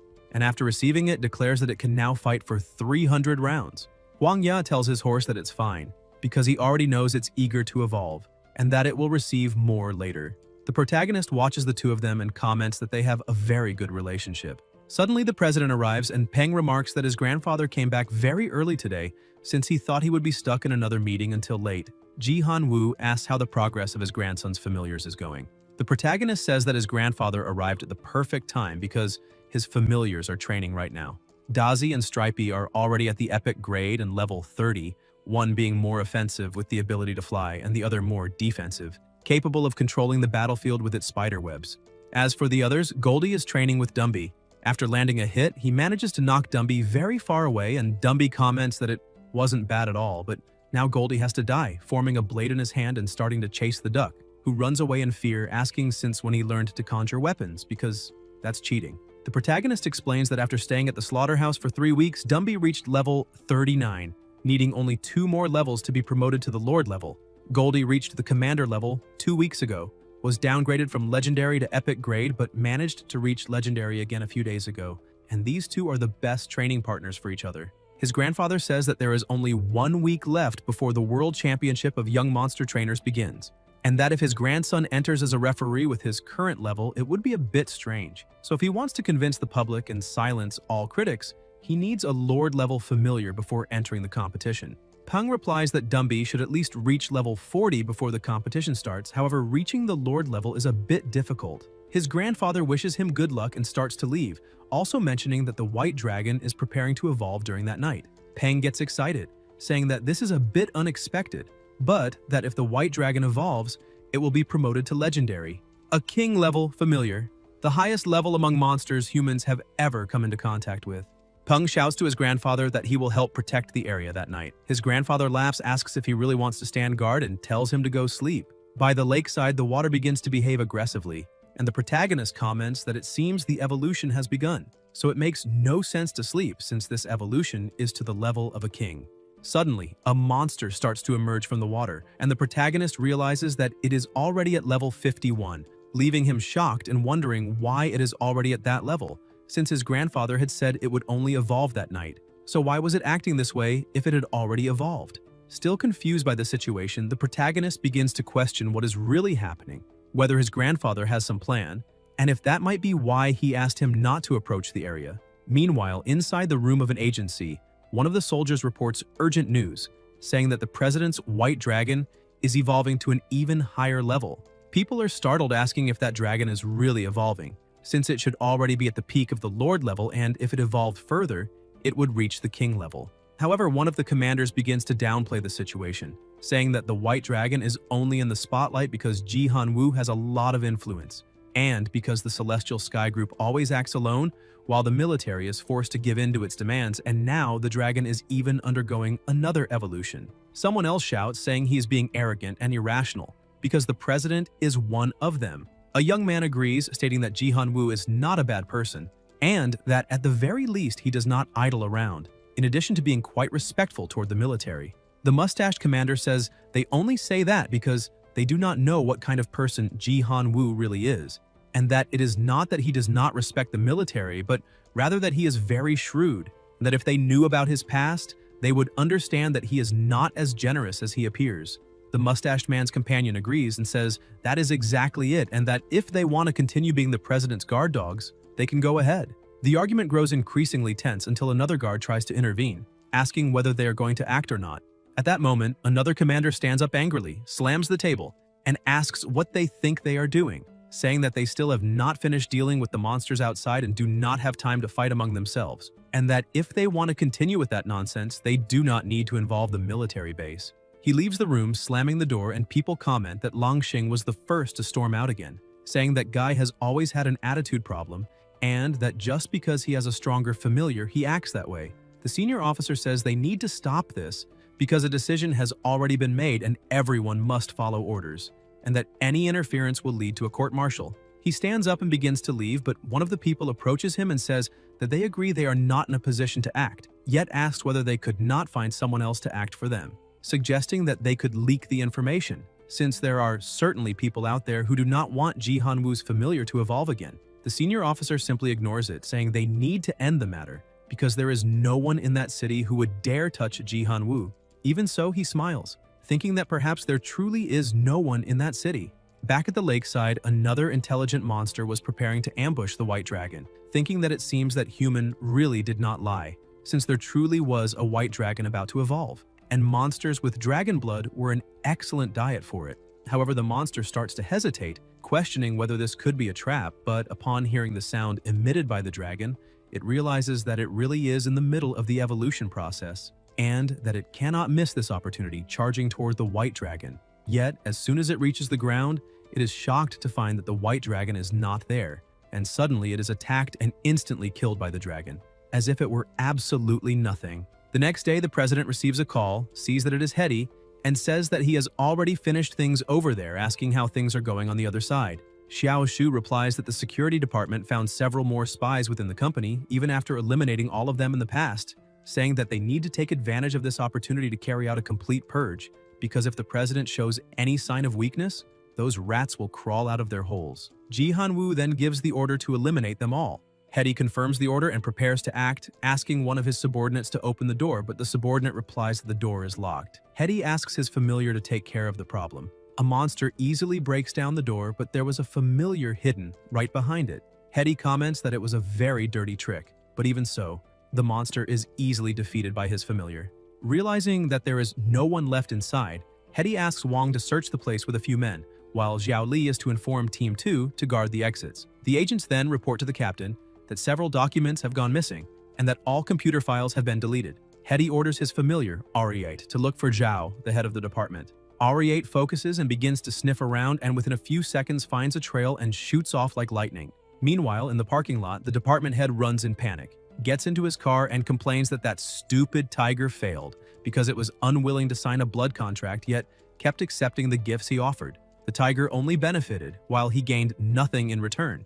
and no one suspected that the old Ji Han-woo still had a hidden trick, since his white dragon had probably evolved long ago and everything had been nothing but an act. The department head thinks that even so, everything will be fine, because the documents he has contain a lot of information about the internal affairs of the Celestial Sky Group, and if he manages to deliver them to the Celestial River Group, they would at least give him a vice director position. Even so, he regrets that, despite being the head of the technology department, he was unable to access information about the Southern Sky Celestial Group's technology, realizing that the president truly trusts no one, which makes him a detestable person. He floors the accelerator, smashes through the barrier, and tries to flee, but Ari-8 appears in front of the vehicle and with terrifying strength, lifts the car as if it were a toy and flips it upside down, staring at the department head. Sometime later, the protagonist meets his grandfather and says that he had a new inspiration while helping Captain Huang Ya promote his familiar, explaining that he developed a new type of reagent capable of increasing the endurance and strength of horse-type familiars,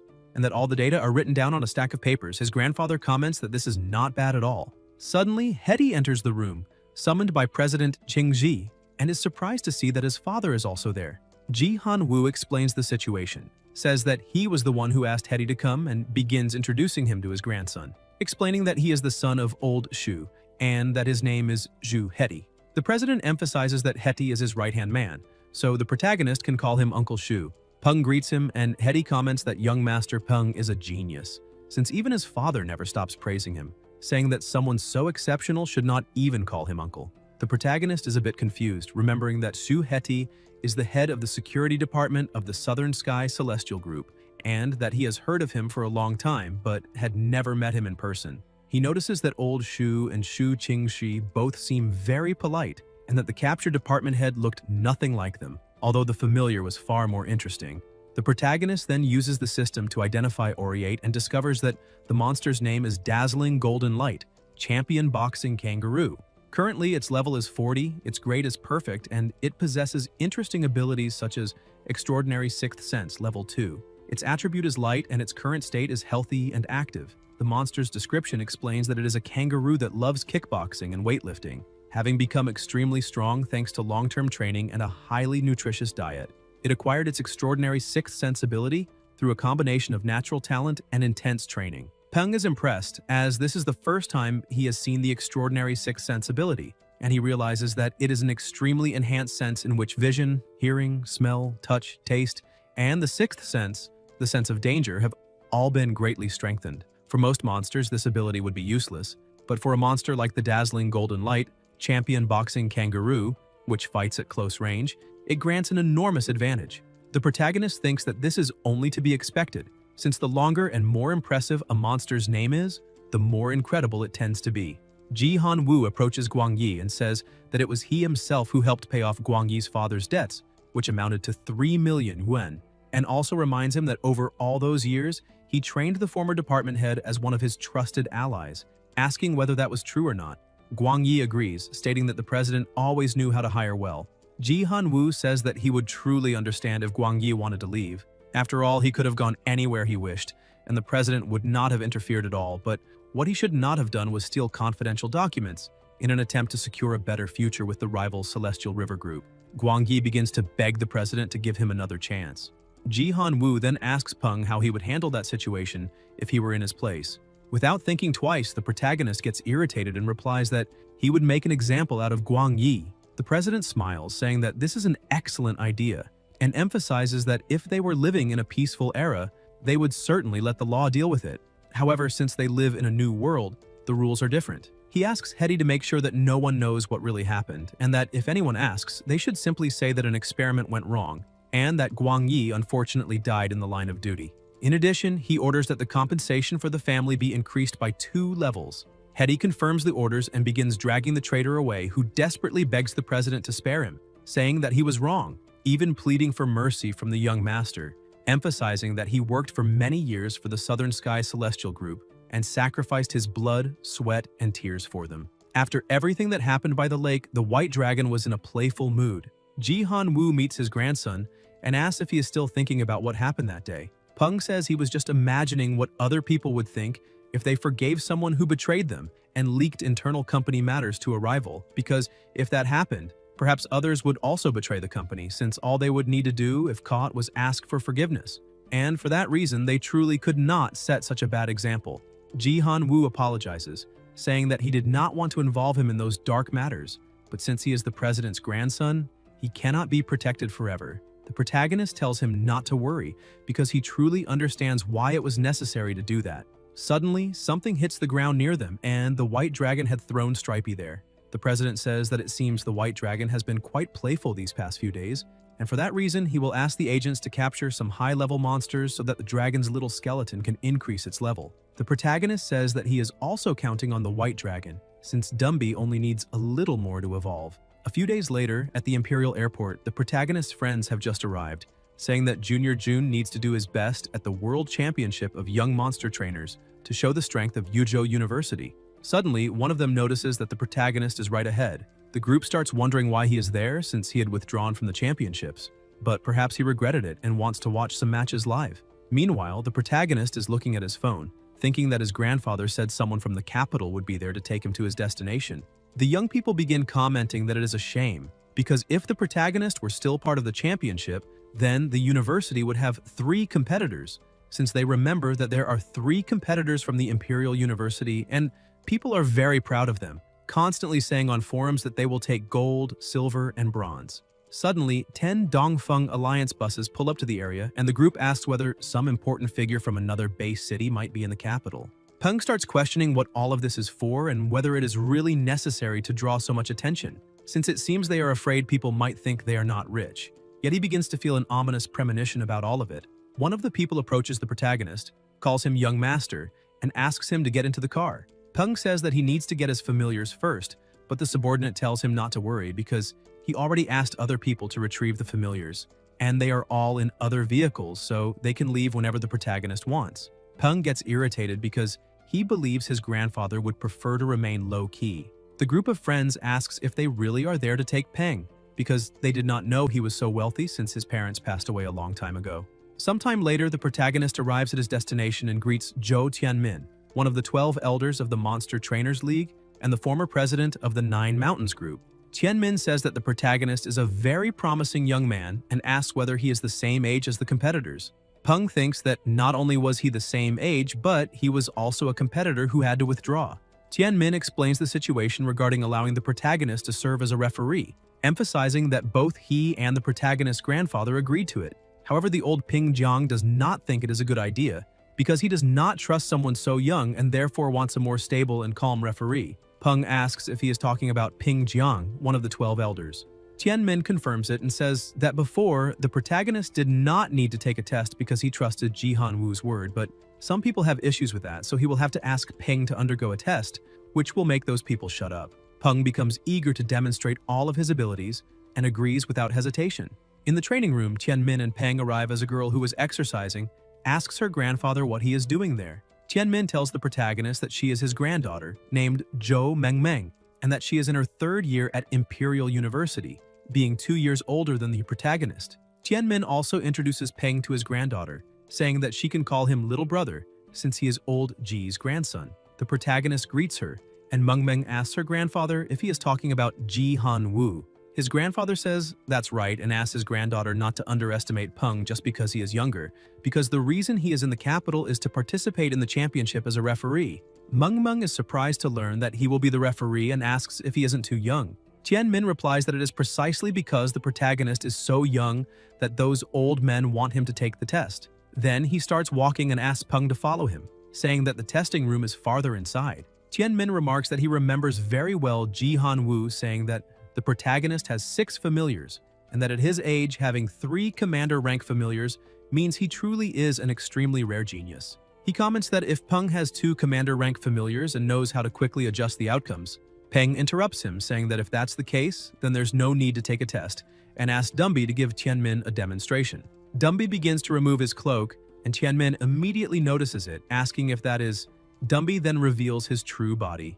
Currently, Dumby is a level 41 skeleton with Lord rank. In addition, his grade has risen to Epic, and his skills have also evolved, namely Bone Hardening level 3 and Undead Control level 2. The special traits also appear, being Blood Thread Heart and Undead Flame, with his only weakness being the Light type.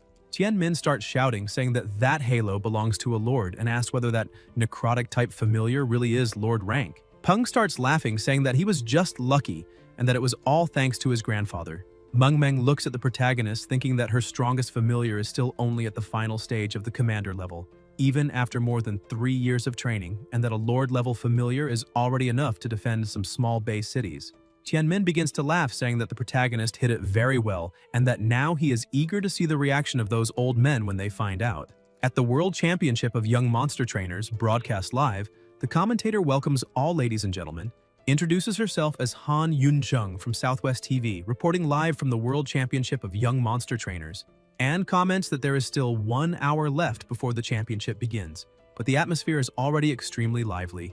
A reporter from Magic TV informs that there are only 30 minutes left until the start of the tournament, and that the competitors are already beginning to enter the arena. Shortly after, the clock strikes exactly 8 o'clock. The commentator greets everyone again and welcomes them to the first World Championship of Young Monster Trainers, emphasizing that this is the first World Championship and also the first friendly duel between the new generations of trainers. For that reason, she believes everyone is eager, but first she explains the tournament rules. There are a total of 64 competitors.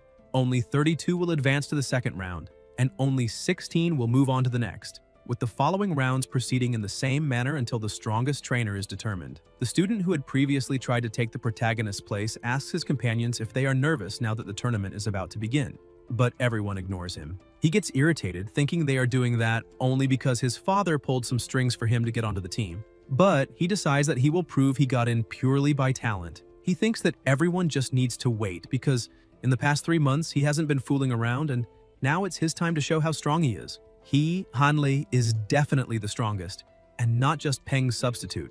After the commentator finishes presenting all the rules, she announces that it is time to reveal the draw results, which will appear on the screen. For the first round, it will be Hanlei from the Huaxia region versus Lucas from Great Britain. She asks Hanlei to enter the ring, and as soon as he steps in, he starts thinking that there are far too many people watching him. Shortly after, the second competitor, Lucas, is announced and steps into the arena, causing the audience to start cheering, with some girls even saying they love him. Hanlei immediately becomes irritated, saying that guy isn't that handsome, since he's only a little better looking than himself. The commentator then announces that it is time to welcome the youngest referee among the 3 referees. As soon as Hanlei looks back, he can't believe his eyes because the protagonist has just entered the arena and his name is announced to everyone. Everyone is shocked, and the audience begins to question whether he really is a referee, saying that he is far too young for that and that they would more easily believe it if he were announced as a competitor instead. His friends start wondering whether that really is the protagonist, since people can share the same name but not the same appearance. Meanwhile, at the Han family estate, the mayor watches the broadcast and asks whether that boy hadn't accepted his money to withdraw from the tournament. Because besides talent, important background is also required to become a referee. So perhaps the background check he ran back then was wrong. And that boy is certainly crafty. And if he ends up remembering his son, then everything will be over. He makes a call asking to be put in contact with Director Chen of the Monster Trainers League. Shortly afterward, the call is transferred, and the mayor asks the director if he could help him get in touch with the protagonist. But the director replies that at the moment, Mr. Gao is busy officiating the tournament, so it would be better to call again after the match ends, and if there is nothing else, he will hang up.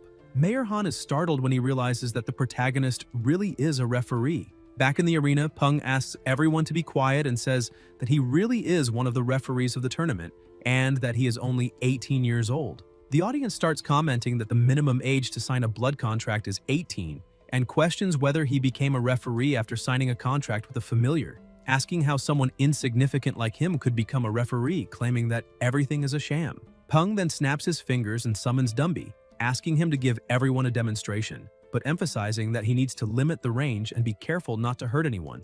Dumby begins to release his power, and everyone asks whether that is a Lord's Halo, because they cannot believe that his familiar is really at such a high-tier level. Peng asks whether there is still anyone in the audience who questions his qualifications. Public opinion begins to change, with people saying that this is terrifying because the protagonist is only 18 years old and already has a Lord-level familiar, and some wonder whether he could be cheating, but then conclude that it is no wonder the tournament invited him to be a referee, otherwise the other competitors would have no chance, and that the organizer was certainly smart to think of this. Peng begins to announce the rules of the match, saying that leaving the boundaries of the ring results in disqualification, that there are no restrictions on the battle techniques that can be used, but directly attacking the opposing trainer is strictly prohibited. The match ends when one side admits defeat or when one of the familiars is no longer able to fight. He asks the competitors to move to their command areas and starts the first match of the competition. The two familiars begin to clash, and the protagonist thinks that the winner is already basically decided, so watching this is rather boring. Though it is a pity that he cannot place bets since he is a referee. The skeletal rhinoceros is level 27, excellent grade,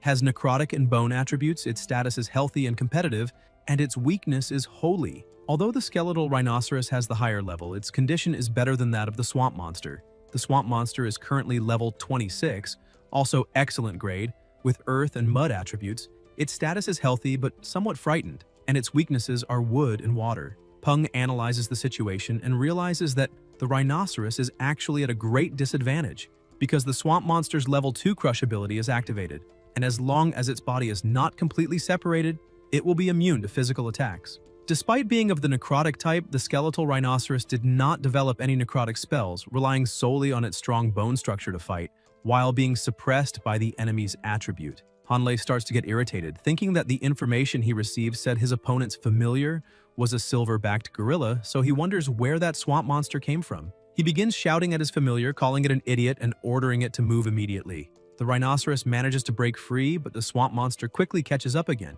Peng asks Dumby what he would do if he were fighting that swamp monster, and the familiar replies that he would cut everything. The protagonist starts walking, thinking that Hanlei is about to be eliminated, which is a pity because the condition of his monster is already slightly injured. The protagonist asks Hanlei whether he would like to admit defeat and remarks that his performance was actually quite good, but that he was a bit unlucky, also saying that he hopes Hanlei will not be discouraged by today's defeat. Hanlei, irritated, starts shouting at the protagonist, saying that he will not admit defeat because he hasn't lost yet, and asks whether the protagonist is jealous because he can compete while Peng cannot, claiming that this is why he is giving that speech. However, the protagonist asks him to calm down and emphasizes that he is only acting as a referee because he would not risk damaging his own reputation just to take revenge on someone like him, since only an idiot would do that. Peng points toward the battle where the rhinoceros is already seriously injured and says that he is only offering a well-intentioned reminder because it is better to be a coward for 1 minute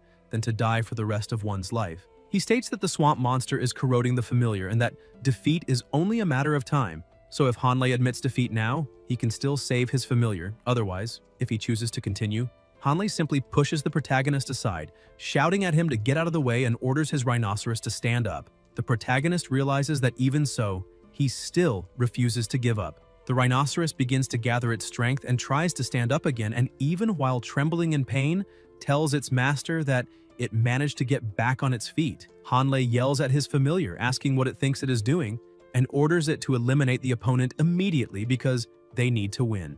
The rhinoceros hesitates, trying to persuade its master to give up, and trembling remains motionless. However, Hanlei continues ordering the rhinoceros to attack and tells it to stop crying. Peng thinks that this familiar is not bad, that it has very strong willpower but is unlucky to have encountered a master as useless as the one it has. The rhinoceros, trying to follow its master's orders, gathers the last of its strength and attacks with everything it has, causing an explosion that shocks everyone. Peng notices that even the reinforced fiberglass protective barrier, capable of withstanding attacks from commander-level monsters, has been pierced. The system reports that the rhinoceros's condition is on the verge of death and that it needs to receive treatment as soon as possible. Peng realizes that the condition of that familiar has already reached its limit and that the last attack was its final burst of strength. Peng announces that competitor Hanlei's familiar has been lying on the ground for more than 30 seconds, therefore the winner of the match is Lucas. The rhinoceros, with a trembling voice, tries to call out to its master, but Hanlei simply starts walking out of the arena, saying that his familiar is useless, that it can die if it wants because he doesn't care, and that he can just ask his father to find an even stronger familiar. The protagonist congratulates Lucas, who thanks him and asks whether that familiar is okay, questioning Hanlei's lack of morals since he's simply ignored his own familiar. The protagonist tells Lucas not to worry, saying that they will take care of the rest. He walks over to the fallen familiar and says that it is a good familiar and does not deserve the master it has. Peng watches Hanlei leave the arena, irritated by the situation. News begins to spread saying that a referee has become the hottest topic of the tournament. Gao Peng, the 11th competitor from the Huaxia region, who withdrew from the tournament at 18 years old, has become a referee with a Lord-level familiar. The commentator remarks that she believes everyone must be tired after a morning full of matches, but sincerely asks for patience because next will be match number 32 of the first round, which is also the final match of the elimination phase. In this fight, the first competitor is Yugi, champion of the Huaxia region. His familiar is a black-scaled tiger of perfect grade, currently level 32 with the darkness attribute. His familiar skills are Darken Scales level 1 and Darkness Mastery level 1. Its special traits are Eyes of Darkness, Passive Effect 1, which allows the black-scaled tiger to see perfectly in the dark and perceive spirits, as well as having high affinity with the darkness element, and Active Effect 2, in which staring at the target causes it to fall into a state of darkness, being subjected to a night-like environment with extremely low visibility. The second competitor is Brandy, champion of the Yingli region. The name of his familiar is Wailing Serpent Tree, of epic grade and level 30. The attribute of his familiar is Wood, and its skills are Hardened Vines level 2 and Accelerated Regeneration level 1. Its traits include Acidic Sap, Passive Effect 1. Its sap is highly corrosive and can be sprayed through a specialized organ, causing corrosive damage to the enemy. Passive Effect 2. It leaves large amounts of acid inside the bodies of its prey. Passive Effect 3. If the acidic sap remains inside the body for a long time, it gains additional effects such as increased acidity or anesthetic properties, with its only weakness being fire. The audience starts talking among themselves, saying that now there will be a battle between two champions.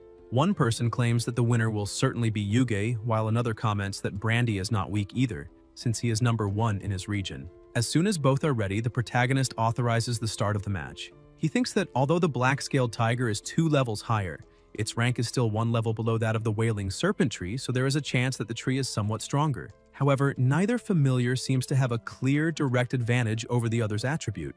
The black-scaled tiger's innate ability would not have a significant effect against the tree, while the tree has a much broader set of attacks.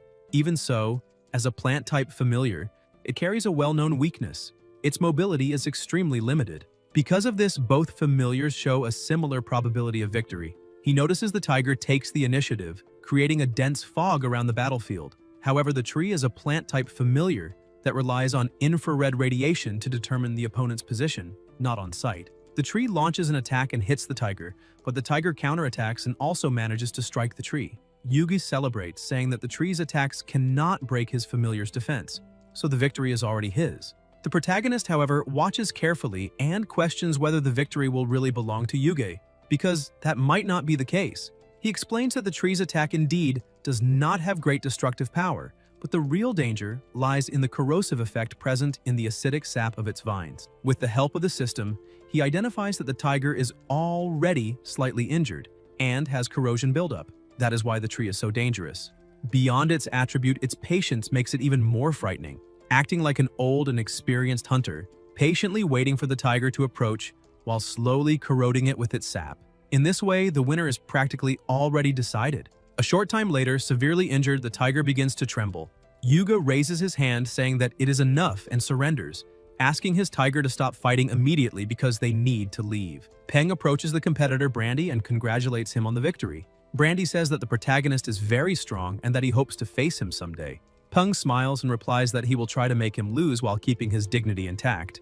Brandy also smiles and says he will do his best, then leaves, not fully understanding what the protagonist meant, believing it was just a compliment. On the other side of the arena, Yuga comforts his familiar, saying that he knows it is not satisfied, but that it would have been very dangerous to continue fighting, since the tree can regenerate while the tiger cannot. The protagonist asks Yuga to wait a moment. Yuga replies that he already lost and that it is over, saying that if the protagonist wants to comfort him, he can keep his words because he does not need that.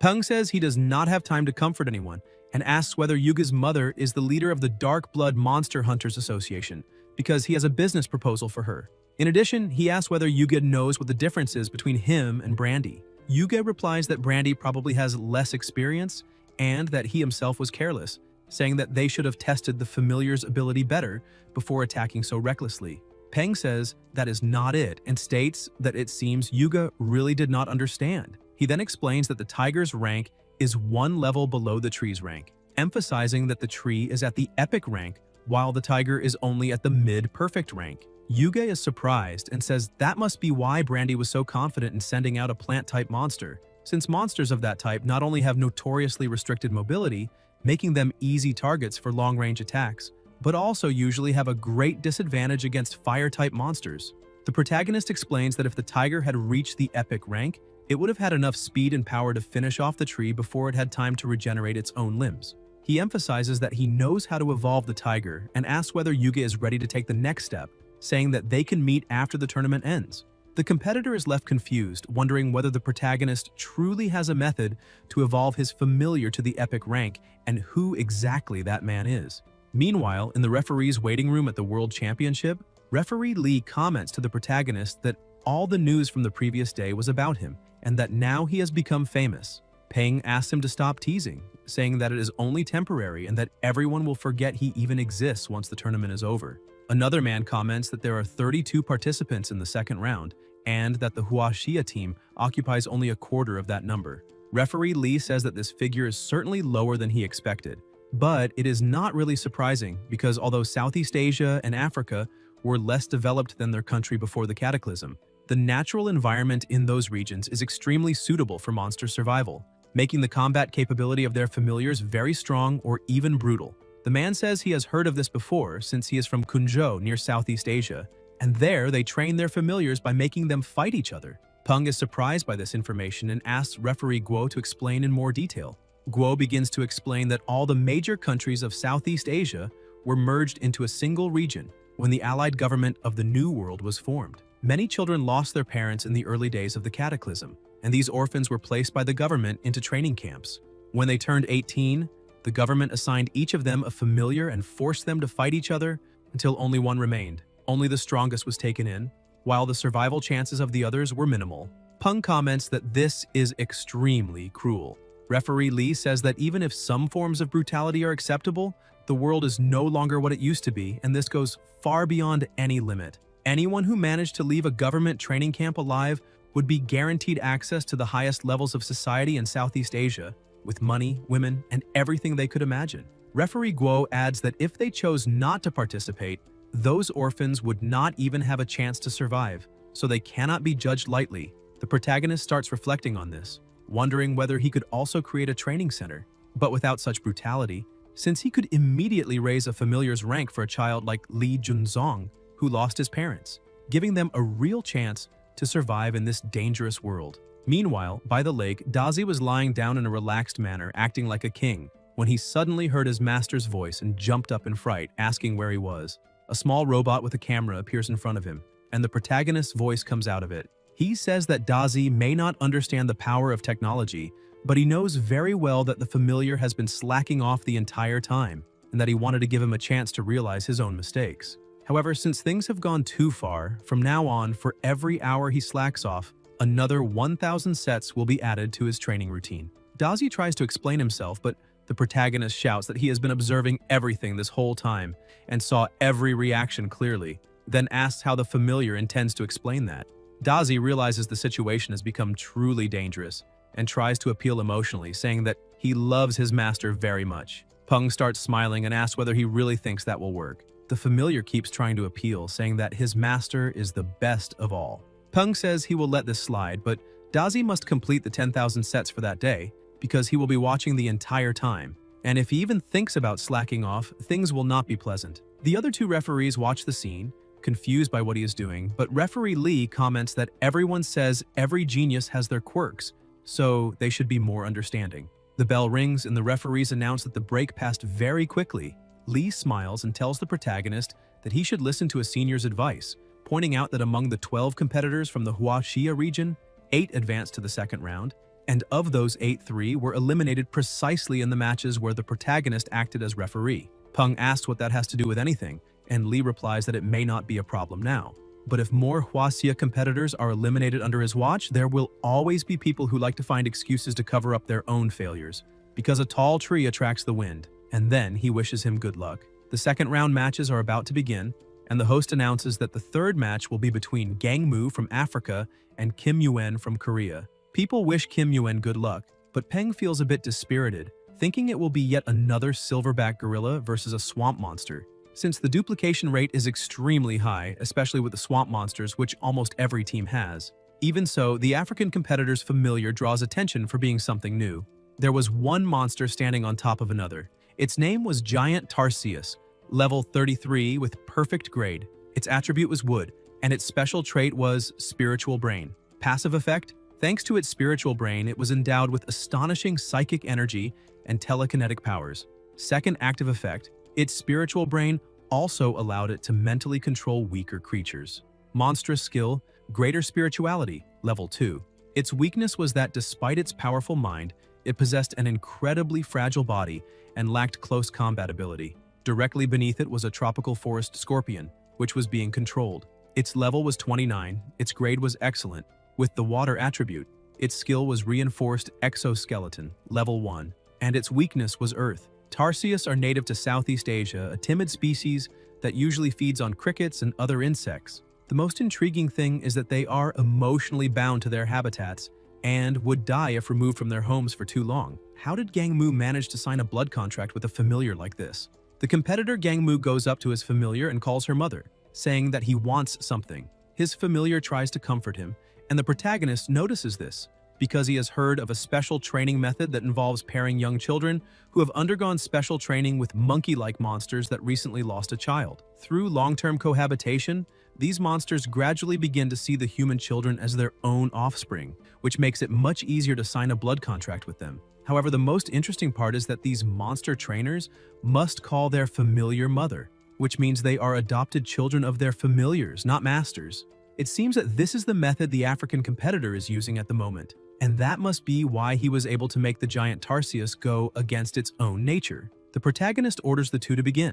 Tarsius immediately starts using its abilities, and the Korean competitor thinks that this is a fighting method he has never seen before, so he needs to be careful. He orders his swamp monster to stop the scorpion, but the scorpion also launches an attack, landing a hit on the swamp monster. However, the swamp monster begins to spread like mud, trapping the scorpion. The Korean realizes he has found an opening and orders the gorilla to attack Tarsius immediately. The gorilla charges forward, but Tarsius begins to use its psychic attacks, controlling the gorilla's mind. Peng is shocked to see that the main attacker of the Korean team was controlled so easily, which clearly shows an enormous difference in strength. The African competitor had told his familiar that those opponents wanted to hurt them, so they had to die. Tarsius, seeing Gang Mu as her child, acts without hesitation and explodes the head of her opponent. Kim Yuen begins to panic upon seeing his familiar killed. However, the African competitor starts losing control, telling his mother that there is another bad guy and that all bad guys should die. Tarsius begins walking toward the Korean competitor, making him tremble in fear and say that something is very wrong. Gangmu looks at the protagonist, thinking that this referee who withdrew from the tournament is really a plant because he did not notice anything and will be the next one, but an attack suddenly flies toward Tarsius, knocking her backward. The protagonist says that according to the rules, directly attacking the opponent is strictly prohibited, and that this is the first warning. The African competitor becomes furious, thinking that he will kill him. Kim Woo-in raises his hand and says that he surrenders. The protagonist announces that the winner of the third match is the competitor Gang Mu. He goes to his familiar and tells her that they managed to defeat the bad guys.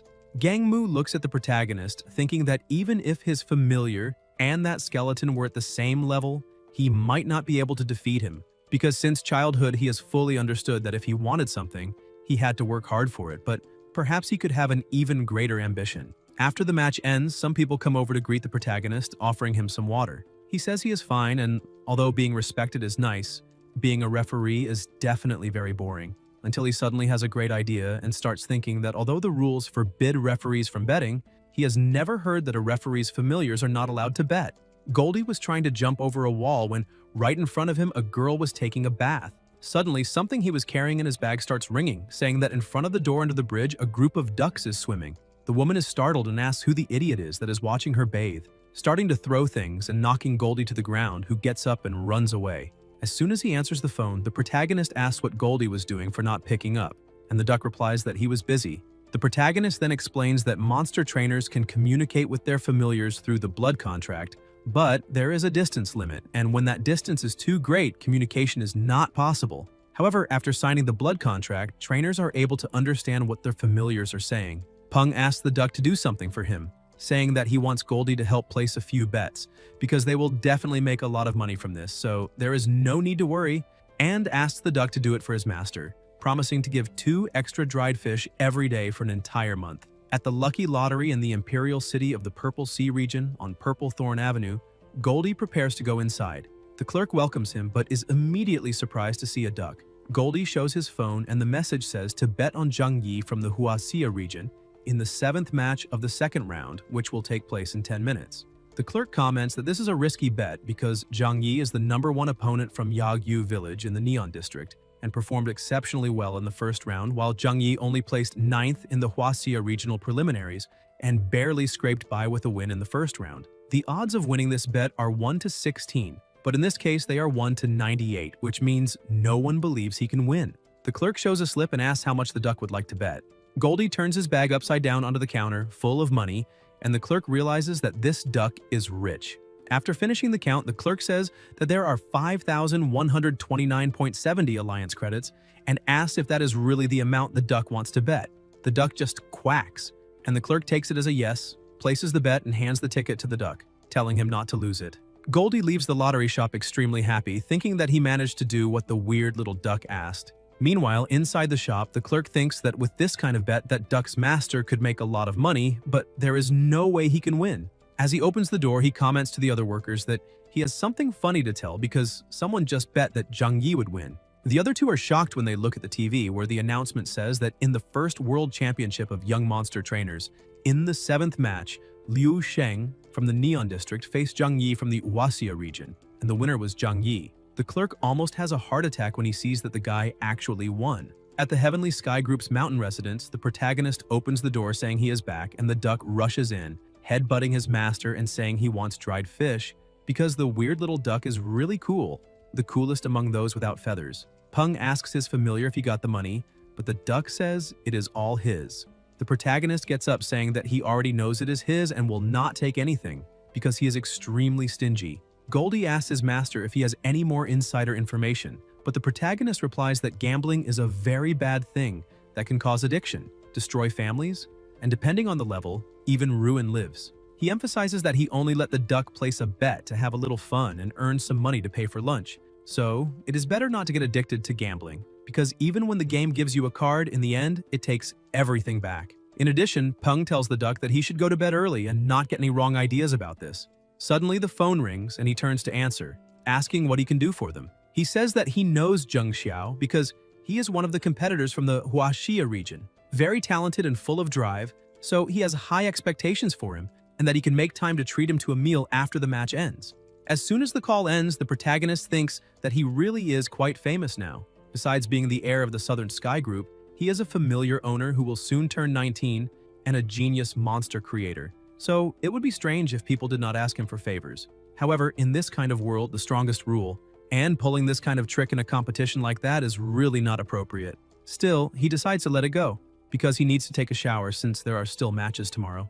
Goldie had been listening to the entire conversation and thought that the weird little duck was starting to act strangely, since he did not want to give out any insider information, but he would remember the name Zheng Xiao very well. The next day, Zhang Yi wins the first round of the third match and thinks that he was lucky that the protagonist was not the referee for that fight, because the 6 competitors who were eliminated were not that skilled. However, among the 8 competitors already eliminated, 6 had fallen in matches where Peng was the referee, and that proportion was truly terrifying. Suddenly, referee Guo begins to withdraw and says that he will leave everything else to the protagonist. Zhang Yi is startled and greets the protagonist a little nervously. Peng notices that Zhang Yi's feelings are written all over his face and thinks that because they are both from the Huaxia region, many people believe that he would not betray his own people, a typical thought of small-minded individuals since they truly believe that when a competitor is not strong enough, he, as a referee, would step onto the battlefield to fight for them. He then decides to take a look at the information on the competitors of the next match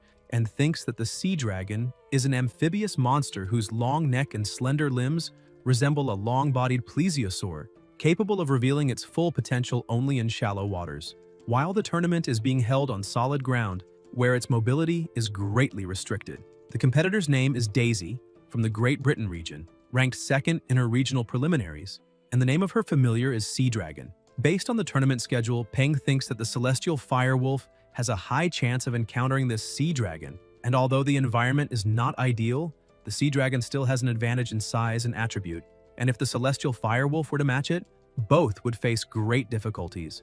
The matches continue. Gao Leishi finishes in 11th place, Long Binyu in 7th place, and Junmoi in 5th place. Zhang Yi is announced as the last competitor from the Huaxia region, while Daisy represents the Great Britain region, and both rise in the rankings, about to face each other in the final match to decide, once and for all, who will be the strongest trainer of the World Championship of Young Monster Trainers. Peng watches the television and thinks that maybe he was right from the beginning and that, in the end, it really would be the celestial firewolf against the sea dragon. He decides to call his familiars to check whether they are training properly, but when he looks at Goldie, he is surprised to see him sitting there, reading a manhwa magazine while drinking juice. Peng comments that it seems the little duck is learning from Dazi and says that if he can gain 7 levels in 1 month, he will receive 300,000 alliance credits for his efforts, which would allow him to eat whatever he wants. Goldie replies that he no longer needs to train because he will soon be receiving a lot of money since he was smart enough to bet on Zheng Xiao. The protagonist is surprised and asks if he really bought a lottery ticket and how he managed to do that, since the clerk probably would not have understood what he was saying. The duck explains that Stripey wrote everything for him because she is a very smart spider and has beautiful handwriting. Stripey slaps the duck on the head, calling him stinky and saying that she warned him it would not work out.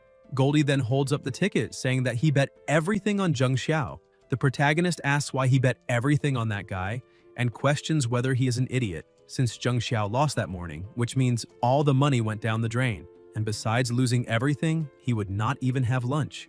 Goldie finally realizes that the house always wins, while Stripey starts rolling on the ground, laughing uncontrollably. Peng tells him to stop being sad and train diligently, promising that if he can gain 7 levels in a month, he will receive the 300,000 alliance credits, and that for each additional level gained, the reward will increase even more, allowing the duck to earn far more money than through betting. Goldie begins training as hard as he can, crying while telling his master that he does not want money. He just wants to know who defeated Zheng Xiao. The protagonist scolds him, asking what he thinks he is going to do, and explains that it was a fair match, and that the competitor who defeated Zheng Xiao only managed to do so because he was stronger. Therefore, the winner did nothing wrong. Goldie continues training, extremely irritated, but the protagonist promises that if he maintains that training pace, he will be able to eat the most expensive duck delicacies in the entire world. Lee approaches the protagonist and asks if he is really thinking about not being the referee for the final match. Peng replies that he is, because there are already many people on the internet accusing him of being against Zhang Yi, and if Zhang Yi were to lose that battle, people would certainly turn even more against him. The two participants walk onto the arena, and the commentator welcomes everyone in the audience, announcing that this is the long-awaited day of the World Championship Final. The competitor Zhang Yi has 3 familiars: the golden-backed boar, the celestial firewolf, and the thorny black opium poppy. While analyzing, Peng thinks that the black opium poppy has a very interesting ability, as it can release a type of gas that causes any creature that inhales it to enter a hyperactive state and lose its sense of pain, after which it wraps its vines around its prey to eliminate them. Using this familiar as a support monster is truly a smart move, and the only concern is that the other monsters could also become addicted to the poppy's gas, because if that happens, it would be a major problem. The commentator announces the familiars of the competitor Daisy, the sea dragon, and 2 earth river otters. Peng comments that there is nothing particularly special about those otters, but that the dragon is a different matter. It is a sea dragon, Diplocoria variant, with epic grade and level 34. Its abilities are Tempered Scales level 2, Demonic Visual Acuity level 2, and Elemental Water Dominion, also level 2.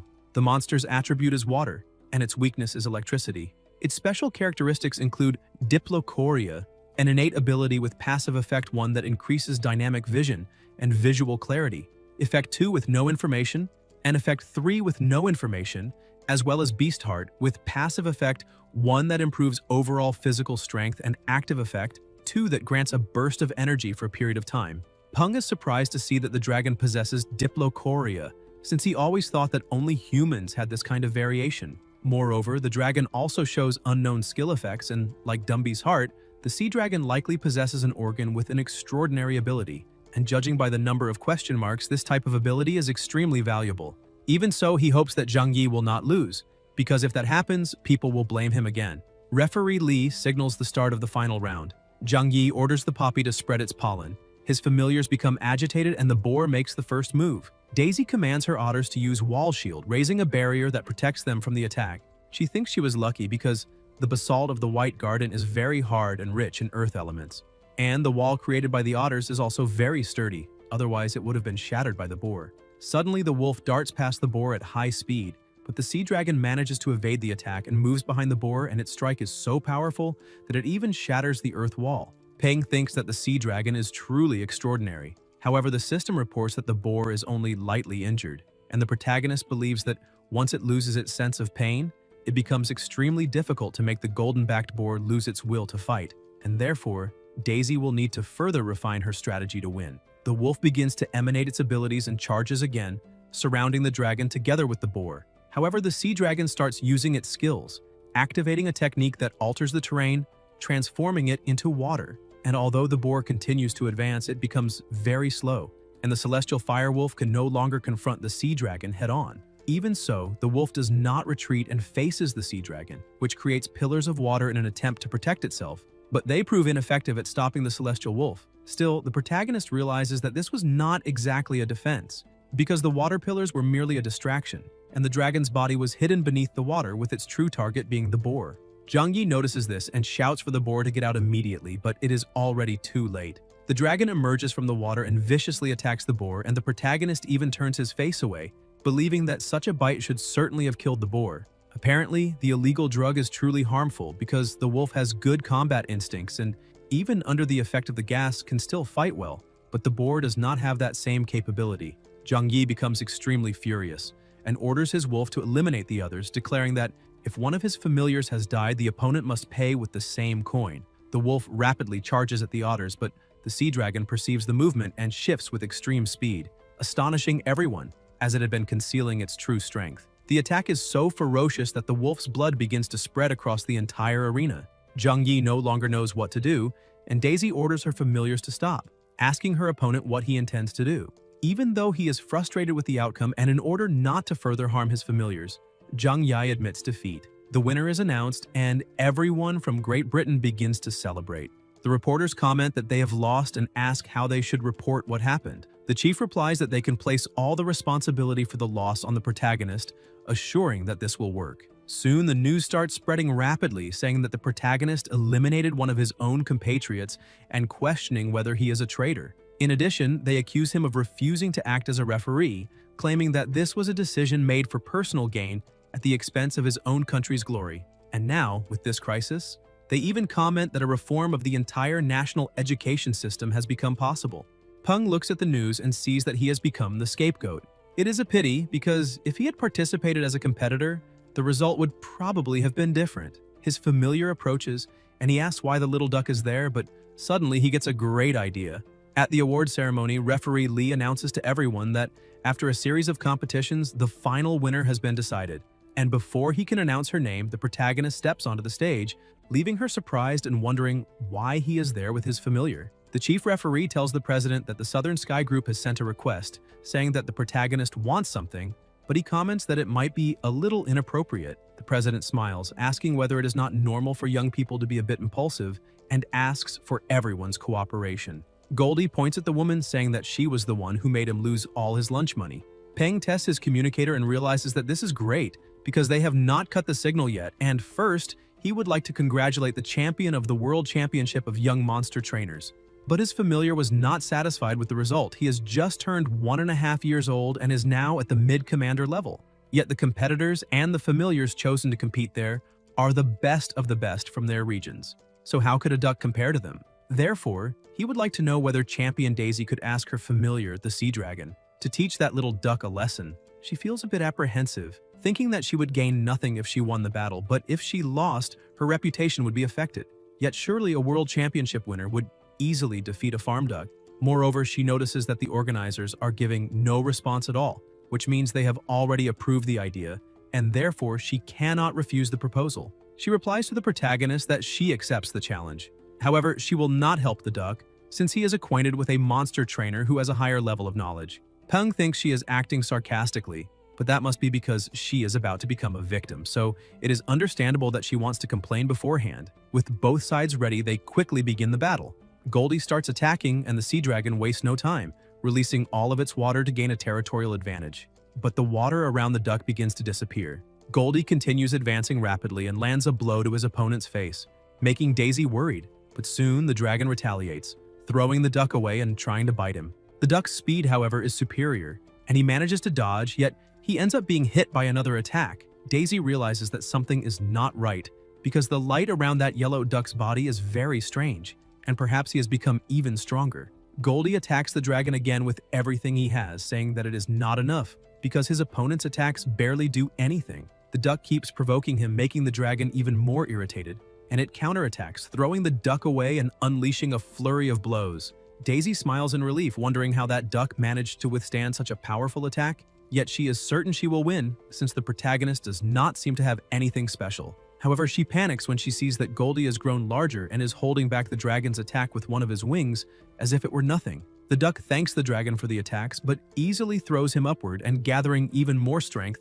leaps and uses the destruction fist, striking the dragon's face and knocking him out instantly. He starts celebrating, and Daisy raises her hand, saying that she surrenders.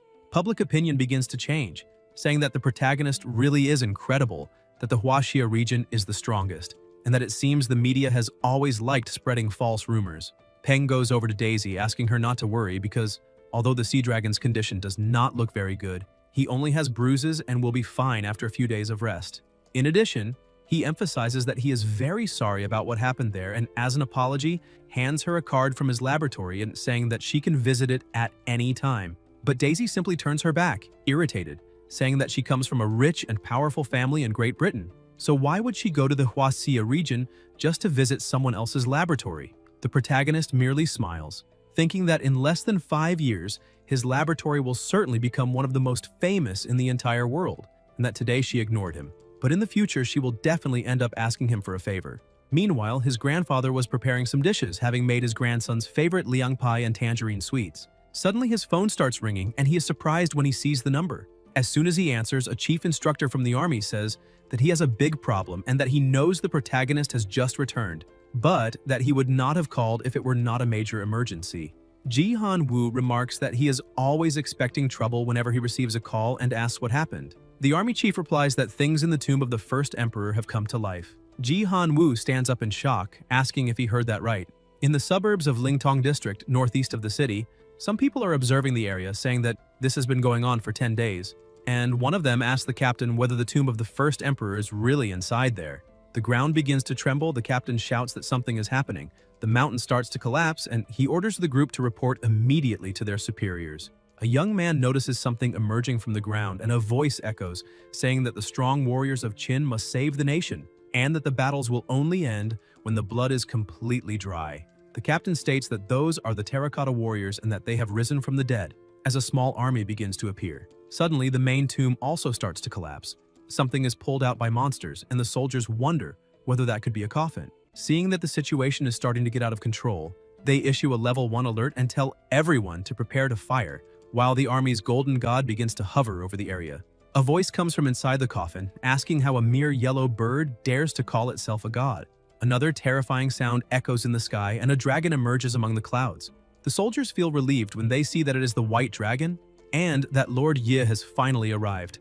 One of the soldiers tries to communicate with the warriors, saying that it was not their intention to disturb your majesty, much less become enemies, stating that the land ahead is a sacred land of the Alliance government, and that if they truly wish to invade it, there will be no option other than war. The voice coming from the ground begins to call out to the white dragon, and the soldier continues, saying that if your majesty is willing to form an alliance, they will provide the most up-to-date information about the current world. The emperor eventually agrees, and the soldiers report that the target has returned to the mountain, asking Roger to continue monitoring. The chief instructor approaches, saying that apparently the older someone gets, the stricter they become, and that he would believe it if old Ji said he would still live another 100 years. Ji Han-woo agrees, saying that he still wants to hold the protagonist's child in his arms, but the instructor asks him to stop talking so much about his grandson, since everyone there also has one, and adds that the situation has improved and that old Ji can return. Ji Han-woo says goodbye, but asks everyone to remain on alert because whatever is inside the tomb of the first emperor emits a strange and malevolent vibration, and if they need anything, they can simply call him again. Meanwhile, by the lakeside, Flamey was relaxing, but almost dies of fright when something falls into the water. He realizes that the white dragon has returned and tries to play it off, saying that he was just checking the temperature for him, but it does not work, as he ends up being thrown away like a sack of rotten potatoes. Peng, who was watching the scene, comments that they are all the same. His grandfather's safe return is a relief, since he has to personally deal with problems whenever something is more serious, which shows that there may be some kind of agreement with the government, and that this could be one of the reasons why the Southern Celestial Group is so successful. The Alliance government needs his grandfather's strength, because he seems to be an extremely important trump card, which is good for the survival and development of the group. But it also means that the old man is forced to put himself in danger, which is worrying, since one day he might end up encountering someone much stronger than himself. Peng thinks that perhaps he could train a monster trainer to enter the Southern Celestial Group, strengthening the company and, as a consequence, reducing the number of times his grandfather would be sent out. But first of all, that person needs to be trustworthy.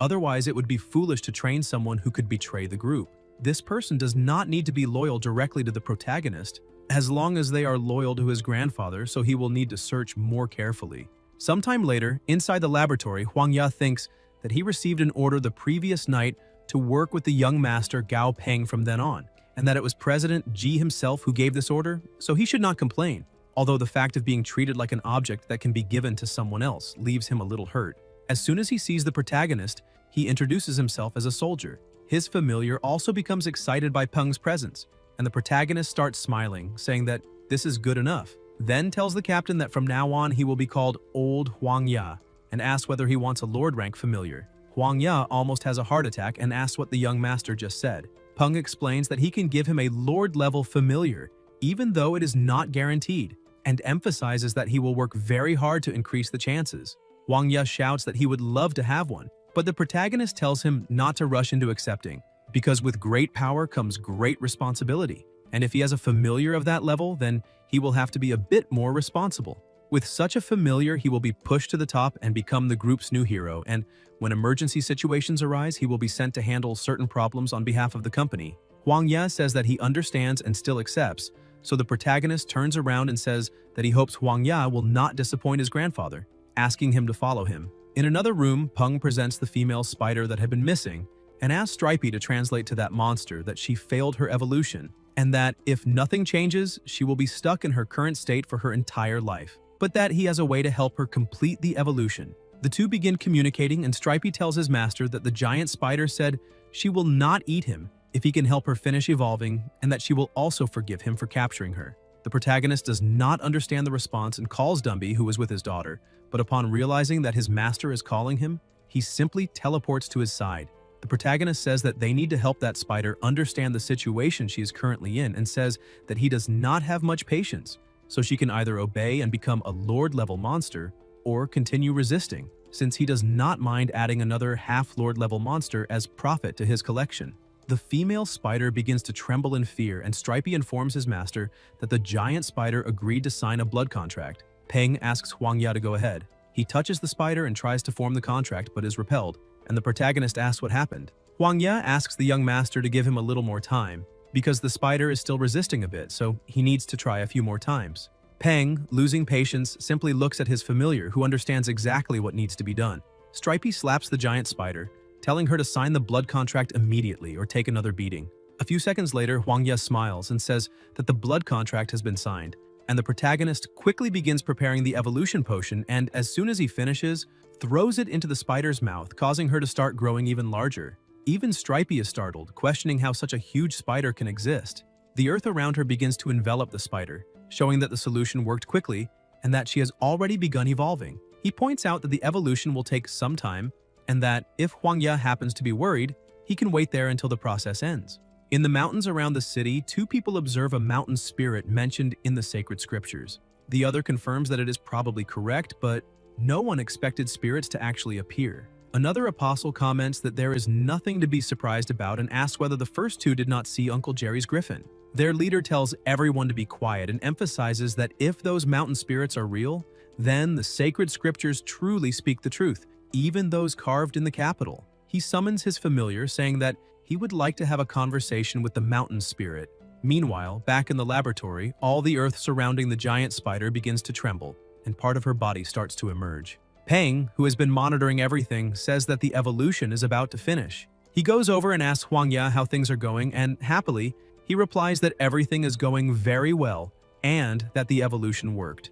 With a smile on his face, he emphasizes that he never imagined that one day he would have a Lord-level familiar. The protagonist uses the system to evaluate the new monster, and it shows that her name is now Horripilating Assassin Spider, female, Lord rank. She is currently level 41, excellent grade, stone attribute, healthy and happy, with weaknesses to wood-type monsters and a platinum radish king. Her skills are Silk Enhancement level 2, Hardened Skin level 2, and Sharp Claws level 1. Peng tells Huangya to train her very well and comments that if he wants to show off, he can also walk around the city with her. Huangya remains extremely happy with the situation and thanks the young master once again. Suddenly his phone starts ringing, and when he looks at the number, he realizes it is Qingji. However, he does not know why she is calling since she is on leave. He answers a bit worried and asks what happened, and she says that actually she has a friend she would like to introduce, explaining that she is also from the monster training department and is one of the 4 stars of Yuzhou. Peng asks if it is Lin Xinrui, and Qingji is surprised, asking if he already knew her.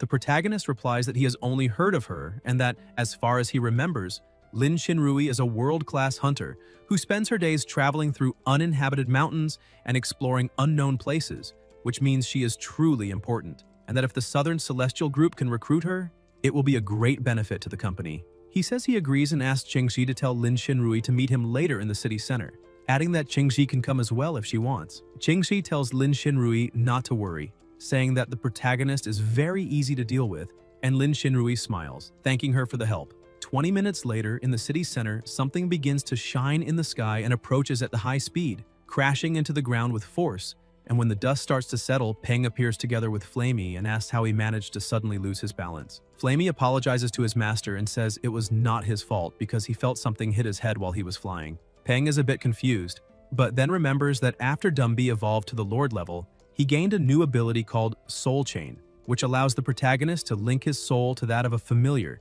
with whom he has signed a blood contract. The contract cannot be altered during the first month after signing, and after maintaining this link for some time, the soul chain strengthens the user's soul so that if any enemy tries to attack his soul, they will have to face the combined strength of the protagonist's soul and that of a Lord-level familiar. Peng realizes that this is an extremely powerful ability and thinks that even if he wanted to test it with Flamey, the reaction would be strange. So he simply turns around and starts to leave, thinking that he cannot tell Flamey about this, otherwise he would complain all day long. Flamey keeps trying to explain himself, asking his master to believe him and insisting that he did not do it on purpose, because he really felt as if some idiot had hit his head while he was flying. Peng arrives at the restaurant and apologizes to the two of them for being late, but Qingji says it is fine since they had just arrived as well and asks him to sit down. The protagonist says that everyone is busy, so he prefers to get straight to the point, asking what Xinrui wants. She asks if he has heard of the Platinum Hands, and Peng replies that he knows an extremist group by that name. Xinrui explains that the Platinum Hands are based in Jinsha and are composed of fanatical followers of sacred Luotian, people who like to use tactics such as human shields and suicide attacks, without caring about the lives of innocents, exactly the kind of lunatics with whom one cannot reason. She continues saying that a few days ago, someone saw people who seemed to belong to the Platinum Hands around the outskirts of Yuzhou City, precisely where the mountain spirits gather, and the protagonist starts wondering why that bunch of idiots cannot simply stay in Jinsha instead of coming to their city. Xinrui adds that the most frightening thing is the fact that there are hundreds of mountain spirits in that region, and even the weakest among them is at the Lord level, and that if those spirits were to become irritated by the Platinum Hands group, the entire city of Yuzhou would be crushed in an instant. Peng asks her to get straight to the point and questions why she came to him and what she hopes to achieve, and Xinrui replies that her objective is very simple, because besides disliking that group, she also does not want them wandering around there, but she does not intend to deal with it personally, and therefore would like powerful groups such as the Southern Celestial Group to protect the city. Peng begins to feel a bit awkward because he had thought that the girl had discovered his abilities through Qingji and that she was there to ask for help evolving a familiar, but in reality she had her eyes on the Southern Celestial Group. He says that he accepts her request, but that he would like to give a small piece of advice, then smiles and hands her his card, stating that the laboratory standards of the Southern Celestial Group have already reached the world level and that if she joins the group, all the familiars she owns will receive a free chance to increase their rankings. Xinrui comments that this is a very generous offer, asks what she would have to give in return, and adds directly that she only likes girls. Qingxi is delighted to hear that, and the protagonist says that at present, there are only 3 world hunters in that city, so Xinrui is extremely valuable. He proposes that they first sign a temporary contract and that, after her first familiar successfully evolves, they sit down to talk calmly and decide whether to sign an official contract. Then he starts to stand up, asking her to carefully consider the proposal as he will be waiting for her answer. Outside, the protagonist reflects that since that group is acting in such a stealthy manner, their power is probably not that great. But even so, he still needs to confirm whether this is really the case. He calls Huang Ya and asks if he is at home, requesting that he bring Dumby, Stripey, Flamey, and Goldie to meet him at the North Gate entrance. Dazi interrupts the call, questioning the master about why he is not going along and saying that this is unfair. Peng asks whether he is as strong as Dumby, whether he can fly faster than Flamey, or if he would rather try to have the same defense as Stripey, adding that if he cannot do any of those things, he can simply defeat Goldie. Dazi nearly falls into depression, but the master says that he gave him the same training environment, yet Dazi chose to loaf around, and because of that ended up becoming the weakest of them all, not qualified to participate in missions. Peng orders him to stay home and train immediately. Goldie approaches Dazi and tells him not to worry, saying that he himself will protect the weird duck. Dazi runs off, complaining that Goldie is always bullying him. Meanwhile, the protagonist looks at the mountains and thinks that he really does need to leave Dazi at home because this time the situation may be very dangerous. Shortly after, in the forest near the city, the two advance rapidly, but Huang Ya notices that something is wrong, saying that there is only a large crater in that location. The protagonist also finds this suspicious since mountain spirits are lazy by nature and would not move without a good reason, which indicates that that strange group has probably already made its move. He asks Flamey to fly high up to investigate and report if he finds anything. Flamey begins to circle the area and shortly after alerts the protagonist, saying that he found them and that there are many. Peng asks what exactly he is seeing, and Flamey replies that the mountain spirits are gathered together. The protagonist feels uneasy, thinking that it seems that group truly has a method to attract mountain spirits, and that if they do this in the middle of the city, the chaos will be total. He asks Flamey to disguise himself, pretending to be just a wild monster that panicked upon seeing so many mountain spirits and ended up falling. Flamey focuses and puts all his acting talent into practice, pretending to be frightened, saying that there are many mountain spirits, that he is scared and needs to flee, but ends up falling. One of the nearby disciples wonders whether that one-legged bird is a familiar since ordinary monsters would not approach so many Lord-level monsters, but the bird fell too close. Another disciple says that perhaps the bird is just an idiot, and the leader orders them to ignore it, stating that the plan is about to begin. The mountain spirits start emitting a deafening noise, and the leader asks them to evolve. wishing that all be blessed by the holy Luotian. A mosquito approaches and enters inside the leader's clothes, but another monster simply devours the insect, and the leader feels something strange, falling to the ground as the disciples ask if he is all right. The leader says that it seems they have company and orders the winged thunder monkey to go entertain the guests. Flamey returns and asks the master how his performance was, and Peng replies that it was very good. It even looked like a movie. Suddenly, Flamey notices something coming toward him and quickly releases his feathers in an explosive burst to defend himself. Peng is surprised and asks whether they have really been discovered, while Flamey replies that he cannot take it anymore and is reaching his limit. Huang Ya orders the giant spider to use the elemental shield to protect Flamey, who returns with tears in his eyes, complaining that his beautiful feathers are gone. Goldie takes off his coat and hands it to Flamey. The enemy leader says that since they have been seen, he cannot let them escape, and another attack heads toward the duck, who activates anti-magic, but is still hit head-on. The protagonist becomes extremely worried about his familiar when he sees Goldie fallen on the ground, realizing that not even the Forbidden Demon ability was able to completely neutralize the attack, and that, despite the passive effect being activated, Goldie was still knocked out, confirming that this is, without a doubt, the power of a Lord-rank enemy. The leader continues analyzing the situation and thinks that the duck is now useless. However, the other two Lord-level familiars are still a problem. He snaps his fingers and another monster begins to appear. The leader says that for them to repent for the crimes they have committed, they need to know who the person is that is allowing them to meet the holy Luotian. He introduces himself, saying that the one allowing them to confess their sins to the saint is the great bishop of the Platinum Hands Order of the Forest of Life, Bishop Garu. The protagonist feels a little startled, thinking that this man possesses a Lord-level familiar of perfect grade, in addition to being a healing and support type. Moreover, the bishop is also hiding another Lord-level familiar, which makes the situation extremely problematic. Huang Ya tells his master that this will be difficult to handle and that he will ask the Red Blood Warhorse to notify the president through the blood contract. Flamey starts attacking, irritated at having lost his feathers because of that guy, but the monkey defends itself with ease. Garu feels slighted and asks how that chicken dares to interrupt him, then gives the order for his familiar to eliminate everyone. Huang Ya orders the assassin spider to attack, and Peng also commands Dumby to attack. The monkey manages to block the assassin spider's attack, and Dumby, noticing this, tries to help, but several roots suddenly rise up in front of him. He looks toward the peacock that is controlling them, and his master tells him to ignore the peacock, destroy the obstacles, and go help the spider. Dumby follows the order and easily destroys the roots ahead of him, but then notices something coming his way. A massive tree trunk begins to fall, and Peng wonders how they are able to manipulate such a huge tree with such ease. Dumby forms a sword out of his own body, cutting everything around him, but Peng realizes that they are trying to delay his familiar and that the spider has only just entered the Lord rank, making it difficult to face the winged thunder monkey without support.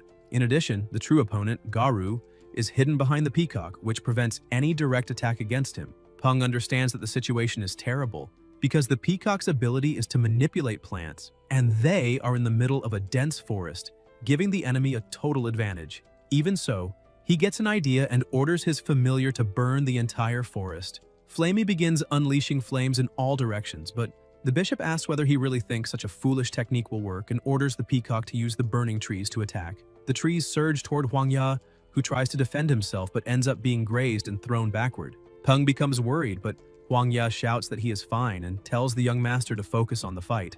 Garu starts laughing, saying that the battle is already over, and that even though Huang Ya's and Peng's familiars are troublesome, he's not alone. His disciples begin to approach, and the bishop remarks that he has just remembered something, asking the protagonist whether he is not the young referee of the World Monster Trainer Championship, adding that it is truly a shame for Huaxia to lose a genius like him in a place like this. He then gives the order for his disciples to eliminate everyone present. Meanwhile, in the conference room of the Southern Celestial Group, a small meeting was underway, and a man was explaining to the president the details regarding the development of Xiangxi, saying that they had already received preferential policies from the local government and now only needed to continue with the plan when suddenly the horse burst through the door, making everyone shout for someone to stop it, thinking it might be an attack on the president. Ji Han-woo asks what is going on, and Han steps forward, telling the president that it is Huang Ya's Red Blood Warhorse. Hearing this, Ji Han-woo remembers that Huang Ya had gone out earlier with his grandson and immediately begins to worry.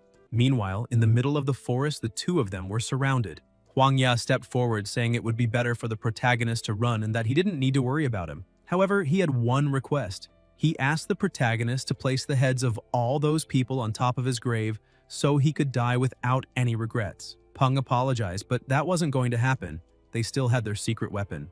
The crowd looked over in shock. The mad duck was as big as a tree. They wondered if it was the same duck as before, and how it had grown so large. Those earlier flames weren't just meant to destroy the forest and gain an advantage over the wooden peacock. With the flames acting as a distraction, Flamey successfully moved Goldie to a safe location. Following his instructions, Flamey activated Goldie's passive ability while he was waking up. Even if both sides were evenly matched, as long as Goldie's ability kept rising, he would be able to crush monsters of the same level as himself. That was the solution to the problem. The enemy monster masters questioned why they were afraid and explained that they had the advantage in numbers, so they only needed to attack with everything and win. Peng told his duck that the enemies were calling him bald and ugly for not having feathers. The beautiful duck decided to thank them for the compliments and gave his opponents a massage. One of the enemies realized it was foolish to confront that duck head-on, since it possessed immense strength, so he suggested using webs to restrain it. As soon as they managed to trap the duck, the young man told his companion to use the opening to eliminate those two. The woman ordered her praying mantis to attack, and it rushed toward them. Wang Ya said that wasn't good, but Peng began to smile, seeing that the attack had come at the perfect moment. He shoved his companion aside and stepped in front of the blow, taking it head-on. The onlookers thought they had finally caught one of them, but one of the youths was shocked to see that the protagonist was completely unharmed. The duck had grown even bigger and stronger because of the damage. Goldie crushed the praying mantis as if it were an ant. The apostles were terrified and wondered whether they could really defeat that thing. Garu realized he had miscalculated, since he had believed 8 familiars would be enough to defeat the 2 of them. Suddenly, a very loud noise echoed through the forest, and the bishop realized the monsters were already in the middle of evolving. Laughing, he pointed out that the fusion process of the Mountain Spirit King could no longer be reversed. The strongest Mountain Spirit King was about to be born, and this was the first step of the Platinum Hands in conquering the world. When the time came, Yuzhou would be the first to experience their wrath. Peng was surprised to learn that a Mountain Spirit King would be born there, since that could mean a new ranking. He used the system to analyze it. The monster's name had changed to Evolving Mountain Spirit King. Its current level was 50.5. Its grade was Perfect Epic with the Earth attribute. The system description stated that a herd of mountain spirits had gathered around one of their own in an attempt to stimulate its evolution. The protagonist realized that had been their plan all along. Garu ordered the Mountain Spirit King to capture Peng and Huang Ya. The king moved toward them and grabbed the protagonist. However, the bishop and his companions were also caught. He questioned the meaning of it and why the Spirit King was restraining them as well. Everyone was thrown inside the mountain spirit. The protagonist broke a few light rods and asked if Huang Ya was alright. Peng looked around, thinking they were completely sealed inside and that the tremors might be the monster's stomach. Meanwhile, the Platinum Hands group was arguing, since they couldn't fully control the Mountain Spirit King. As he examined everything around him, the protagonist noticed a small opening emitting heat and thought it might be an exit, though he had no idea where it might lead. Still, he imagined his grandfather must already be on the way, so they only needed to hold out a little longer and everything would be fine. A short distance away, Han explained to the president that, according to reliable sources, young Master Gao had left the city through that exit. However, they had been unable to confirm his exact location. A blood contract allows a trainer to communicate telepathically with their familiar within a certain radius, but there are limitations, since neither the master nor the monster can sense each other's precise location. Ji Han-woo thanked them for their hard work, but he could no longer hold himself back. He mounted the white dragon, saying his finger had already been itching to eliminate some scum, and that once he found the trash who dared lay a hand on his grandson, not even the molecules of that person's body would remain to prove he had ever existed. Meanwhile, inside the Mountain Spirit King, the bishop's group was trying to attack the walls to escape, but nothing happened. Peng thought the wall was far too hard, and even that Lord-level monster could barely leave small cracks. If it were only Commander level, it wouldn't even scratch the surface. Besides, the Mountain Spirit King was too clever. Clearly, it wouldn't let them leave. They wouldn't be able to break the walls since the monster was faster at creating new ones. He told Flamey to stay behind Goldie just in case. Peng also noticed the place was getting hotter and hotter, and if it continued like that, he would die of dehydration very quickly. Stripey tried to speak to her master, but Garu interrupted, saying the situation was terrible for everyone there and suggesting they work together, since that they would only have one chance to escape if all familiars attacked at the same time. He explained he also had a plan that could buy them some time. The bishop clarified that the plan involved a sacrifice. The Mountain Spirit King was in a critical stage of evolution and needed an insane amount of energy. Everyone there had only been seen as a banquet to complete its evolution. Garu added that the hole likely led to the monster's core and would keep emitting heat until the prey could no longer endure it and died. After the prey was killed, the body would be slowly absorbed until nothing remained, and if they sent a sacrifice into that hole, the Spirit King would stop emitting heat until its meal was finished. Slightly confused, Peng turned serious and asked if Garu truly meant what he was implying. The bishop stated they could send familiars as sacrifices to satisfy the monster's hunger, each group sending one, and to show his sincerity, he said he would go first and ordered one of his familiars to enter the hole. Peng shouted for him to wait, but the bishop's familiar had already jumped in. Garu said he had proven his sincerity, and now it was the protagonist's turn. Peng refused without hesitation, saying his familiars were his friends, and he would never sacrifice their lives just so he could live. Stripey realized what needed to be done, and to save her master, ran toward the hole in a sweet voice, saying she would help her master get out of that chunk of rock and would be back in a minute. The woman began to belittle Peng, claiming that the people of Huaxia were surely hypocrites, acting as if they cared when they had planned to sacrifice the spider from the start. Peng felt rage burning through his body and asked what she had just said, but before she could answer, he punched her and knocked her to the ground. He looked at her and promised that if she uttered even a single word like that again, he would tear her apart with his own hands. The woman trembled, unable to speak. The protagonist sensed through the blood contract that Stripey was still alive. He then called Goldie to go save that idiot. Another member of the group told the bishop that the protagonist had attacked one of them, proving he didn't want to cooperate, so they should eliminate him. Garu told his companion to do nothing. If Peng threw his life away, they would gain more time to try to escape. Suddenly, a powerful tremor shook the area, the upper wall shattered, and the white dragon's claw appeared. Now the bishop and his band of idiots would rather stay inside the Spirit King, where it felt safer, because outside was the demon known as Ji Han Wu, better known as the protagonist's grandpa. Ji Han Wu asked if his grandson was alright and whether he had been hurt. Peng shouted that he was fine and asked if his grandfather could use the white dragon to break the wall to the side, explaining that Stripey was there. Ji Han Wu told him to step aside and began attacking, easily breaking the wall, but when the protagonist looked, he noticed another hole deeper inside that he had no idea where it led. Peng shouted, asking if his familiar could hear him. Stripey answered that she was very sleepy. The protagonist was surprised, realizing that apparently his familiar was not in danger. He told her to come back quickly and explained that his grandfather was there and he was already safe. Ji Han Wu warned that it was very dangerous down there and said they needed to get out first. Peng realizes that now everything depends on the white dragon breaking the walls so they can reach Stripey, and that he is only getting in the way, so he needs to move aside. The protagonist explains that Huang Ya is injured and must be taken out first, but the captain refuses, saying the young master should leave before him. Peng tells him to hurry. With Ji Han Wu there, they are no longer in danger. Meanwhile, Garu and one of his followers are hiding. The young man tries to speak, but the bishop interrupts, telling him to stay quiet and that once they get out, the two of them can escape. Irritated because his familiar has disappeared, the protagonist looks at them and asks if they really think they can escape. Peng shouts to his grandfather that the members of the Platinum Hands are there and that they are the enemies.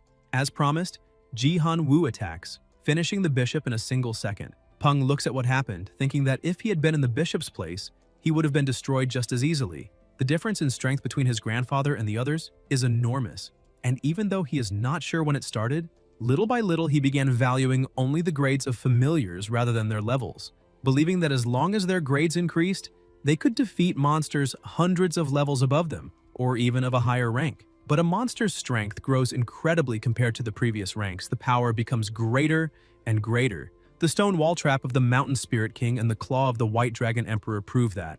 Even if both monsters are king and lord rank, there is a very evident difference in their power. The roar of the Mountain Spirit King sounds weak, and the magma flowing across its surface is fading. Through the system, Peng sees that the monster's evolution is weakening. Because of that, it is entering hibernation forever due to insufficient energy. He thinks that is very bad. The king's vitality is growing weaker and weaker. At the same time, he can also feel Stripey's life force becoming fainter. In a moment of desperation, he asks his grandfather if he can use the white dragon to eliminate some mountain spirits. His grandfather is confused and asks if he truly wants to kill the spirits.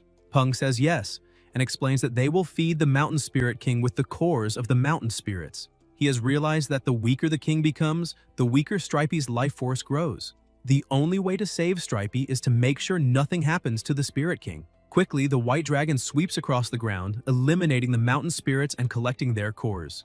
It approaches the king and throws the cores inside. The cores are absorbed. Peng uses the system to check the situation and notices that the monster's condition shows no information. The system also warns that an error occurred during evolution and, because of that, a new life will be born. Peng thinks the Mountain Spirit King has stopped moving, but the system says it is still evolving. And it seems they truly made a good move this time, as there appears to be a new power growing inside the monster. Even though it is very weak, it overflows with a desire to live, which makes him question whether all of this is coming from Stripey. Not knowing what is truly happening, Peng falls into despair, thinking his companion is in danger because he was too arrogant. He should have remained cautious, but lately his actions contradict his discreet way of living, and perhaps he thought he was at the top of the world after acting as an arbiter just once. Ji-Han-woo notices his grandson is close to collapsing and tries to calm him, telling him not to be so hard on himself and emphasizing that for now they must return and think about the next step, promising that he will help him save his familiar. Even with Ji-Han-woo trying to calm him, the hatred inside the protagonist keeps growing. He promises Stripey that if she dies, every mountain spirit that exists will be destroyed to avenge the death of an important member. 15 days later, Flamey is flying over the place. Leo Thunder of the Ducks asks why Flamey's feathers have grown so quickly, since they had agreed to be bald together. Peng looks at his familiars and thinks that after the incident with Stripey, all of them began giving everything they had in training, especially Dazi, who, even without saying anything, is always the first to wake up and train every day, and also the last to stop and go to sleep.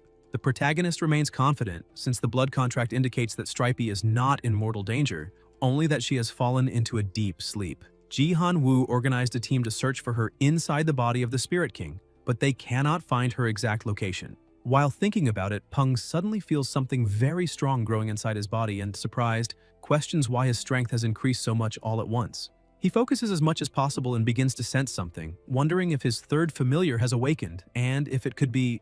Suddenly he hears a voice asking where they are and saying that she's afraid of heights.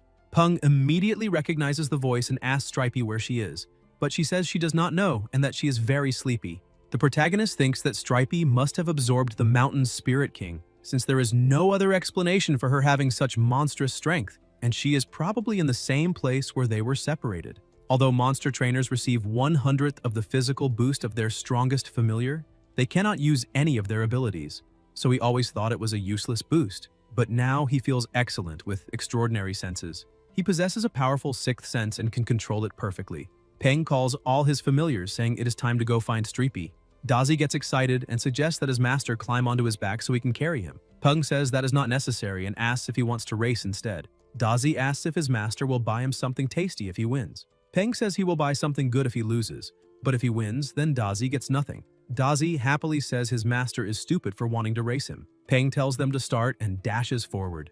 Dazi shouts that Dumby is not ready yet, but the protagonist is so fast that even the ground he runs over cracks and breaks. He tells Stripey not to be afraid because he is there. Stripey is surprised and asks if he really came to get her. Still sleepy and confused, she asks what that place is since it is so high. Stripey had transformed and become enormous. Silly panics and yells for everyone to run from the giant monster, but his master tells him to take a good look at who the monster really is.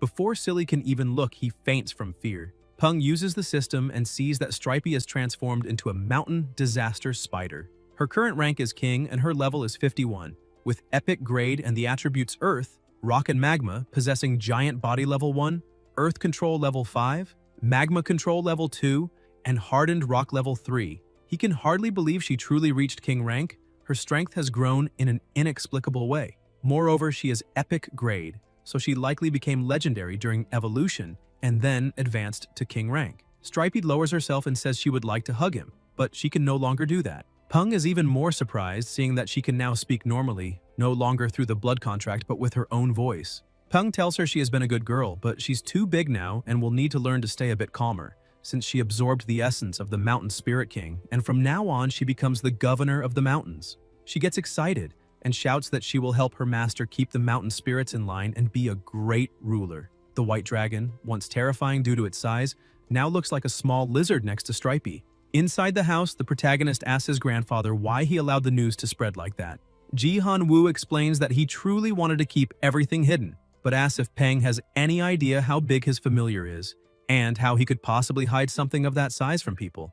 The president points out that now everyone in Yuzhou knows about Stripey. The government said it will meet their requests and that the situation has already been reported to the federal government of Huaxia. Ji Han-woo then asked what it matters if people know, questioning what they could possibly do about it, reminding them that the strong prey on the weak. Back when he left, they seized control of the Southern Celestial Group. When he returned, there was nothing left. On the very night he truly arrived, he was ambushed by snipers, familiars, and even bombs. Peng asks who was responsible for all of that. With a smile on his face, Ji Han-woo asks if he really looks like someone who seeks revenge and explains that the very next day he took the White Dragon and began a hunt, wiping them all out until it turned into a bloodbath. And after that, they started to fear him. However, what he truly wanted was to spare his grandson for at least a few more years. But no one could have imagined that in the blink of an eye, Peng would become so strong that he would no longer need his grandfather's protection. The protagonist smiles and asks if this is the moment when he is supposed to act cute. Huang Ya interrupts them and enters the room, informing them that the bodies of the two familiars have just arrived at the laboratory. Peng thanks him for the notice and tells Huang Ya to go ahead, saying he will follow shortly. He says goodbye to his grandfather, explaining that he now needs to take care of the bodies, but he suddenly feels a strong killing intent and reacts on instinct, easily defending himself from his grandfather's attack. Surprised, he questions Ji Han-woo about why he did that. His grandfather raises his hands and apologizes, pointing out that the protagonist has become much stronger than before. After Peng leaves the room, Ji Han-woo thinks that his brat of a grandson does not know how to respect his elders, since he used his full strength to defend himself. With his hand trembling and feeling sharp pain, he reflects that he should not have held back. But now that Peng is strong enough to protect himself, he can finally let go of many of his worries. By a lakeside at night, the bodies of the two monsters lie on the ground. Huang Ya explains that those are the remains of the monsters they managed to recover. The winged thunder monkey was eliminated on the spot, so they brought its body back, and the blood and flesh were removed to make materials. As for the wooden peacock, it survived, but after being brought back, it refused to eat and eventually starved to death. Peng explains that this is how familiars show loyalty to their masters, so Huang Ya should not feel guilty since the deaths of both were inevitable. He asks Dumby to handle it, and his familiar uses his abilities on the peacock but gets no response. Peng thinks this may be because Dumby is level 43 while the peacock was 44. He wonders if that means Dumby can only extract souls from those of lower level than himself, and although that possibility is high, the other monster seems to be working. The thunder monkey begins to emit small, glowing fragments. Peng assumes those fragments might be lingering memories contained within the soul, since every life has its own traces. Dumby tells his master that there are too many memories, and they are not worth absorbing, so he will burn them. Suddenly, the monster comes back to life, and the system notifies that the skeletal winged monkey has become a subordinate of the tyrant skeleton. Peng feels happy and surprised, seeing that his idea truly worked. Meanwhile, Stripey is delighted to now be the ruler of the mountains. Her special traits are Heart of the Earth. A Heart of Earth replaced her original heart, increasing her affinity with Earth at the cost of losing the possibility of interaction with other attributes.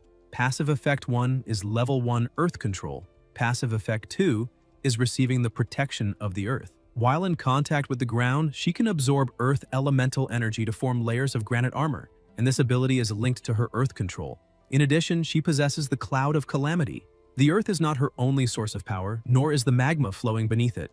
Excess magma energy is gathered and released as pollution through the holes on her back, known as the Cloud of Calamity. Passive Effect 1 is that these clouds contain incredible magma energy and can absorb such energy up to their limit. Active Effect 2 is Mastery of the Cloud of Calamity, an incredibly powerful attack that causes magma to rain from the sky upon her opponents. Her current weaknesses are impenetrable defense and enormous body. While in contact with the ground, she can increase her defensive power indefinitely. However, her mobility is extremely poor due to her colossal size, and she must remain in contact with the Earth to maximize her battle potential. She is an Earth Shield spider that consumed the heart of an evolving Mountain Spirit King, and she was fortunate enough to fuse and evolve with the Mountain Spirit King, becoming an extremely rare Mountain Disaster Spider. Peng looks at the result of Dumby's ability, thinking that he is always impressed whenever he sees it happen, since this is the power to revive monsters. That is the skeletal winged monkey, subordinate of the tyrant skeleton, currently level 41, normal grade. Its attributes are necrotic and bone, and its weaknesses are sacred and light. Peng notes that the winged monkey's level and rank are lower. A reincarnated necrotic cannot access the full spectrum of its power and abilities from when it was alive. Even if the reincarnated necrotic has the same attribute, there is still a difference in strength among all reincarnated necrotics. The factors affecting this difference are still unknown, and even if he wants to, He does not have time to research that right now. Peng asks Dumby to order the winged monkey to carry the peacock's remains back to the laboratory. He also tells Dumby to be gentle, because even if the winged monkey's former master was not a good person, the monkey itself is a good familiar. He mentions that Xiao Hua successfully evolved that afternoon, and when he left, she was sleeping in the cabin, so they should go visit her and see if she has woken up. Dumby thanks his master for helping. Peng heads to the laboratory and is surprised by what he sees, asking Stripey when so many tangerine trees grew on her head. Looking more closely, he notices a little figure running around and asks what he is doing. Dazi gets startled and tries to explain that he did nothing. The protagonist asks what that is in his paws. Dazi is left speechless. Peng opens the claw compartment, grabs Dazi and spins him through the air while scolding him, asking how many times he has warned him not to bully Stripey. Dazi calls his master ugly and mean and asks to be put down. Stripey explains that it is fine since those are just rocks and she does not feel anything, so Dazi was only playing a bit with her. Dazi frees himself with lightning and, to apologize, runs to the tangerine tree, saying he will bring some to his master. Soon after, Huang Ye contacts him, and the protagonist asks if something happened with the arrangements he made earlier. Huang Ye says yes, and explains that the school established under the young master's name is complete. The first batch of orphans to enroll has been organized. The school was built near the Southern Celestial Group, ensuring the safety of all new students as the protagonist requested. The school offers full exemption from various fees, as well as food and lodging. As for teachers and lesson plans, they have already consulted professionals and will soon begin to see results. Peng says that is great, since after the cataclysm the number of orphans skyrocketed. With so many of them, the Alliance cannot take care of everyone properly, so their lives are not as amazing as the media portrays. However, they will not force anyone to do anything. This must be a fair arrangement. The school should only guarantee first-class education, and if their grades are good, they will receive familiars as a reward for their effort. But with the eyes of the most feared clan from a certain anime, he emphasizes that there is no such thing as a free lunch. This is a double-edged sword. All they want from the students is loyalty. He thanks Huang Ya for the hard work and tells him to keep it up. Before hanging up, Huang Ya says that a young woman named Lin Xinrui is there to see him. Peng says that is fine, they have an appointment, and asks them to let her in. Half an hour later, she enters with her familiar, saying that it seems Peng made a good transportation deal. Peng notices she is well informed, and it seems she considered the offer he made before. He asks her to trust him and join the Southern Celestial Group, promising she will not regret it. The protagonist asks if that is the familiar she wants to promote. Xinrui says yes. Peng begins analyzing the situation. Using the system, he sees that it is the divine golden tail shrimp. It is currently level 40, excellent grade. It has muscle growth level 2 and shell hardening level 1. Its attribute is gold, and its weaknesses are fire and the tip of its tail, since it is very fragile. Peng is surprised to see an armored shrimp, though he thinks it might be a close relative, like a mantis shrimp. He also realizes that some materials can be found in the laboratory and others in nature, but gathering them immediately will be difficult, and that is a problem. He tells Xinrui that he knows a way to promote her familiar, but they are missing the necessary materials. Therefore, he will send someone to gather everything immediately, and if they are lucky, they can collect it all within a week. Otherwise, it may take 2 weeks. She says Peng does not need to worry, since she is not in a hurry. After all, there are no monster breeders in the world with a 100% success rate. She says she truly believes in him, but if he fails, she will understand. The protagonist smiles and tells her not to think like that, because he will definitely keep his promise, and he looks forward to great cooperation between them. Near the adamantium bridge, something is happening. A man approaches and asks where the witnesses are. The police officer explains that they are inside the car since they were shaken by what happened. The man thinks that is not surprising. According to the coroner, the victims lost their heads, and the wound patterns suggest it was not done with something very sharp. Using a tool that was not sharp to do such a thing means the suspect likely possesses tremendous strength. While the police officer was thinking about it, one of his agents called him over, saying he needed to see something. He walked to the computer and realized it was the Guangong statue. It was the landmark of the adamantium bridge, and he questioned whether it had truly come to life. Alarmed by the situation, he shouted for his subordinates to check the security cameras immediately because they needed to find that statue right away. One of the agents informed the chief that the forces in Chengxi had just contacted them, saying the statue had been spotted at Chengxi Magnetic Mouth Square. The captain grew anxious, thinking this was not good at all since that square was one of the largest commercial districts. He ran out, shouting for everyone to evacuate the civilians from the square immediately. In addition, they needed to block the entrance to anyone who was not police or military personnel. Meanwhile, the protagonist was right in the commercial square. Thinking it seemed a little emptier than usual, Even after visiting several stores, he still had not gathered all the necessary materials he needed and might have to go to the black market to get everything. Suddenly, he heard a noise, looked to the side, and realized the statue was there. He questioned why it was there, since it was the Guangong from the adamantium bridge on the commercial street. The system identified the statue, stating that the monster's name was Animated Bronze Guangong Statue. Its current level was 41, Lord rank, excellent grade. Its main attribute was metal, and its abilities included Iron Skin and Metal Bones level 3, as well as Super Durability level 1. Its weaknesses were earth, electricity, and impure items. The protagonist was surprised to see that the statue had truly turned into a monster. The system continued notifying him, saying it had originally been just a normal statue but gained vital energy after being infused with the power of wishes. That vital energy had been activated by the spiritual and elemental energies of the environment, which was why it became an animated statue. Peng thought the power of wishes was probably not faith, since there was no place to burn incense or worship at the adamantium bridge.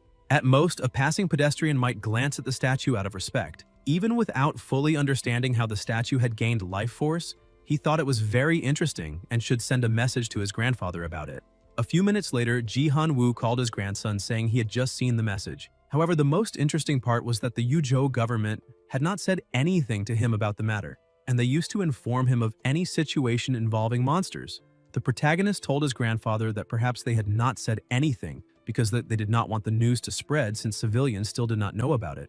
Ji Han-woo emphasized that he was not so petty and explained that the Thunder God was near the protagonist, so he would try to arrive as quickly as possible. Peng thought an animated statue should not cause too many problems in Yuzhou. However, he hoped there were not many animated statues in the historical region of Huaxia. In addition, he remembered that all of this was happening right when those things came out of the mausoleum, and if that was not a huge coincidence, he truly hoped he was just being paranoid. While observing the situation, the protagonist noticed that the soldiers' uniforms were those of the Black Banners. His grandfather had told him about the various units under the control of the Allied government, even the secret units, and the Black Banners were a secret unit tasked with handling emergencies within the base city. The secret unit summoned level 23 Obsidian Hounds, excellent grade with Darkness attribute. Peng analyzed the situation and estimated there were roughly 50 of those hounds. They were all well trained, but it was hard to say whether they would be enough to handle a Lord rank statue. The dogs surrounded the statue, but that only made it more irritated. The soldiers were frightened, questioning what kind of aura that was, and shouted that the monster was clearly Lord level. The commander warned over the radio to immediately notify the Lord rank monster tamers stationed in Yuzhou. In addition, he ordered all police officers to evacuate, since the area had become a red zone. One of the dogs tried to attack the statue, but its strike caused no injury. The officers were astonished, seeing that even a commander-rank familiar had only managed to leave a small scratch. The statue eliminates the hound with impressive ease. The other hounds try to charge forward to restrain it, but all of them are defeated in an instant. The chief thinks this is not good at all, since all those hounds are elite, and if things continue like that, they will have no familiars left to maintain order. He orders all secret agents to immediately recall their familiars. But suddenly, a small earthquake begins, making everything in the square tremble. Both the captain and the officers are startled, asking what is happening. Another monster emerges from the ground, and the commander suspects it may be the old man's familiar.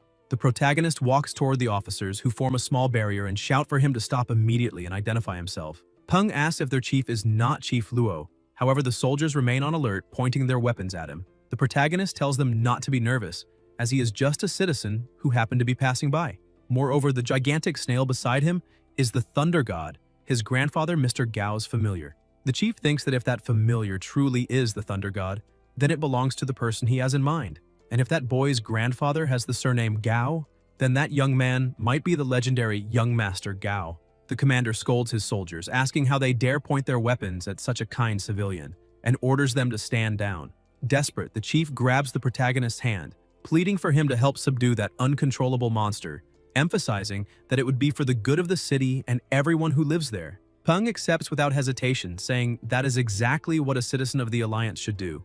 Dazi goes to his master, the Thunder God, saying he will leave that opponent for him to handle. The snail prepares itself and with a single strike frightens the statue. Soon after, it unleashes countless other attacks around it.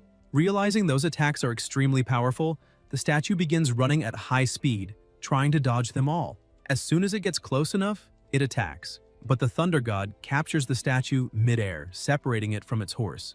Even using all their strength, neither the statue nor the horse can break free from the Thunder God's electric restraints. The protagonist remarks that the Thunder God's counterattack attribute is truly terrifying, and it seems the battle is already over. One of the soldiers questions whether the battle is really over, asking if it is possible that the statue had already spent too much energy fighting the soldiers earlier and is now out of strength. The protagonist hears this and begins looking at the man, but Chief Luo notices and reprimands his soldier, saying that if that is the case, then he can simply ask the protagonist's familiar to stop attacking and let the soldiers take over again. The soldier is frightened, knowing he would not be able to contain that monster. Peng is pleased with the chief's attitude, thinking he is truly clever and that they may work together in the future. After resolving the situation and capturing the monster, the protagonist thanks Chief Luo for his generosity and tells him not to worry, emphasizing that he does not want any credit for defeating the monster and that the chief can take the credit instead. Sometime later on the mountain behind the valley, Dazi informs his master that the Thunder God said he was very tired. The protagonist agrees, since he had just defeated a Lord-rank monster, and the energy spent suppressing it must have been enormous. With the Thunder God exhausted, the statue manages to break free and, grabbing its weapon, tries to attack the protagonist, who blocks the blow with only one hand, saying the statue is very weak and asking if it is not eaten. The statue becomes slightly confused. Meanwhile, Stripey approaches from behind and buries the statue inside a sphere. The protagonist is impressed by the size of that sphere, since its diameter must be between 50 and 60 meters. But that is to be expected from a king-rank monster. They can easily cause catastrophic damage in a place. He tells his familiar that he will leave the statue under her care. Stripey sits on top of the statue and the protagonist says he asked her to guard it, not to incubate it like an egg. His phone starts ringing, and as soon as he answers, Huangya shows the photos they took near the Huan Shan Buddha statue, just as Peng had requested. Looking at the images, Peng thinks there is no status displayed, so that Buddha statue must be an ordinary one. However, the mountains and rivers underwent some mutations after the cataclysm, causing the rivers to have turbulent currents. Yet the river in front of the statue is very calm. Peng believes it is possible that the Buddha statue has undergone some kind of mutation, but has not awakened yet. Huangya explains that there is a place called the Yungang Grottos in Yuncheng Bay City, located in Bing Province. In just one night, all the Buddha statues there came back to life, and no one knows exactly what happened, though it is said that the Huaxia branch of the Allied government has already dispatched a team to investigate. In addition, other nations have not responded to this incident, because this phenomenon did not occur only in Huaxia. Other countries have encountered similar problems so far, such as Rome, Greece, and Egypt. Peng thinks that, from the looks of it, the Allied government is losing its prestige and control. Even though the new Allied world government was formed immediately after the cataclysm to save humanity, the world is evolving constantly and at an accelerated pace. Humanity was expelled from the top of the food chain long ago, so he cannot even imagine what will happen if the world continues evolving like this. The only thing they can do is accept the truth and focus on becoming stronger and stronger. As long as they stay ahead of the evolutionary races, no matter how cruel the world becomes, humans will still be able to survive. He thanks Huangya for the information and asks him to keep monitoring the situation. Peng once again uses the system to analyze the statue. The system states that it is healthy and calm, but depressed. It is currently standing still, pretending to be an ordinary statue. Moreover, it wants to eliminate evildoers from the world. The protagonist realizes that the statue has accepted its fate, which is somewhat obvious since the guard watching over it is a king-rank monster, so the statue knows it cannot escape, much less fight back. However, what truly caught his attention was its weakness to the power of impurity. Peng releases a chicken near the statue and kills it, splattering its remains onto the statue. It becomes irritated, but Peng notices nothing significant happens. So the power of impurity does not refer to the remains of other beings, which makes him think it might be an undiscovered material, such as a wooden spatial heart. Peng tells Stripey that he needs to take care of other matters, so he will leave the statue there with her. Moreover, if Stripey gets bored, she can talk to the statue. Stripey says she understands and looks at the statue, saying she finally has someone to chat with. The statue becomes frightened, but Stripey keeps trying to befriend it, asking if the metal man has eaten anything, though apparently the statue does not even know what it feels like to taste something. She tries to get closer to the statue but almost crushes it into the ground by accident, while continuing to talk non-stop. Stripey realizes she is being ignored and asks why the statue is acting like that, and whether it would like to talk about its matters. The statue explains that it saw some bandits doing wrong things in the neighborhood, and then finished them off with a single strike. After explaining, it asks Stripey to stay quiet for a while, but that is the statue's biggest mistake. because as soon as it opens its mouth and speaks, Stripey becomes delighted to discover that it can talk and decides to keep chatting. Sometime later, outside Yujo City, Stripey is running through the forest. Riding on his familiar's back is still a bit complicated for Peng, because every time it moves, it absorbs heat from the earth. As a result, his familiar exhales black smoke at an extremely high temperature, making the surroundings very hot. In addition, he notices that the discussion about statues coming to life has decreased in recent days. The statues possess strong willpower, as they would rather die than submit to humans and become their familiars.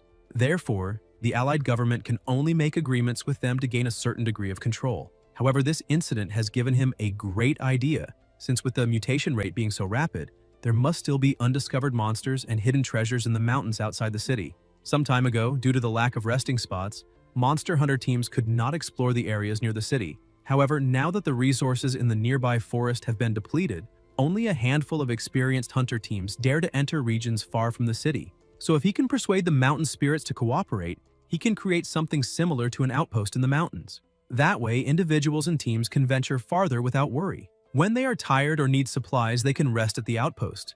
As for the price, he can set it at 3 to 4 times the market rate, which should be reasonable, since transporting supplies through the wilderness requires manpower. They can charge guests per night for lodging and collect a fixed morning rest fee as well. Excited by the idea, he shouts that the profit potential is enormous, and no matter how he looks at it, he just needs to keep advancing and scout the initial routes properly. A month later, he reviews a report and sees that the 4th outpost is complete and it is time to head to the next destination. He has already united more than 10 mountain spirits, which is a massive project, so he has been traveling most of the time.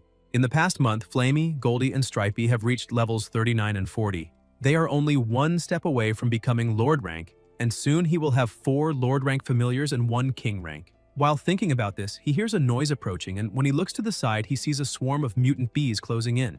They are lionblade bees. Their levels range between 11 and 20. Some of them have excellent or perfect grade, with attributes focused on metal, poison, and wind. In addition, they possess the abilities Armor-Piercing Stinger level 2 and Acute Anesthetic Venom level 1. Their special trait is a sound wave, and the special ability can only be activated when the swarm reaches at least 100,000 members. The effect causes auditory discomfort to nearby monsters. Their weakness is that a single lionblade bee is naturally weak. Moreover, as direct descendants of bees, they are cruel, bloodthirsty, and fearless species. Their greatest desire is to feed on flesh, and they are timid when alone. However, when inside the swarm, they fear nothing and will even attempt to eliminate a dragon. The protagonist realizes that the stinger carries anesthetic venom, and once the target is stung, it becomes completely immobilized.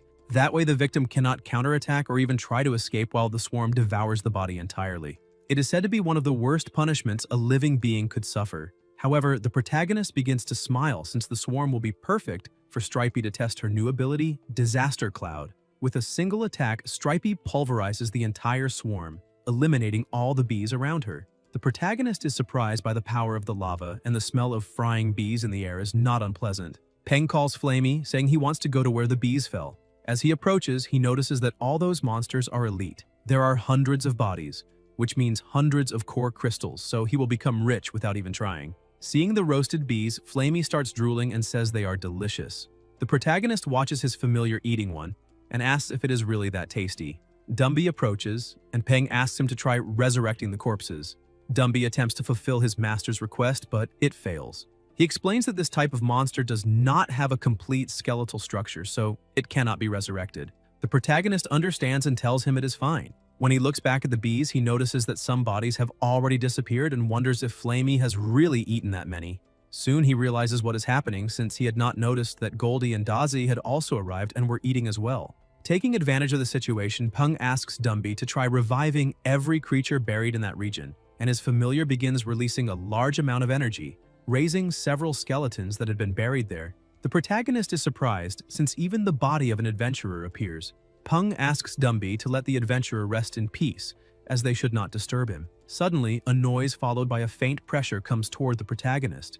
Dumby steps in front of his master, saying something has happened, since the resurrected necrotics have encountered a monster. He also asks the protagonist to let the Legion go first. He orders all his necrotics to advance toward the source of the noise.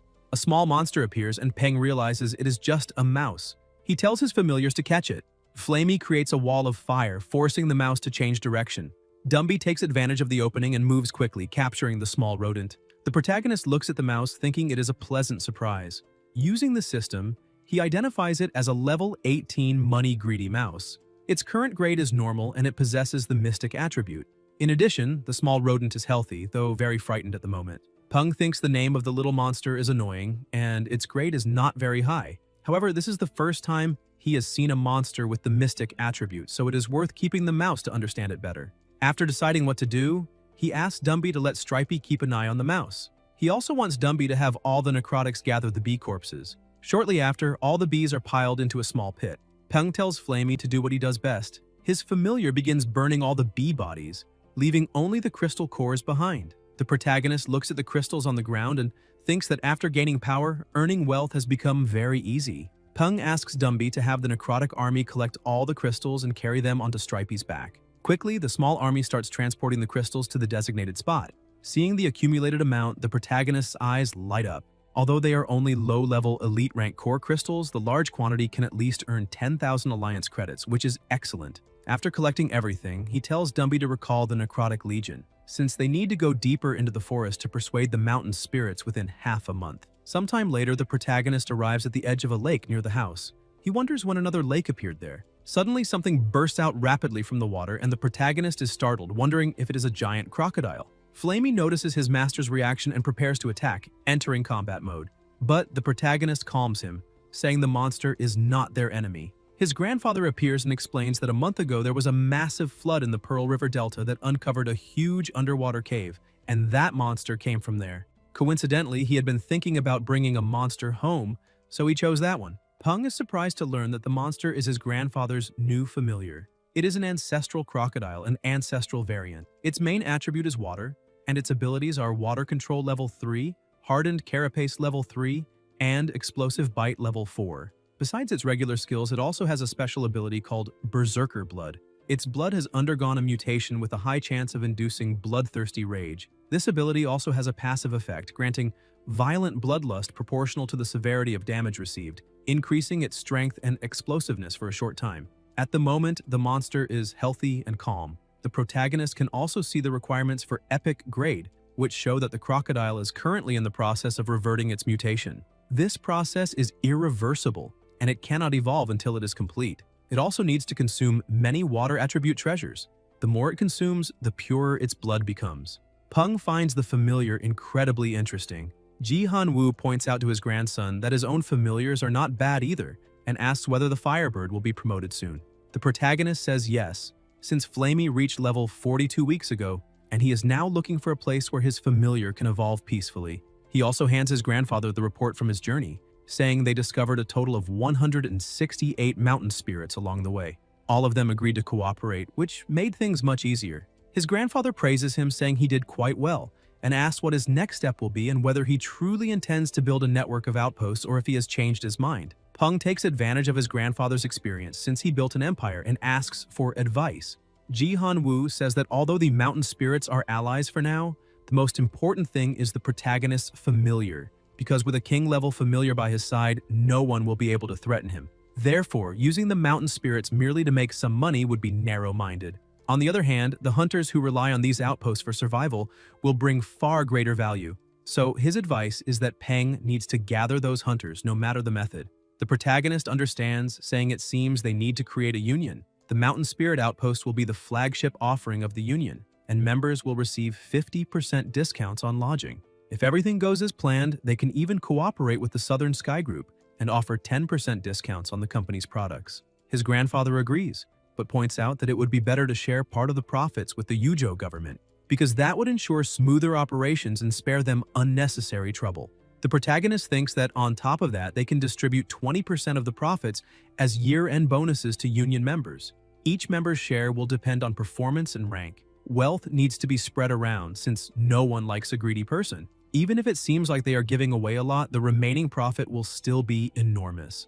Once this initial venture takes off and stabilizes, his next target will be the entire world. Places like the Dongting Recreational Zone, Sky Village, the Amazon Hall, and the Bermuda Triangle Recreational Zone have been strictly off-limits to humanity since the Cataclysm. Yet myths and legends have surrounded those places since ancient times. Perhaps it is possible to evolve rare creatures in such locations. Excited, he shouts to his grandfather that they will call this union the Explorers Union. Ji Han-woo thinks the name is perfect, saying it is exactly what he would expect from his clever and creative grandson. Sometime later, Dazi is sleeping peacefully when the protagonist grabs him and throws him into a tank. Dazi is confused and asks what is wrong and why he is being tossed in there. Peng explains that it is an electrically charged environment created especially for him, so all he needs to do is behave and take the chance to evolve. Meanwhile, Peng watches the small rodent, thinking that Mouse has 3 evolution paths. It also has the fewest evolutions of any monster he has seen. Perhaps it is related to the mystic attribute, or maybe the rodent simply lacks potential. Not knowing the answer, he ignores the question and proceeds to sign a blood contract to raise the rodent's level. Peng takes a pot and tells the mouse to be good and jump inside. The mouse is terrified, thinking he is about to be cooked. Peng reassures it, saying they are going to sign a blood contract. With the contract, he guarantees the mouse will not be harmed. After completing the contract, Peng tosses the poor thing into the pot, saying it needs to stay there for 10 minutes at 180 degrees. 10 minutes later, Peng lifts the lid eagerly to see the result, but he's surprised. Unable to understand why the more that rat evolves, the uglier it becomes. The small rodent has now transformed into a treasure-sniffing rodent. Its level remains 18 with excellent grade. After this evolution, the rat gains the ability to sniff out treasures, having become extremely sensitive to their scent. The protagonist realizes his little monster can still evolve, and now it has 2 paths. One is to strengthen its treasure-sniffing abilities, and the other is to let it swallow treasures to activate additional skills. However, he does not know whether that would count as a class change. Peng thinks he is already rich and possesses many treasures, and now that he has found a money-greedy mouse, of course he will choose to become even richer. Looking at the system screen, he notices he basically has all the materials needed for the next evolution inside his house, except for the blood of a king-rank monster. Even if he has to take it from one of his familiars, it will be difficult since Stripey's body is essentially made of stone, so the only option is to bother his grandfather again. Peng goes to the white dragon and asks him for a small favor, requesting a small bucket of his blood. However, the dragon does not want to share his own blood. The protagonist makes a pitiful face, saying he has already discussed it with his grandfather. Reluctantly, the white dragon agrees to help, making a small cut on his body and donating some blood. Suddenly, his phone rings, and when he answers, Feng greets him, addressing him as young master. Peng asks the director not to be so formal since they have known each other for a long time, but Feng explains that the protagonist is no longer the same as before. He is now a genius and the heir of his grandfather's group, so he cannot be treated casually anymore. The protagonist simply smiles, saying that even before, the director always treated him with respect and asks him to get to the point. Feng explains that after the Lord of the Man-Eating Worms successfully evolved last time, he led his clan back to the desert for a major territorial battle.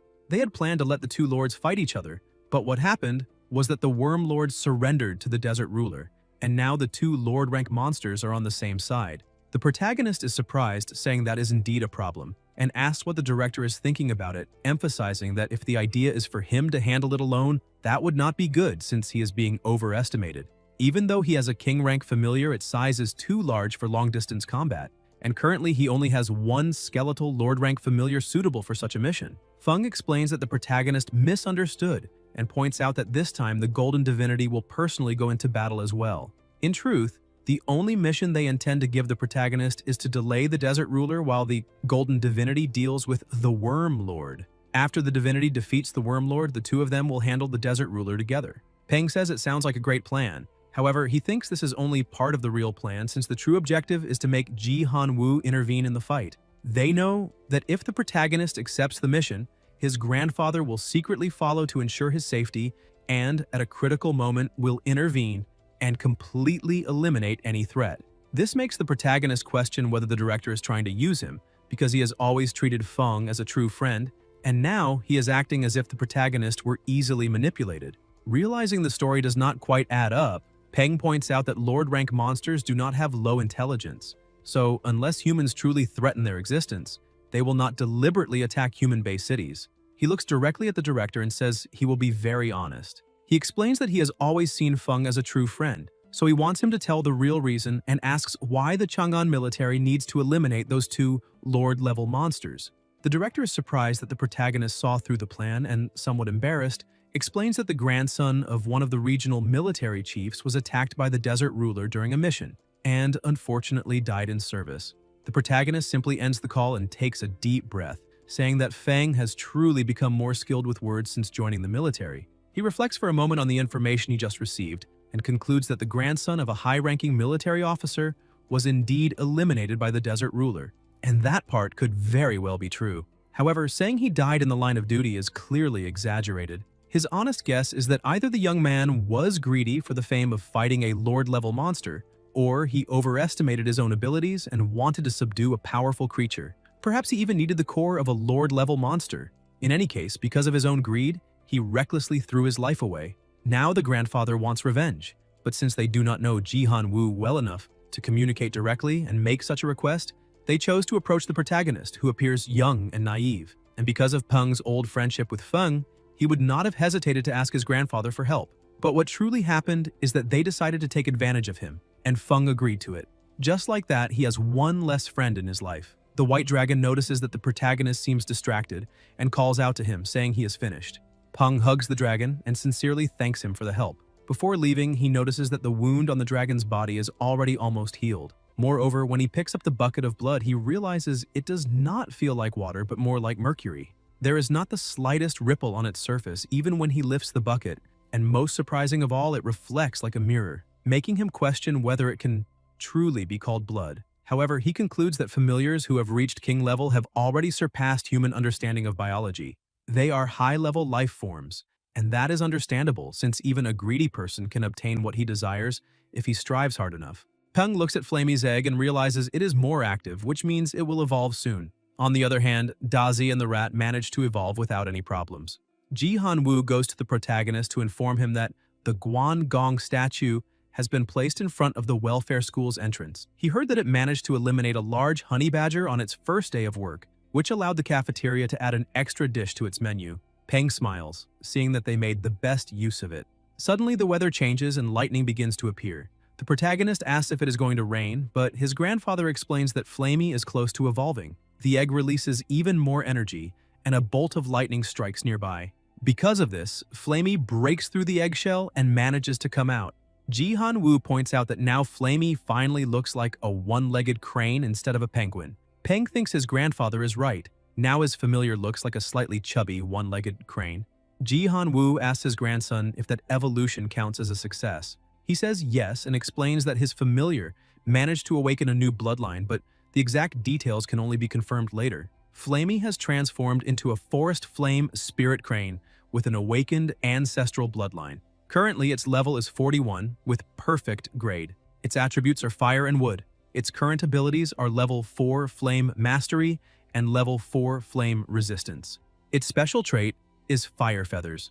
It awakened a new bloodline in its body and needs to consume a large amount of fire-attributed spirits to continue evolving its grade. His grandfather says that someone from the military district just approached him to ask for a favor. He explains that he already knows his grandson had rejected them, but suggests that the protagonist take a look and evaluate the situation. Because if he can help, then he should help. If it is too inconvenient, then he can simply turn around and leave. The protagonist ends up agreeing with his grandfather, but he is surprised that even his grandfather asked him to take a look, which means there might be something more going on. Sometime later at the Chang'an City base, he thinks that this is his home, and even though staying with his grandfather in Yuzhou made him very happy, when he is in Chang'an, it feels like he is truly at home. However, he decides to get straight to the point. He goes to the road travel agency and asks the attendant if they provide any travel program to the desert. The attendant is a bit surprised by the request and apologizes, saying they currently do not have any travel program to the desert. The protagonist insists and asks again if they really do not have one.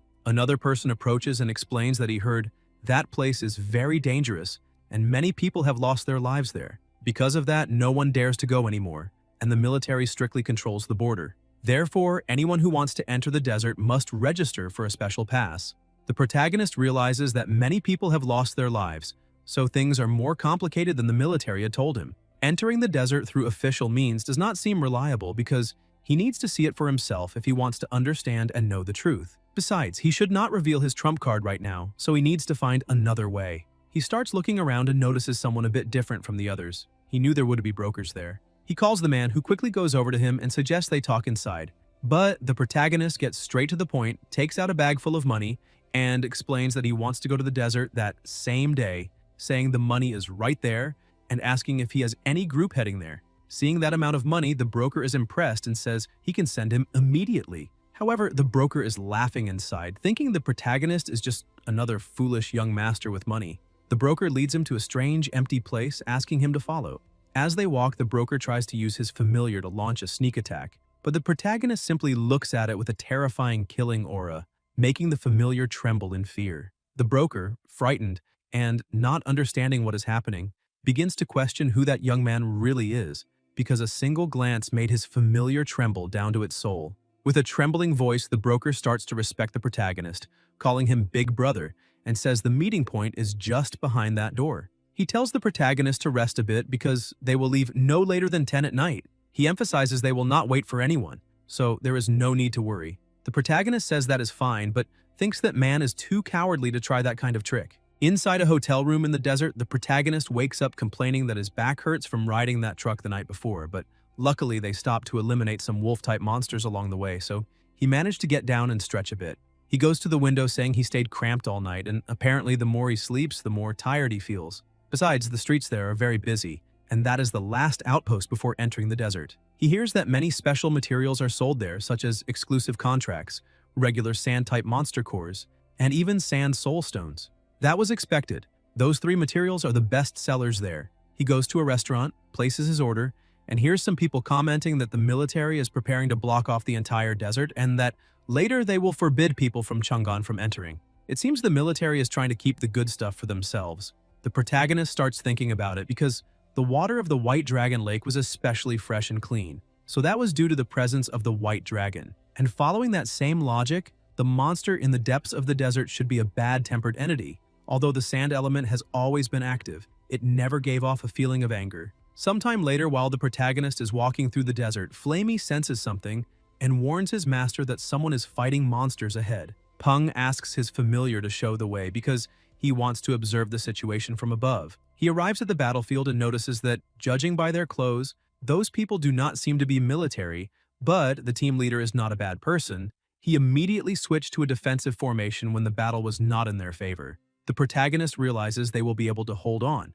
as long as their more defensive familiars, with thick skin and muscles, take the front. However, the number of monsters is increasing, and at that rate they will end up being wiped out. He notices something happening while two monsters are fighting. A stone falls nearby. That is a level 12 sand monster with a fatal wound, and it is currently unconscious with its attribute centered on sand. Its weakness is ice, and the sand core in its body can be destroyed. Cutting any part of its body will significantly reduce its overall power, and it needs a lot of time to heal, which it does by absorbing the surrounding sand. The protagonist thinks that the object resembling a heart must be the sand monster's core.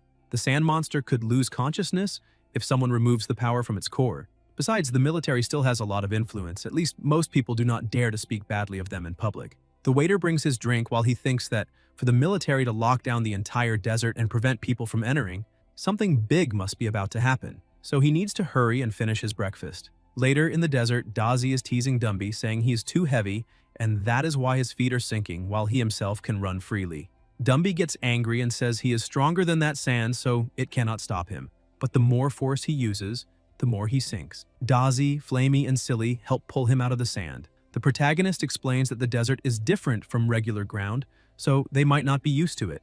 Dumby tells his master that the sand in that place is very irritated. He gets confused and asks what his familiar means by irritated. Dumby explains that when a Lord-tier monster stays in one place for a long time, its presence affects the surrounding environment, including the air. The protagonist realizes that if the sand core is the same as a sand monster's heart, then there is an experiment they can try. Dumby starts using his ability on the core, and the monster trainers ahead notice that the monsters are behaving strangely. Suddenly, all the monsters begin to twist and explode, and the people fighting them are shocked, asking what is happening there. The protagonist, who had been observing all of this, feels disappointed, saying the results were underwhelming because, although it looked like those monsters had taken heavy damage, their cores suffered almost no harm. Because of that, it would have been better to have an ice-type familiar, and according to his previous experiments, sand monsters are generally resistant to electric and fire-type attacks, including those of his two familiars. That leaves him with only Dumby. However, Dumby's mobility is restricted by the desert environment, so he will not have higher ground, and having an elemental disadvantage is extremely bad. If he were to help the military, it would be an extremely tough battle. He moves to a higher point and realizes that the military has been evacuating nearby crowds in recent days, and apparently they can no longer stop what is coming. Suddenly, an extremely powerful presence appears. Peng realizes that the main enemy has finally arrived. That is the Desert Ruler, level 44. He is currently slightly injured and very irritated, along with the Sandworm King, level 41. The protagonist senses the aura of the Lord-tier Desert Ruler. In addition, he can see that the protective forest is withering, as the soil is gradually turning into sand. The Desert Ruler attacks and a massive explosion occurs. The military says that is the Golden Deity, so they just need to hold the line. The Golden Deity's attack injures the Desert Ruler, who becomes enraged and tries to counterattack, but the Golden Deity manages to dodge. The protagonist realizes that the area is slowly turning into a desert, and since the desert already gives the ruler an advantage, he can expand his territory even further, making the situation extremely challenging. A missile is launched at the Desert Ruler, but he manages to detonate it midair.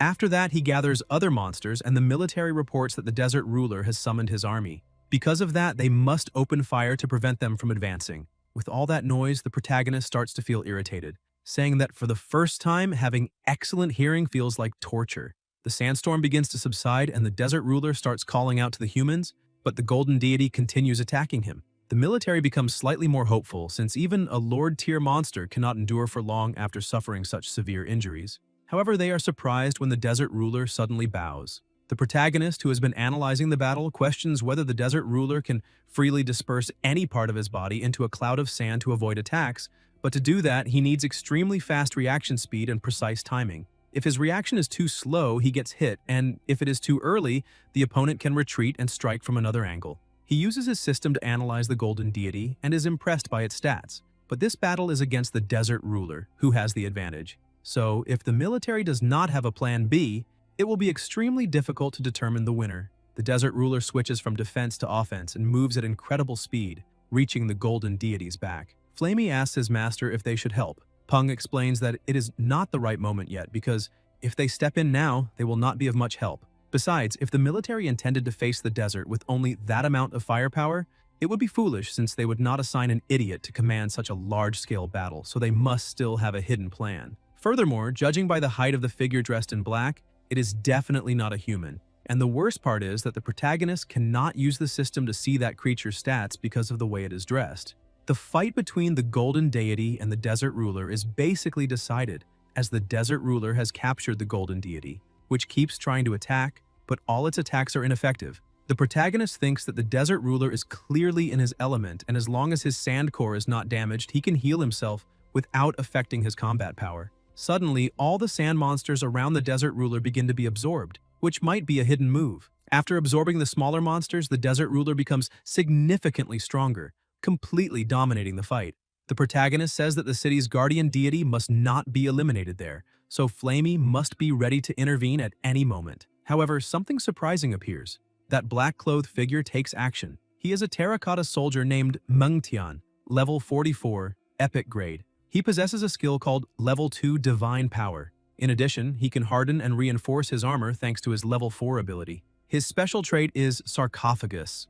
Originally a vessel containing a human corpse, he mysteriously evolved into a monster. His passive effects are that his armor is strengthened by the gas released from the decomposing body inside him. Furthermore, he absorbs all the gas within his body to gain a temporary buff, and there are no negative side effects, although the effect lasts only a short time. The body inside him belonged to a distinguished human general who was poisoned and placed inside a terracotta soldier, where his soul has remained ever since. The protagonist is impressed upon seeing him and realizes that the gray smoke around him is probably the gas that temporarily boosts his strength. Mengtian rushes toward the Desert Ruler, who prepares for combat. However, Mengtian's strength and speed are incredibly powerful, allowing him to move and strike at astonishing speed, cutting the Desert Ruler's body multiple times. Even so, the Desert Ruler manages to use his ability again to avoid fatal blows. The Golden Deity assists in the attack, obstructing the Desert Ruler's vision and making it easier for Mengtian to strike from behind. The ruler notices this and quickly turns to avoid another attack, but Mengtian continues moving at incredible speed and launches another assault. The commander thinks that the plan to distract the Desert Ruler to create an opportunity for the Golden Deity to escape worked very well. However, he did not expect a monster to possess such battle instincts. and the golden deity ends up being eliminated in that fight. Because of that, he is forced to use his trump card, which is a disgrace. The desert ruler is unwilling to leave the desert, and they are unable to defeat him there, and if things continue like this, everything will be in vain. He gathers the soldiers and orders an immediate retreat. One of the men approaches the commander, saying he has a video call from the general. Yang tells the general that due to the lack of firepower, they were unable to, but the general interrupts him, saying that his grandson was his only family, since he is already 66 years old. He says he does not have time to wait for another opportunity, and his only wish now is to send that monster straight to hell, no matter the cost. He asks if the commander understands, and even knowing it is basically a suicide mission, the commander lowers his head and says he understands. The protagonist calls his familiars, saying it is time for them to go because the military has retreated and the desert ruler has returned to the depths of the desert. They will not engage in combat now because they need to wait until they have Lord-tier Ice-type familiars. Only then, suddenly he stops speaking as he feels a chill down his spine and wonders if this is a sense of danger. Dumby runs to his master, telling him to be careful. The protagonist asks what that is. As soon as he looks ahead, he sees something falling, and when it hits the ground, it creates an enormous explosion. Silly says it looks like a giant mushroom. The protagonist cannot believe the military used a nuclear bomb. They were also very lucky to maintain a safe distance. Because as the saying goes, after passing through the valley of the shadow of death, life seems brighter. He asks his familiars how they feel since the radiation and shockwave were transferred to their bodies, and he wants to know if they're affected. They all say they are fine. The protagonist says that fortunately the damage was evenly distributed among 3 Lord-tier beings, and radiation does not affect high-level monsters. Moreover, the military is extremely bold, so he wants to check on the desert ruler. He heads into the depths of the desert because a nuclear bomb would not necessarily kill a Lord-tier monster. Only if it were at the very center of the explosion would it be instantly vaporized. Because of that, they would not know whether the desert ruler survived or not. He touches the crystals around him as they are still hot and look like glass. The mouse tells the protagonist that it is a treasure, but Peng questions whether everything is a treasure to him, since the day before they had spent hours digging through the sand just to find a normal grade core. The small rodent keeps insisting that it is a real treasure and asks his master to trust him. The protagonist ends up trusting his familiar, saying he will dig once more. Sometime later, they had already made a reasonably large hole, and the protagonist says that they have been digging for quite a while and questions whether the mouse is sure there is a treasure there. The rodent remains excited, telling his boss that they are almost there and need to keep going. Suddenly, they feel something while digging. Dumby had found something, and the protagonist asks what it is. Dumby tries to grab it to show his master, but as soon as he touches the object, he feels intense pain as his hand begins to burn. The protagonist is surprised because not even a nuclear bomb could hurt Dumby, yet that strange bone can. He asks Silly to hand over his protective equipment because he needs to handle it first. As soon as he removes the object, he places it on a table and tries to analyze it with the system. However, the system shows a very strange name, and it is the first time he has seen a distorted name since awakening his stat reading ability, which means that Bone is not ordinary and may indicate that his ability can still be improved. He thanks the mouse, saying that this time he really found something valuable. While thinking about it, Peng has an idea, since if that is indeed a bone, it means it can be placed inside Dumby's body. He tells his familiar to take it, but Dumby is a bit confused. The protagonist tells him to place it in his chest and treat it like armor, but as soon as Dumby places the object inside his chest to protect his heart, he begins to feel something strange, and the protagonist runs toward him, asking if he is okay. However, he is suddenly taken to a strange place. He realizes he is in the middle of a starry sky and a giant monster is surrounding him, so he questions whether it is an illusion. Dumby throws that thing to the ground and Peng returns to normal. He asks his familiar if he is in pain, but Dumby says no. However, a mark appears on Dumby's arm and the protagonist realizes that it is the same pattern that was on the bone. He uses the system to understand the situation and realizes that his familiar has just obtained a new ability, which is level 2 Black Flame Control. He is surprised to see that Dumby gained a new ability, and that flame does not seem capable of burning anything, since his familiar's cloak is covered in flames and is not being burned. He finds the situation very interesting and tells Dumby to take the bone with him, because they need to return. The next day, in the city's center, an alarm is triggered. One of the army soldiers shouts to the commander, saying the radar shows an unknown entity heading toward the city. Everyone panics, and the soldiers prepare for combat, grabbing their strongest familiars and weapons, because they need to stop it before it destroys the city. Outside, they spot the monster and realize it is gaining speed. As it gets closer, they see that it looks like crystal or even glass, and they question what kind of monster it is. The monster begins attacking the base and easily breaks through the defenses. Meanwhile, inside the hotel room, the protagonist receives an emergency alert on his phone and the level is not low, meaning something major is happening. Suddenly, he hears someone knocking on his door, and when he answers, 2 army agents tell him that the city has issued a level 5 alert, so all available monster trainers must accept government enlistment without restrictions. The protagonist says that is fine and explains that he will be there after grabbing a few things. Peng becomes worried upon learning that the alert is level 5, because the last time he heard of such a level was when the White Dragon was advancing, which means something truly serious has happened. Sometime later at the top of the city wall, he cannot believe what he is seeing. That is the Nuclear Ruler monster, a radiation variant of epic grade level 46 with Earth attribute.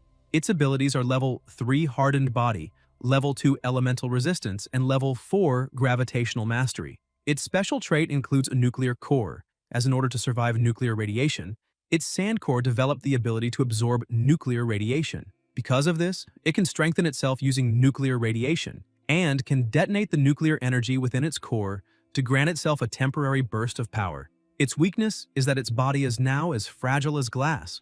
After being exposed to extreme heat and terrifying levels of radiation, the Desert Ruler mutated into the Nuclear Ruler. The protagonist understands that the Desert Ruler mutated due to radiation, and its defense and elemental resistance seem to have increased even further, while its healing speed may no longer be as strong as before the mutation. However, a nuclear core is unusual compared to a sand core, so he does not know whether this mutation is good or bad. The golden deity appears, and the protagonist realizes that it is healthy, but angry. He is surprised to see that it has already recovered. It approaches and uses an extremely powerful ability right away, but the attack only leaves a small scratch. Seeing that the situation is completely out of control, the protagonist orders Dumby to enter combat to help contain the Nuclear Ruler's advance, but tells his familiar not to face it head-on like an idiot since Dumby's mobility was restricted in the desert, but that is not the case here. Dumby charges toward the commander, who tries to attack him, but Dumby blocks the attack with his own arm and keeps advancing while using his undead ability, bringing the dead back to life. An enormous centipede appears, and all the soldiers are shocked, saying that is the ancient Beetle King that was killed by the Golden Deity 6 months ago. And it seems that this is a wave of undead. All the undead gather around their master, who stands face to face with the nuclear commander. General Chen realizes that the nuclear commander is at a stalemate with the protagonist's familiar, so they have a great opportunity. He orders the Golden Deity to use Razor Wing and aim for the head. As the Golden Deity advances, the nuclear commander notices and begins to retreat, but the protagonist orders his familiar to stop the Nuclear Ruler immediately and not let it escape. Dumby moves as fast as the Desert Ruler and prevents it from fleeing, giving the Golden Deity the opportunity to strike. However, the attack is not enough to kill it. The commander charges at the Golden Deity and lands a blow, but the undead hold him back, causing him to fall. Even so, the Nuclear Ruler is still extremely strong and continues dealing with all the monsters attacking it. The protagonist is impressed by the monster's strength, since it managed to damage the centipede's skull with a single blow. Peng tells Flamey to support Dumby from the air. Flamey begins attacking from above, but the nuclear commander uses gravity manipulation to pull Flamey down. The protagonist realizes that the Desert Ruler had the advantage because it could constantly regenerate due to the environment, but now the Nuclear Ruler is strong in both offense and defense. However, in close combat, no one is better than Dumby. Dumby moves behind it and activates his black flame. The nuclear commander notices and stops using gravity, releasing Flamey. It turns and faces the attack, but Dumby has sharper combat instincts and manages to dodge, taking advantage of the opening to land a direct punch to its abdomen. The black flame, combined with Dumby's strength, makes the Nuclear Ruler feel pain and drop its guard. Because of that, Flamey and the Golden Deity attack at the same time, finishing the battle. The protagonist says that now he needs to meet with the military. He reminds them that the agreed conditions are that he will have the right to choose first regarding the war spoils. He says they will divide it as follows, emphasizing that he needs to keep 3 Lord-tier familiars, and the military will only keep 1. That is a 3-to-1 ratio, so he will take 75%, and the military will take 25%, meaning they can take 1 arm and 1 leg. The military agrees that the protagonist was, without a doubt, responsible for the victory in that battle. However, they point out that the city's military has a more complete laboratory and 5 advanced monster breeders, so the body would yield better results if it stayed with them. In addition, the Southern Celestial Group could also conduct research simultaneously alongside the army without any issue. The protagonist thinks that, since the cataclysm, it seemed that human technology had reached its limit, but the appearance of the Nuclear Ruler gave hope to the conservatives. Although he knows about the nuclear ruler's lack of potential, it would be troublesome to have people missing it every day, so perhaps he could take it back. Peng says he has a counterproposal and emphasizes that he would like to make 2 requests, and if they agree, then they can take the entire body of that monster. The first request is that he wants to keep the nuclear ruler's core, and the second is that he heard the military has 2 flesh enhancement pills, and he wants one. The military becomes a bit hesitant and tells the protagonist that the core alone is already worth half the value of the monster. And besides, the flesh enhancement pill is extremely valuable, as it can improve monster flesh and belongs to a high-ranking army laboratory manager. Peng, the protagonist, says he only wants 1 pill and they can keep the other for themselves. In addition, they can allow that laboratory manager to research the entire body as compensation. The 2 soldiers begin discussing among themselves, saying that the protagonist was probably not interested in the body from the start and that it was just bait to lure them in. But his companion says there is no other way. Besides the research, the general specifically stated that they wanted to see the body, so the only choice they have right now is to agree to Peng's demands.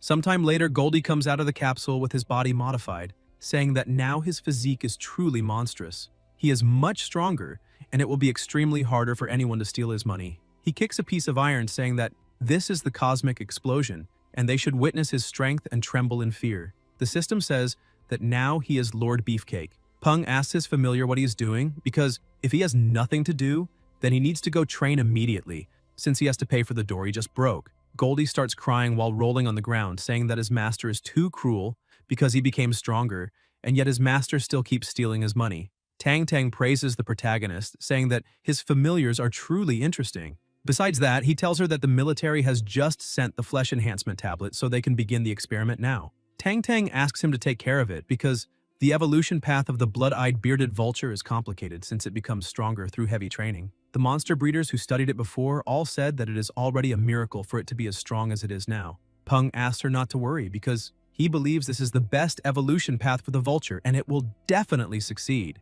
He asks if it is ready and begins preparing the evolution. After pouring a liquid onto a stone, he takes it to the vulture and asks it to swallow it. As soon as the vulture swallows it, it falls to the ground, feeling something extremely uncomfortable in its body. Suddenly, it stands up with one of its eyes glowing, and the protagonist brings a pile of meat to it, asking it to eat the raw meat specially prepared for it. Without thinking twice, the vulture starts eating the meat, and its evolution begins. The system appears, stating the vulture's characteristics and showing that it has evolved. The protagonist says that before, the blood-eyed bearded vulture had reached its limit, but now that it has evolved into a creature that trains just as much as before, it will continue growing and becoming stronger without limits. Tang Tang is happy because she felt her soul grow stronger, which means her familiar successfully evolved. Peng explains that now the vulture only needs to keep swallowing fresh meat to improve its strength. The rest depends on how hard-working it is. The protagonist points out that he also has an idea for how to increase its grade, but she will have to search for the materials. Tang Tang thanks him, however, she refuses, saying that excellent grade is good enough for now, so as long as there are no limits to its growth, the vulture will be fine that way. The communication device rings and Huang Ya greets his young master and explains that Yangcheng Broadcasting Station is asking the protagonist to appear on one of its programs as an honored guest. Peng immediately rejects it, saying that he is not interested, because he had told him to refuse this kind of invitation immediately. Huang Ya continues explaining that Yangcheng Broadcasting Station is willing to give him a thunder shell as a reward. That changes everything. He thinks about it for a moment, ends up agreeing, and asks when the program is. Huang Ya explains that they will start recording next Monday. The protagonist thinks that a thunder shell is one of the materials he needs to evolve the Thunder God, the materials needed to evolve. Lord rank and king rank familiars are becoming rarer and rarer, and if he misses this chance, who knows when he will get another one like it. Because of that, he has to go. He points out that if the level of his familiars keeps increasing, he will need to go to forbidden explored areas on Earth to gather high-grade materials, or perhaps go to other worlds through spatial rifts. A short time later at Yangcheng Airport, a man goes there to receive the protagonist, saying that he has heard a lot about him, the genius of the Huaxia region. He introduces himself, saying that his name is Wang Muzi, the assistant director of the program Eye on Talent. The protagonist is surprised, saying that the man is very humble, but Muzi says they should talk inside the car so there will be no interruptions. As soon as they get into the car, Muzi begins explaining the program, saying that they gather many materials and monsters from nature. Most of them are unknown to the public, and there are also some completely new species that have never been discovered by anyone before. He points out that he sent the protagonist an information package, and he can take a look whenever he wants. The assistant emphasizes that the selling point they use for the program is that they will identify the attributes and characteristics of the materials and monsters. Peng takes a look at the information list and thinks that there really are many rare materials, which shows that they put in a lot of effort. He looks at a plant-type monster named Dalingshan, but that is not right, because the system is saying that it is a yin-yang calendula. Besides that, it has an excellent grade and is level 3. Its attributes are light and darkness, and currently it is healthy and trembling. In addition, it is a brave and fearless plant-type monster that likes to explore. It has the ability to heal and weaken the abilities of other monsters, but at a low level, it can currently only use the seeds on its head to make soup, and it may be a good choice to do that for now. The protagonist is surprised, thinking that this is a very unusual combo. Peng asks Muzi whether those monsters and materials belong to his team, then says that he really liked that Dalingshan and asks how much it costs. Muzi smiles and says that there is no problem, because he will inform the main director and the producer, and he will have that plant sent directly to the protagonist's room during the night. As for payment, there is no need to pay for something of such low value. Muzi thinks that normally he would not have the slightest chance to interact with someone of the protagonist's status, and now that he has an opportunity, he will not let it slip away so easily. Peng is happy with the news and thanks him for his kindness.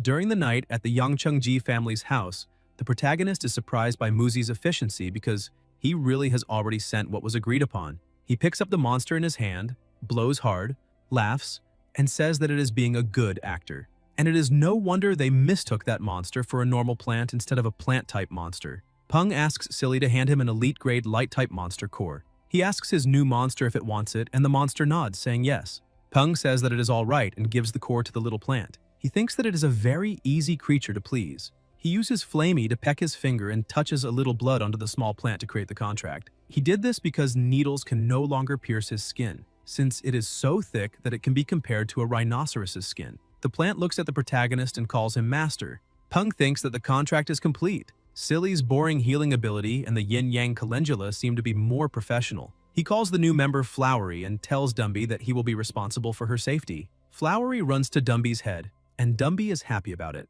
The protagonist says that this is not bad at all and looks harmonious. Meanwhile, outside, among the waves of the sea, something gets stuck on the rocks and begins looking toward the mainland. The protagonist is lying on the sofa, thinking that this is as expected, since this place is extremely boring. Some of the information on the materials is wrong, and the script is too forced. However, for the sake of the Thundershell and Flowery, he needs to endure this situation. Muzi goes to the protagonist and apologizes, because the main director is a spoiled rich kid who was transferred to their division recently, so all the hard work is left on his shoulders. Peng says that it is fine because he can see that he is indeed busy and asks him not to worry about it. The assistant thanks him for his understanding. Peng looks at his phone and is surprised, questioning why there are so many missed calls, and wonders if something could have happened to his grandfather. He decides to return the calls and asks Ji Han-woo if he was not in a quarterly meeting, and why he made so many calls. Ji Han-woo asks if he has finished recording the program. He points out that the Yangcheng branch of the Southern Celestial Group was attacked by a monster tide and communications were cut off. Because of that, the protagonist needs to go there and resolve the situation. Peng asks his grandfather not to worry about it anymore, because he will resolve everything before his grandfather could even arrive. He looks at the clock and thinks that the rest of the missed calls are probably about the monster tide, and the monster tide must have been going on for 2 hours and the branch is not that strong, so the fact that they endured for so long means that the strongest monsters must be at Lord level. However, he cannot understand why the Yangcheng army is not doing anything, because they should be handling this situation, unless it is not only the Southern Celestial Group branch that was attacked by a monster tide, leaving the military occupied. In the southwestern region of the city, in the new area of the Celestial Group branch, several monsters were trying to invade the branch, but a large number of them were being stopped by the defenses installed around the base. One of the soldiers shouts for everyone not to be afraid because reinforcements will arrive soon, so they need to hold their positions. Their family and friends are inside the factory behind them, so they must not give in. One of the monsters that had undergone a mutation fires a projectile, but an energy barrier protects him. The man thanks Three Tails for helping. He asks everyone to hold on for 10 more minutes. But everyone becomes discouraged by the situation because they are already exhausted, saying that holding on for 10 more minutes is almost impossible since they have been fighting for 2 hours. And they question when the reinforcements will arrive. The man keeps trying to raise the morale of his entire team, saying that they need to believe because this time the reinforcements really will arrive. Suddenly, a black smoke comes toward them, and the man realizes that there are many small kappas inside that black smoke. But soon, the monsters change direction, because their target is Three Tails. The small monsters start attacking, but Three Tails manages to get rid of all of them with the fire from its body. However, a four-armed kappa that was hiding inside the smoke appears and lands a very powerful blow on Three Tails. The soldiers are frightened, saying that those monsters are too strong. The monster that had managed to invade only looks at the humans running and prepares to attack. However, it is hit by a blow and instantly finished off. Peng arrived with the muscle head to resolve the situation. The protagonist looks at everyone and calls them useless, stating that he will not recognize them as his employees if that news about their cowardice spreads. He goes down to the ground and says that this is obvious since he is only referring to those who are doing nothing, because he does not expect them to risk their lives for the company, but at least they should do their part since they offer the highest salary in the industry, not to mention the familiars they provide. The soldiers try to talk to the protagonist, but he interrupts everyone, saying that everyone there has the geographical advantage of a fortress and several hundred elite-level familiars, a dozen commander-level familiars, and they are equipped with weapons, grenades, and the best electronic devices. And even so, they still cannot defend themselves. Peng points out that when he received the information that a monster tide was attacking, he thought there were Lord-level monsters in the horde, but there are only a few elite-level monsters and some commander-level monsters, which means there are many people there who are not using their brains. He orders Dumby and Dazi to go finish off the monsters at the other gates. He and the muscular one will stay there. Goldie jumps into the middle of his opponents and starts playing with them, destroying all the monsters around him.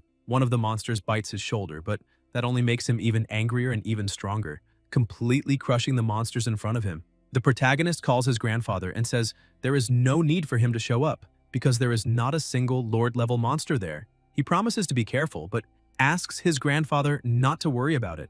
Ji Han-woo says that if this is what is really happening, then he will take care of other business.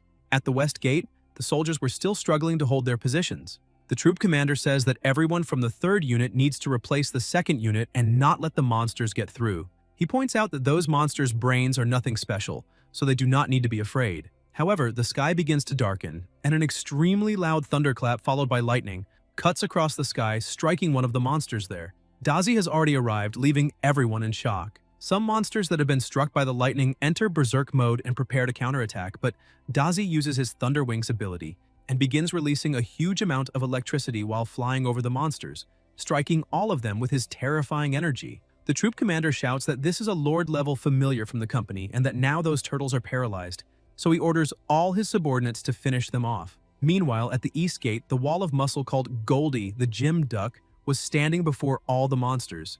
The other monsters were trembling in fear. The muscular one was crushing them with only his feet. A soldier is impressed, saying that this familiar is extremely strong. The protagonist thinks that this is obvious, because they are the ones being negligent, treating the company's familiars as if they were their own and being unwilling to send them into battle. Unfortunately, familiars and their owners are connected by a blood contract and ownership cannot be transferred.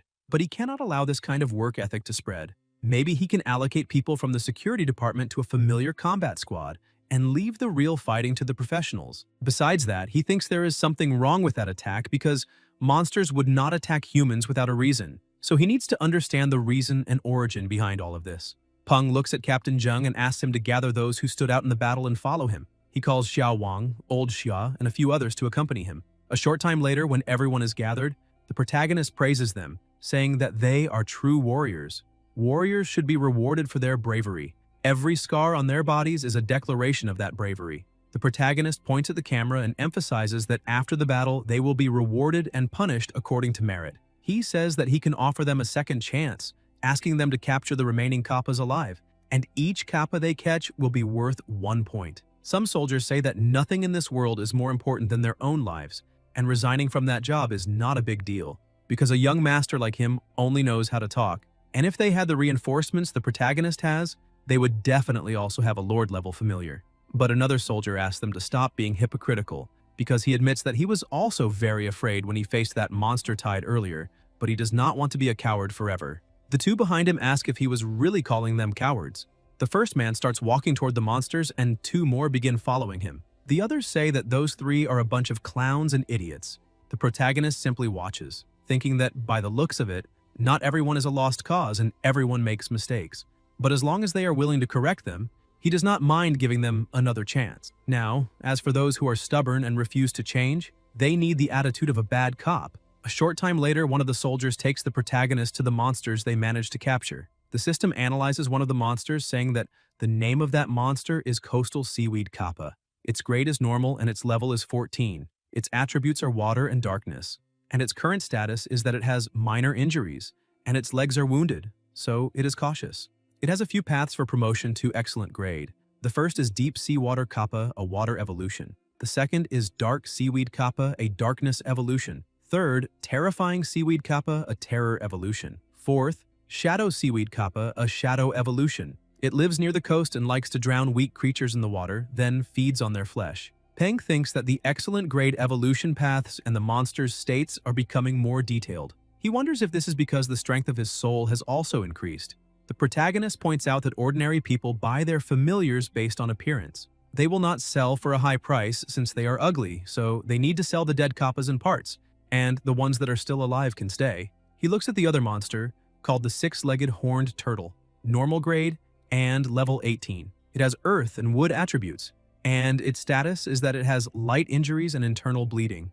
It also has a few paths for promotion to excellent grade, being able to transform into a verdant horned turtle, a wood evolution, or a six-legged bull-horned turtle, an earth evolution. That creature lives most of its life in the ocean. Every winter it comes to the beach to lay eggs. The horns on its head not only help regulate body temperature and blood flows, but also reduce inflammation and protect against evil spirits. When cooked, they are nutritious and tonify the kidneys, cooling the body and promoting blood circulation. When ground into powder, they nourish the skin. Peng thinks that some of its horns are already growing back, which means they can be harvested, but this thing does not look like a deer antler, which makes him wonder if it has similar functions. He asks the branch agents to start raising those turtles so their horns can be harvested frequently. Before leaving, he asks whether the rewards have already been sent to those who participated in the monster tide. The man says that, according to the instructions the protagonist had given, the security department was divided into combat and reconnaissance divisions. Both are being managed by people who made exceptional contributions. Other exceptional employees received raises and promotions. Peng asks about Zhang Yue, Han Fu, Cheng Zhang, and Li Jiaxian. The man says that the punishment for the four of them has already been announced to the entire company. They were dismissed from the Southern Celestial Group, and their familiars are being kept in the underground laboratory. The protagonist asks whether they accepted the punishment without making a scene. The young man says that Han Fu said that, according to the law, a familiar is the personal property of a trainer, and the company has no right to keep them. Because of that, he took a punch to the face from Zheng Tiezhu. The man points out that he heard Zheng Tiezhu's childhood friend had one of his legs eaten by a kappa and is now disabled, and that childhood friend was Han Fu's subordinate. The protagonist becomes irritated, saying that those high-ranking officers are a bunch of useless people. When they face problems, they run away without caring about the lives of their subordinates. Besides that, the protagonist becomes extremely angry and shouts, asking if familiars are really considered personal property. He asks the man to send them a lawyer's letter and teach those illiterates a good lesson, making it clear that the company has the right to reclaim the familiars. Besides that, the protagonist emphasizes that those idiots must be made to pay a considerable fine for violating the company's code of conduct. Those who did not perform well will have their salaries cut for 3 months, while those who fought on the front line and were injured on the battlefield will receive half a year's salary as compensation, and this will also be placed in their records. He points out that for those who lost their lives in battle, their families will be taken care of by the company. They will provide education, food, and accommodation. The man is happy to see all of this and says he understands, thanking the young master. The protagonist climbs onto Flamey and tells him to go to Nanhe village to find out where those monsters came from. While flying over the village, the protagonist realizes that everything has been destroyed. He points out that the same thing happened 4 years ago during the cataclysm. When confronted by a greater threat, all lives are fragile. He hears a noise inside the rubble of one of the houses and asks Dazi to take a look inside. He quickly goes there and grabs a small animal, telling his master that it is a little shrimp. It is a multi-legged variant terrestrial camouflage shrimp, level 8, excellent grade, with the wind attribute. Dazi celebrates, saying that he caught it, and the protagonist says that he already knows he is amazing. However, that little guy is not their target, so they need to let it go. Dazi throws the shrimp to the ground and says that it was jumping earlier, questioning why it still is not moving. With the system, the protagonist realizes that the monster's status is healthy, aggressive on the outside and timid on the inside, which shows that it knows how to play dead. And that is interesting. He decides to move away and calls his familiars, telling them to leave it alone. The little shrimp gets up, looks around, and starts running quickly. Peng asks Flamey if everything is alright. His familiar says that he already left his scent on that shrimp. The protagonist asks him to keep an eye on it because it is normal to see shrimp-type monsters there, since that village is near the sea, but a low-level monster surviving after a monster tide is unusual. Flamey tells his master that the shrimp is heading toward the water. The shrimp jumps into the water thinking it escaped, but two eyes were watching, saying that the shrimp is an idiot because it did not even realize it had fallen into an enemy's trap. Flamey says that the scent he had left on the shrimp just disappeared. The protagonist says that there is no problem, because a commander-level monster must have noticed the scent on the shrimp's body. The mind behind the monster tide should not be far away, and it is even possible that they are hiding underwater, inside the ocean, because the sea is too calm. He asks Flamey to fly a little higher, but suddenly something comes out of the water and jumps up to try to bite them. Dazi takes the lead and tries to attack using his electricity. However, they realize that the monster has armor beneath its scales, and Dazi's thunder has no effect. But Dazi was nervous about that situation. With his impressive speed, he manages to pierce his opponent's armor, questioning whether his enemy is really going to try to eat his master again and therefore deserves death. Peng is impressed, seeing that Dazi has truly grown. He thought of cutting open the inner armor and then electrocuting his opponent. The monster is defeated. That is the Twilight Ocean Ray, excellent grade, level 46, Lord rank, with the water attribute. Its abilities are level 3 Water Mastery, level 2 Hardened Skin, level 1 Stealth Skin, and level 1 Strengthened Organs. Currently, it is lightly injured with a weakened status.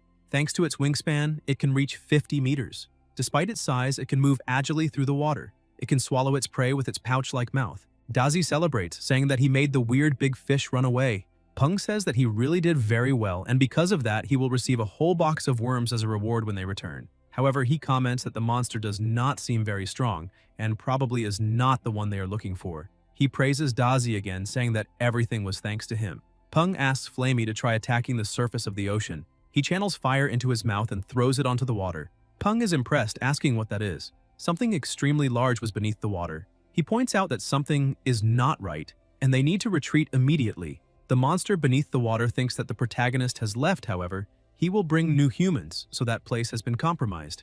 Inside the office of the city's 3rd Military Division, a man was sprawled in his chair, saying that he was extremely bored. One of his subordinates says that this is a good thing because it means their area is safe. Division 1 and Division 2 suffered many losses during the monster tide 2 days ago. Suddenly, the sirens begin to sound, and the man stands up, asking why the alarm is going off and what is happening there. One of the soldiers reports that the radar has detected a high-energy reaction below the ocean, and it is increasing. The commander asks them to send 2 drones to investigate the situation. As soon as the drone flies over that area, the soldiers are impressed, saying that they just received the report and that it is at least 300 square kilometers. It is an unknown monster capable of suppressing 2 Lord-level monsters at the same time. This makes him question whether another massive monster tide could be appearing. The commander tells the troops not to stand around and to bombard the area to see if they can drive some of them out, because he will report this to the chief personally.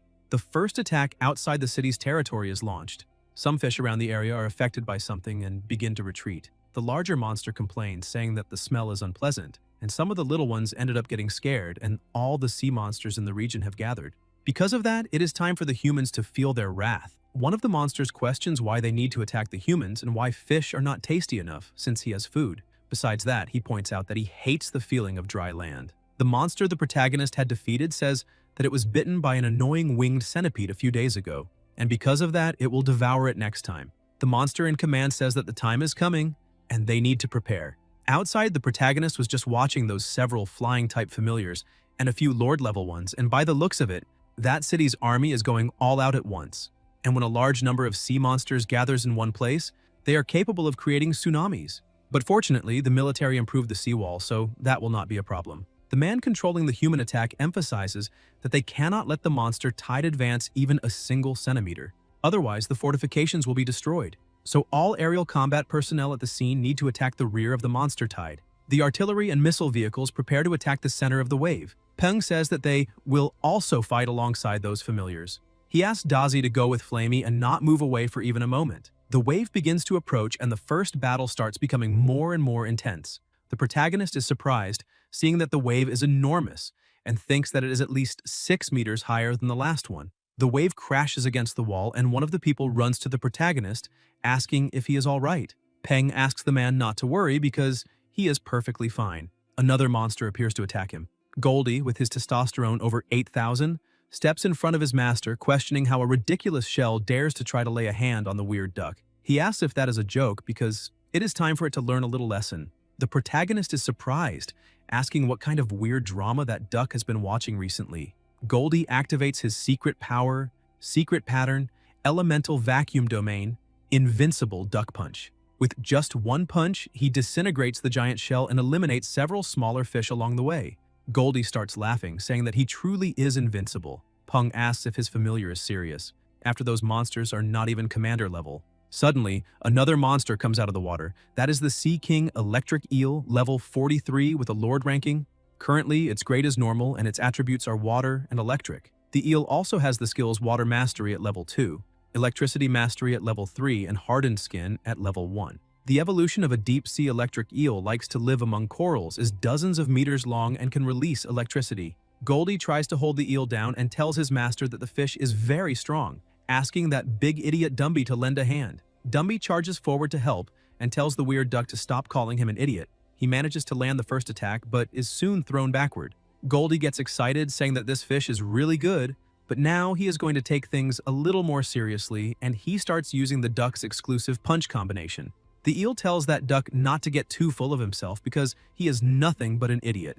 It tries to attack him with the electricity, but Goldie manages to defend himself easily, as if it were nothing. The protagonist laughs because that electric eel probably does not know that only half of his body can release electricity.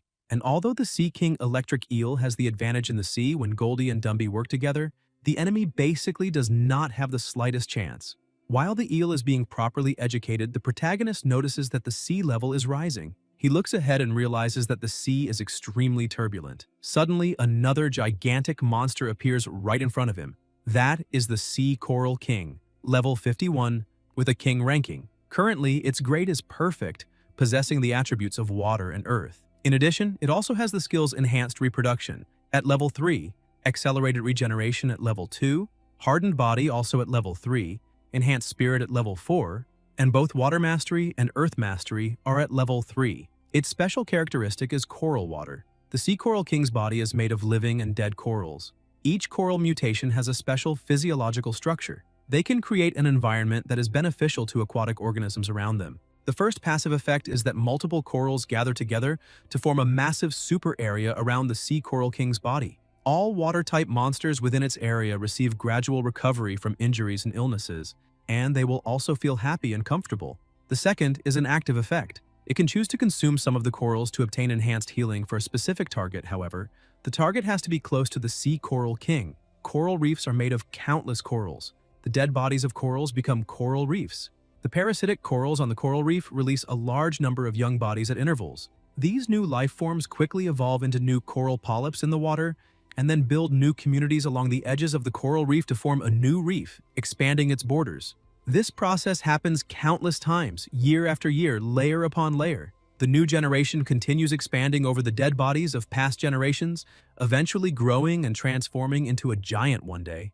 This giant suddenly becomes an intelligent, sentient creature with consciousness, and the constant pollution humans dump into the sea makes the Sea Coral King hate humans. The protagonist thinks that this was already expected, because such a large creature probably evolved from a collection of sentient beings. If it is a living organism, then Dazi, the others, and even the protagonist himself will not be able to return to the coast alive. He continues looking at the monster and thinks that what is truly frightening about it are its regenerative capabilities and communication ability. If he could describe it, it would be similar to an aircraft carrier. If someone managed to conquer that monster, they could set up a headquarters on its back. They could even recruit a large number of flying and marine monsters. And besides that, they might be able to move without any obstruction across the entire ocean. Suddenly, he notices two people talking beside him, questioning what that thing could be, whether it was an island or a coral reef. In addition, the discussion was dragging on because one of them questioned how a coral reef could become conscious. The other was explaining that basically everything inside that grotto was able to become conscious, so why could a coral reef not do the same? Peng goes over to the two of them and tells them that this does not matter now. Based on the situation up to that moment, that thing has the ability to control or enchant marine monsters, because at this exact moment, the sea level is already above the fortifications, and there is a high chance that it will attack that entire place.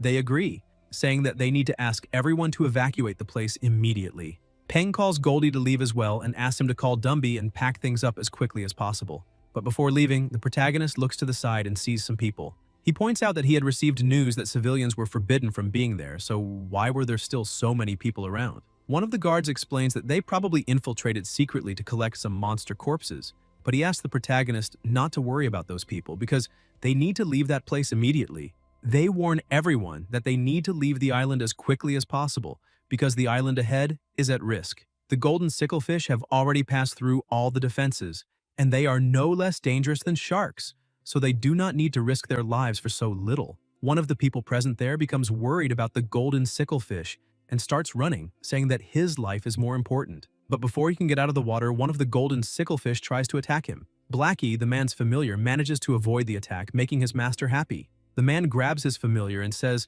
that they need to hurry to reach solid ground, but suddenly several other golden sicklefish begin to approach. Blackie steps in front of another attack to protect his master.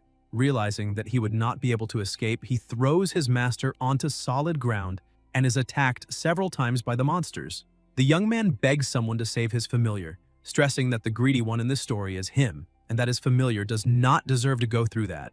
Peng simply orders Goldie and Flamey to take action. Flamey uses his fire to slow down the fish while the muscular duck manages to rescue the dog and bring him back to land. However, Blackie is already gravely injured and can barely move. The protagonist asks Dumby to take one of Flowery's petals and use it to heal the dog. Silly also tries to help with his healing, and Blackie's injuries quickly begin to recover. The owner thanks the protagonist from the bottom of his heart. Peng asks the man not to misunderstand the situation, because he only helped because of that familiar's loyalty. Flamey tells his master that they have started fighting over there because there are many fish, shrimp, and even a bluefin tuna. The soldiers inform the captain that the monster wave is too powerful and that both the soldiers and the familiars will not be able to hold on for much longer. The captain emphasizes that they need at least 1 minute to evacuate all the citizens and cannot leave their position no matter what happens. Peng orders Dumby to help. He rushes forward and eliminates the first monster with a single blow.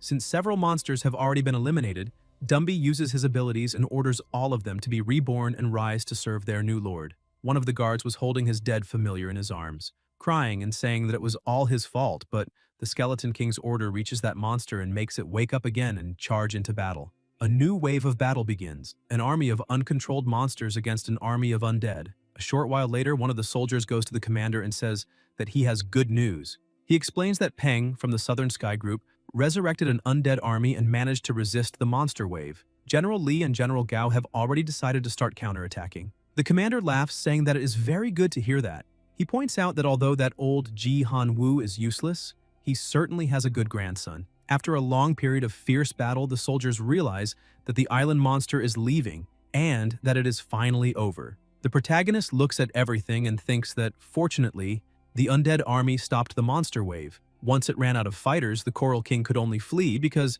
it does not have much attack power. He looks at the duck and notices that he has several dead monsters. He explains to his familiar that just taking back the corpse of that Sea King electric eel is enough, and that he can leave the rest. Goldie says that he does not care because his master had told him that one fish is worth 500 alliance credits. He starts counting all the fish that are there. Goldie sees another man picking up some fish and runs over to him, ordering him to drop all of it immediately because it belongs to him. Meanwhile, Peng answers a call from Huang Ya and asks what this is. Huang Ya congratulates the young master on his victory because the news about the Lord of the Undead has already begun to spread.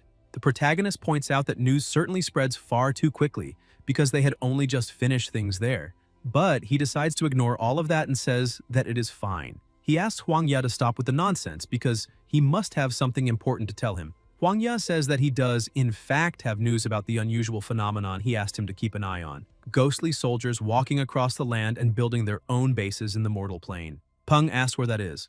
Huang Ya says it is in Bingzhou, Galloping City. The protagonist thinks that place might have the materials necessary to promote Dumby to the legendary level. He asks Huang Ya to continue investigating because he needs more precise information. A short while later, inside the Yuzhou laboratory, the protagonist realizes that the reaction was perfect, and this time, the solution was also successful. He asks Flowery to come to him because her chance to shine has arrived.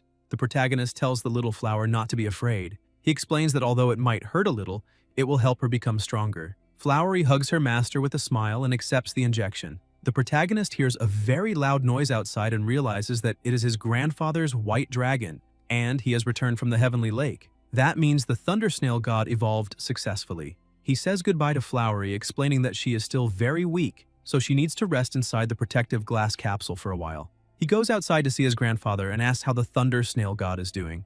Ji-Han-woo says it is a good idea for his grandson to see for himself. The protagonist uses the system to analyze the snail. Its name had changed to Thundering Shell God at level 45 and legendary grade. Its attributes are electric, and the monster's status is healthy and happy. Currently, it has Thunder Mastery at level 5, Hardened Shell at level 4, and its special characteristic is the Thundering Shell, a mysterious shell with equally mysterious probabilities. It has high electric affinity with a passive effect of Thunder Mastery plus 1 level. The second effect is that the Thundering Shell God summons a calamitous storm within a certain area by releasing all the electricity stored in its shell. The electro gland is a special gland in the Thundering Shell God's body that allows it to summon and control clouds. With it, the Thundering Shell God is capable of gathering all the clouds in the sky into a storm cloud and then extracting power from it. In addition, it possesses the promotion path to the mythical grade, Calamitous Evolution, Calamitous Thundering Shell God. The second evolution is the Cloud-Devouring Thunder Beast. The protagonist gets excited, thinking that the bonus increase to the Thunder Mastery level in the Special Characteristics section was not added to its Thunder Mastery level as shown in the Monster's Skill section, so it should be level 6. This is the highest Elemental Mastery level he has seen so far. So, the Thunder God is now a heavily armored electric attribute mage. The protagonist's grandfather explains that he tested it as soon as he returned, and that the Thunder God is now already at the legendary level. Peng is happy because the evolution was a success. Ji-Han-woo thinks that these few breakthroughs have proven that Peng can steadily create a legendary level familiar. Although he does not have a 100% success rate, this is already very terrifying. The old man thinks that currently Southern Sky is still peaceful. However, to protect his grandson even further, because of all his progress and impressive abilities, he definitely needs to become stronger. Otherwise, his grandson may end up paying a very high price. Peng tells his grandfather that he intends to take Flamey on a trip to his birthplace, and asks if the old man can still remember where it was. Ji-Han-woo points out that a year has passed in the blink of an eye and starts thinking, saying that it might have been in a swamp west of Jiangnan Bay City. The protagonist goes to his familiar and says that, as he had promised before, they will visit his birthplace tomorrow. Flamey is happy as he thinks of his mother. A short while later, at Southern Sky's branch in Jiangnan Bay City, Manager Chen gives the protagonist the information he had requested about all the crane-type and crocodile-type monsters in the Bay City and in the swamp. Peng thanks the manager for his excellent work. While he is looking through the images, Flamey asks his master not to scroll anymore because that crocodile looks very familiar. The protagonist asks if that was the crocodile that injured Flamey's mother. Flamey says yes and points to the background of the images, saying that all those hidden behind the trees are his familiars. The protagonist asks the manager if he knows where that place is. Chen explains that it is the Crocodile Spirit Swamp, the territory of the Qian family. The protagonist stands up angrily, asking if such a thing really exists. Because since when did the wilderness become the territory of some family? Life or death, everyone has their own circumstances. The manager becomes worried and warns the protagonist that challenging Qian Wuliang is like declaring war on the entire Qian family. The 4 great families are in an alliance, so declaring war on the Qian family is the same as declaring war on the 4 great families. Peng asks what kind of alliance that is, because it is obvious that those families only joined forces to protect their own interests from the government. He asks the manager to send invitations to the Zhao, Sun, and Li families, along with videos for a banquet. They will drive the Qian family out of their territory. It is time for the Southern Sky Group to intervene because 2 can play the same game. He says goodbye to the manager, saying that he has had a great idea. Perhaps he will pay a visit to the dear mayor that night. A few hours later at night, in the Qian family mansion, a woman runs in, telling the family head that they have just received news that the Southern Sky Group invited the Zhao, Sun, and Li families to a banquet, and all 3 families accepted the invitation. The family becomes worried, questioning whether someone offended the Southern Sky Group. Otherwise, why would that young master pick a fight with them? However, other people point out that they are part of the 4 great families, so how could he do that? The comments continue, saying that they could simply refuse the challenge, since it was only a written challenge anyway. They end up agreeing, pointing out that the protagonist is very lucky to have an influential grandfather, supporting his moves from behind the scenes. And if they face the protagonist, they will have to face his grandfather. and that will probably bring incalculable disasters to the entire family. However, a woman points out that if the worst happens, they need to bring the second uncle back immediately, no matter what. In Jiangnan Bay City, on the outskirts of Chengxi in the crocodile spirit swamp, the monster was lying down. A man was irritated, telling the crocodile not to treat him as if he were invisible, because he had to admit that he took advantage of the crocodile by forcing it to sign a blood contract when it had been gravely injured by that Lord-level fire crane all those years ago. But he had always treated the crocodile well. The man explains to the crocodile that someone wants to challenge him. He asks if the crocodile can remember the white dragon he encountered a year ago, because the person who wants to challenge him is the grandson of the white dragon's trainer. This awakens the crocodile's interest, and it opens its eyes and asks if the white dragon is there to challenge it.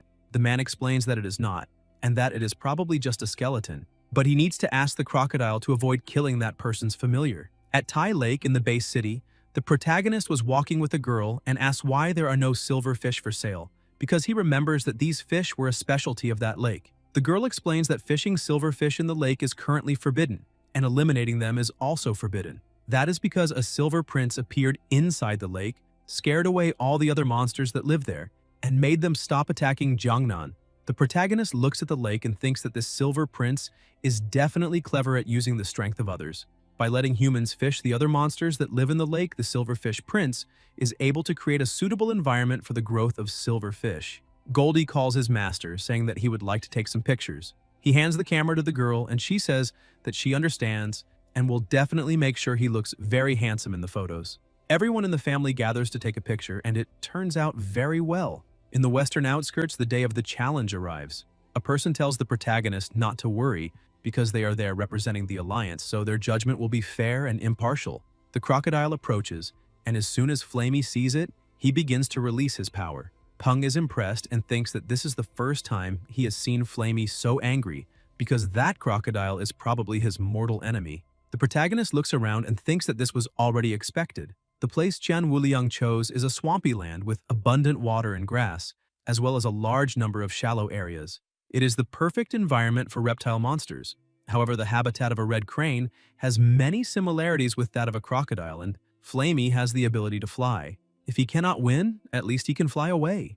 Wuliang approaches the protagonist with a bit of fear, saying that in truth he thinks they could avoid that battle and leave all hatred aside. Peng looks at Wuliang and says that if his parents were killed and he acted with great righteousness, asking whether he really thinks leaving it aside and abandoning hatred, forgiving his enemies, is something anyone would do. The protagonist points out that perhaps Wuliang really could do that, but Flamey cannot. Besides that, the protagonist points out that he will not interfere in that fight because this is something they need to resolve between themselves. Everyone is surprised. One of the people points out that he thought the protagonist would send out the skeleton tyrant, but that crane seems to be at most 1 year old, which shows that perhaps the protagonist has gone mad. Peng starts laughing and asks Flamey to show everyone what he has. A few days earlier, Wuliang, inside his house, angrily slammed the table, questioning why they should refuse, because he was not afraid of anyone. Therefore, he would only spare the lives of their familiars once they were defeated, because the rumors about high popularity and an undead catastrophe showed that young people like that boy only talked and did nothing. Therefore, they could spread the news that he would accept the challenge, and they would meet in 3 days in the western outskirts. The people start getting worried, questioning whether they are really going to take the Southern Sky Group as an enemy. Xiao Yu's mother goes to him, saying that only he and the second uncle have a lord-level familiar in that family, so the future of the entire family depends greatly on them. So, when the second uncle appears for the challenge, Xiao Yu needs to remember to take care of him. Xiao Yu tells his mother that if she is worried that the second uncle might hurt the protagonist, she can rest assured, because there is no need for that since the protagonist is stronger than the second uncle. His mother says that the family will accept any result from that match. However, the second uncle's ambition is arrogant. Because of that, she is worried that he might resort to tricks because he does not want to lose, since he deliberately changed the location of the fight to the western outskirts. Back at the fight, the crocodile was trying to attack Flamey with everything it had, but he managed to dodge and counterattack with a powerful fire attack. However, the protagonist is impressed by the terrifying combo because the crocodile managed to draw Flamey into its range, launching a surprise attack, which shows that that Crocodile King is truly strong. And if his familiar had not used the force of the explosion to dodge its tail, that fight would have ended right then and there. That is the Red-Eyed Crocodile King. Currently, it is at level 45 with a normal grade. Its attributes are water and wind, and it has the skills Hardened Carapace at level 3. Sharp Fangs at level 2, Water Mastery at level 3, and Wind Mastery at level 2. Currently, that monster is healthy and calm. In addition, it is a giant crocodile that lives in the swamp region. Arrogant but powerful, has strong attacks, and likes to live in groups. Peng warns his familiar that one of that monster's attributes is wind, so he needs to be careful not to get hit. Wu Liang also warns the Crocodile King that its opponent's attribute is fire. Besides that, he can fly, so it also needs to be careful. The Crocodile King begins to feel a bit of discomfort and pain. Flamey continues attacking fiercely, injuring the crocodile. Wu Liang warns the crocodile that its attacks are not being effective, so it can no longer continue on the defensive. The Crocodile King enters the water and creates a shield. The protagonist is surprised to see how the crocodile used its surroundings to create an elemental barrier, but this was already expected since they are in the crocodile's territory. But Flamey was so enraged that he questions whether that crocodile really thinks water could stop his flames. He releases an absurd amount of fire, saying that he will burn all of that crocodile's skin and dry up every last drop of water if necessary. The protagonist is surprised, because he can feel the scorching heat despite being several hundred meters away. Even if the Crocodile King does not die, at least it will lose its skin. The Crocodile King starts trying to escape, but Flamey points out that there is no chance at all that it will be able to do that.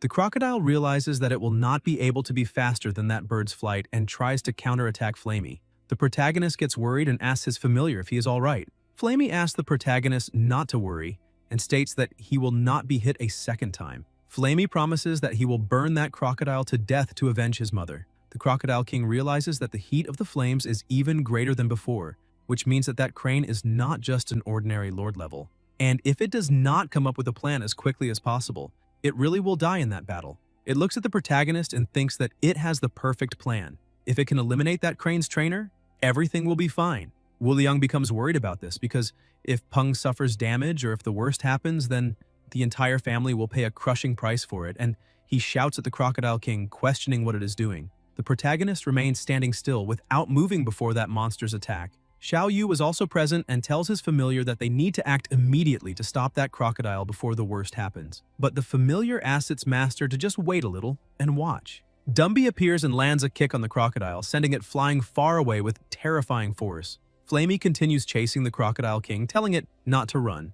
The protagonist points out that that crocodile is really smart because it used the momentum from the kick to try to escape. However, there is not the slightest possibility of that happening. That fight has already been decided. That crocodile's movements are agile and it has a strong burst attack. If Flamey had not received the protagonist's help and were only an ordinary lord level, there would have been no way for him to take revenge. Xiao Yu, still worried, goes to his second uncle, but Wu Liang asks him not to worry because a defeat is a defeat and he will not resort to dirty tricks. Xiao Yu is surprised by this, thinking that his second uncle is more cooperative than he had imagined. His people are also becoming more willing to listen to his mother's orders. Although the Qian family suffered some setbacks in the past, at least they are more united now. Suddenly, Wu Liang begins to feel something strange and blood runs from his mouth. Xiao Yu becomes worried about his second uncle and goes to him to help. He thinks that seeing how severe the backlash his uncle has just received is, it seems that the flames are working against the Crocodile King, and he is even afraid that from that moment on,